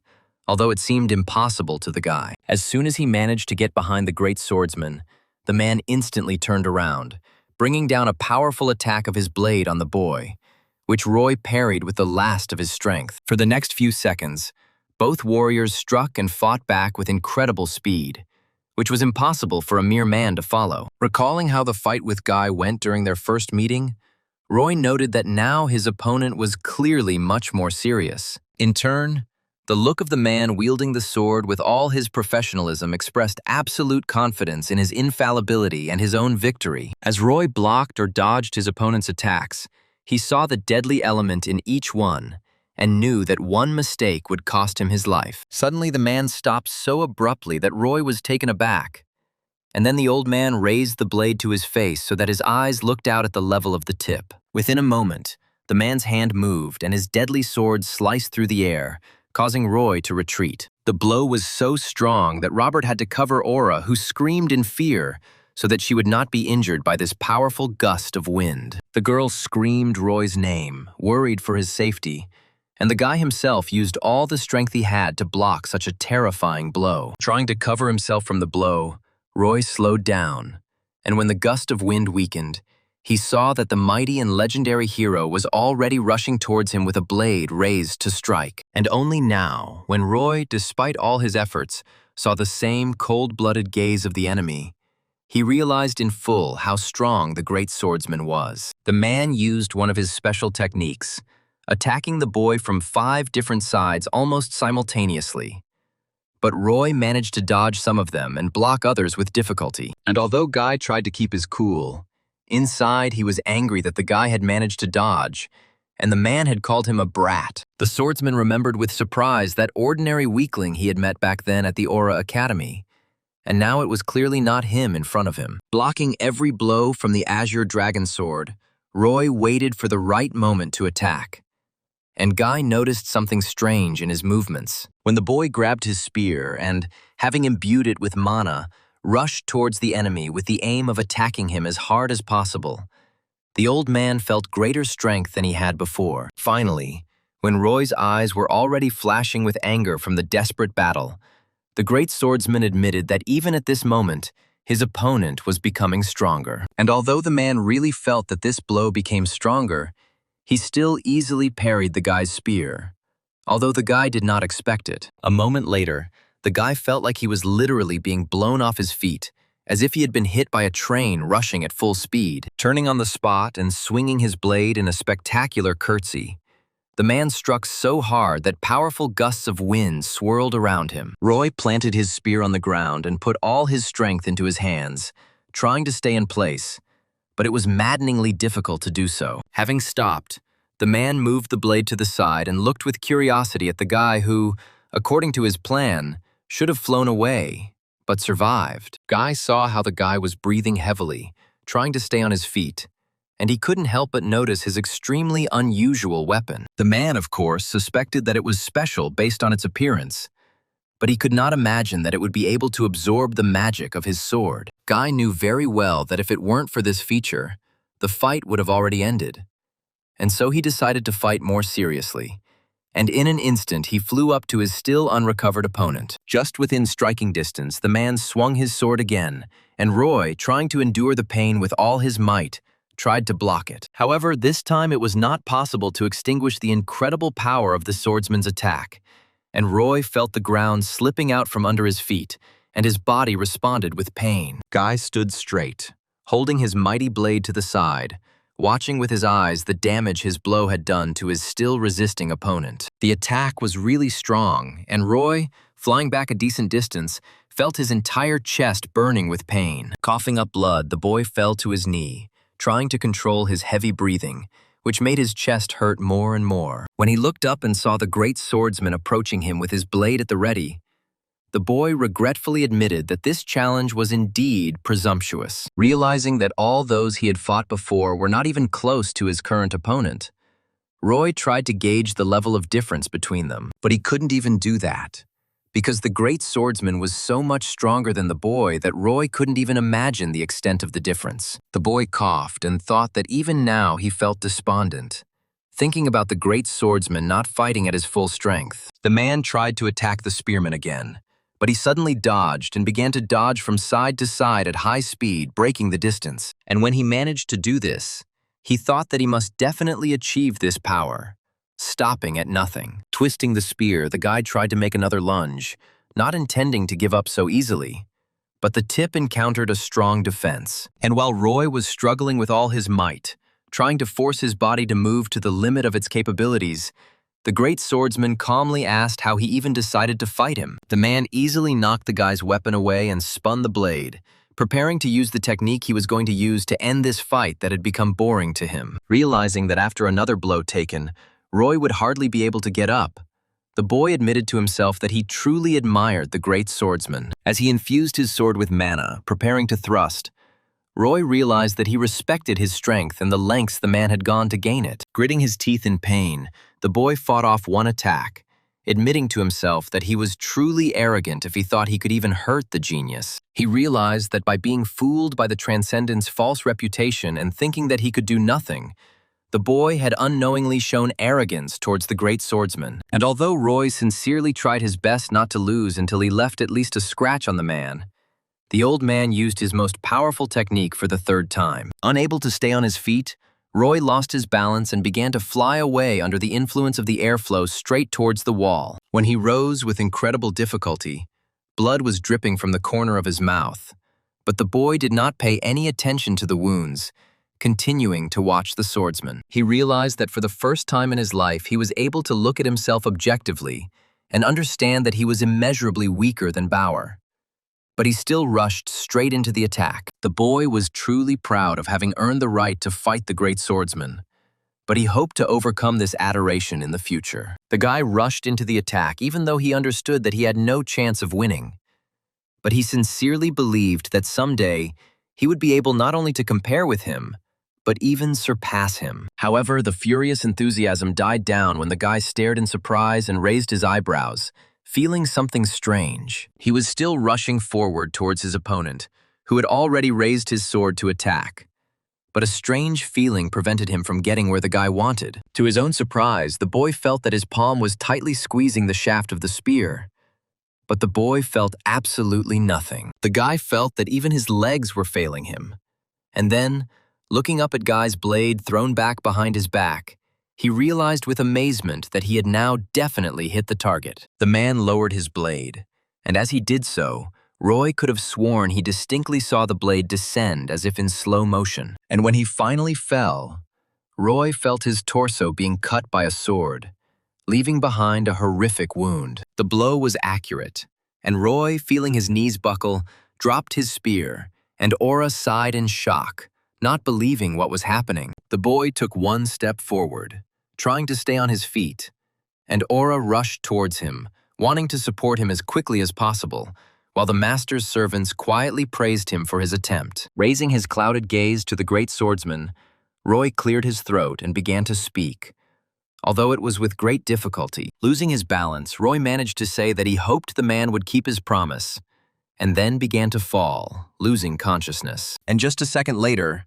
Roy fell, passing out, while Aura, very worried about her student, ran to him to provide all possible assistance. Suddenly, the man felt a strange, slight burning sensation on his cheek and discovered a small scratch on it, which the spearman had apparently spoken of. Everyone around stared at the man in amazement, not believing that Roy, although a talented but simple student, managed to wound the great swordsman. And the man himself only lowered his still calm and completely unsurprised gaze to the guy against whom he had to start fighting seriously. Roy was unconscious, but before he passed out, he probably thought that he had managed to achieve his goal, which seemed truly impossible to him. At the same time, Frank, wheezing heavily, ran through the dungeon, carrying a man on his back and grumbling that if he had known that everything would turn out like this, he would never have dragged himself here. The man apologized desperately to Frank, because he didn't expect the distortion to suddenly happen.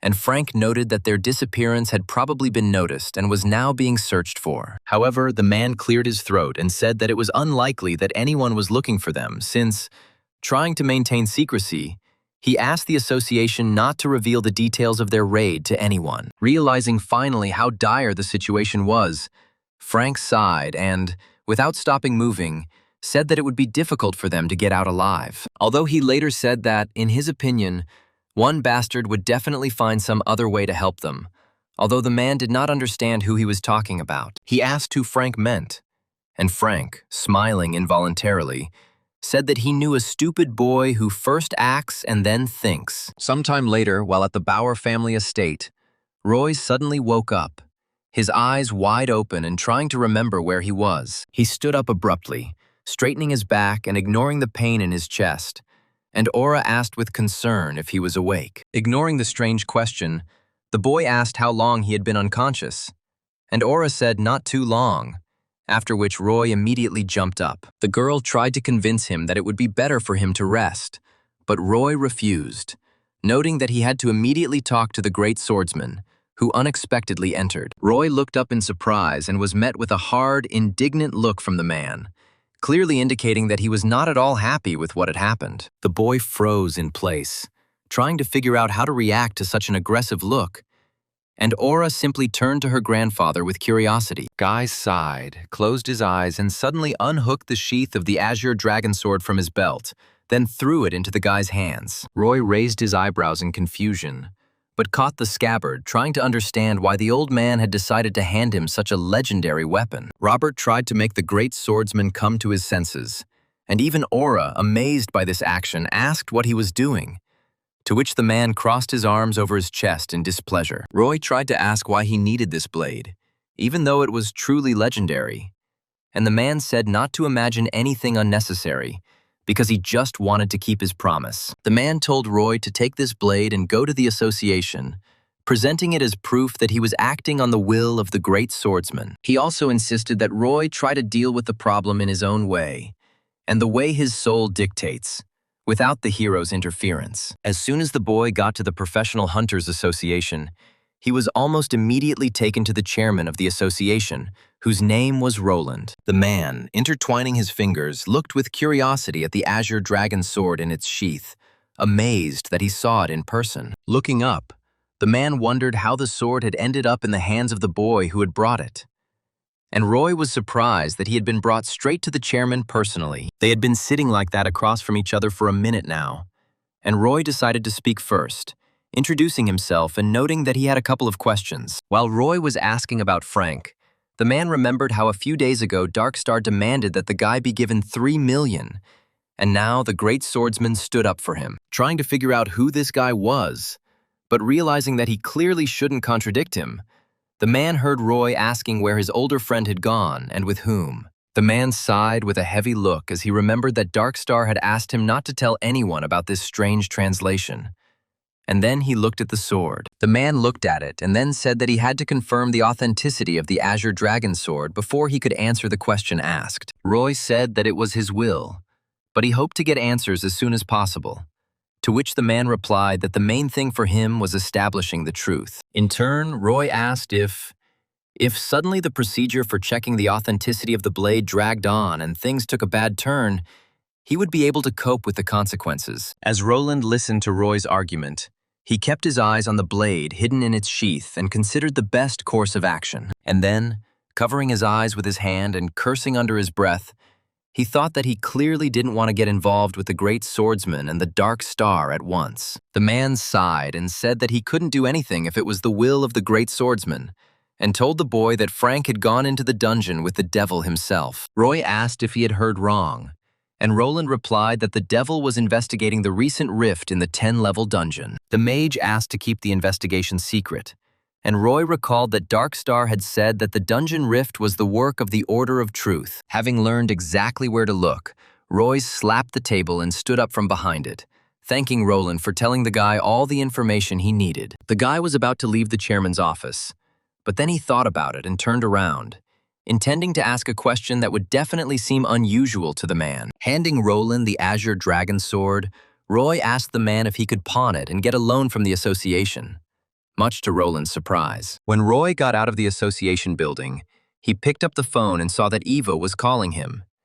He answered the call, hearing the girl ask, almost in a panic, if he found out anything. Roy said Frank hadn't contacted him, but the guy had figured out where he might be and was planning to head there right now. Roy told the girl that apparently there was some kind of problem in the dungeon where he was on assignment, and the girl covered her mouth with her hand in worry. With a voice trembling with panic, she asked the guy what she needed to do, because she was incredibly afraid that her dad would die. In the past, Eva's mother died from a dungeon rift, sacrificing herself to save her daughter.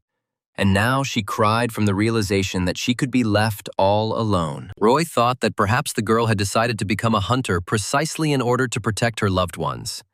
But now she felt absolutely helpless. In a firm voice, the guy told Eva to calm down, because he would never allow Frank to die and Eva to be left all alone. Realizing how much responsibility he was taking on with his promise, the guy swore to the girl that he would definitely return her father to her. Quickly moving towards the dungeon, Roy thought that the devil was already old and sick, but he was still one of the 5 great heroes, which meant there was a reason why he couldn't get out. The guy thought that there was a possibility that the Order of Truth had set a trap for the devil, and therefore only Roy would be able to get them out, since the Order could not keep an eye on him. Roy looked at his phone, checked the messages, and saw that 500,000 had been credited to his account from the association. And the guy was happy to see the transfer. At first, the chairman sincerely did not believe that Roy was serious. But in the end, the guy convinced him, hoping that the great swordsman would not be against it. Looking at his phone, the guy thought that he had sold too cheaply by leaving the association sword. But 500,000 would be enough for him to buy equipment for visiting the dungeon. When he found the right lot, the guy pressed the purchase button and, having spent only 5,000, bought what he had had his eye on for a long time. A black and gold spear called Gungnir materialized right in front of the guy, and the guy immediately took it in his hand, soaking up its power. Finally equipped, Roy decided he was ready enough to attempt to rescue the devil and Frank from the dungeon that had become a trap for them. And he sighed heavily. Reaching the entrance to the dungeon, Roy tried to think of the best tactics for a rescue operation, but admitted that he would have to rely on risk, and went inside. When the boy went inside, he put Gungnir away in Kibisis and attached the spear of Longinus to his back, after which he looked around, noticing that there were a lot of trees in this dungeon. Moreover, the guy noted that the large number of trees makes the battlefield not the most convenient, because the monster of this dungeon is a dryad, indistinguishable from the trees. The guy thought that he shouldn't let his guard down, because any tree could turn out to be a monster, and then decided to use his sense of touch, which had been improved by Chiron's course. Touching one of the trees, Roy closed his eyes and, sighing, concentrated on his sensations, trying to feel everything around him. And at the same moment, his sensations spread far around, due to which the guy felt almost every tree that surrounded him. The guy continued to concentrate on his feelings, although it was difficult for him to do so, as if something was preventing him from spreading his sensations around. Opening his eyes, the boy realized what exactly was causing the difficulty in using his enhanced sense of touch and glanced at the tree, which, in appearance, was no different from the others. Thinking that he might be wrong, Roy pulled out a huge black and gold spear from his pouch, intending to test his theory on this tree. Raising the spear over his shoulder, the boy began to fill it with mana in order to strengthen the attack with which he was going to test how useful the spear would be to him. And just a moment later, when Roy decided that he had absorbed enough mana into the weapon, the guy threw his hand forward and let go of the spear handle, sending it flying. A powerful weapon, which according to legend belonged to the main god of Scandinavian mythology, was spinning and flying straight into the tree, threatening to pierce it through and through. When the spear was already as close to him as possible, eyes and a mouth suddenly opened on the tree trunk, and the monster squealed in fear of death. In a feat of reflex, the dryad changed the shape of her trunk so that the spear flew past, allowing the monster to escape. The boy's eyes widened in amazement, and he couldn't even believe that the monster, which should have been clumsy, was able to dodge such a fast projectile. However, Gungnir, before it had time to land after being thrown, suddenly began to hum and changed its trajectory right in the air, flying back at the monster. And, to the spearman's surprise, the mythical spear still found its target, piercing the monstrous tree through and through and tearing out pieces of wood from it. Seeing with his own eyes how the effect of the mighty spear worked, Roy was no less surprised than by the reaction speed of the tree monster. The great spear of the Allfather was made and given to Odin by 2 dwarfs, the Svartalfs, who were the sons of Ivaldi, and according to legend, it never failed to hit the target, which was to Roy's advantage. As Roy approached the monster's corpse, he noted with curiosity that, of course, He assumed that the spear had amazing power, but he thought that the replica should still have a limit. The mighty spear proved to be not only very useful due to its ability to find its target, but also truly destructive. Roy remembered that in the myths he had read, not only did the spear never miss, but it also returned to the thrower's hand. And, stretching out his hand, he tried to return the spear to himself. To the guy's surprise, it began to tremble, and Roy decided that everything was working. But he was just using too little magic for this technique. Straining and remembering Merlin's lectures, Roy tried to put more mana into his hand to make sure he got the spear back. And surprisingly, it worked.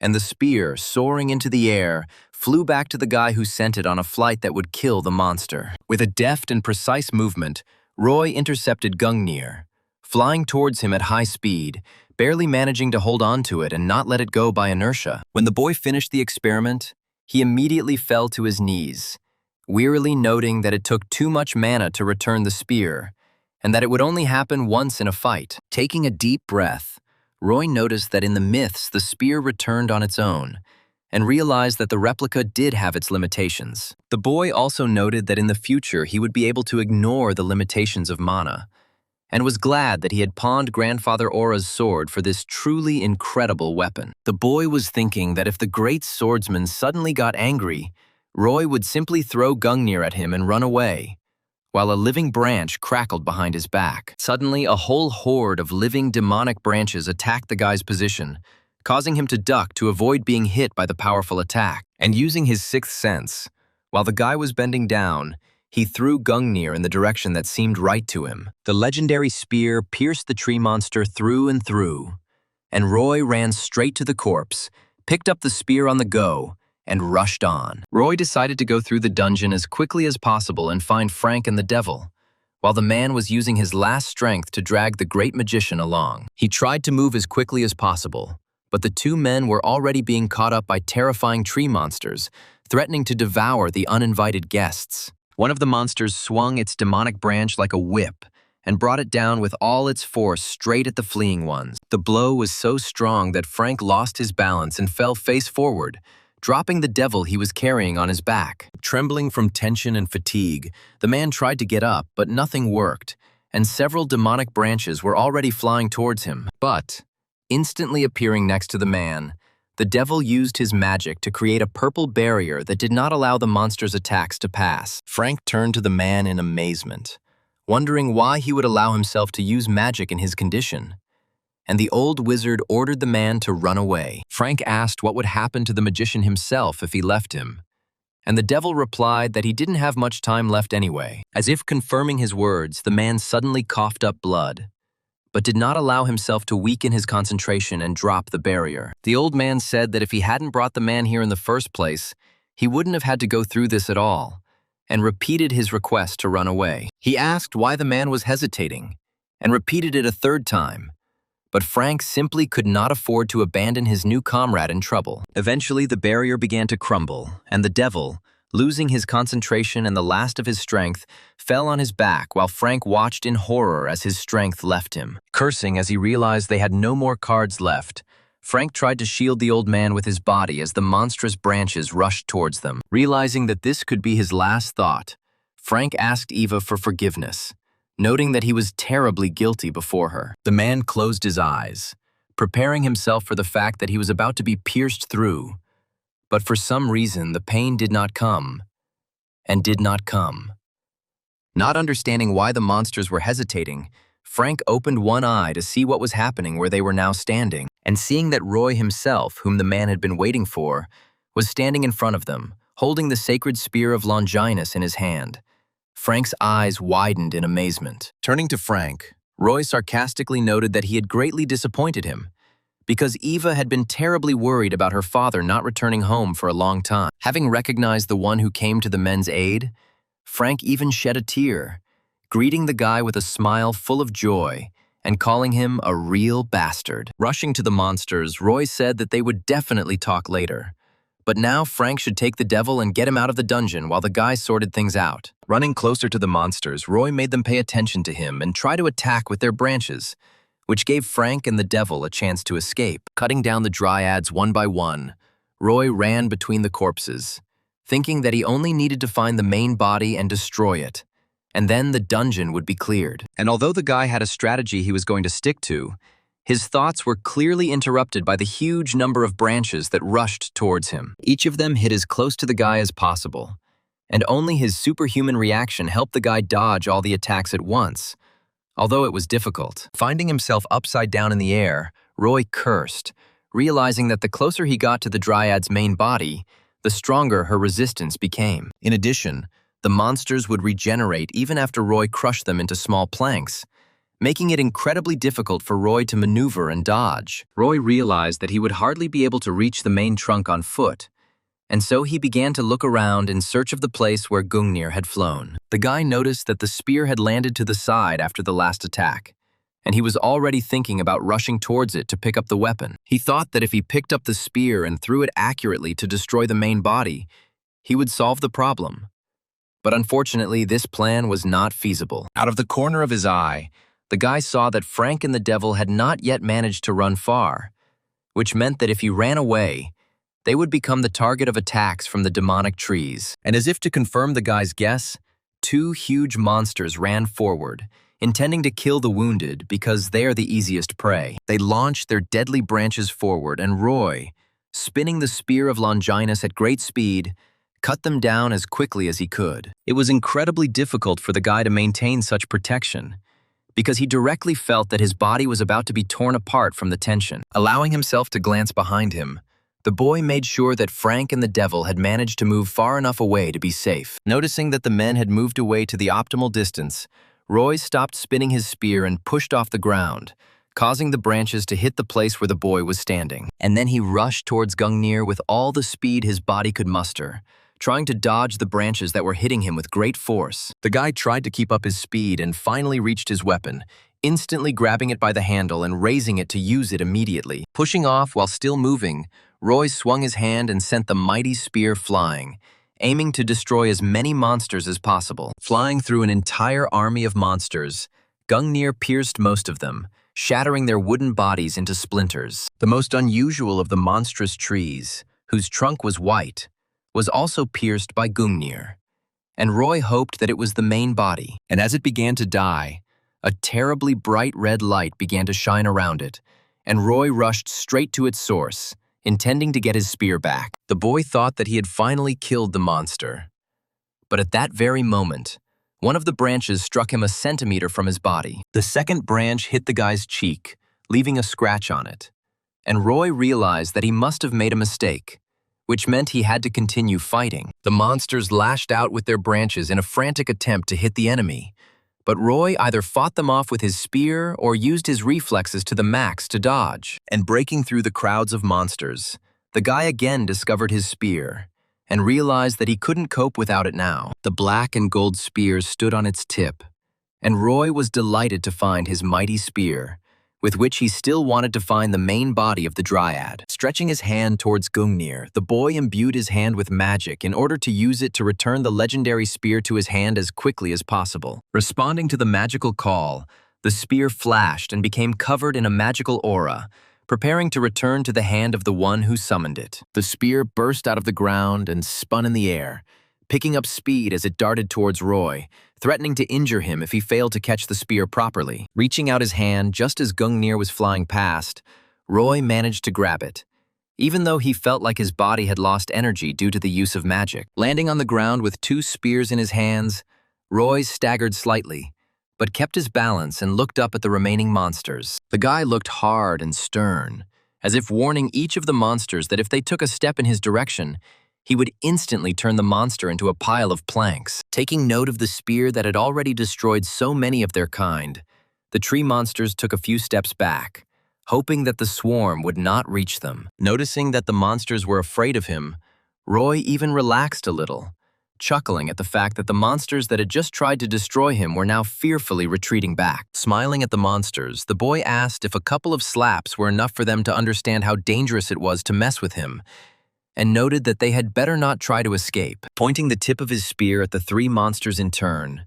Roy began to recite a counting rhyme to decide which one he would kill next, hoping that he would be the boss. When the guy pointed at one of the monsters, it pointed at itself in shock as if asking if Roy was about to kill it, and the guy smirked. And a moment later, Gungnir pierced the monster's trunk right through in the place where his surprised face had creaked just a second ago. The guy left only a broken trunk of the monster, and the monsters looked at him in horror, afraid that they would be next. However, suddenly the monsters began to change their forms and move their branches, as if realizing that without Gungnir, the swarm did not pose a great danger. Looking at the monsters surrounding him in surprise, the boy realized that they were moving in a special way to prevent him from reaching Gungnir. Some of them blocked the guy's passage to the spear, and others began to advance, wanting to destroy him as quickly as possible.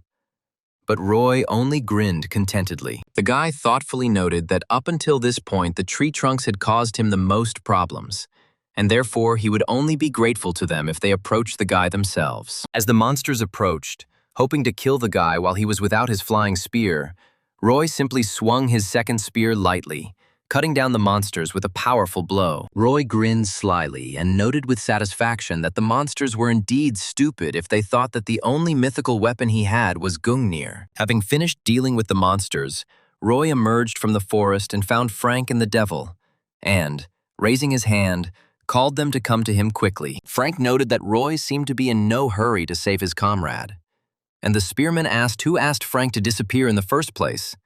Besides, the guy found out that he was here for Eve. Roy said that he knew perfectly well that Frank had gone into that dungeon to earn money to teach Eva the craft of a hunter, and asked why they had quarreled then. As Frank lowered his wounded comrade to the ground, he noted that it was none of his business, and the boy asked how the wizard hero was feeling. Frank said that it wasn't very good, because he was already bad, and they had to spend a lot of energy on protecting Frank himself, and even Roy noticed that the magician's condition was extremely deplorable. Realizing that the situation was urgent, Roy pulled out the elixir from Cabesus that the boy always carried with him in case of emergency, and Frank was surprised to see it. Pouring the potion into the man's mouth, Roy noted that it was like administering first aid, but in any case, the drug would clearly improve the devil's overall condition. A couple of seconds later, the old man started coughing, and Roy supported his head, noticing that the man had come to, and Frank sighed slightly, relaxing, thinking that he had gotten away with it. The wizard, completely exhausted, asked who this young man was, and Frank answered his comrade that this was the very same bastard the man had spoken of. Blinking heavily, the man clarified that the brat was a simple student of the academy, and then asked if he really had come alone to save them. And then he interrupted himself and asked a more important question about what happened to those dryads from whom the wizard tried to protect his friend. And Roy said that he had dealt with them all. The man cleared his throat, wondering in confusion how a mere apprentice had managed to take on an entire army of dryads on his own. And Roy asked how they had ended up there. The man replied that he was going to explore the dungeon, and for this, he needed the help of a person who would transport the corpses of the monsters. Roy tried to find out why he didn't use a moving company, and the man wheezed that he was afraid he would attract too much attention. Roy asked if the wizard had acted alone, fearing that he would be discovered by the Order of Truth, and the devil froze in amazement. He wanted to ask how the guy knew if he didn't even talk about it at the association. But suddenly there was a cracking sound in the wood, which made Roy turn around immediately. And then they felt something like an earthquake. And Frank was clearly scared, and Roy was just surprised, not understanding what exactly was happening. Rising from the ground, Roy asked what that feeling was and asked if it was an earthquake, to which Frank responded in fear that he was approaching them. The boy didn't understand what the man meant exactly, and Frank said that the monster that had stripped the devil himself of his magical powers was approaching. Roy thought that the Order of Truth must have prepared something equal in power for the devil as a trap, and that was why the old man lost his power. After clearing his throat again, the man told Roy that he was grateful for the rescue attempt, but he shouldn't have done it. And the boys stared in amazement at the source of the noise. At first, Roy thought that a living mountain was approaching them, but it turned out to be a dryad of such enormous size that Roy couldn't even immediately believe his eyes. Roy asked if the monster was a distortion monster, and the devil noted that this was the first time he had encountered such a species, and therefore thought it was some kind of mutation. The monster, taking slow and terribly loud steps, walked past the three people, and Roy, examining it, noted that he did not see any differences from the other dryads except perhaps in height. Realizing that the monster had gone the other way, Roy straightened up and suggested that the men sneak to the exit. But Frank replied that they had already tried. Frank noted that he had no idea how, but the monster noticed them as soon as they approached the exit. And it was because of their attempt to exit that the devil was in such a state. The man noted that this monster clearly did not have a simple mutation, because even strong magic could not penetrate it. And if damage did occur, the monster regenerated lightning fast. Roy thought he had misheard at first, but the devil said that his magic was completely useless against this monster, and the boy's eyes widened in amazement. The man said that he was already old and sick, and he was ashamed to even be called the devil. And although he could pierce the bark and slow down regeneration, he remained completely vulnerable. The man also added that it would take one powerful blow to break through his core, but they didn't have any way to do that right now.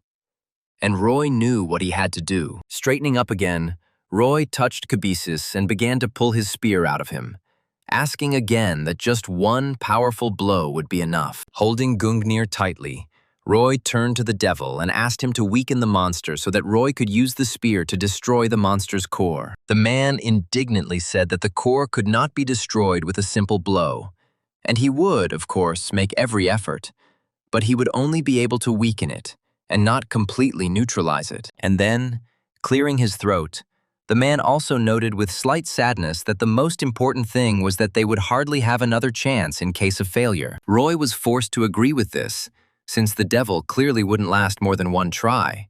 And so he said that he would distract the monster so that Frank and Roy could escape. Holding his mythical spear out in front of the man, Roy told the wizard that the plan to destroy the core was in fact entirely feasible. The devil asked what this strange weapon was, and Roy explained that this spear would pierce the core of a huge monster for him, and offered the man to examine the weapon more closely. The guy tried to warn the man that the spear would cause rejection if the dude tried to take possession of it. And then the devil, having begun to study the spear, was amazed at what he saw. The man muttered something under his breath, shaking with confusion, and Roy listened, after which the man suddenly exclaimed questioningly. Looking at the spear with a startled look, the man asked how such complex magical chains could not conflict but coexist with each other. The devil was most struck by the fact that he did not recognize some of the magic chains at all, and Frank noted that it was the first time he had heard the old man talk so much. Roy tried to ask if he now thought the spear would be enough for their plan, and the devil noted that with such a weapon, the monster didn't even need to be weakened. Realizing that this thing was truly unusual, the devil suddenly thought that he had completely forgotten to ask Roy where he got this spear, and the guy tried to come up with an excuse. Lost in thought, Roy suddenly said that the great swordsman had bought him this spear, and thought at the same time that, in fact, he had not even lied, although the devil noted that this was not like Guy. After some time, the group decided to try to develop a plan while the monster was wandering through the forest, not noticing those who were about to kill it. The boy armed himself with both his spears, and Frank lifted the devil onto his back, and Roy declared the hunt for the tree boss to begin. When they were about to start implementing it, Roy decided to once again voice the plan they had come up with in order to avoid any excesses. The devil had to not only try to weaken the monster, but also try to maintain consciousness while doing so.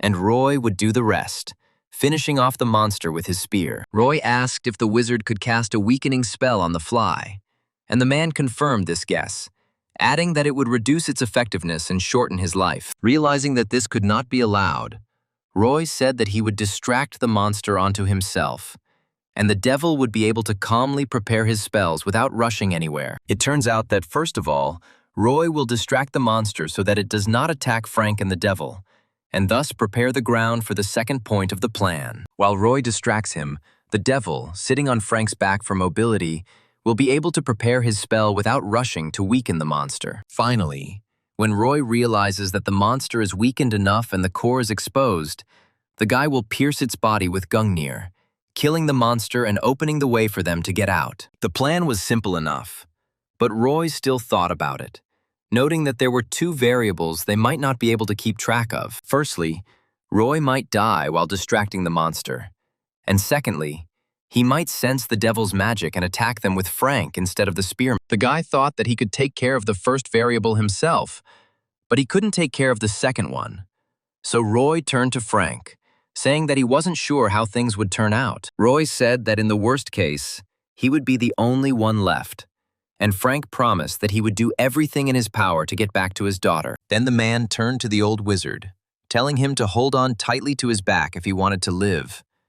And the old man replied that he would rely on his comrade. As Roy listened to Frank and the devil discuss the plan, he couldn't help but notice that they were talking so casually, like old friends, and it brought a smile to his face. He suggested that they move on now that they had figured everything out, and after some time they had already reached the terrifying monsters slowly wandering through the forest. Roy stood on a branch of one of the trees with the spear of Longinus at the ready, and prepared to run forward to begin the implementation of the first stage of the plan. At the same time, Frank and the devil stared at the monster in amazement, only now properly examining it in all its details and amazed at its scale. The guy said that he was 100% sure that they would quickly find the monster, because it was so huge that it could be seen from all over the forest. Crouching down and bracing himself, Roy noted that his comrades would be better off staying where they were, as at a closer range the monster could sense the devil's magic. The man noted that Roy should not expose himself to more danger either, and tried to explain his point of view. But Roy interrupted the old man. To his dismay, Roy noted that he thought it would be better if he got as close as possible, since he was the only one who could deftly avoid his attacks. The man frowned and agreed to go along with Roy's plan, and Roy grinned and said that they must be sick of wandering around in this forest for several days. And when he said that it was time for them to get out, both men smiled warmly at him and wished him luck, because on such a dangerous mission he would definitely need it. Frank held the guy back for a second and asked him to be careful, and Roy, smiling, asked his older friend the same thing, after which he rushed from the spot. Moving from branch to branch with the help of jerks, Roy quickly moved closer to the monster in order to attract its attention to his person as quickly as possible. Looking up and frowning, Roy noted that the monster had seemed terrifying even from afar. But up close, the guy felt his breath being taken away by the scale of the enemy. But only now, having reached the monster, Roy felt a dark aura surrounding him, which was most likely the reason why the devil had had such a hard time with their last fight. The monster was so huge that when it moved through the forest, it demolished everything in its path, and Roy was glad that the other dryads would not interfere with it. Roy ran alongside for a while, but then stopped right behind the monster and ordered himself to concentrate, because any mistake could lead to death. Closing his eyes and concentrating on his difficult task, Roy took a deep breath and then opened his eyes wide, glaring at the monster. He let out all the air in a loud scream, which the guy used to get the attention of this tree boss. Hearing a strange sound behind its back, the monster first only glanced back slightly, and then, noticing Roy, turned completely towards him, making a woody, crackling sound. Roy looked into the monster's eyes, and only now realized that he had no way back, and now he could only hope for his comrades. The monster was so huge that when it took a step towards the boy, Roy was instantly covered by its shadow, and the boy clearly felt a terrifying dark aura. She was so incomprehensible, but at the same time it was clearly felt that the guy, without taking his eyes off the monster's striking eyes, said only that it was possible to go crazy. And at the same moment as he voiced his thought, huge branches creaking and cracking reached out to him, intending to tear the guy to pieces. The huge tree struck exactly where Roy was standing, and the attack was so powerful that huge rocks flew into the air, and the sound of the impact itself was heard for many kilometers. However, Roy, relying entirely on his own reflexes, managed not only to dodge the fatal blow, but also to stand with his feet on one of the branches. The guy had already managed to rejoice at the fact that he had managed to dodge the first attack. But at the same moment, he felt two other branches approaching his back. Leaping over one branch and bracing his foot against another, Roy dodged each attack, marveling out loud at how incredibly long the monster's branches were. The guy was saved from one blow after another, and suddenly realized that the monster was hitting with incredible speed, almost without pauses, and he became indignant, begging for at least a second to rest. Realizing that the monster's attacks were not only faster than they expected, but also had a farther reach, Roy had to deviate from Frank and the devil's direction. Looking towards the forest where his comrades should be, Roy wondered if the weakening spell was ready yet. And at the same moment, he noticed danger on the right. The boy changed his trajectory in an instant, jumping back and letting the branch hit the ground where Roy had just been standing. When he landed, some branches, having broken through the ground in one place, began to break out of it right behind Roy's back, while the guy tried to predict where the blow would come from this time. But when he finally sensed with his sixth sense where the attack would come from, he instantly saw a whole group of branches rushing towards him. Realizing that the guy wouldn't be able to dodge one of them, Roy swung his spear and hit it with the tip, completely cutting off the piece that was closest to him. In the end, finding himself almost locked in a cage of branches, the guy cut his way out, and, jumping away from them with quick leaps, the guy rushed on. Having run to a more or less safe distance, Roy turned sharply and braked, sliding forward a little by inertia. But when Roy looked back at the monster surrounded by a dark aura, his breath immediately caught and he regretted stopping. Roy saw whole hordes of branches that were trying to tear him apart, and all of them were literally covered in a dark aura, which made the guy feel heavier and heavier. He noted that due to the influence of the monster, not only was there a sense of serious pressure, but even the air around began to ripple in small waves. Gripping the spear more comfortably, the guy thought that he would actually like to avoid direct confrontation until the right moment. But it seemed there was no choice. But just as he was about to rush into battle against the monster with only the spear of Longinus, a bright, explosive light suddenly lit up behind the guy. Roy turned around and realized that this was exactly the signal the devil was supposed to give when he finished preparing the weakening spell. Picking up the wizard who had finished his work, Frank ordered him to hold on tighter and carried him to the next pre-selected point away from the place of pursuit. Grinning and gripping his spear tighter, Roy noticed that the devil had not only weakened the monster, but had done so just in time, because the guy was about to do something stupid. 4 huge branches struck with great force the next second at the place where Roy had been standing, and the monster had time to hope that the annoying man had finally died. However, when he removed the branches to look at the place of the blow, he did not find the body of the nasty man there, and he crackled something in bewilderment. Standing in a completely different place, Roy, straightening up and grinning slyly in response to the monster's actions, shouted, attracting his attention. The guy smiled contentedly, fully aware that victory was already in his hands. He just needed to play the cards he had correctly. The enraged, colossal dryad screamed in unbridled rage, intending to finish the guy off that very second by attacking him with all her enormous branches. In turn, Roy dodged each powerful blow without any problems and, running away, shouted, calling on the monster to attack him if it dared. The guy ran with all his might, fully aware that these same forces were already beginning to leave his body.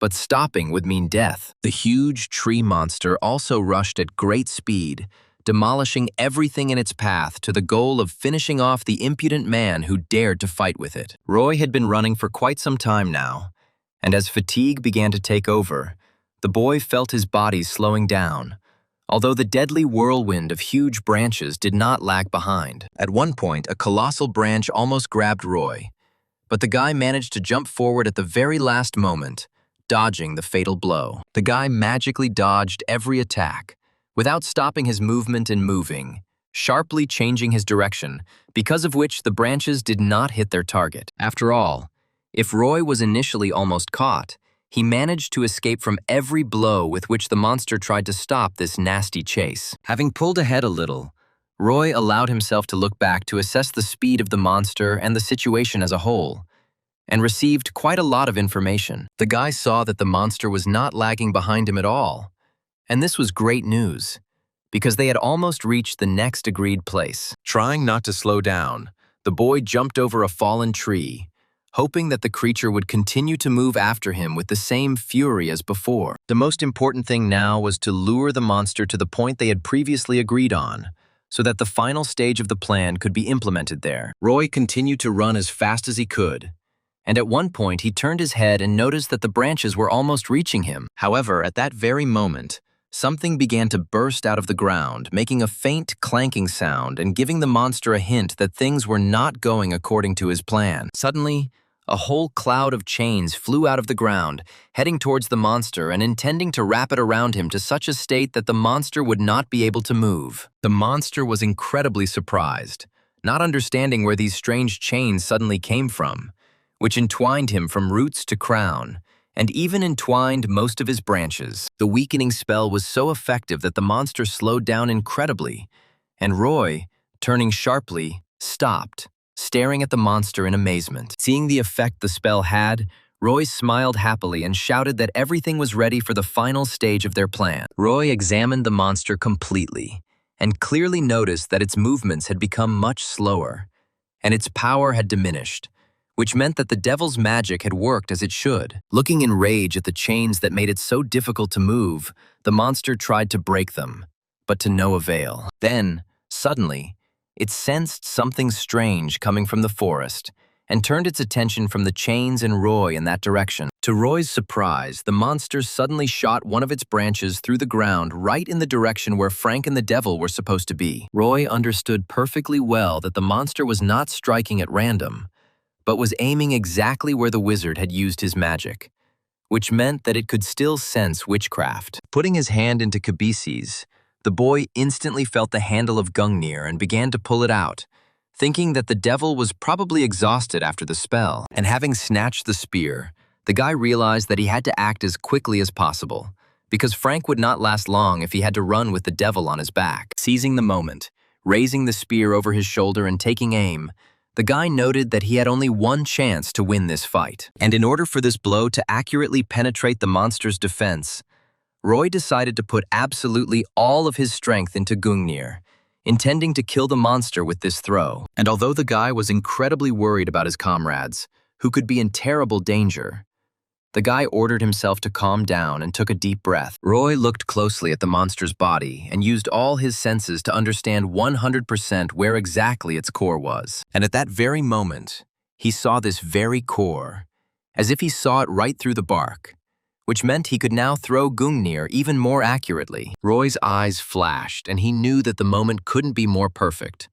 So he ordered himself to throw his spear and finally kill the monster that had caused so much trouble. And, sharply jerking his hand forward and releasing the spear, Roy sent it flying straight towards the core with the aim of ending the life of this terrifying tree. And when the spear finally reached its target, the monster, bound in magical shackles, screamed from the terrible pain that pierced its body. Roy really put all his strength into that throw, and then Gungnir pierced the monster's bark as if it was piercing paper, easily penetrating the monster's interior. And when it flew out from the opposite side of the dryad, leaving a huge hole in the trunk of the demonic tree, the sphere that was the source of the monster's life split into pieces. The monster was defeated, and he marked his defeat with a loud fall, leaving clouds of dust where he hit the ground. Breathing heavily and feeling beads of sweat roll down his chin, the boy raised a stern gaze to the corpse of the monster, trying to cope with the tension. And when he fully realized that he had been able to kill such a colossal monster,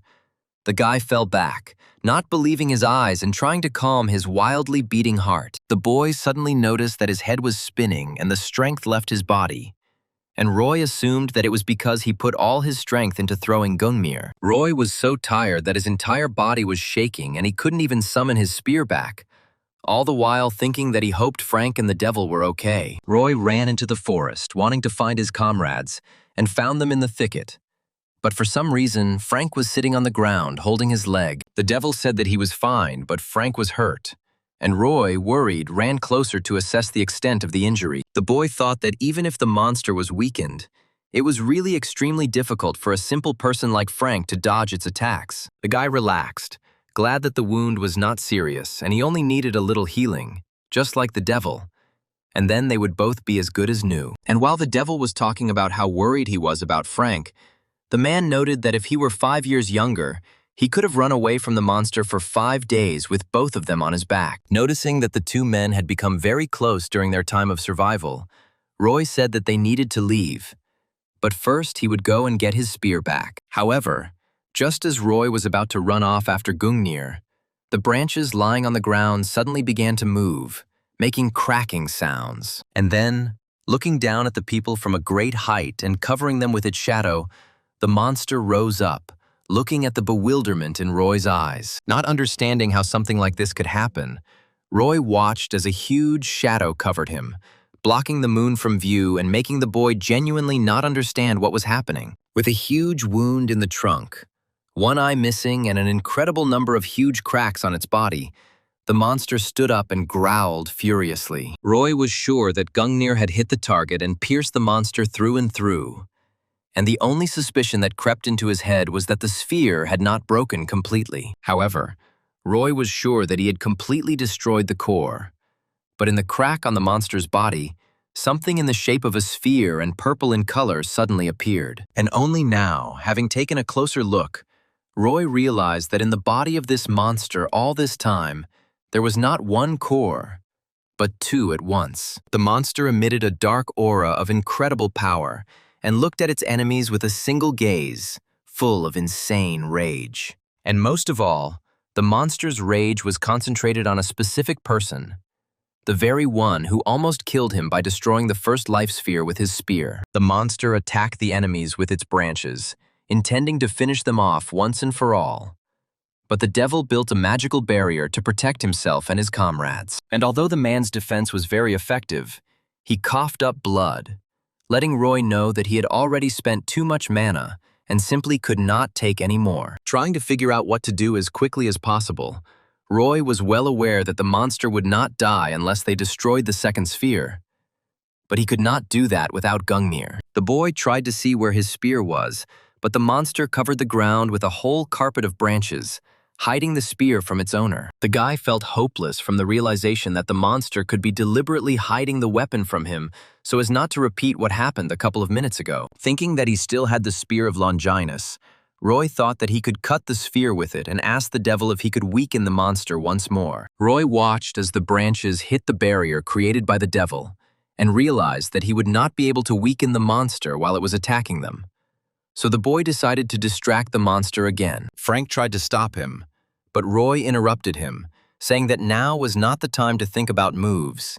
And so now they needed to do what they could. The devil tried to hold him back, but Roy, armed with the spear of Longinus, rushed forward, realizing that if they simply waited, all three of them would die. The swarm moved as fast as it could, darting from one aggressive branch to another to avoid being caught in the powerful attacks. One of the attacks came very close to hitting the spearman, but Roy dodged it, amazed that the devil could fight this monster in his condition. Realizing that it would not be so easy to get through to the monster through a whole pile of branches, the guy ran up to them and swung his spear, intending to cut a passage for himself. Swinging his spear properly, the boy attacked the nearest branch, chopping it into pieces and rushing further towards the monster's body. The swarm was pushing further and further, and the monster, wanting to stop the guy, was pulling even more branches towards him in order to stop him and prevent the possibility of the core being destroyed. The devil felt the tension ease as the branches began to hit his barrier less and less the further Roy pushed through, and more were approaching Roy. And the guy found himself naturally surrounded by branches that were going to tear the guy apart or pin him to the ground. Frozen in place to bring as many branches as possible to himself, the guy suddenly jumped up, and the monster struck with great force at the point where he had just been standing. Although Roy successfully pushed forward and dodged the attacks, his body was terribly tense, because after using Gungnir, his strength was almost gone. The guy understood perfectly well that in order to pierce the core with Longinus's spear, he needed to get as close as possible. But it was becoming increasingly difficult for him to push forward. As he landed after dodging a particularly dangerous attack, Roy thought he wasn't sure he had the strength to reach his goal. He suddenly realized that it was much easier to attract the monster's attention by staying on the edge of its range than to get close. Roy was already so tired that his senses and feelings stopped giving him as much information as they had before, and he did not notice how one branch approached his leg. Coming closer, she wrapped herself around his leg, holding Roy in place and not allowing him to move. And the boy looked up, realizing that this was the best moment for the monster to attack. However, at that very moment, the magic chains burst out of the ground again, rushing to bind the monster's body, preventing it from moving freely. And Roy, to whom several branches had already gotten so close that they left him no chance to evade, found himself tied up in a chain. Seeing the devil's magical chains holding the branches from moving and them drooping in weakness, Roy knew he had to act as soon as possible. Having cut the branch wrapped around his leg, Roy realized that the devil probably didn't have much strength to maintain the spell for long, and therefore he had to hurry. Roy made his way through the frozen branches with all the speed he had left, and the boy jumped onto one of the thickest branches to get to the monster's body. Looking at the cluster of branches that were tied with chains, Roy noticed that there were fewer of them than last time, and they were not nearly as thick. However, the devil's magic was more limited this time, and this time the chains only bound the branches of the monster, but its main body was free. The guy rushed forward, trying to calculate how to get to the monster's weak spot with the greatest efficiency. He had already seen the hole with the core sticking out of it, and allowed himself to believe that now everything would work out, and he would be able to kill the monster for good. Jumping from the ground, the guy soared into the air and found himself as close as possible to the monster's weak spot, realizing that now was the best moment to attack, and it was impossible to fail. Having swung the spear properly, the boy swung it, attacking the weak spot with the last remaining strength in his tired body. However, behind the guy's back there was suddenly a loud clanging sound that did not bode well, although Roy could not be distracted from his last attack. And this turned out to be his mistake, because at the very moment when the spear was about to break the core, one of the branches rushed towards the guy with great speed, and for the first time in this very long fight, Roy lost the initiative and was hit by a powerful blow, which was so powerful that the guy flew to the side, crashing into the ground. The landing was so painful that the boy spat out blood from the pain, and shards of rock flew into the air around him. The boy lay in the small crater created by his landing, coughing up the blood that had suddenly filled his throat as he looked up at the terrible scene. Breaking the magic chains one by one, the monster freed its branches and, seeing that its enemy was wounded, threw all its branches towards him so as not to let the guy catch his breath. Trembling with tension, Roy clenched his hand on the hilt of Longinus's spear, thinking that he was sure that it would be enough, and he just needed to get closer. But he was wrong. A whole horde of branches of the demonic tree rushed towards him, and the guy realized with each passing moment that his chances of evading were getting smaller. But even understanding that it was absolutely necessary to dodge, the guy couldn't force himself to move, and despair splashed in his eyes. However, something suddenly happened that surprised the guy, because the branches did not reach their target, crashing into an unexpectedly appeared obstacle. In front of Roy, with his hands raised higher, stood the devil, who had created a magical barrier with the last of his strength, which urged the guy to run as quickly as possible. Feeling a trickle of blood trickle down his lips, the man thought that this student was able to achieve incredible power in his early 20s, and it surprised him. The old man knew that this guy could become truly great and surpass even the 5 legendary heroes. But now he was in danger, and the devil would save him even at the cost of his own life. Turning towards him, the man used all the strength that was left in his old body to make his voice more commanding and ordered the boy to run away. But he refused. Trembling with pain all over, Roy pressed his spear into the ground and, leaning on it, tried to rise, noting that he was not going to run away and leave the man here to die. The devil tried to reason with the guy, because he saw that the spearman was at his limit, and therefore the next attack could kill him, and he cried out, claiming that it was not the time to show character. While the boy, clutching the shaft of his spear as tightly as he could, rose up, trying to cope with the tension in his body, the man cried out that he still didn't have much time left. The old man, who had once been a real hero, but now did not have enough strength to deal with the monster alone, tried to convince the boy to face reality. In turn, looking up at the man, he clenched his jaws in pain, asking why he didn't run away himself.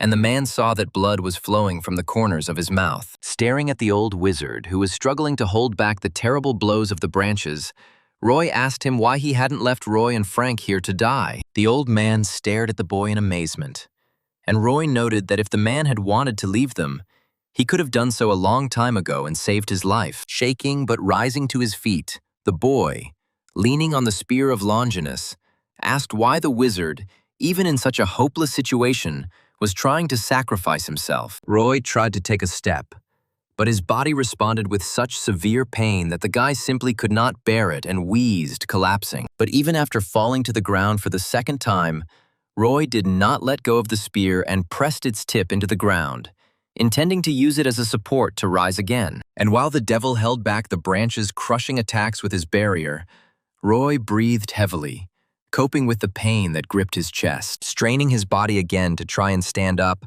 Roy coughed again, spitting out blood and thinking that, as the devil had said, the best solution would be to just run away. He understood that the best solution for him personally would be to run to Frank and escape with him, allowing the devil to cover their backs. Unable to lift his head, Roy also thought that there was a worse solution.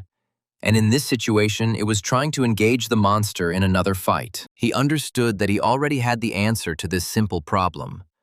But for some reason, he could not allow himself to run away.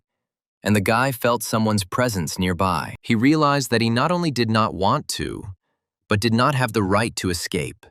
And, looking up, he saw in front of him the silhouette of Hercules, asking what the power of the swarm was. Roy remembered listening to his first lecture, in which the hero said that he emphasized the importance of muscle strength, but that was not the strength he wanted to teach his students. Roy remembered how after a grueling workout with a ton of weight in his cabeces, he turned on a lecture from Hercules, who said that strength was nothing more than physical might. And although Hercules insisted on its importance, he admitted that its concentration was not in the muscles, and the hero thought that someone would definitely ask what strength was according to the teacher. At this point, Roy was feeling exhausted after a terribly difficult workout and looked up at the screen when he noticed that Hercules had suddenly gone silent. However, it was clear that the hero had not fallen silent just like that, but was clearly collecting his thoughts before telling his students something truly important. And then he spoke, claiming that he had walked the path of redemption,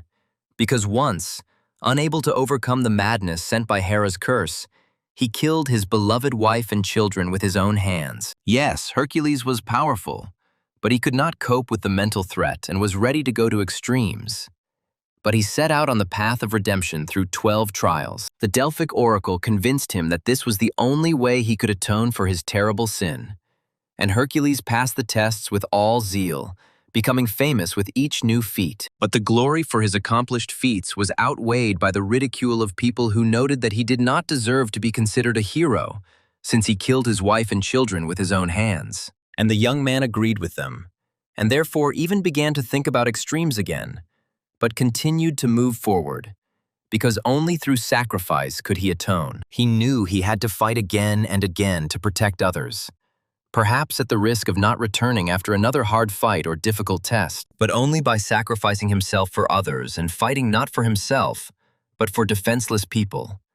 Will he be able to not earn someone's forgiveness, but forgive himself? And only by forgiving himself, Hercules was able to become a hero for himself and for others.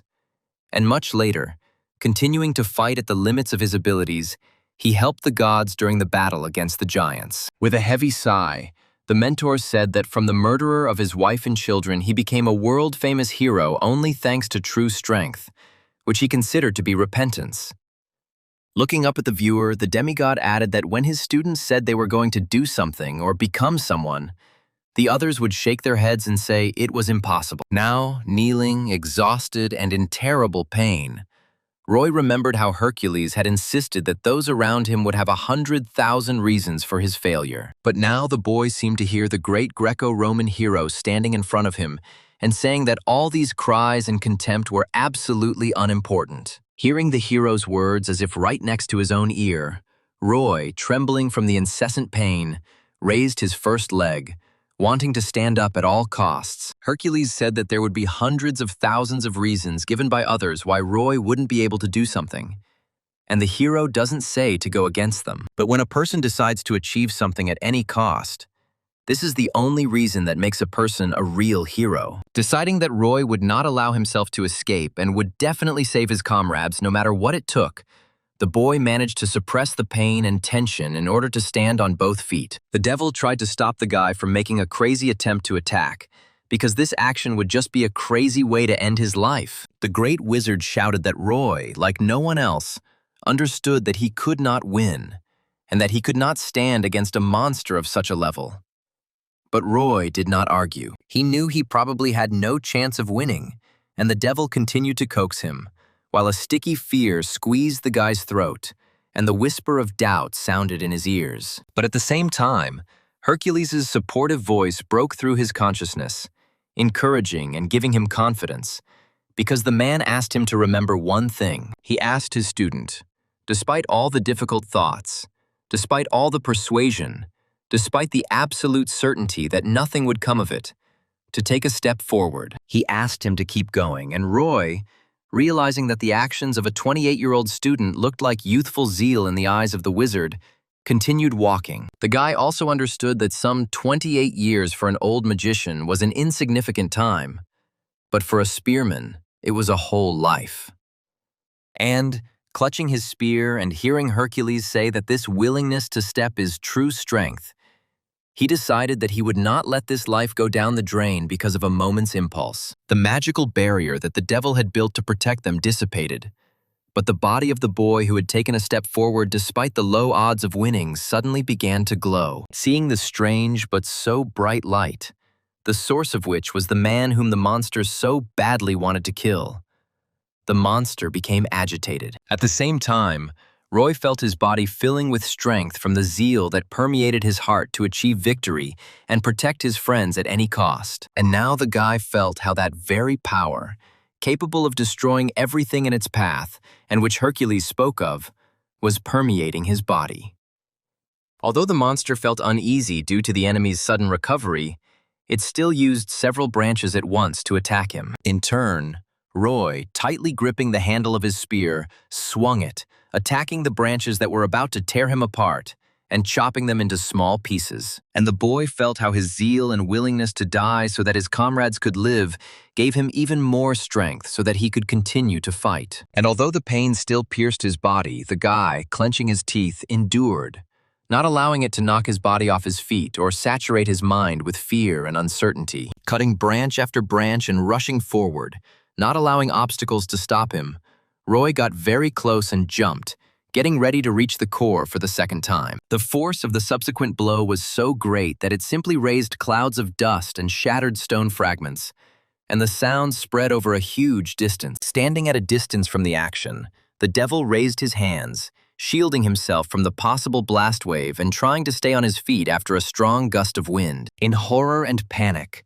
the legendary wizard pulled his hands away as the wind died down, trying to figure out what exactly had happened when Roy rushed towards the monster. And, to his great surprise, the little guy, whom he had just persuaded to abandon him and run away, since his strength would not be enough to win, broke through the monster's defense and destroyed the core. Realizing that the boy had managed to defeat the monster that had terrorized their group for so long, the devil allowed himself to smile, although he could not believe in their success. However, Roy, still in the air after the powerful blow, suddenly began to fall forward, and the smile disappeared from the old man's face when he realized that the boy was falling. Barely having time to react, the man used magic to create a levitating safe sphere around the guy and prevent him from falling. The fight began at sunset and lasted until dawn, and Frank, illuminated by the rays of the sun, hobbled to his comrades, excitedly shouting Roy's name. The devil sat over the unconscious spearman and said that the wound was not superficial, but it did not look like the guy's life was in any serious danger. The man said that the loss of consciousness was probably a kind of payment for the fact that he used a force beyond his capabilities. And Frank agreed with the magician. Sighing, the old man suddenly lowered his gaze and sadly noted that he was ashamed of this, but during the fight he had become truly scared. And Frank looked at his friend in bewilderment. Frank asked why the country's great hero would be afraid of a monster when he spent days screaming about how he had lived out his life. And the devil noted that even he felt terrified. He added that fear had taken hold of his mind in a way that Frank did not understand, for the wizard was not afraid of death, but of the thought of what would happen to the world after his death. Frank sincerely did not understand what his comrade was talking about, and asked again what exactly he meant. And the devil sadly looked away. The man looked sadly at the sky, and clearly remembering the horrors of the first dungeon breakthroughs, the Berserker Giant and the Order of Truth, said that the world was far from safe. And even though the man thought he wasn't afraid of death, on its threshold he began to worry that he would leave this world and its inhabitants in danger if he died now. The man's mind was filled with memories of lying in a hospital bed after yet another injury, watching blood flow down his shaking hand. Frank asked if this was the reason the devil accepted the apprentice, and the wizard nodded, noting that Daisy had done well and exceeded his expectations, but he still couldn't let go of the darkness. Looking up at the sky, the man noted that this darkness filled his heart and he couldn't get rid of it.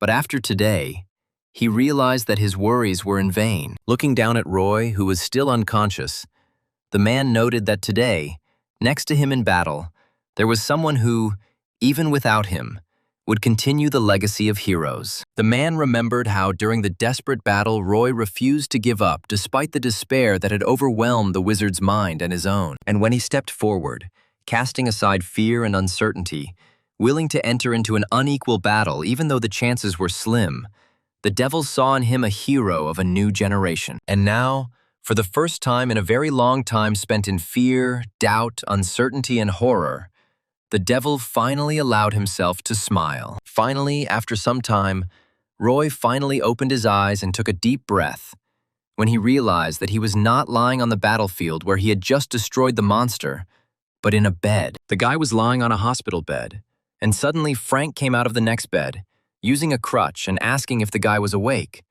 And on the other side, the devil asked him the same thing. Relaxed by the knowledge that they were out of that cave and now in the hospital, Roy asked how they were feeling. The guy was surprised that the devil was assigned to the same ward with them, while both comrades insisted that they weren't too badly hurt and, with proper treatment, they would get back on their feet. Roy noticed that the wizard coughed into his hand and noted that while Frank seemed fine, the devil had clearly suffered much more. Groaning from the pain in his leg, Frank sat up on his bunk and turned to Roy, asking how he was, having been lying in bed for half a day.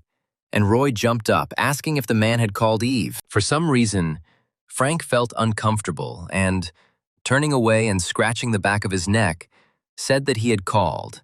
And Roy sighed in relief, acknowledging that everything had ended well. Not daring to talk about the conversation with his daughter, Frank changed the subject, turning back to Roy and saying that he had also called Aura.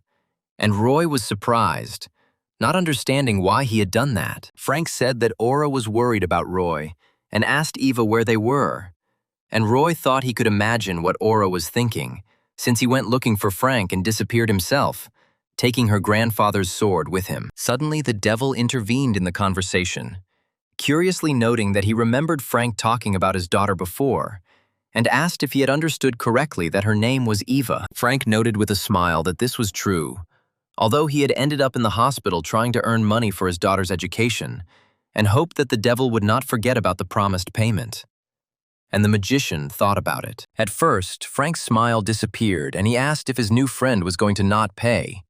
But the devil chuckled and said that he could take care of Eve's training himself. At first, there was silence in the air. And then, realizing what the hero wizard had said, Roy just looked at Frank in bewilderment. And Frank's eyes widened in amazement. Not believing what he heard, Frank asked if the old man was overcome by dementia, or perhaps had gone mad. But the devil smiled and said that he was of sound mind. Looking at his friend with confusion, Frank asked why he had made such a proposal, since the wizard had said that there was a lot of work to do.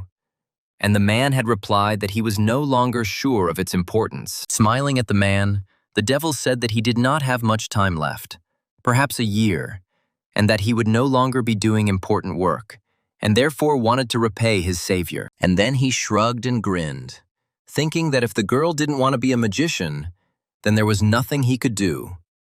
And Frank continued to look at him dumbfounded. Turning to Roy, the devil thought for a moment, and then noted that Roy was also his savior, and therefore, if the spearman suddenly wanted, the old man could take him on as an apprentice. Roy grinned and shook his head, saying that if a man wanted to somehow repay for saving him, it would be better with money.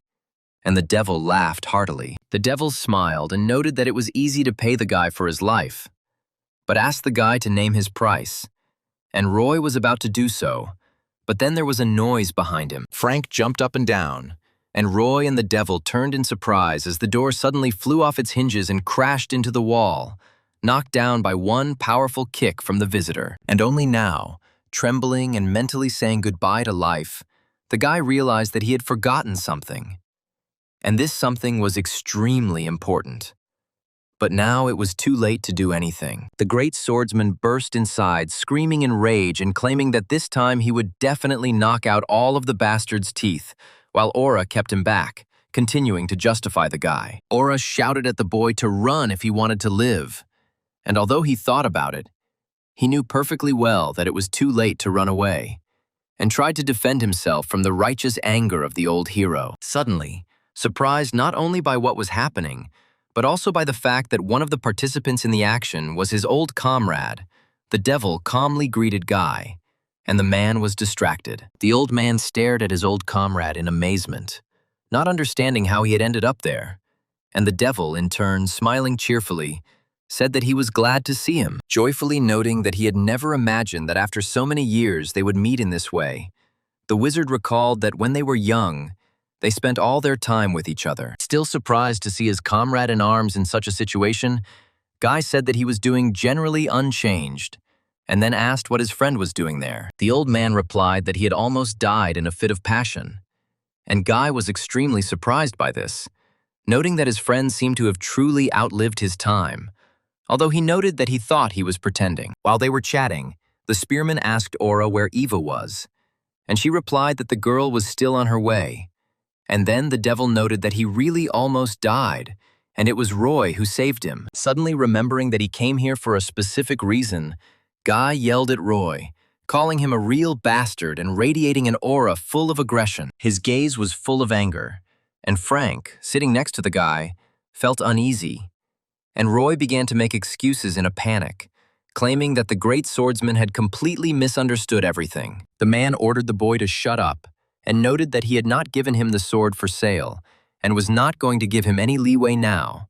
And the devil, sadly noticing his friend's anger, tried to calm him down. Turning to his comrade, Guy angrily noted that it was none of his business at all, and the devil said that he understood that the guy had offended the swordsman, but he clearly had his reasons for it. Guy was about to continue his furious monologue about how the guy was a complete scoundrel, but suddenly froze, surprised to hear such words from the lips of the old wizard. However, having shaken off thoughts about how his comrade had changed, Guy turned around and said that Roy had crossed the line after all, and the devil asked what the guy had done to make the old man so angry. Turning back to his comrade, the great swordsman said that this bastard had sold his azure dragon sword, and the devil, hearing the reason, opened his eyes in shock and froze. And then the wizard suddenly remembered the conversation with the spearman in the dungeon, and asked Guy if it turned out that he had bought him a weapon with the money he received from selling the sword. The man, not understanding what his friend was talking about,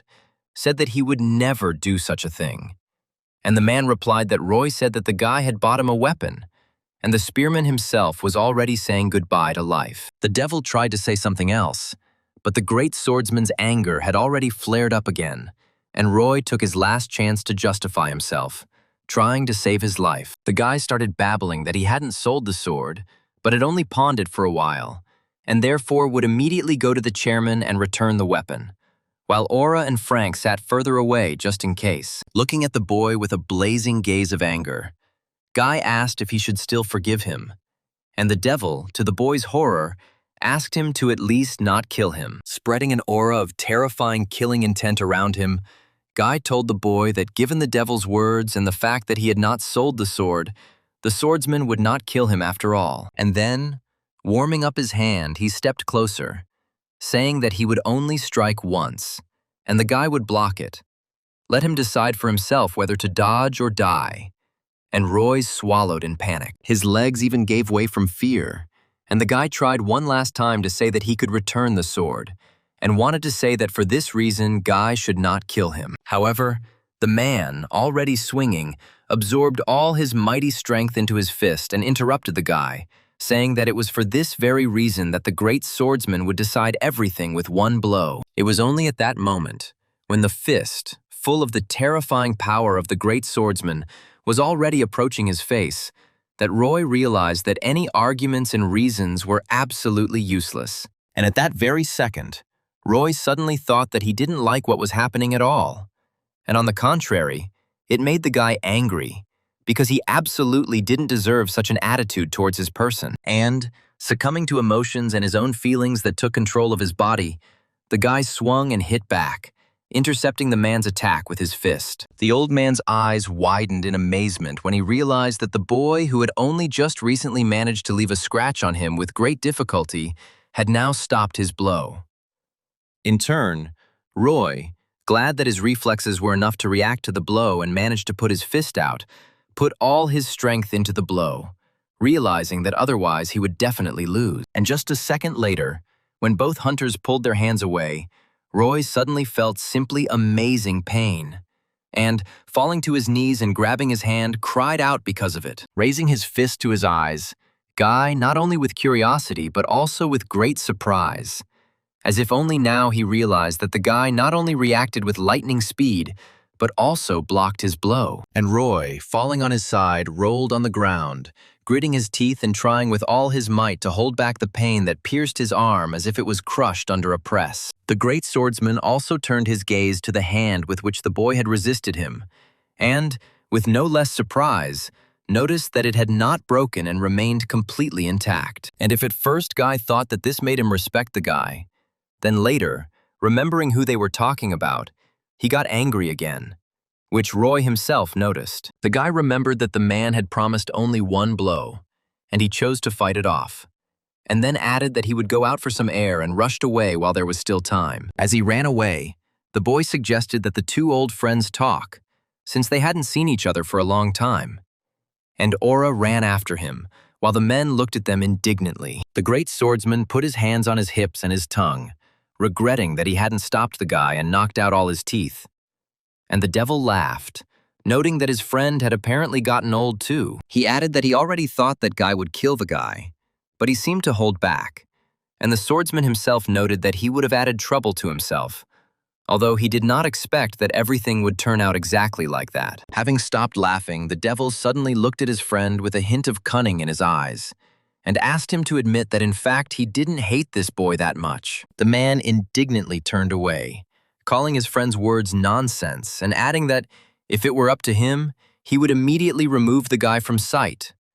And the devil reminded the old man of his granddaughter. He noticed that the girl clearly felt something more than friendly emotions towards the guy.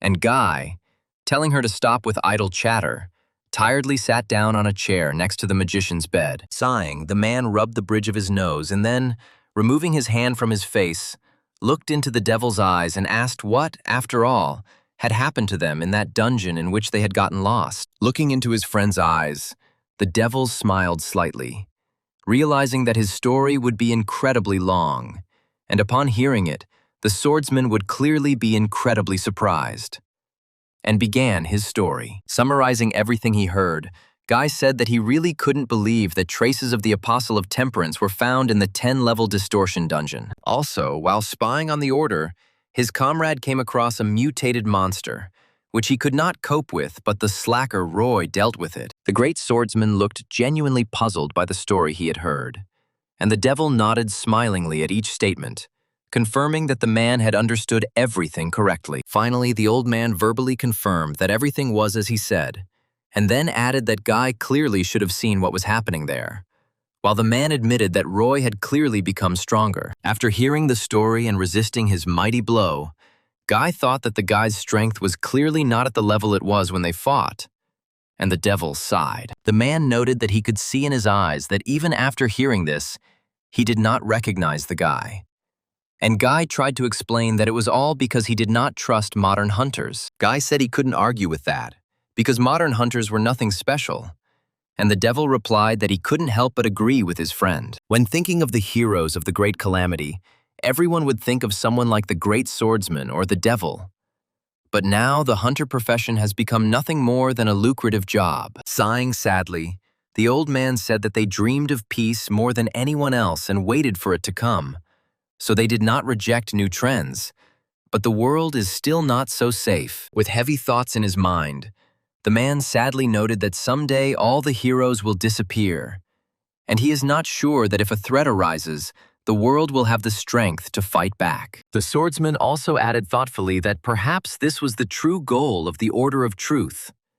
And the devil sighed, noting that he had something to say to his old comrade in arms. He said he couldn't help but agree with his friend's opinion of modern hunters, but added that sometimes someone who seemed to be nothing was capable of doing the impossible. The man noted that their age was coming to an end, while at the same time on the street Roy stopped, catching his breath, and Aura ran towards him at full speed and Frank hobbled. In a rage, the girl grabbed the boy by the collar of his hospital gown and demanded an explanation of what he had done with the Azure Dragon Sword, while Roy prayed for them to leave him alone. And while they were arguing with each other, and Frank was trying to intervene, wanting to stop their swearing and let the guy speak out, someone suddenly approached them. All three of them stopped arguing and turned to look at the man who had approached them, and their eyes reflected surprise.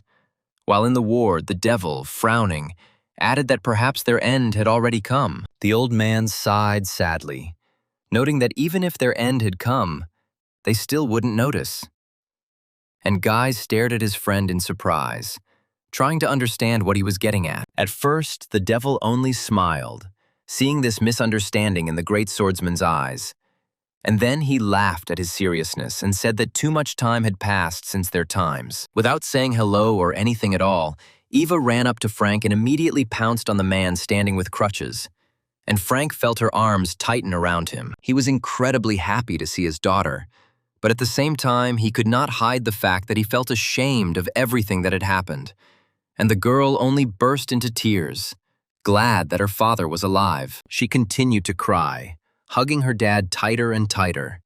And he, seeing these tears and realizing that they were flowing only because of him, sadly closed his eyes, hugging his daughter. Turning his head towards Roy, who was now standing with his hands on his hips, rejoicing at the reunion of his comrade's family, he called out to him, making it clear that he had something very important to say. Holding his daughter tightly to his chest, who was not calming down, Frank tried to hold back his tears, but he could not, and, having burst into tears, sincerely thanked Roy for saving him with all his heart. Nodding to his comrade, Roy continued to smile and, while Aura began to cry from the realization of what horror had been happening all this time, answered the man, saying that he would not dare to act differently. Finally, everything returned to normal, and when all his comrades were discharged from the hospital, Frank returned to work, happy that he could again be of use to his daughter. The devil, who had obtained information about the dryads and, in particular, about the terrifying mutation of the main dryad, pleased Daisy with the fact that now they could study a lot. In turn, Roy returned to the academy, where he could continue his studies not only with Aura and Harry, but also by taking courses from Hercules and Zhang Xianfeng. And although it seemed that everything had returned to normal, something had changed. Because immediately after the meeting, Frank took Eva to the ward and introduced her to the devil, with whom they became friends. Having learned that the old man wanted to take her as his student, the girl was terribly surprised. And then, realizing that this was not a joke, she began to bow vigorously, claiming that she would definitely try. In turn, Roy received 10 million from him for saving the devil, although the guy actually named this price, being sure that the hero would refuse. The man said he was a little sorry he couldn't give him more, but insisted that Roy take what was offered and spend it as he saw fit. Roy had to spend a full 500,000 to return the Azure Dragon Sword to the great swordsman, even though the man threatened to kill him in the process. And although the guy initially wanted to simply save his comrade, he managed to simultaneously obtain Gungnir, a whole 9.5 million, and increase the progress of the Hercules course. And when the guy returned to the academy, arguing that due to his almost 50% progress in the course, he was able to withstand Guy's blow, he was met there by a joyful Harry. Approaching him, Roy saw that the guy was training and asked how he could not visit his friend. And Harry noted that he was very worried, but Aura convinced him that everything was fine. And while the master weaponsmith insisted that he was sure that Roy would definitely get out due to his strength, and the spearman chuckled at this, Aura entered inside and greeted them. Smiling happily, the girl said that she was very happy to see Roy, and asked if he had fully recovered, to which the guy replied that his body was completely healed. And when Harry saw Aura, the boy immediately walked up to her and handed her the Dark Star book he had been studying from, and asked her if she could get him one specific thing. Roy had just started training when Aura, after taking a good look at the page from the book, said that she could easily get what she needed, making Harry incredibly happy. Roy was moving around, doing crunches with a ton of weight in his hands, thinking about how the academy was starting to feel like home.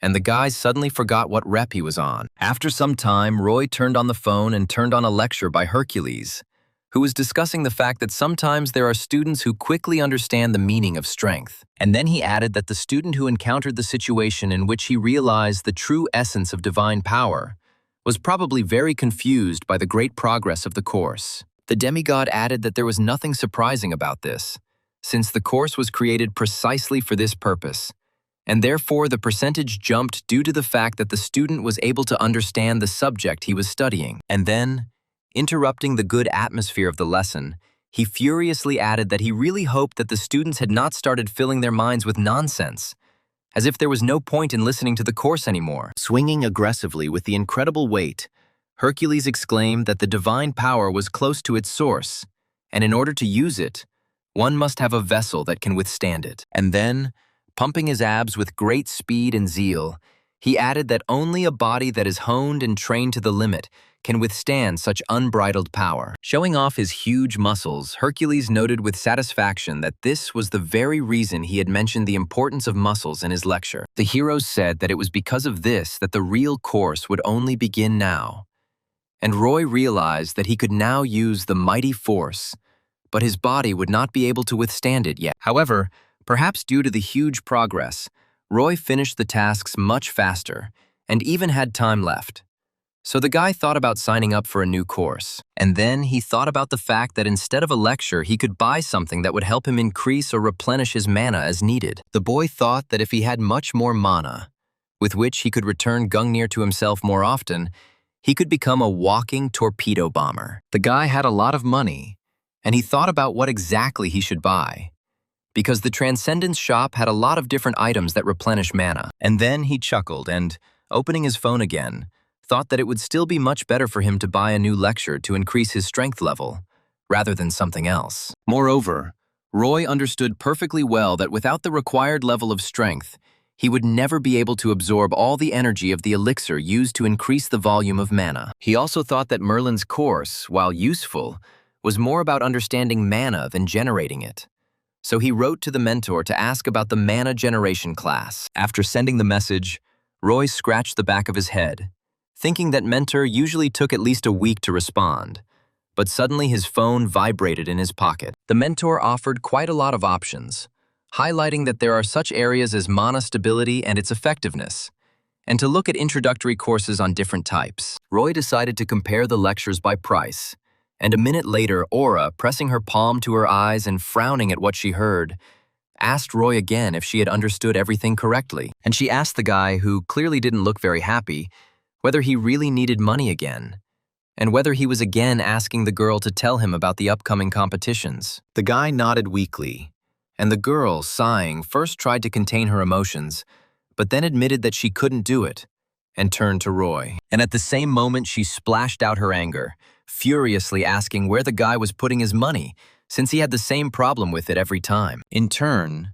Roy, drooping heavily and sadly, remembered that all the courses that Mentor offered him cost as much as 10 million, and tried to justify himself. The guy sighed heavily, saying that he himself was already on the verge of going crazy, and he himself thought that he was short at least 500,000 for each of the chosen courses. Sighing, the girl opened the journal in which she wrote down all the useful information, and after reading it, she said that there was one competition in the near future, and the guy asked about the prize. The girl said that the prize for winning this event was 3 million, and Roy was already overjoyed. But Aura interrupted his joy, saying that there was a catch. And then, throwing the magazine over her shoulder, the girl said that Roy would not like this event because it involves teamwork with other students of the academy. The guy's mouth dropped open in amazement at the realization that victory in such a test would depend on more than just him. And Aura added that there had to be at least 3 participants. The guy cursed under his breath, realizing that in order to earn money for new courses, he would have to not only try hard himself, but also turn to Harry for help. The boy turned around and saw the master armorer practicing with his blades and thought that if they teamed up, Harry would surely do a great job in his role. However, they needed a third person to participate, and Roy turned to Aura and asked if they could participate if there was a person who joined the academy. Aura asked gloomily if he was sure that such a person would be found, and the guy began to think about the fact that he definitely needed to call someone he knew and could rely on. The guy immediately eliminated the candidacy of Joshua and Damien, with whom he had already fought, and, doubting, thought that it was not worth inviting Mia either. In the end, the guy came up with 2 candidates, remembering how he acted in a team with Fred during the exam, and that Eva had only recently started studying without joining the academy. The choice was difficult because the guy had to choose only one. And, in the end, deciding that Fred would not be so useful, the guy settled on the candidacy of Frank's daughter. Having made his choice, the guy looked back at the girl, who was waiting for his answer, and said that Eva would be an excellent candidate, since she had only recently awakened. Roy asked Aura what she thought about inviting Eva, and the girl was surprised to realize that the guy was his friend's daughter just to take part in the event. The guy confirmed the girl's assumption and, taking the phone, said that he would step away for a while. But Aura stopped him, saying that she did not mind, but Eve was already being trained by the devil himself. The boy turned to the girl, listening to her, and Aura said that there would be no point for Eve to attend the academy, and therefore she saw no point, until Harry quietly asked who they were talking about. Aura didn't want her academy to have students just to compete, and Roy smiled and noted that it wasn't just for competitions. After some time, the guy reached the devil's mansion and, looking at the rich furnishings in surprise, went inside, and the wizard's butler asked him to wait in the living room. Sitting down on the extremely comfortable sofa, Roy sighed, waiting for his friend and thinking that he was even surprised that he was able to arrange a meeting with just one call. But although it was surprising, the boy was extremely happy that he could talk so easily with his new comrade, who, smiling, entered the room, greeting his guest. Leaning on his cane, which greatly surprised the guy, the legendary wizard entered, happily noting that only a couple of days had passed, and Roy had already expressed a desire to meet the old man. Noticing the cane, the guy came to the conclusion that the man's condition was worse than he thought, and apologized for disturbing him. But the man said that he was glad to see the guy at any time. Smiling kindly in response to his comrade's pleasant words, Roy asked the old man how Eva was doing, and whether he was succeeding in teaching her, to which the man laughed joyfully. The old man noted that Eva was a very capable student and was now completely immersed in the study of elemental magic, and if she had once set her mind to something, she would not stop.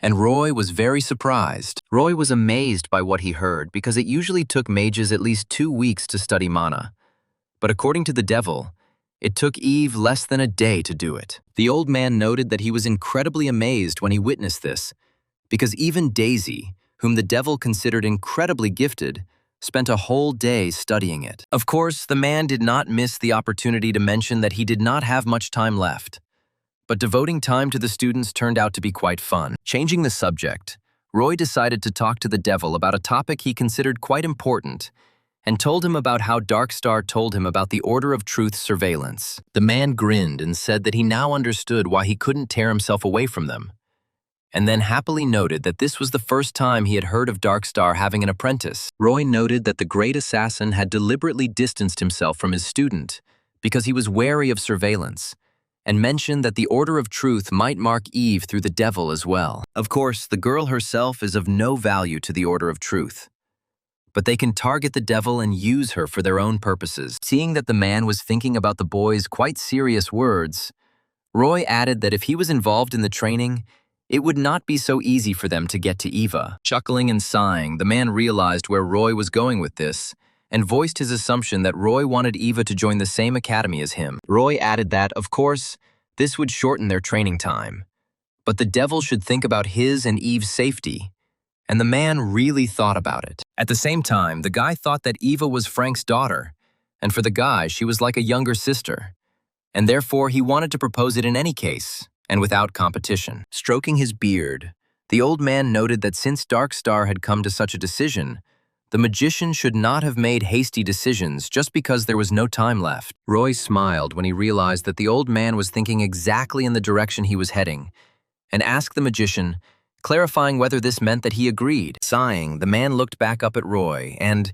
even though he knew it would be harder for him to train Eva if she was at the academy, he still said he agreed. As he was getting ready to get up, the man said that he was, of course, a little sorry to do this, but he should not hold Eva back, at least for her own sake. And after some time, together with Eva, Roy already reached the academy, reasoning that, if you think about it, accumulating experience and practice is also one of the effective ways of training. Holding an unusual staff in her hand, Eva greeted them timidly but happily, and Aura greeted them back, happy to see her friend. And Harry, realizing who Eva was, added that he was glad to meet them. Inspired by his new acquaintance, Harry introduced himself, and then, taking a step towards the girl, noted that he had heard that she was a disciple of the devil himself. The guy smiled happily, realizing that he was not the only one who was a student of the famous hero, and tried to say that he was a student of the Dark Star.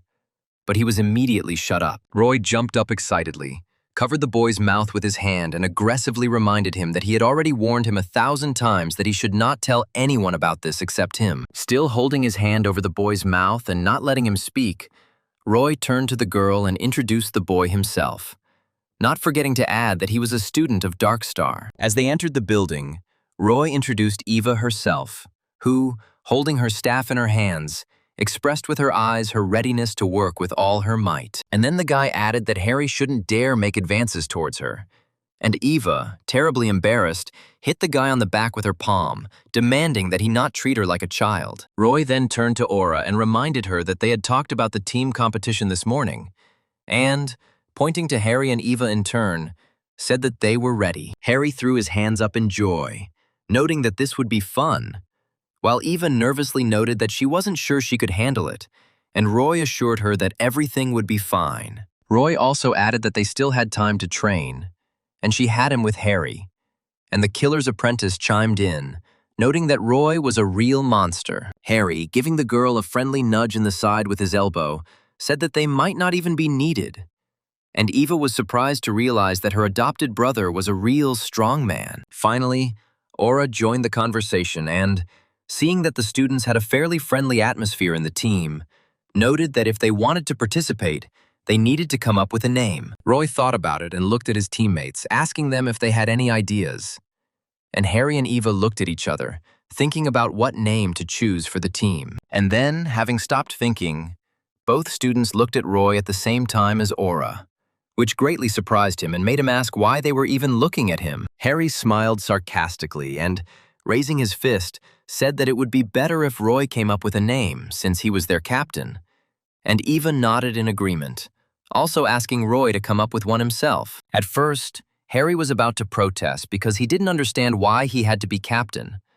But Aura interrupted him and asked him to just do it, because he was the one who brought them all together. And while everyone was staring at Roy, waiting for an answer from him, the guy, getting excited, began to thinking at the same time that he was only thinking about the competition itself, and not even thinking about the name. And then, remembering what their academy was called, he chuckled and suggested that the guys call themselves the Dream Team. And all three looked at him in amazement. And then, having felt the name properly, all three agreed. And Harry, always smiling happily, said that this is what they would call themselves, and even noted that the name had meaning. In turn, Aura voiced that the team in this case would be called the Dream Academy Dream Team, and Roy even doubted it when he heard how it sounded. But then the girl noted that the name was great and praised Roy for his quick thinking, which made the guy smile, realizing that he hadn't ruined the moment. And that is how the Dream Team was formed from the future transcendent, the disciple of the Dark Star and the disciple of the Devil, whose name, looking to the future, will thunder throughout the world. Raid battles are competitions held by a private organization with the support of major guilds in order to recruit the most talented students into their ranks. Of course, there are professional hunters who operate alone, but most hunters gather in guilds, and therefore team skills are evaluated in competitions. The hidden purpose of the competition was to calculate the hunter's potential in order to lure him to their side in advance, even during training. In this way, students received prospects and the opportunity to get a job immediately after completing their studies, and the guilds received a good hunter to join their ranks. At first, the guilds proposed this idea to the state and associations. But private organizations, smelling money, entered into cooperation agreements with the guilds. One of the first to arrive at the competition venue, surprising the other participants with its powerful lineup, was the team from Gaon, and the students immediately recognized a young man named Troy. Troy was a fairly strong and famous student of the Gaon Academy, and along with him were also Dan and Jeannie, who, along with Troy, were among the top 5 students of the academy. People looked at the participants passing by and were amazed at their strong lineup, not forgetting to think that Huntermill and Isle would surely send equally strong lines. One of the men suggested that Huntermile might send Camilla, considered the most talented professional hunter in history, to the competition. The speaker's comrade suggested that Camilla was rumored to be a student of one of the 5 legendary heroes, but his friend asked him not to talk nonsense. And while they were discussing how great heroes wouldn't take someone from the academies as a student, the dream team walked past them,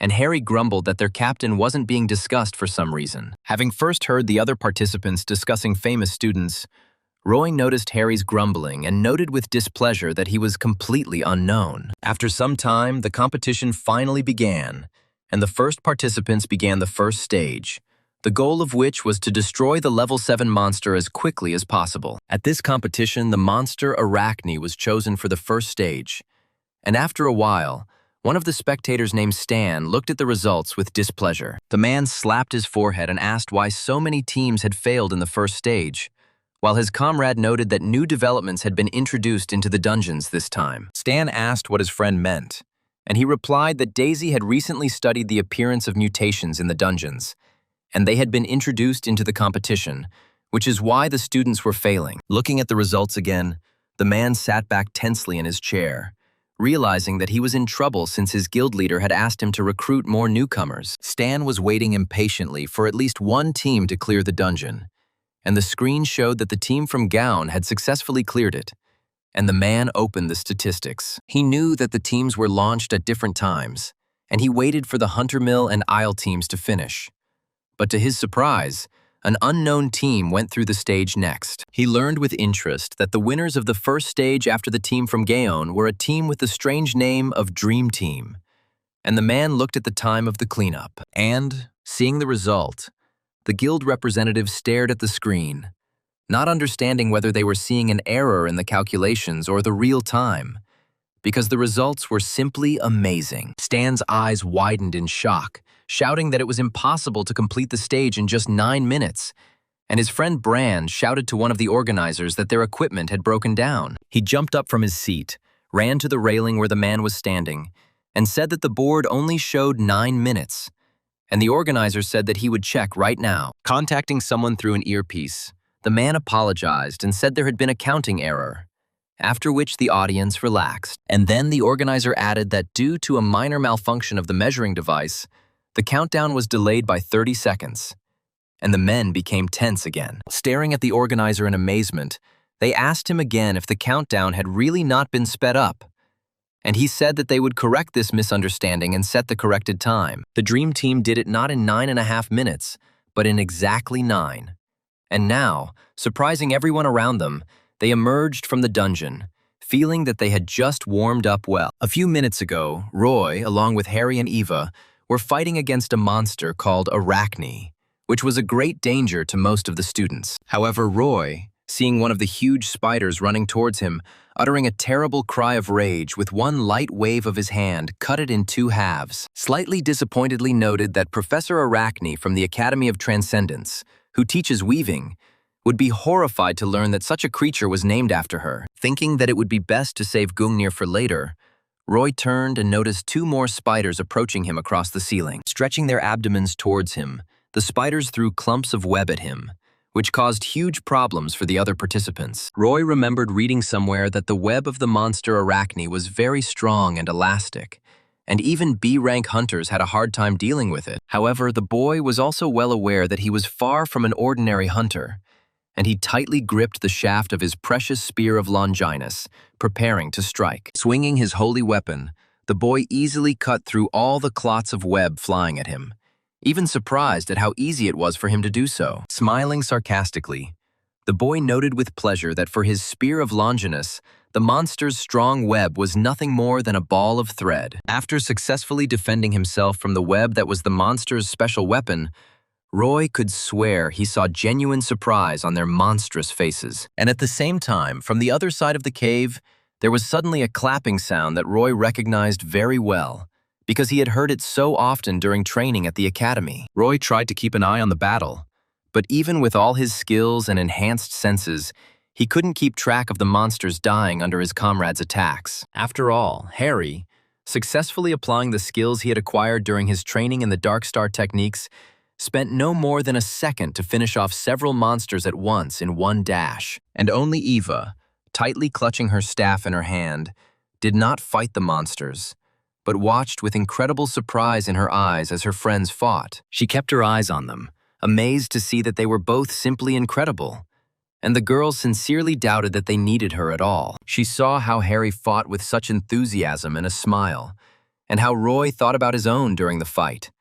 And she was amazed that they fought such strong monsters without any effort at all. Stretching her arms forward and closing her eyes, the girl thought that not only could she not, but she simply had no right to stand aside, and therefore had to fight with them. The girl understood that during their training with the devil and at the Dream Academy, she had only learned a couple of spells, but she still charged her staff with mana, which caused it to glow. For a few seconds, while her allies fought the monsters without straining themselves, the girl concentrated on one of her spells, and then opened her eyes, realizing that she was ready. She absorbed the mana that filled her staff and poured it into the ground, causing the magic to take the form of terrifying tentacles that pierced the stone and rushed towards the monsters. Roy and Harry even stopped, looking in amazement as the tentacles moved throughout the cave, capturing monsters and tearing them apart. Roy smiled proudly at the girl, making it clear that he was confident that she would show the highest class.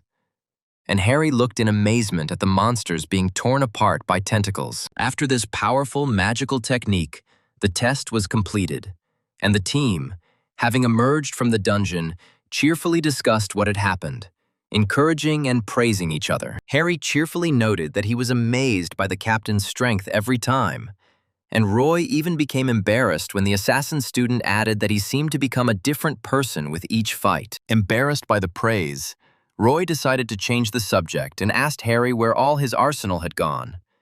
And Harry, relaxing and stretching his back, said that he had thrown it all away. While Harry was explaining that his teacher wasn't too keen on using a lot of weapons at once, Eva, awkwardly stumbling behind the boys, tried to call them. The boys didn't hear her voice, and Harry continued, saying that for this reason he threw away all his weapons, leaving only his beloved daggers and bow, so that he could choose between close and long-range combat. Roy asked why the boy didn't use a bow in that case, and Harry replied that he would have had to keep his distance, and he had to protect Eva, who cleared her throat. She was obviously very nervous, because this was her first real fight, and so, clearing her throat, the girl again timidly turned to the guys, who finally heard her and turned around. She noticed that the guys were apparently too busy chatting, and therefore did not notice at all that the other participants around them were staring at them, which embarrassed her. Now Roy also noticed that they were not only staring at them, but also actively whispering. Remembering the personalities of Roy and Harry, who smiled sarcastically, glad that they were remembered. The guy was about to ignore those around him, but when he turned to Eva, wanting to talk about her magic, he tensed up, feeling a particularly harsh look on himself. Relying on his sixth sense, the guy turned around sharply and noticed that he felt this harsh gaze from one of the team, dressed in all red. He even wondered why he felt such aggression when he noticed how the guy from Gaon Academy was looking at him sternly, not paying attention to the awkwardness of his comrades. Suddenly realizing that Roy had noticed him, the guy turned around and walked away in displeasure, while the girl on his team clearly became worried about him. While Harry smiled wryly, noticing that everyone around them was finally starting to recognize them, Roy thought about this strange guy, recalling that his name was supposedly Troy. And while Harry was pointing at Roy, shouting to everyone that this was their captain, Roy was trying to shut him up. And Eva was noticing that she was ashamed for them. Another man entered the room, grinning maliciously, thinking that all the fuss in the waiting room was due to their incredible result.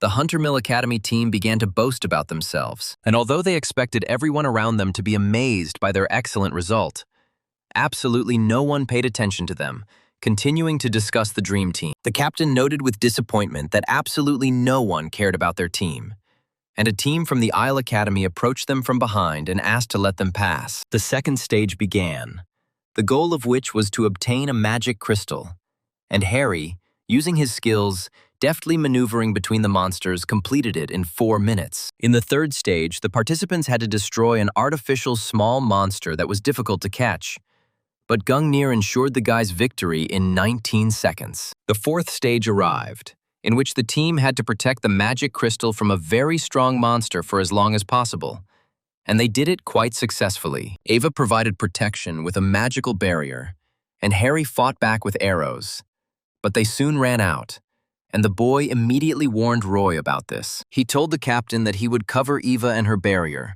and Roy could rush at the monster and chop its huge branches into dust, which Roy immediately rushed to do. The guy rushed forward, cutting through the monstrous branches of the dryads, which a couple of weeks ago had seriously frayed the guy's nerves and sent him to the hospital. Approaching their bodies along the branches, the guy moved actively, waving his spear and thereby cutting through the trunks, thereby quickly reducing the number of monsters. And although the monsters tried to concentrate damage on the spearman, who was so deftly cutting down their ranks, the guy had no trouble getting rid of them again and again. Finally, he was left standing in the middle of a clearing filled with wooden parts of monsters.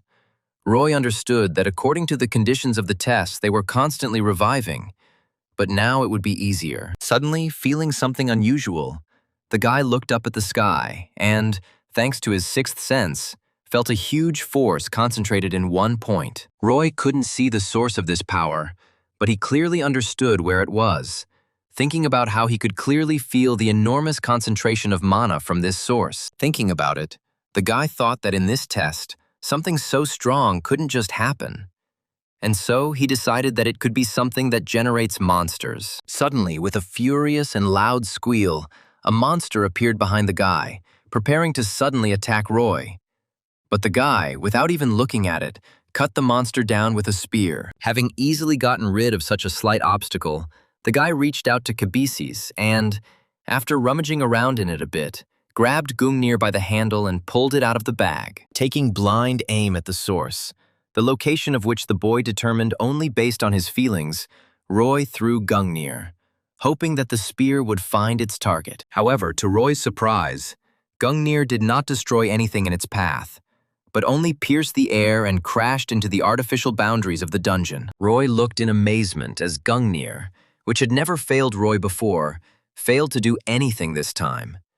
And the boy even doubted his feelings. He thought that it just seemed to him that there was something there. And at that moment, huge branches rushed towards the guy, intending to finish him off as quickly as possible. Having reacted to this attack, the guy was still thinking that he could not have been mistaken, because the premonition he received thanks to Chiron's course never deceived him. Roy suddenly turned his attention to the spear of Longinus he held in his hand, and thought about how, unlike Gungnir, Roy had not been able to fully study the weapon's effects. The guy thought that the characteristics and properties of his main weapon were probably in no way inferior to Gungnir, and, smiling slyly, decided to act differently. The branch behind him moved at incredible speed, but even so, it failed to reach the boy and hit the ground as he rushed forward. Jumping into the air and guided only by his own feelings, the guy swung, intending to hit where he felt the source of a large amount of mana. The guy understood that this might not end well, and perhaps even sadly, but he smiled and noted that a small risk would never hurt anything. At the same time, in another dungeon, the team from Gaon Academy was working hard to complete the same task, trying to protect the crystal from the monsters. Wielding his sword with stunning skill, Troy, without taking his eyes off the fight, shouted at Dan to hold the center, and the boy, armed with a shield, replied that the boy should not worry. They held out well, and the strong shield-bearer exclaimed that they were doing well, and therefore they must hold out even longer, while they had strength. When they emerged from the dungeon with a result of 45 minutes, Troy looked dissatisfied, in contrast to the joyful Dan and Jean, who hoped that she had not made any mistakes. The swordsman looked stern, although in his head he was thinking that they had done better than Hunter Mile and Ale. And Jean whispered in Dan's ear, claiming that Troy was probably happy too. As they entered the waiting room, they passed by the Dream Team, and Jana noticed them, noticing that they were strangely tense and whispering about something. The girl happily noted that the Dream Team had entered at the same time as them, which meant they probably lost, although it was worth checking the time, and Troy thought that they were just lucky. The guy decided not to even check the time, being sure that they had definitely won. But Dan and Jana exclaimed in surprise, asking what had happened to the records. The guy didn't understand what they meant, because the opponent's time was probably less than theirs. But looking at the screen, the guy was dumbfounded, not understanding how this could happen. At the same time, a tense silence hung in the arena, where a whole crowd of spectators had gathered, periodically interrupted by whispers of incomprehension. The guild representatives looked at the screen in amazement, saying that the magic core in the dungeon existed as ethereal matter, and therefore should be inaccessible. However, the result spoke for itself, because due to Roy's prank, although the Dream Team passed the test successfully, the results of the test turned out to be impossible to measure. Stan even leaned on the handrail, realizing that his thoughts were getting confused, because after the practice exam, the students had simply progressed incredibly. The man thought that when, after the main exam, they entered the world of professional hunters, not even a year would pass before these guys would make a huge splash. And while he was thinking that he simply had to recruit them into his guild, representatives from the others were already calling their leaders,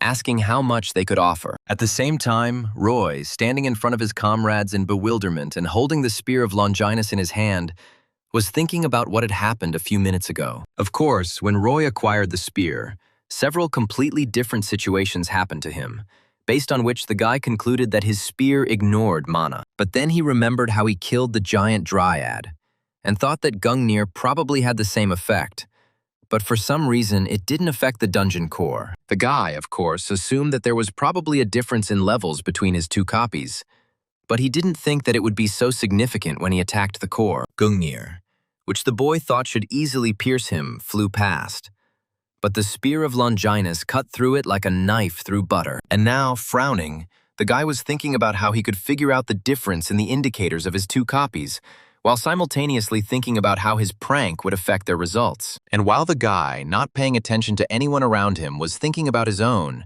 Harry noted that he thought that Roy had simply killed all the dryads, and even noted that she didn't think that Roy was so strong. She said that, of course, she was sure that they really had a lot of power, but she didn't think that they would be able to destroy an entire dungeon.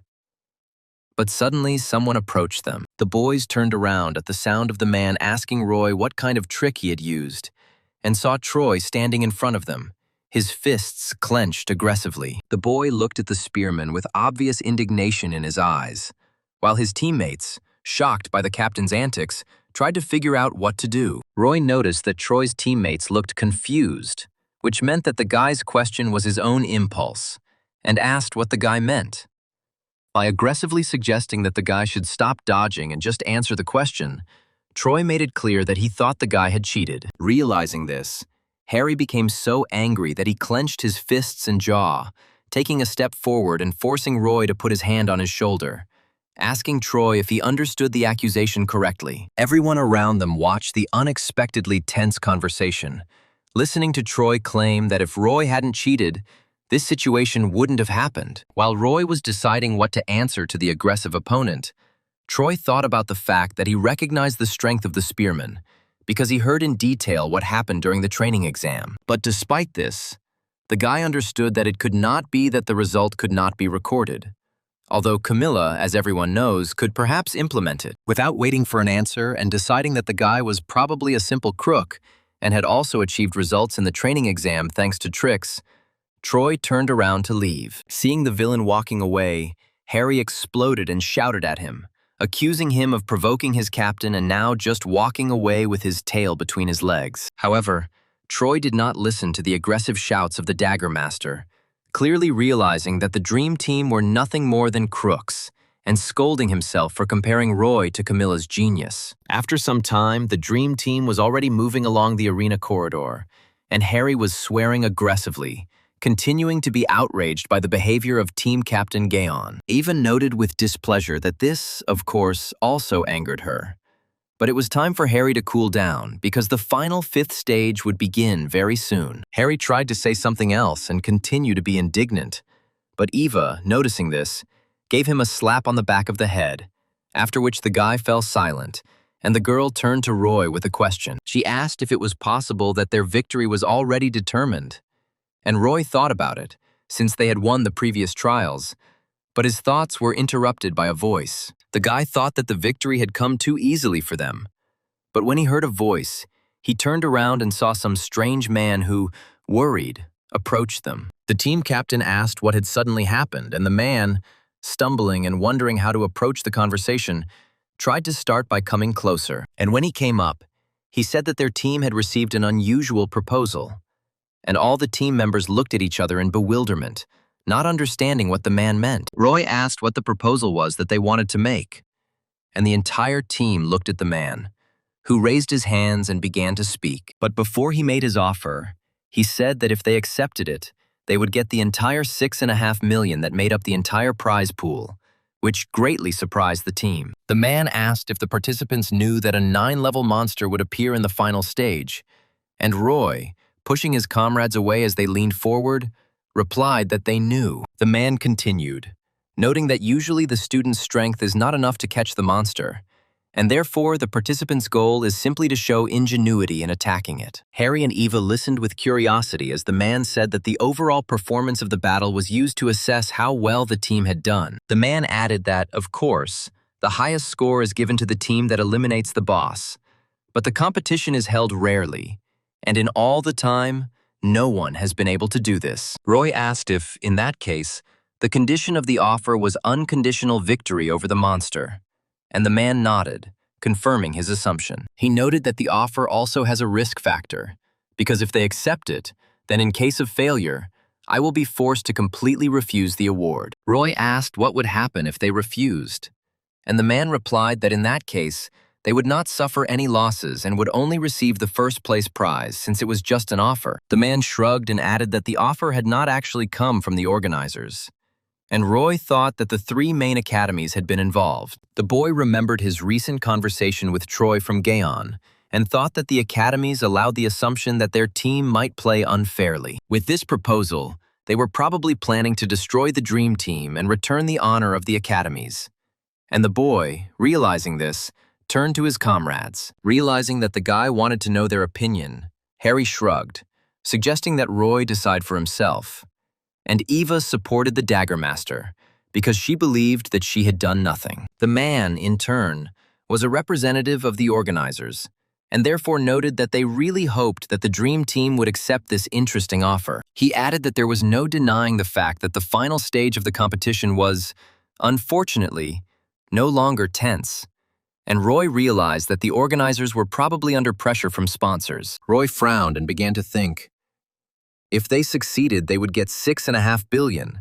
But if they failed, they would lose even the guaranteed 3. After thinking for a while, Roy came up with an interesting idea and, turning his head to the man, asked if he could make a counteroffer. And the man, amazed, asked what it would be. Surprising even his comrades with his words, Roy thoughtfully extended his hand towards the man and said that they would agree if the organizers brought the fund up to $10 million. When he voiced his thought, the guy grinned maliciously, and the friends, realizing how impudent this proposal was, stared at their captain in amazement. The man was also surprised, asking if the guy was really asking for $10 million. But Roy replied that they had no reason to accept the offer, taking such big risks. He sarcastically noted that they already had $3 million in their pockets, and he continued to reflect, noting that he was now in dire need of $500,000. If they accept the offer, they will only receive $2 million each. But if the prize money suddenly increases to $10 million, then that will be a different story. After all, having received so much money, the guy will be able to pay for both the mana course and the elixirs. And only such a prize will be valuable enough to go to Rice. Reaching his hand out towards the man like a demon offering a deal, Roy asked sarcastically if they would agree.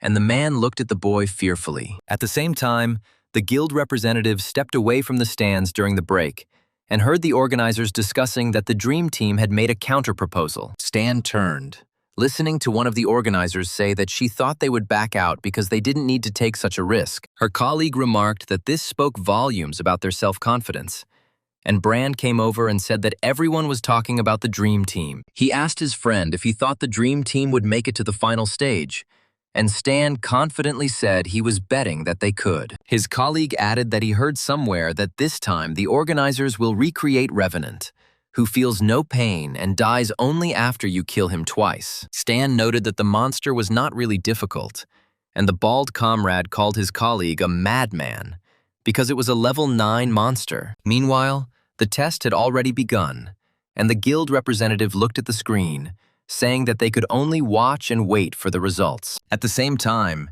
Harry asked the captain why he asked for so much money as a reward, and even noted that the guy had always been eager for money, but not to this extent. Frowning and calling his friends bastards, the guy turned around and noted with displeasure that this was the last stage, and he had 10 million at stake, and therefore they had better try. The boys happily supported Roy's mood, and then went further, reaching a strange place whose aura, saturated with the feeling of death, was incredibly dense and frightening. Roy was sure that a very dangerous monster was waiting for them. However, when he looked in front of him, he was extremely surprised, feeling that something was wrong. A strange silhouette came out to meet the team, dressed in a green cape and seemingly disembodied and literally woven from fog. Realizing who exactly they would be fighting against at this stage of the competition, Roy's eyes widened in shock, not believing that the organizers had decided to use this particular monster. And the monster's reaction to the surprise of those who were supposed to kill him was truly terrifying,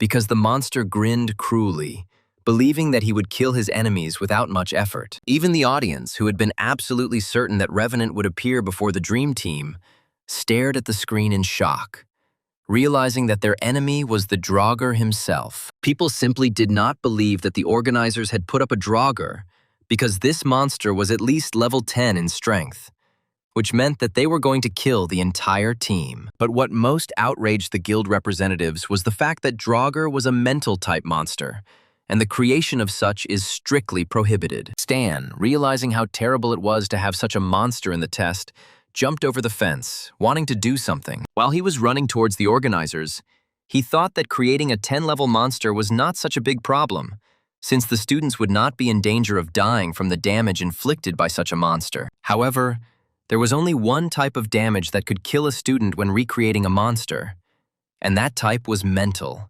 since all such damage was taken by the brain. A normal attack might have been a sham, but only mental damage is perceived as real by a person, and therefore the dream team was now in terrible and real danger. This type of damage was banned when it killed students, and now, having met a level 10 monster, Harry grabbed his head, feeling terrible mental pain. Tears ran down Eva's cheeks as she screamed for her father not to die, and the visions caused such intense pain that it was simply unbearable. And only Roy, barely holding on, retained at least some sobriety of mind, although everyone who followed the progress of the competition was sure that a terrible death awaited the dream team. At the same time, Stan burst into the command room and shouted, demanding that the panicking organizers get the participants out of the dungeon right now. One of the workers, stumbling with excitement, said that they were overloaded and could not be reached, and Stan demanded that the magic core be destroyed or the magic supply cut off. The young organizer babbled that in that case, the costs of recreating the monster would be wasted.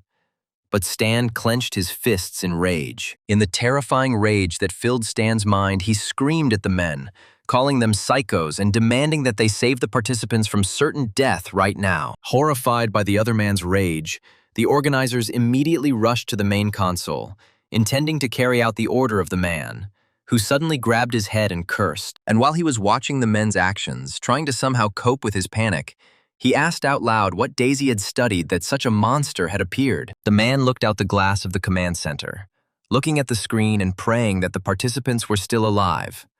But at the same moment, he froze in shock. The men who had been following Stan's command up until then looked up from their work and also looked at the screen, their eyes wide in shock and frozen in place. At the same time, all the viewers, including even the team from Gaon, could not take their eyes off the screen, because what was happening on it simply could not be explained logically. Even the Draugr, his eyes wide, stared at his opponent, trying to comprehend how what he was just witnessing could have happened. As expected, Eva and Harry, whose minds were filled with horrific visions, lost consciousness almost instantly and were now lying on the ground.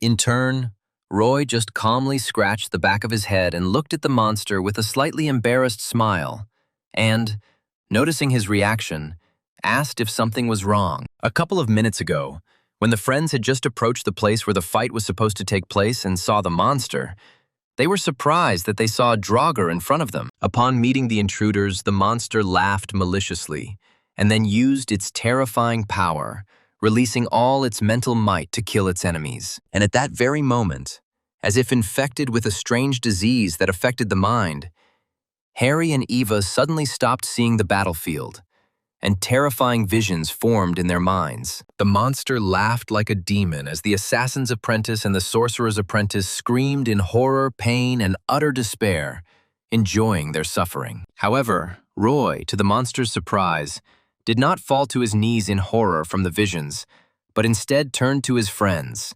asking what was wrong with them and asking them to come to their senses. The boy tried to call his friends by name, but suddenly found that he could not hear his own voice, but instead heard someone else's voice in his mind, saying that Roy was now winning. And then it continued, claiming that in reality the guy was just an impudent boy who was nothing special, although he, of course, knew it himself. Feeling the worst thoughts he had ever allowed into his mind fill his consciousness, Roy pressed his palm to his forehead, trying to control them. But a moment later the voice broke off and died away, and the guy, his eyes wide in bewilderment, raised his gaze and looked around, thinking that something was probably wrong. Seeing that the boy did not fall to his knees, the monster opened its eyes wide, trying to understand how this could have happened, and tried to use its power on him again. However, Roy only scratched the back of his head, not understanding why his terrible thoughts suddenly died down, and noticed the monster's surprise. If the guy had pulled out his phone now, he would have seen that the progress of the Buddha course, which had always risen reluctantly, was now increasing with every second. But Roy only smiled, realizing that the enemy might not be able to affect him, but his friends were clearly in terrible pain. Roy decided to act and intercepted his spear. Pushing off from the spot where the boy stood, Roy rushed towards the monster, who still did not understand why the spearman was not writhing in pain. Seeing the enemy rushing towards him, the Draugr cried out in despair and used his power again, putting much more of his magic into it. The frightening voice returned to the boy's mind again, saying that without the Transcendent Academy, the boy was nothing and was just an empty shell. Feeling a terrible pain in his mind, Roy realized that he was hearing the voice not of the Draugr, but of his own fears and doubts, born in his subconscious. The guy felt the darkness permeating his consciousness, but then his voice was replaced by another, calmer one, the owner of which hoped that the guy was not limiting his consciousness. Until that very moment, Roy had felt the darkness of despair holding him in place.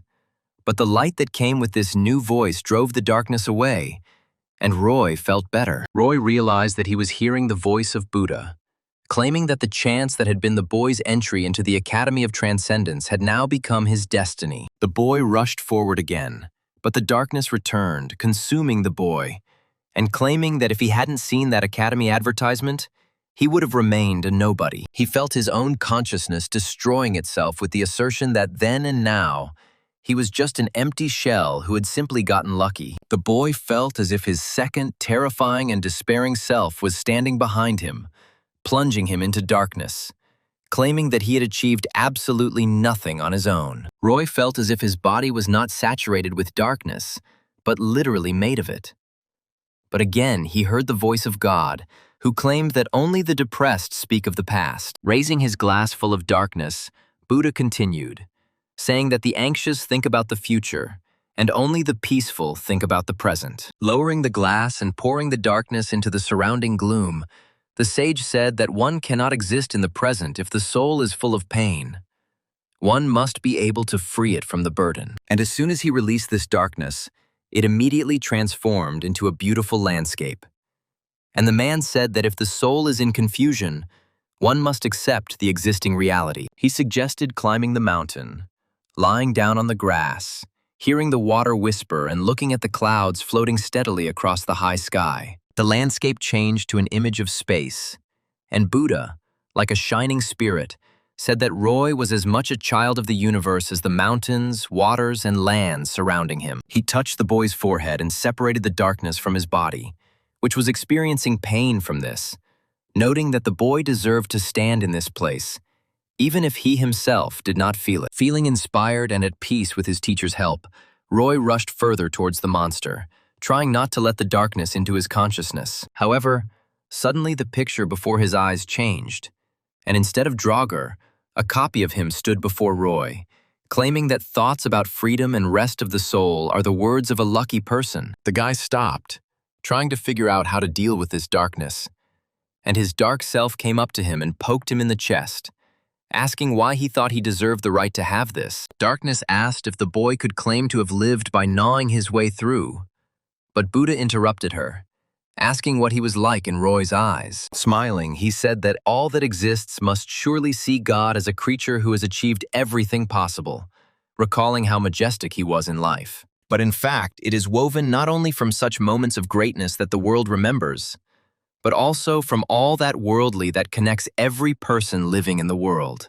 Recalling how he was friends with children, opening the way for them to a bright sense of life, Buddha said that, in fact, every moment of life gives something to people and teaches something. He said that the great image of Buddha that the world remembers is in fact only a tribute to what he received while living his long life. He insisted that his student must acknowledge every moment of his life, because if he did not do so, then he would have nothing to give to this world. After all, he is actually full of experience, memories, and life.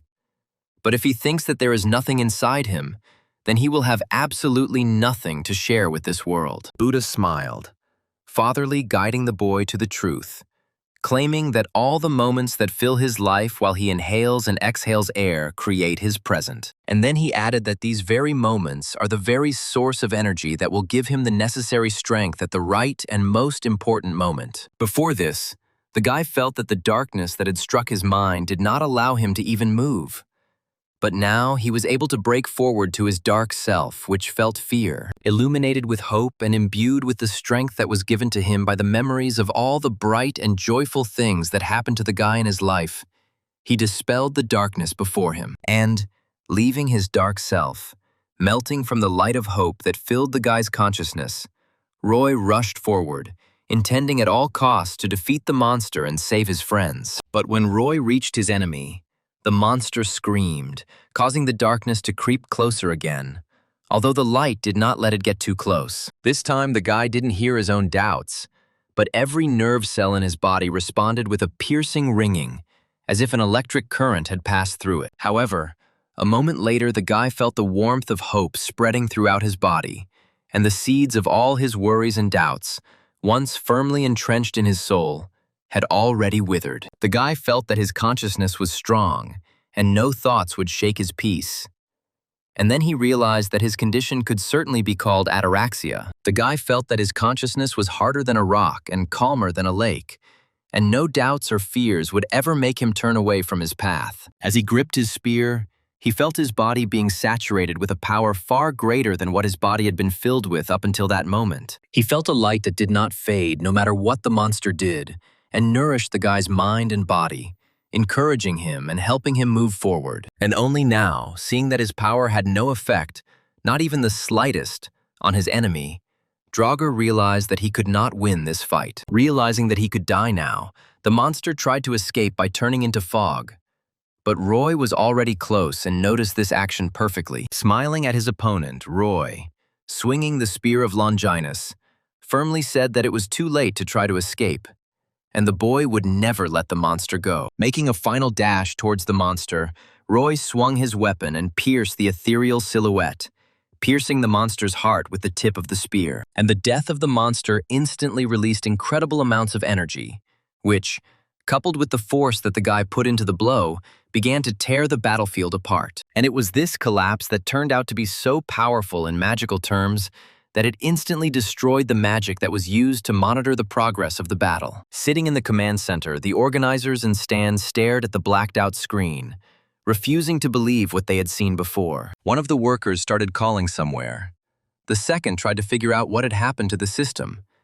And Stan just stared at the screen in amazement, not saying a word. The only question in his head was how Roy had managed to deal with the Draugr, since even none of the active hunters present at the competition could have handled it. The man tried to understand how something like this could happen, because this level 10 monster was so strong that only a legendary hero could handle it. His power was simply terrifying, and it was for this reason that all 8 dungeons with Draugrs that appeared in the country in the past could only be cleared by the legendary Light of the Soul. But surprisingly, it took only one blow for a simple student, albeit an incredibly gifted one, to deal with such a nightmarish monster. At first, Stan accepted what had happened, sighed in relief as the panic began to leave his mind and heart, and then laughed, realizing that his Roy guild simply couldn't handle it. At the same time, in the contestants' waiting room, Troy couldn't stop staring at the blacked-out screen while the other contestants argued heatedly about what had happened. The guy simply couldn't believe that the one he had recently thought of only as a crook had managed to deal with such a terrifying monster. The guy understood that a level 10 monster that used mental damage could only be destroyed by an S rank,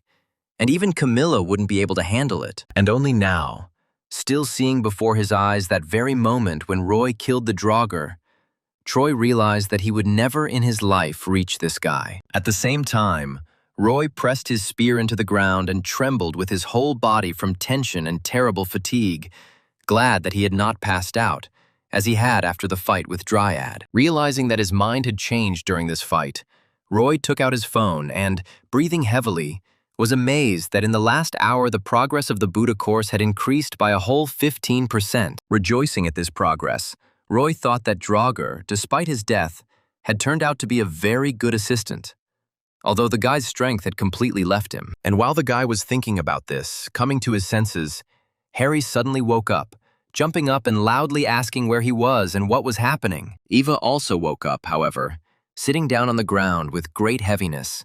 The girl grabbed her head, letting out a groan of pain and fatigue that her mind was experiencing. Leaning heavily on his spear, which the boy held, squeezing his hand on the shaft with all his might, Roy hobbled towards his friends, asking how they were, and striking them with his tired appearance. At first, they simply asked if he was all right. But then, looking around, they cried out, asking if he meant to say that he had defeated the Draugr single-handedly. Roy smiled at his friends and asked them to help him get out of the dungeon first, and they immediately grabbed him by the arms, helping him get to the portal leading to the exit. As soon as they got out, Roy, whose adrenaline was starting to wear off and whose head was splitting with pain, heard someone shout, announcing that their team had made it out. And at that very moment, the Dream Team found itself surrounded by a whole crowd of guild representatives, all vying with each other to invite Roy to their ranks. Some shouted that they would cover all the expenses for his next raids, while others even begged him to become their leader. And Roy and his friends recoiled from such pressure. People were pushing and interrupting each other as they made their way to the Dream Team, asking them to at least take a business card, when suddenly a man appeared behind them and started shouting at the people. He demanded that all the guild representatives step away from the students who had just experienced a terrible mental attack and allow them to receive medical attention. The organizers' representatives began to hold back the audience's impulse, while a frightened Eva, a puzzled Harry, and an indignant Roy moved after one of the organizers. They were brought to a restroom where they could catch their breath and get the help they needed. And after a while, Aura burst into the room, her face reflecting panic. Slightly frightened by the door opening suddenly and the girl's scream, the guy, who had just grabbed a bottle of water, greeted his girlfriend. Running inside, the girl, whose mind was simply overflowing with excitement, asked if everything was okay. And Roy told her not to worry because everyone got off easy. And then he pointed to Eva and Harry sleeping in the neighboring beds, who had passed out from fatigue. But they were examined and said that there was nothing serious. The girl, having relaxed a little, sighed and, turning back to Roy, asked him how he felt. And the guy replied that everything was fine with him. He added that he had also been examined and only found to be slightly unwell, but otherwise nothing serious. And only now had Aura finally calmed down. While the guy was struggling to open a bottle of water, the girl thought that she couldn't find a place for herself, thinking that something terrible would definitely happen to Roy and the other guys. She noted that it was no longer possible to regard the guy as a student, although he had not yet confirmed his strength with an exam.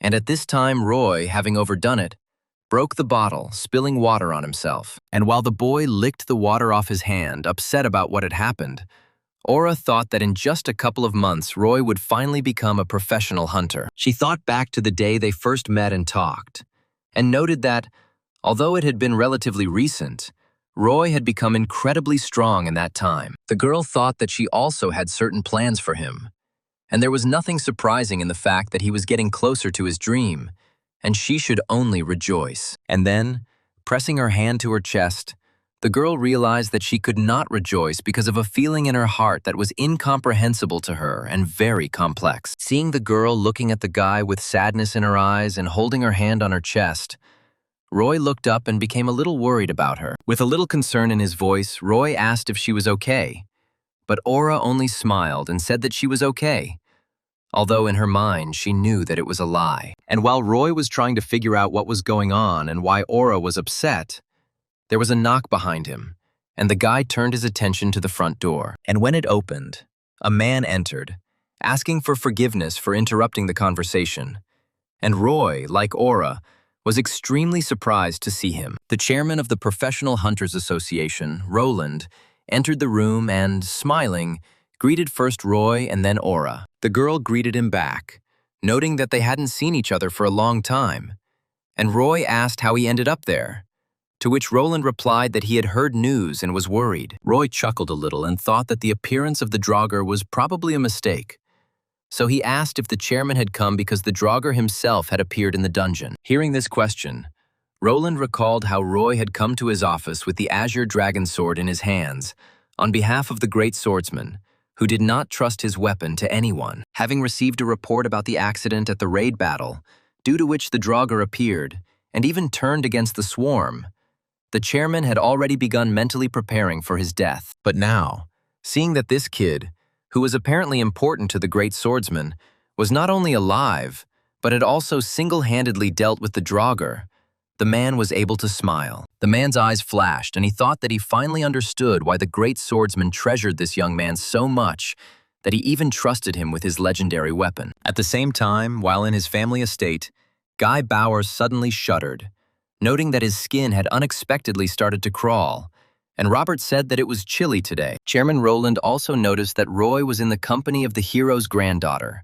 whom he cherished like the apple of his eye, and who asked the boy how he knew the chairman. Flustered by the question, Roy stuttered as he said that he was the one who had recently lent the azure dragon sword, and the girl looked down at the guy with disdain. Deciding to change the subject, which was clearly unpleasant for the spearman, Roland asked how the guy was feeling and if he was hurt, to which Roy said that he got off with only a couple of bruises. Getting up from his bunk, he turned to the man and, remembering that the Draugr had probably appeared in the dungeon due to a mistake, asked the man how this had happened. He explained that he meant the fact that it was Draugr that had appeared instead of Revenant, and the man's gaze directed at Roy became more serious. Roland sighed, first thinking about how to put it better, and then said directly that the dungeon core had overloaded, and the boy was taken aback by this answer. It was so unexpected that the guy even sat back down on his bed, and the man continued that this most likely happened because of the mutation research. The man explained that Daisy's research was being implemented into competition for the first time,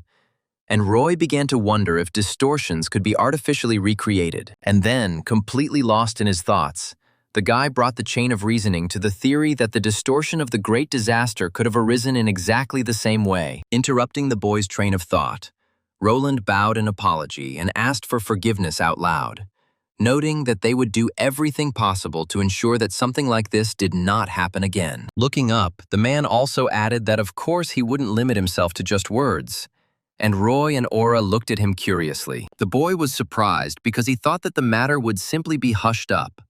But when Roland asked if they had any special requests, Aura immediately understood what Roy would talk about. Raising his hand with 3 fingers spread, Roy smiled slyly at the man and asked for a whole 3 million to forget about this matter once and for all. The man chuckled and agreed to the offer, noting that due to their last meeting, he was prepared for such an offer, and noted that the guy really loved money. And then Roy laughed and added something that the chairman did not expect, saying that he was asking not for himself alone, but for 3 million for each of his team. Finally, the raid battle, full of difficulties, came to an end, leaving behind a storm of emotions and impressions in the minds of the participants and spectators.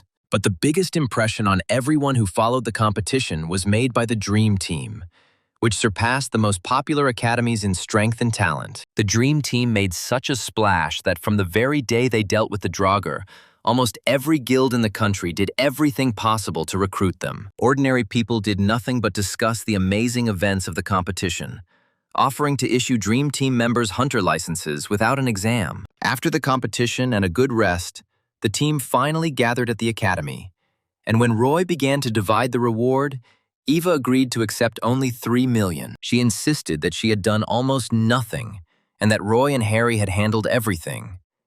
But Harry, scratching his head, also admitted that he had not particularly distinguished himself. The guy insisted on taking only compensation for the appearance of the Draugr, and Roy should take everything else for himself. And Eva supported the Dagger Master. And although the guy wanted to share with them honestly, he could not refuse such generosity on their part and, smiling happily, hugged his comrades tightly. When the guy finally got all the money he needed, he immediately transferred 3 million to his friends. And without counting for long, he realized that he had saved up a whole 22.5 million. And although up until this point, the guy had been thinking about various other courses and the possibility of acquiring mana elixirs, now he realized that he was only a little short of Sun Wukong's course. Walking along the corridor of the academy, the guy decided to go into Aura's office and ask her if their academy had risen to the first league, which the girl confirmed. Delighted by this information, Roy asked if they could now go on raids on 6-level dungeons. And then Aura's face changed. Awkwardness and shame appeared in her eyes when she told the boy that only A-rank hunters could enter dungeons of such difficulty. And Roy understood what the problem was. The girl felt very awkward in front of the guy because she was only a B-rank hunter, and because of this, they would not be allowed to carry out such raids, although he needed them. Realizing that due to her low level, he had become an obstacle to Roy's development, the girl apologized, and the guy began to fussily convince her that she was not to blame for anything. Roy, worried that he had offended the girl, told her that without her help, he would not have been able to participate even in the last competition. And then, as he walked out the door, he regretted asking. Deciding not to bother his friend, Roy walked further down the corridor, wondering where he could now get the required amount of money. The guy thought that without a dungeon, it would be impossible to quickly earn the missing amount. And so the guy again thought about paying for lectures on mana. The guy decided that the choice was quite difficult because he wanted to buy both lectures. And so he took out his phone and started writing to Mentor with a request to meet and discuss this issue. But before he could finish writing the message, his mentor immediately got out of his phone, happily asking how he could help his protege, which scared Roy quite a bit. Mentor laughed happily and noted that he had managed to surprise the guy this time. And Roy, clutching his chest, asked if he could appear in some other way. Pleased with the effect produced, Mentor said that it was one of his amusements. And then, placing his hands on his hips, joyfully asked what reason Roy had for wishing to meet. The guy waved his hand at Mentor, inviting him to follow him, and moved towards the exit to the roof, simultaneously telling the Mentor about his problem. After listening to the guy, Mentor asked if he understood correctly that Roy did not know what exactly to choose. And, having received an affirmative answer, he thought about the answer. He scratched his chin, muttering under his breath about whether Roy was at the right level for his idea. And Roy, hearing this, asked what Mentor meant. He turned his head to the guy and, after thinking a little more, said that Roy could try to get a discount on Karma, and then he would be able to enroll in both courses. The guy was very happy that he could get the opportunity to get both courses at once, but he asked again what a Karma discount was, but did not receive a clear answer. But then, noticing that his words did not give Roy understanding, Mentor replied that right now an event was taking place that offered a discount on the karma calculated for the student. The guy realized that this was something from the category of seasonal discounts in stores, and, surprised, noted that he did not expect that the Academy of Transcendence had something like this. The mentor said that this doesn't happen often, and then Roy asked how much he was entitled to. And the mentor replied that it was possible to get a discount equal to 100%. The guy's eyes widened in shock when he realized that he could get access to Sun Wukong's course for free and was about to agree.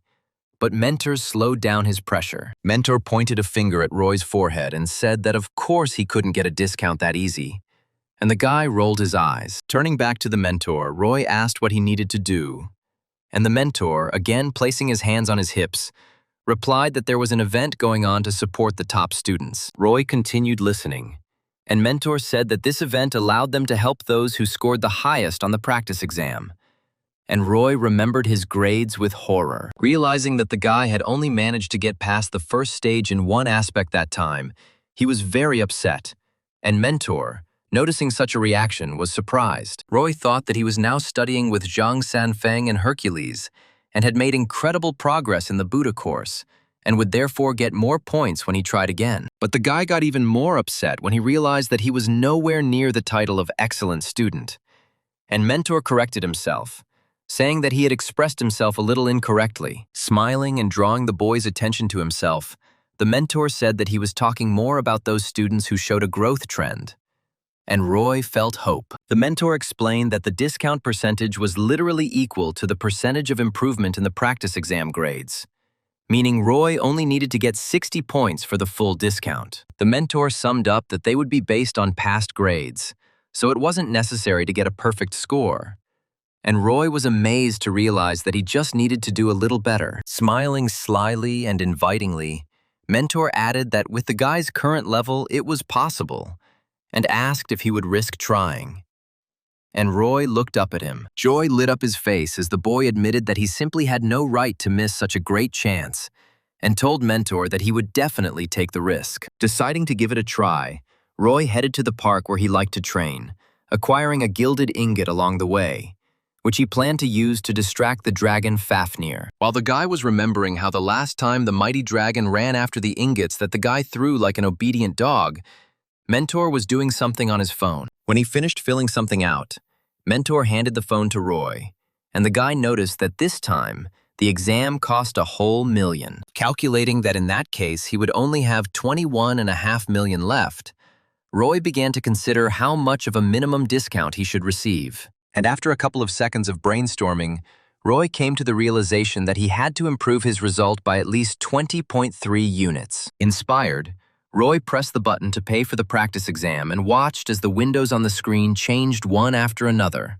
forming tasks and stages for the student. Realizing that in a few seconds he would again meet the monster that had badly mauled him last time, Roy squeezed the ingot a little tighter. And although he understood that his chances of defeating Fafnir were not very high, the boy felt the excitement of the spirit from the anticipation of the upcoming battle. Finally, the task was formed.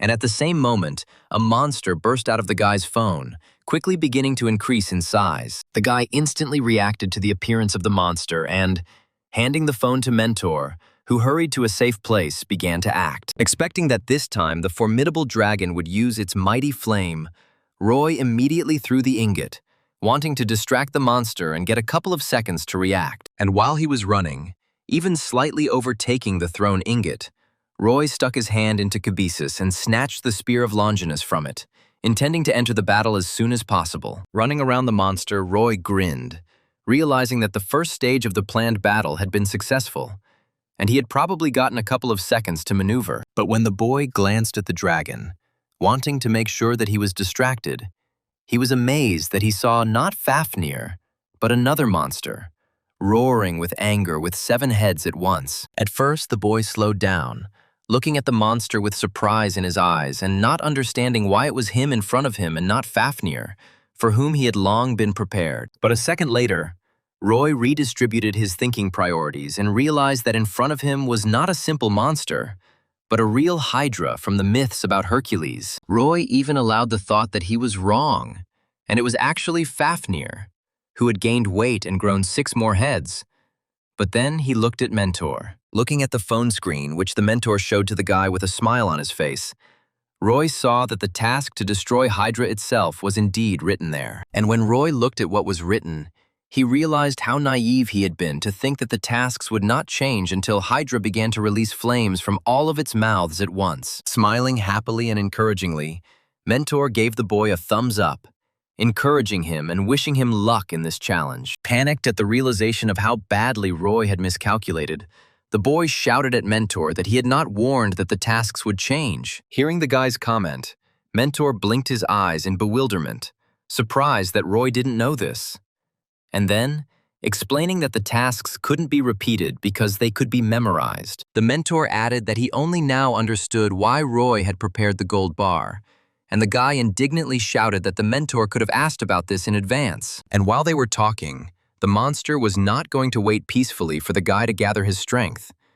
And when Roy turned to the Hydra, he saw that the monster was already preparing its flame. And at the same time, the monster launched an attack of terrifying dark flames from all its heads at once, at the single point where its opponent stood. In turn, Roy, using his sixth sense, reaction, and agility, instantly jumped into the air, barely managing to dodge the terrifying attack. And, clenching his teeth out of anger, the guy, turning over in the air and intending to continue the fight, hammered into his mind the idea of scoring at least 3 points more than before. Dodging the incessant attacks, Roy turned around and assumed a vertical position, concentrated mana in his legs and touched the air. And then he pushed off from him and darted to the side, madly happy with the fact that he had managed to at least slightly study the technique of climbing through the sky. After all, only Zhang Xianfeng's course allowed Roy to successfully, albeit with great difficulty, dodge this frightening purple flame. While Roy was fighting, Mentor watched the battle from the sidelines and asked with surprise when the boy had mastered the technique of movement, since the Mentor had only recently advised him to study it. Trying not to be distracted by the awareness of the difficulty of the ongoing battle, Roy said nothing.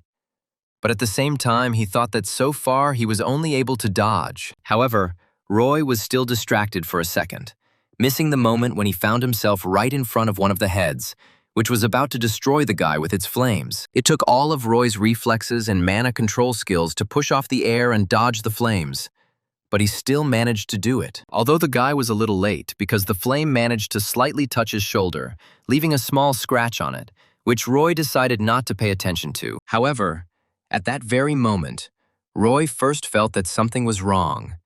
And then his eyes widened in shock when he realized how dire the situation was that he was in. For at that very moment, a small scratch on his shoulder erupted in such terrifying pain that the boy lost all concentration, dropped his spear, and flew to the ground.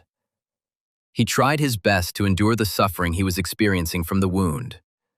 But at that very moment, he fell to the ground, screaming in incredible pain. Lying where he landed, the guy writhed on the ground, clutching his shoulder with all his might, and not understanding how a simple scratch could instantly disable him. The suffering was truly horrific, and for the first time in his life, Roy thought that he sincerely wanted to die, just to not feel this pain. And death came. But after it, the guy just returned to a reality in which there was no wound on his body, and the pain went away.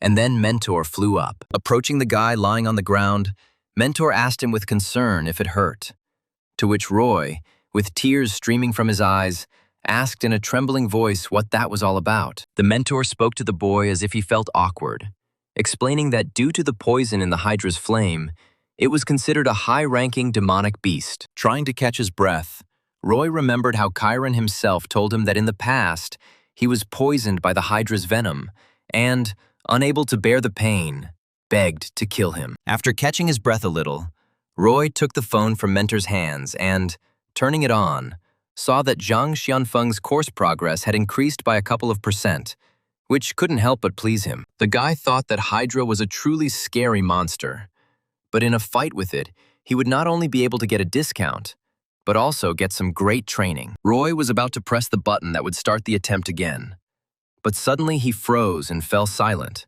causing Mentor to look at him in confusion, asking what was going on. The boy trembled, smiled painfully, and asked the Mentor if he could finish now, to which the Mentor said that of course the boy could, but he would hardly get the required points. Hearing a completely uninspiring answer, Roy even shed a few tears from the realization that he would probably have to experience incredible pain again. With a heavy sigh, Roy pressed the start button, and within a few moments, the Hydra stood before its enemy in its full, terrifying height, growling with all 7 heads. However, Roy, sighing again, thought about how this fight was a test of combat power, and, putting his hand into Kabisa's, took out the best tool for this kind of test. And while the monster began to gradually emit poisonous flames from its mouth, Roy summed up his thoughts with the thought that in order to increase his points, he only needed to inflict a lot of damage. And it was for this reason that the boy, casting a truly evil glance at the monster,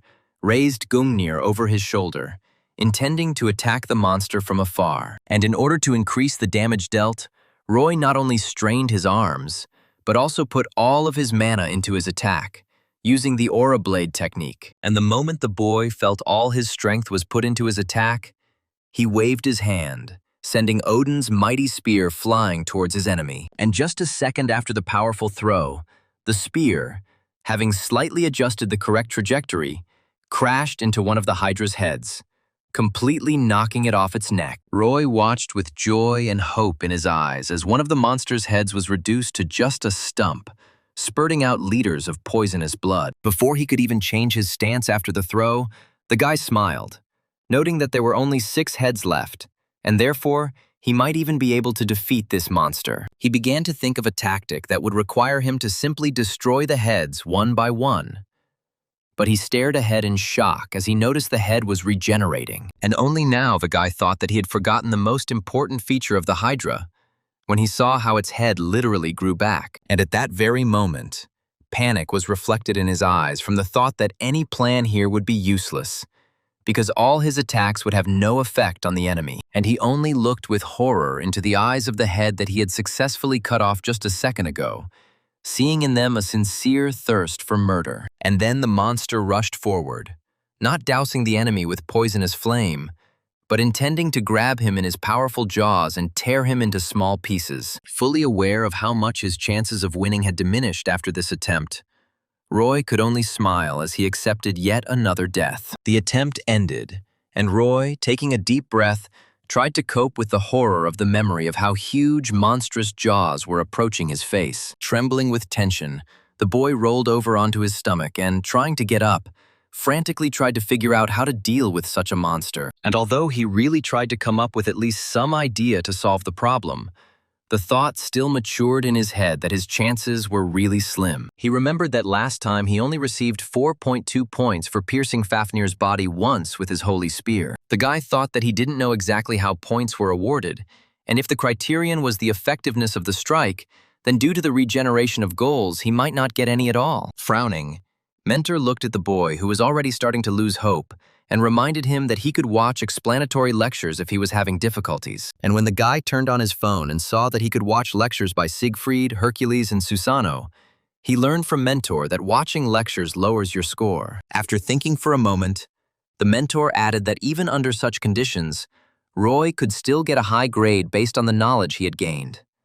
And Roy was faced with a difficult choice. Roy sighed, decided that he didn't want to get fined for explaining things and therefore would try to cope on his own, and launched another attempt. The guy tried again and again, but didn't achieve much of a result, cutting off 1 or 2 heads of the monster, but noticing with despair that it regenerated them over and over again. And while he was trying, Mentor, flying at a safe distance, tried to support his ward with all his might, wishing him luck and victory. Carried away by the Hydra's clenched jaws during one of his attempts, Roy managed to scream before his next death that he simply hated his Mentor. Finally, the attempts ended, and the guy, staring at the phone screen, with a voice trembling from the tension, begged the universe to help him get the points he needed. And to his boundless joy, the universe heard the boy's prayers, because the screen showed a score of 8 and 8 points, which surprised even Mentor. With his hands on his hips, the Mentor noted in amazement that Roy seemed to be a better version of his former self with each meeting,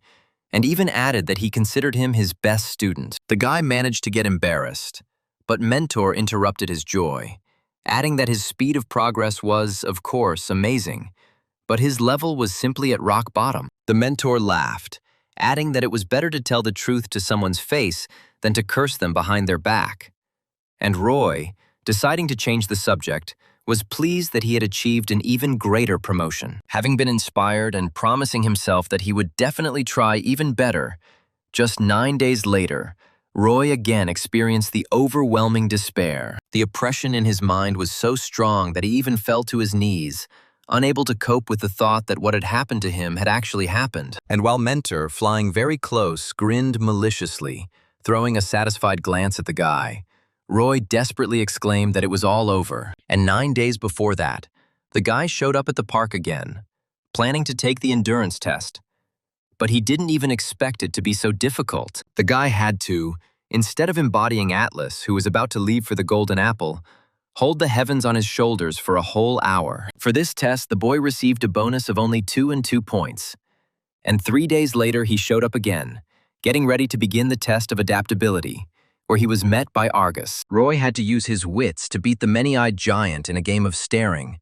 But every time he closed one eye, another opened. The boy tried his best until his eyeballs turned red and tears ran down his cheeks, wondering only if Argus really had 100 eyes. Having received only 1 and 9 points, Roy returned 3 days later for the mana test, meeting there with the Archlich, who had to drain the boy's mana for 10 minutes. The monstrous undead lord commanded the boy in a terrifying voice to kneel before the inevitability of defeat, and began to absorb the boy's mana. But literally a moment later it ended, and Roy explained to the surprised monster that he had not yet completed the course on mana, and because of this, the guy received a bonus of only 4/10 of a point. And after all these trials, Roy, returning to the training site, stood on his knees in despair, realizing that for 4 stages he had received only 9 and 1 bonus points. Looking up at Mentor, Roy asked if he understood correctly that if he couldn't raise his points to 50%, he wouldn't get a discount at all. The mentor replied with a smile that Roy understood everything correctly, and the boy, pursing his lip in despair, came to the final realization that he was in a terrible situation. And while the guy was raising his phone to his eyes, and Mentor was suggesting that they start today's test as soon as possible, Roy was already regretting that he had spent money on the training exam. However, the guy realized that it was too late to stop, and so he launched the next test and saw the Archlich, already familiar to him, whose requiem he had to listen to for a whole half hour. Seeing who he would have to impress with his song, the Archlich rattled his bones in displeasure, noting that he hoped that the guy would not disappoint him this time. Remembering that the boy had easily passed the first level of the mental power discipline last time, Roy decided to score as many points as possible for this test. And when the boy was ready, the Archlich began to spread his music, which would have driven a simple man to despair.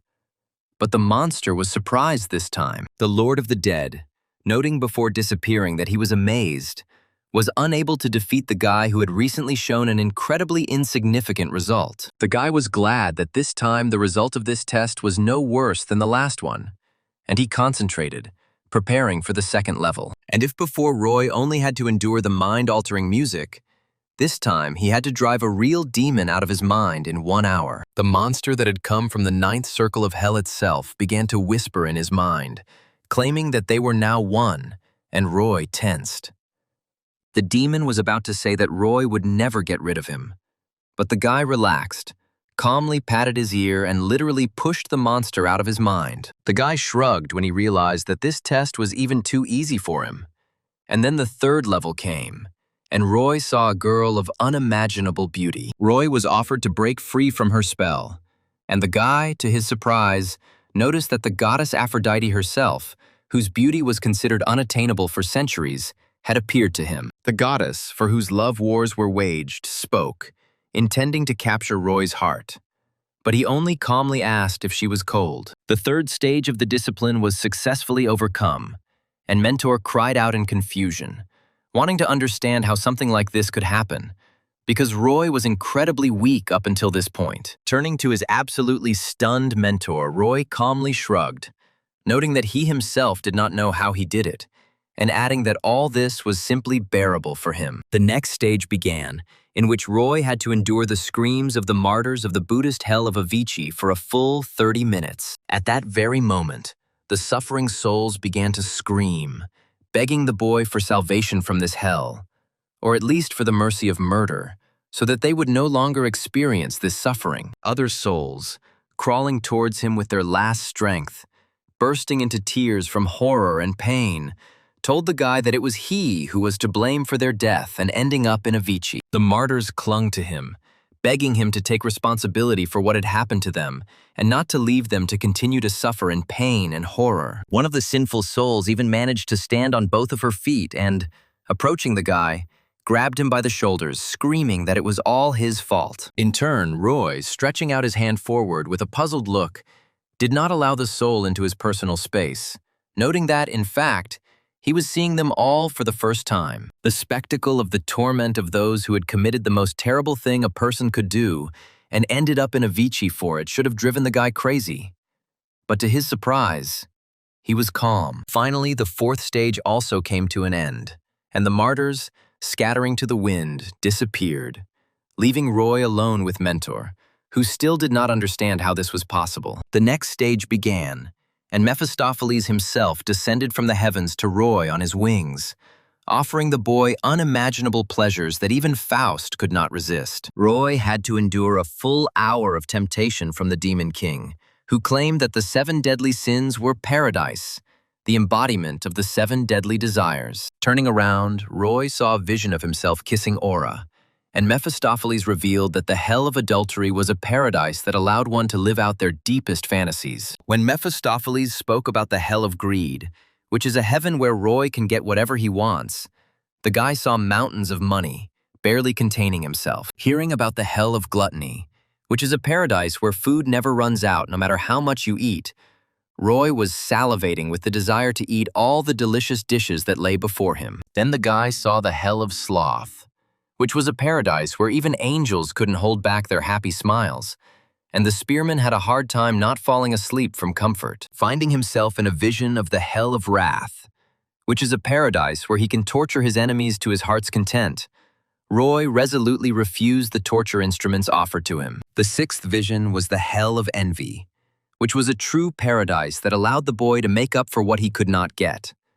And the spearman saw the happiness he could achieve. And unlike the previous stages, this one seemed really difficult to the guy.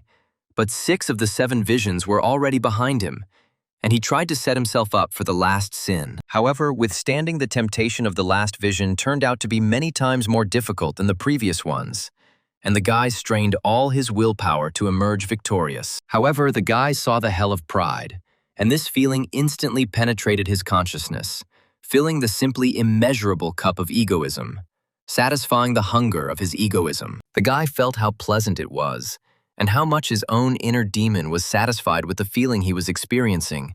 The guy realized that he was in trouble. After all, the thought popped into his head that he didn't care about all these trials in the future, because he was already the best and the strongest, and this thought brought a smile to his face. And a moment later, Roy took a deep breath, and his consciousness cleared, and he realized that he had returned to the real world, and all the visions had faded, leaving no trace of themselves. The incredible feeling of his own boundless greatness also disappeared, leaving the guy sitting on the ground in sadness from the realization that he had failed to resist temptation. Shaking his head, the guy looked at the screen, noting with a little disappointment that this stage turned out to be much tougher and harder than the previous ones. He tried to repeat it, being sure that at least once he would definitely withstand the temptation of Mephistopheles.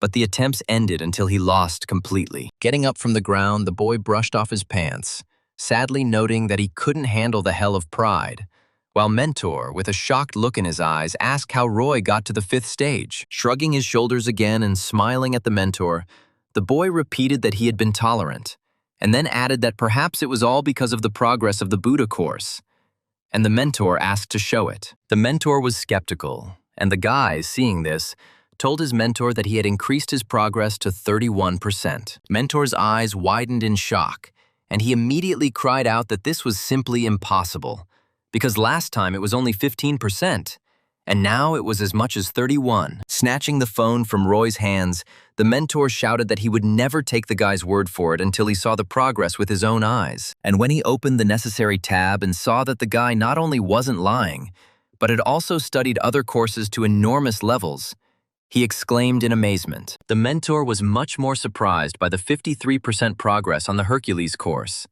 and Roy remarked that he was just lucky, to which the mentor asked if he was joking. Roy also said that the expression on mentor's face scared him, and the mentor cried out that it was simply impossible for a first year to have made such incredible progress. He added that Buddha's lectures were some of the most difficult to study, and Roy had raised his progress so much and so quickly.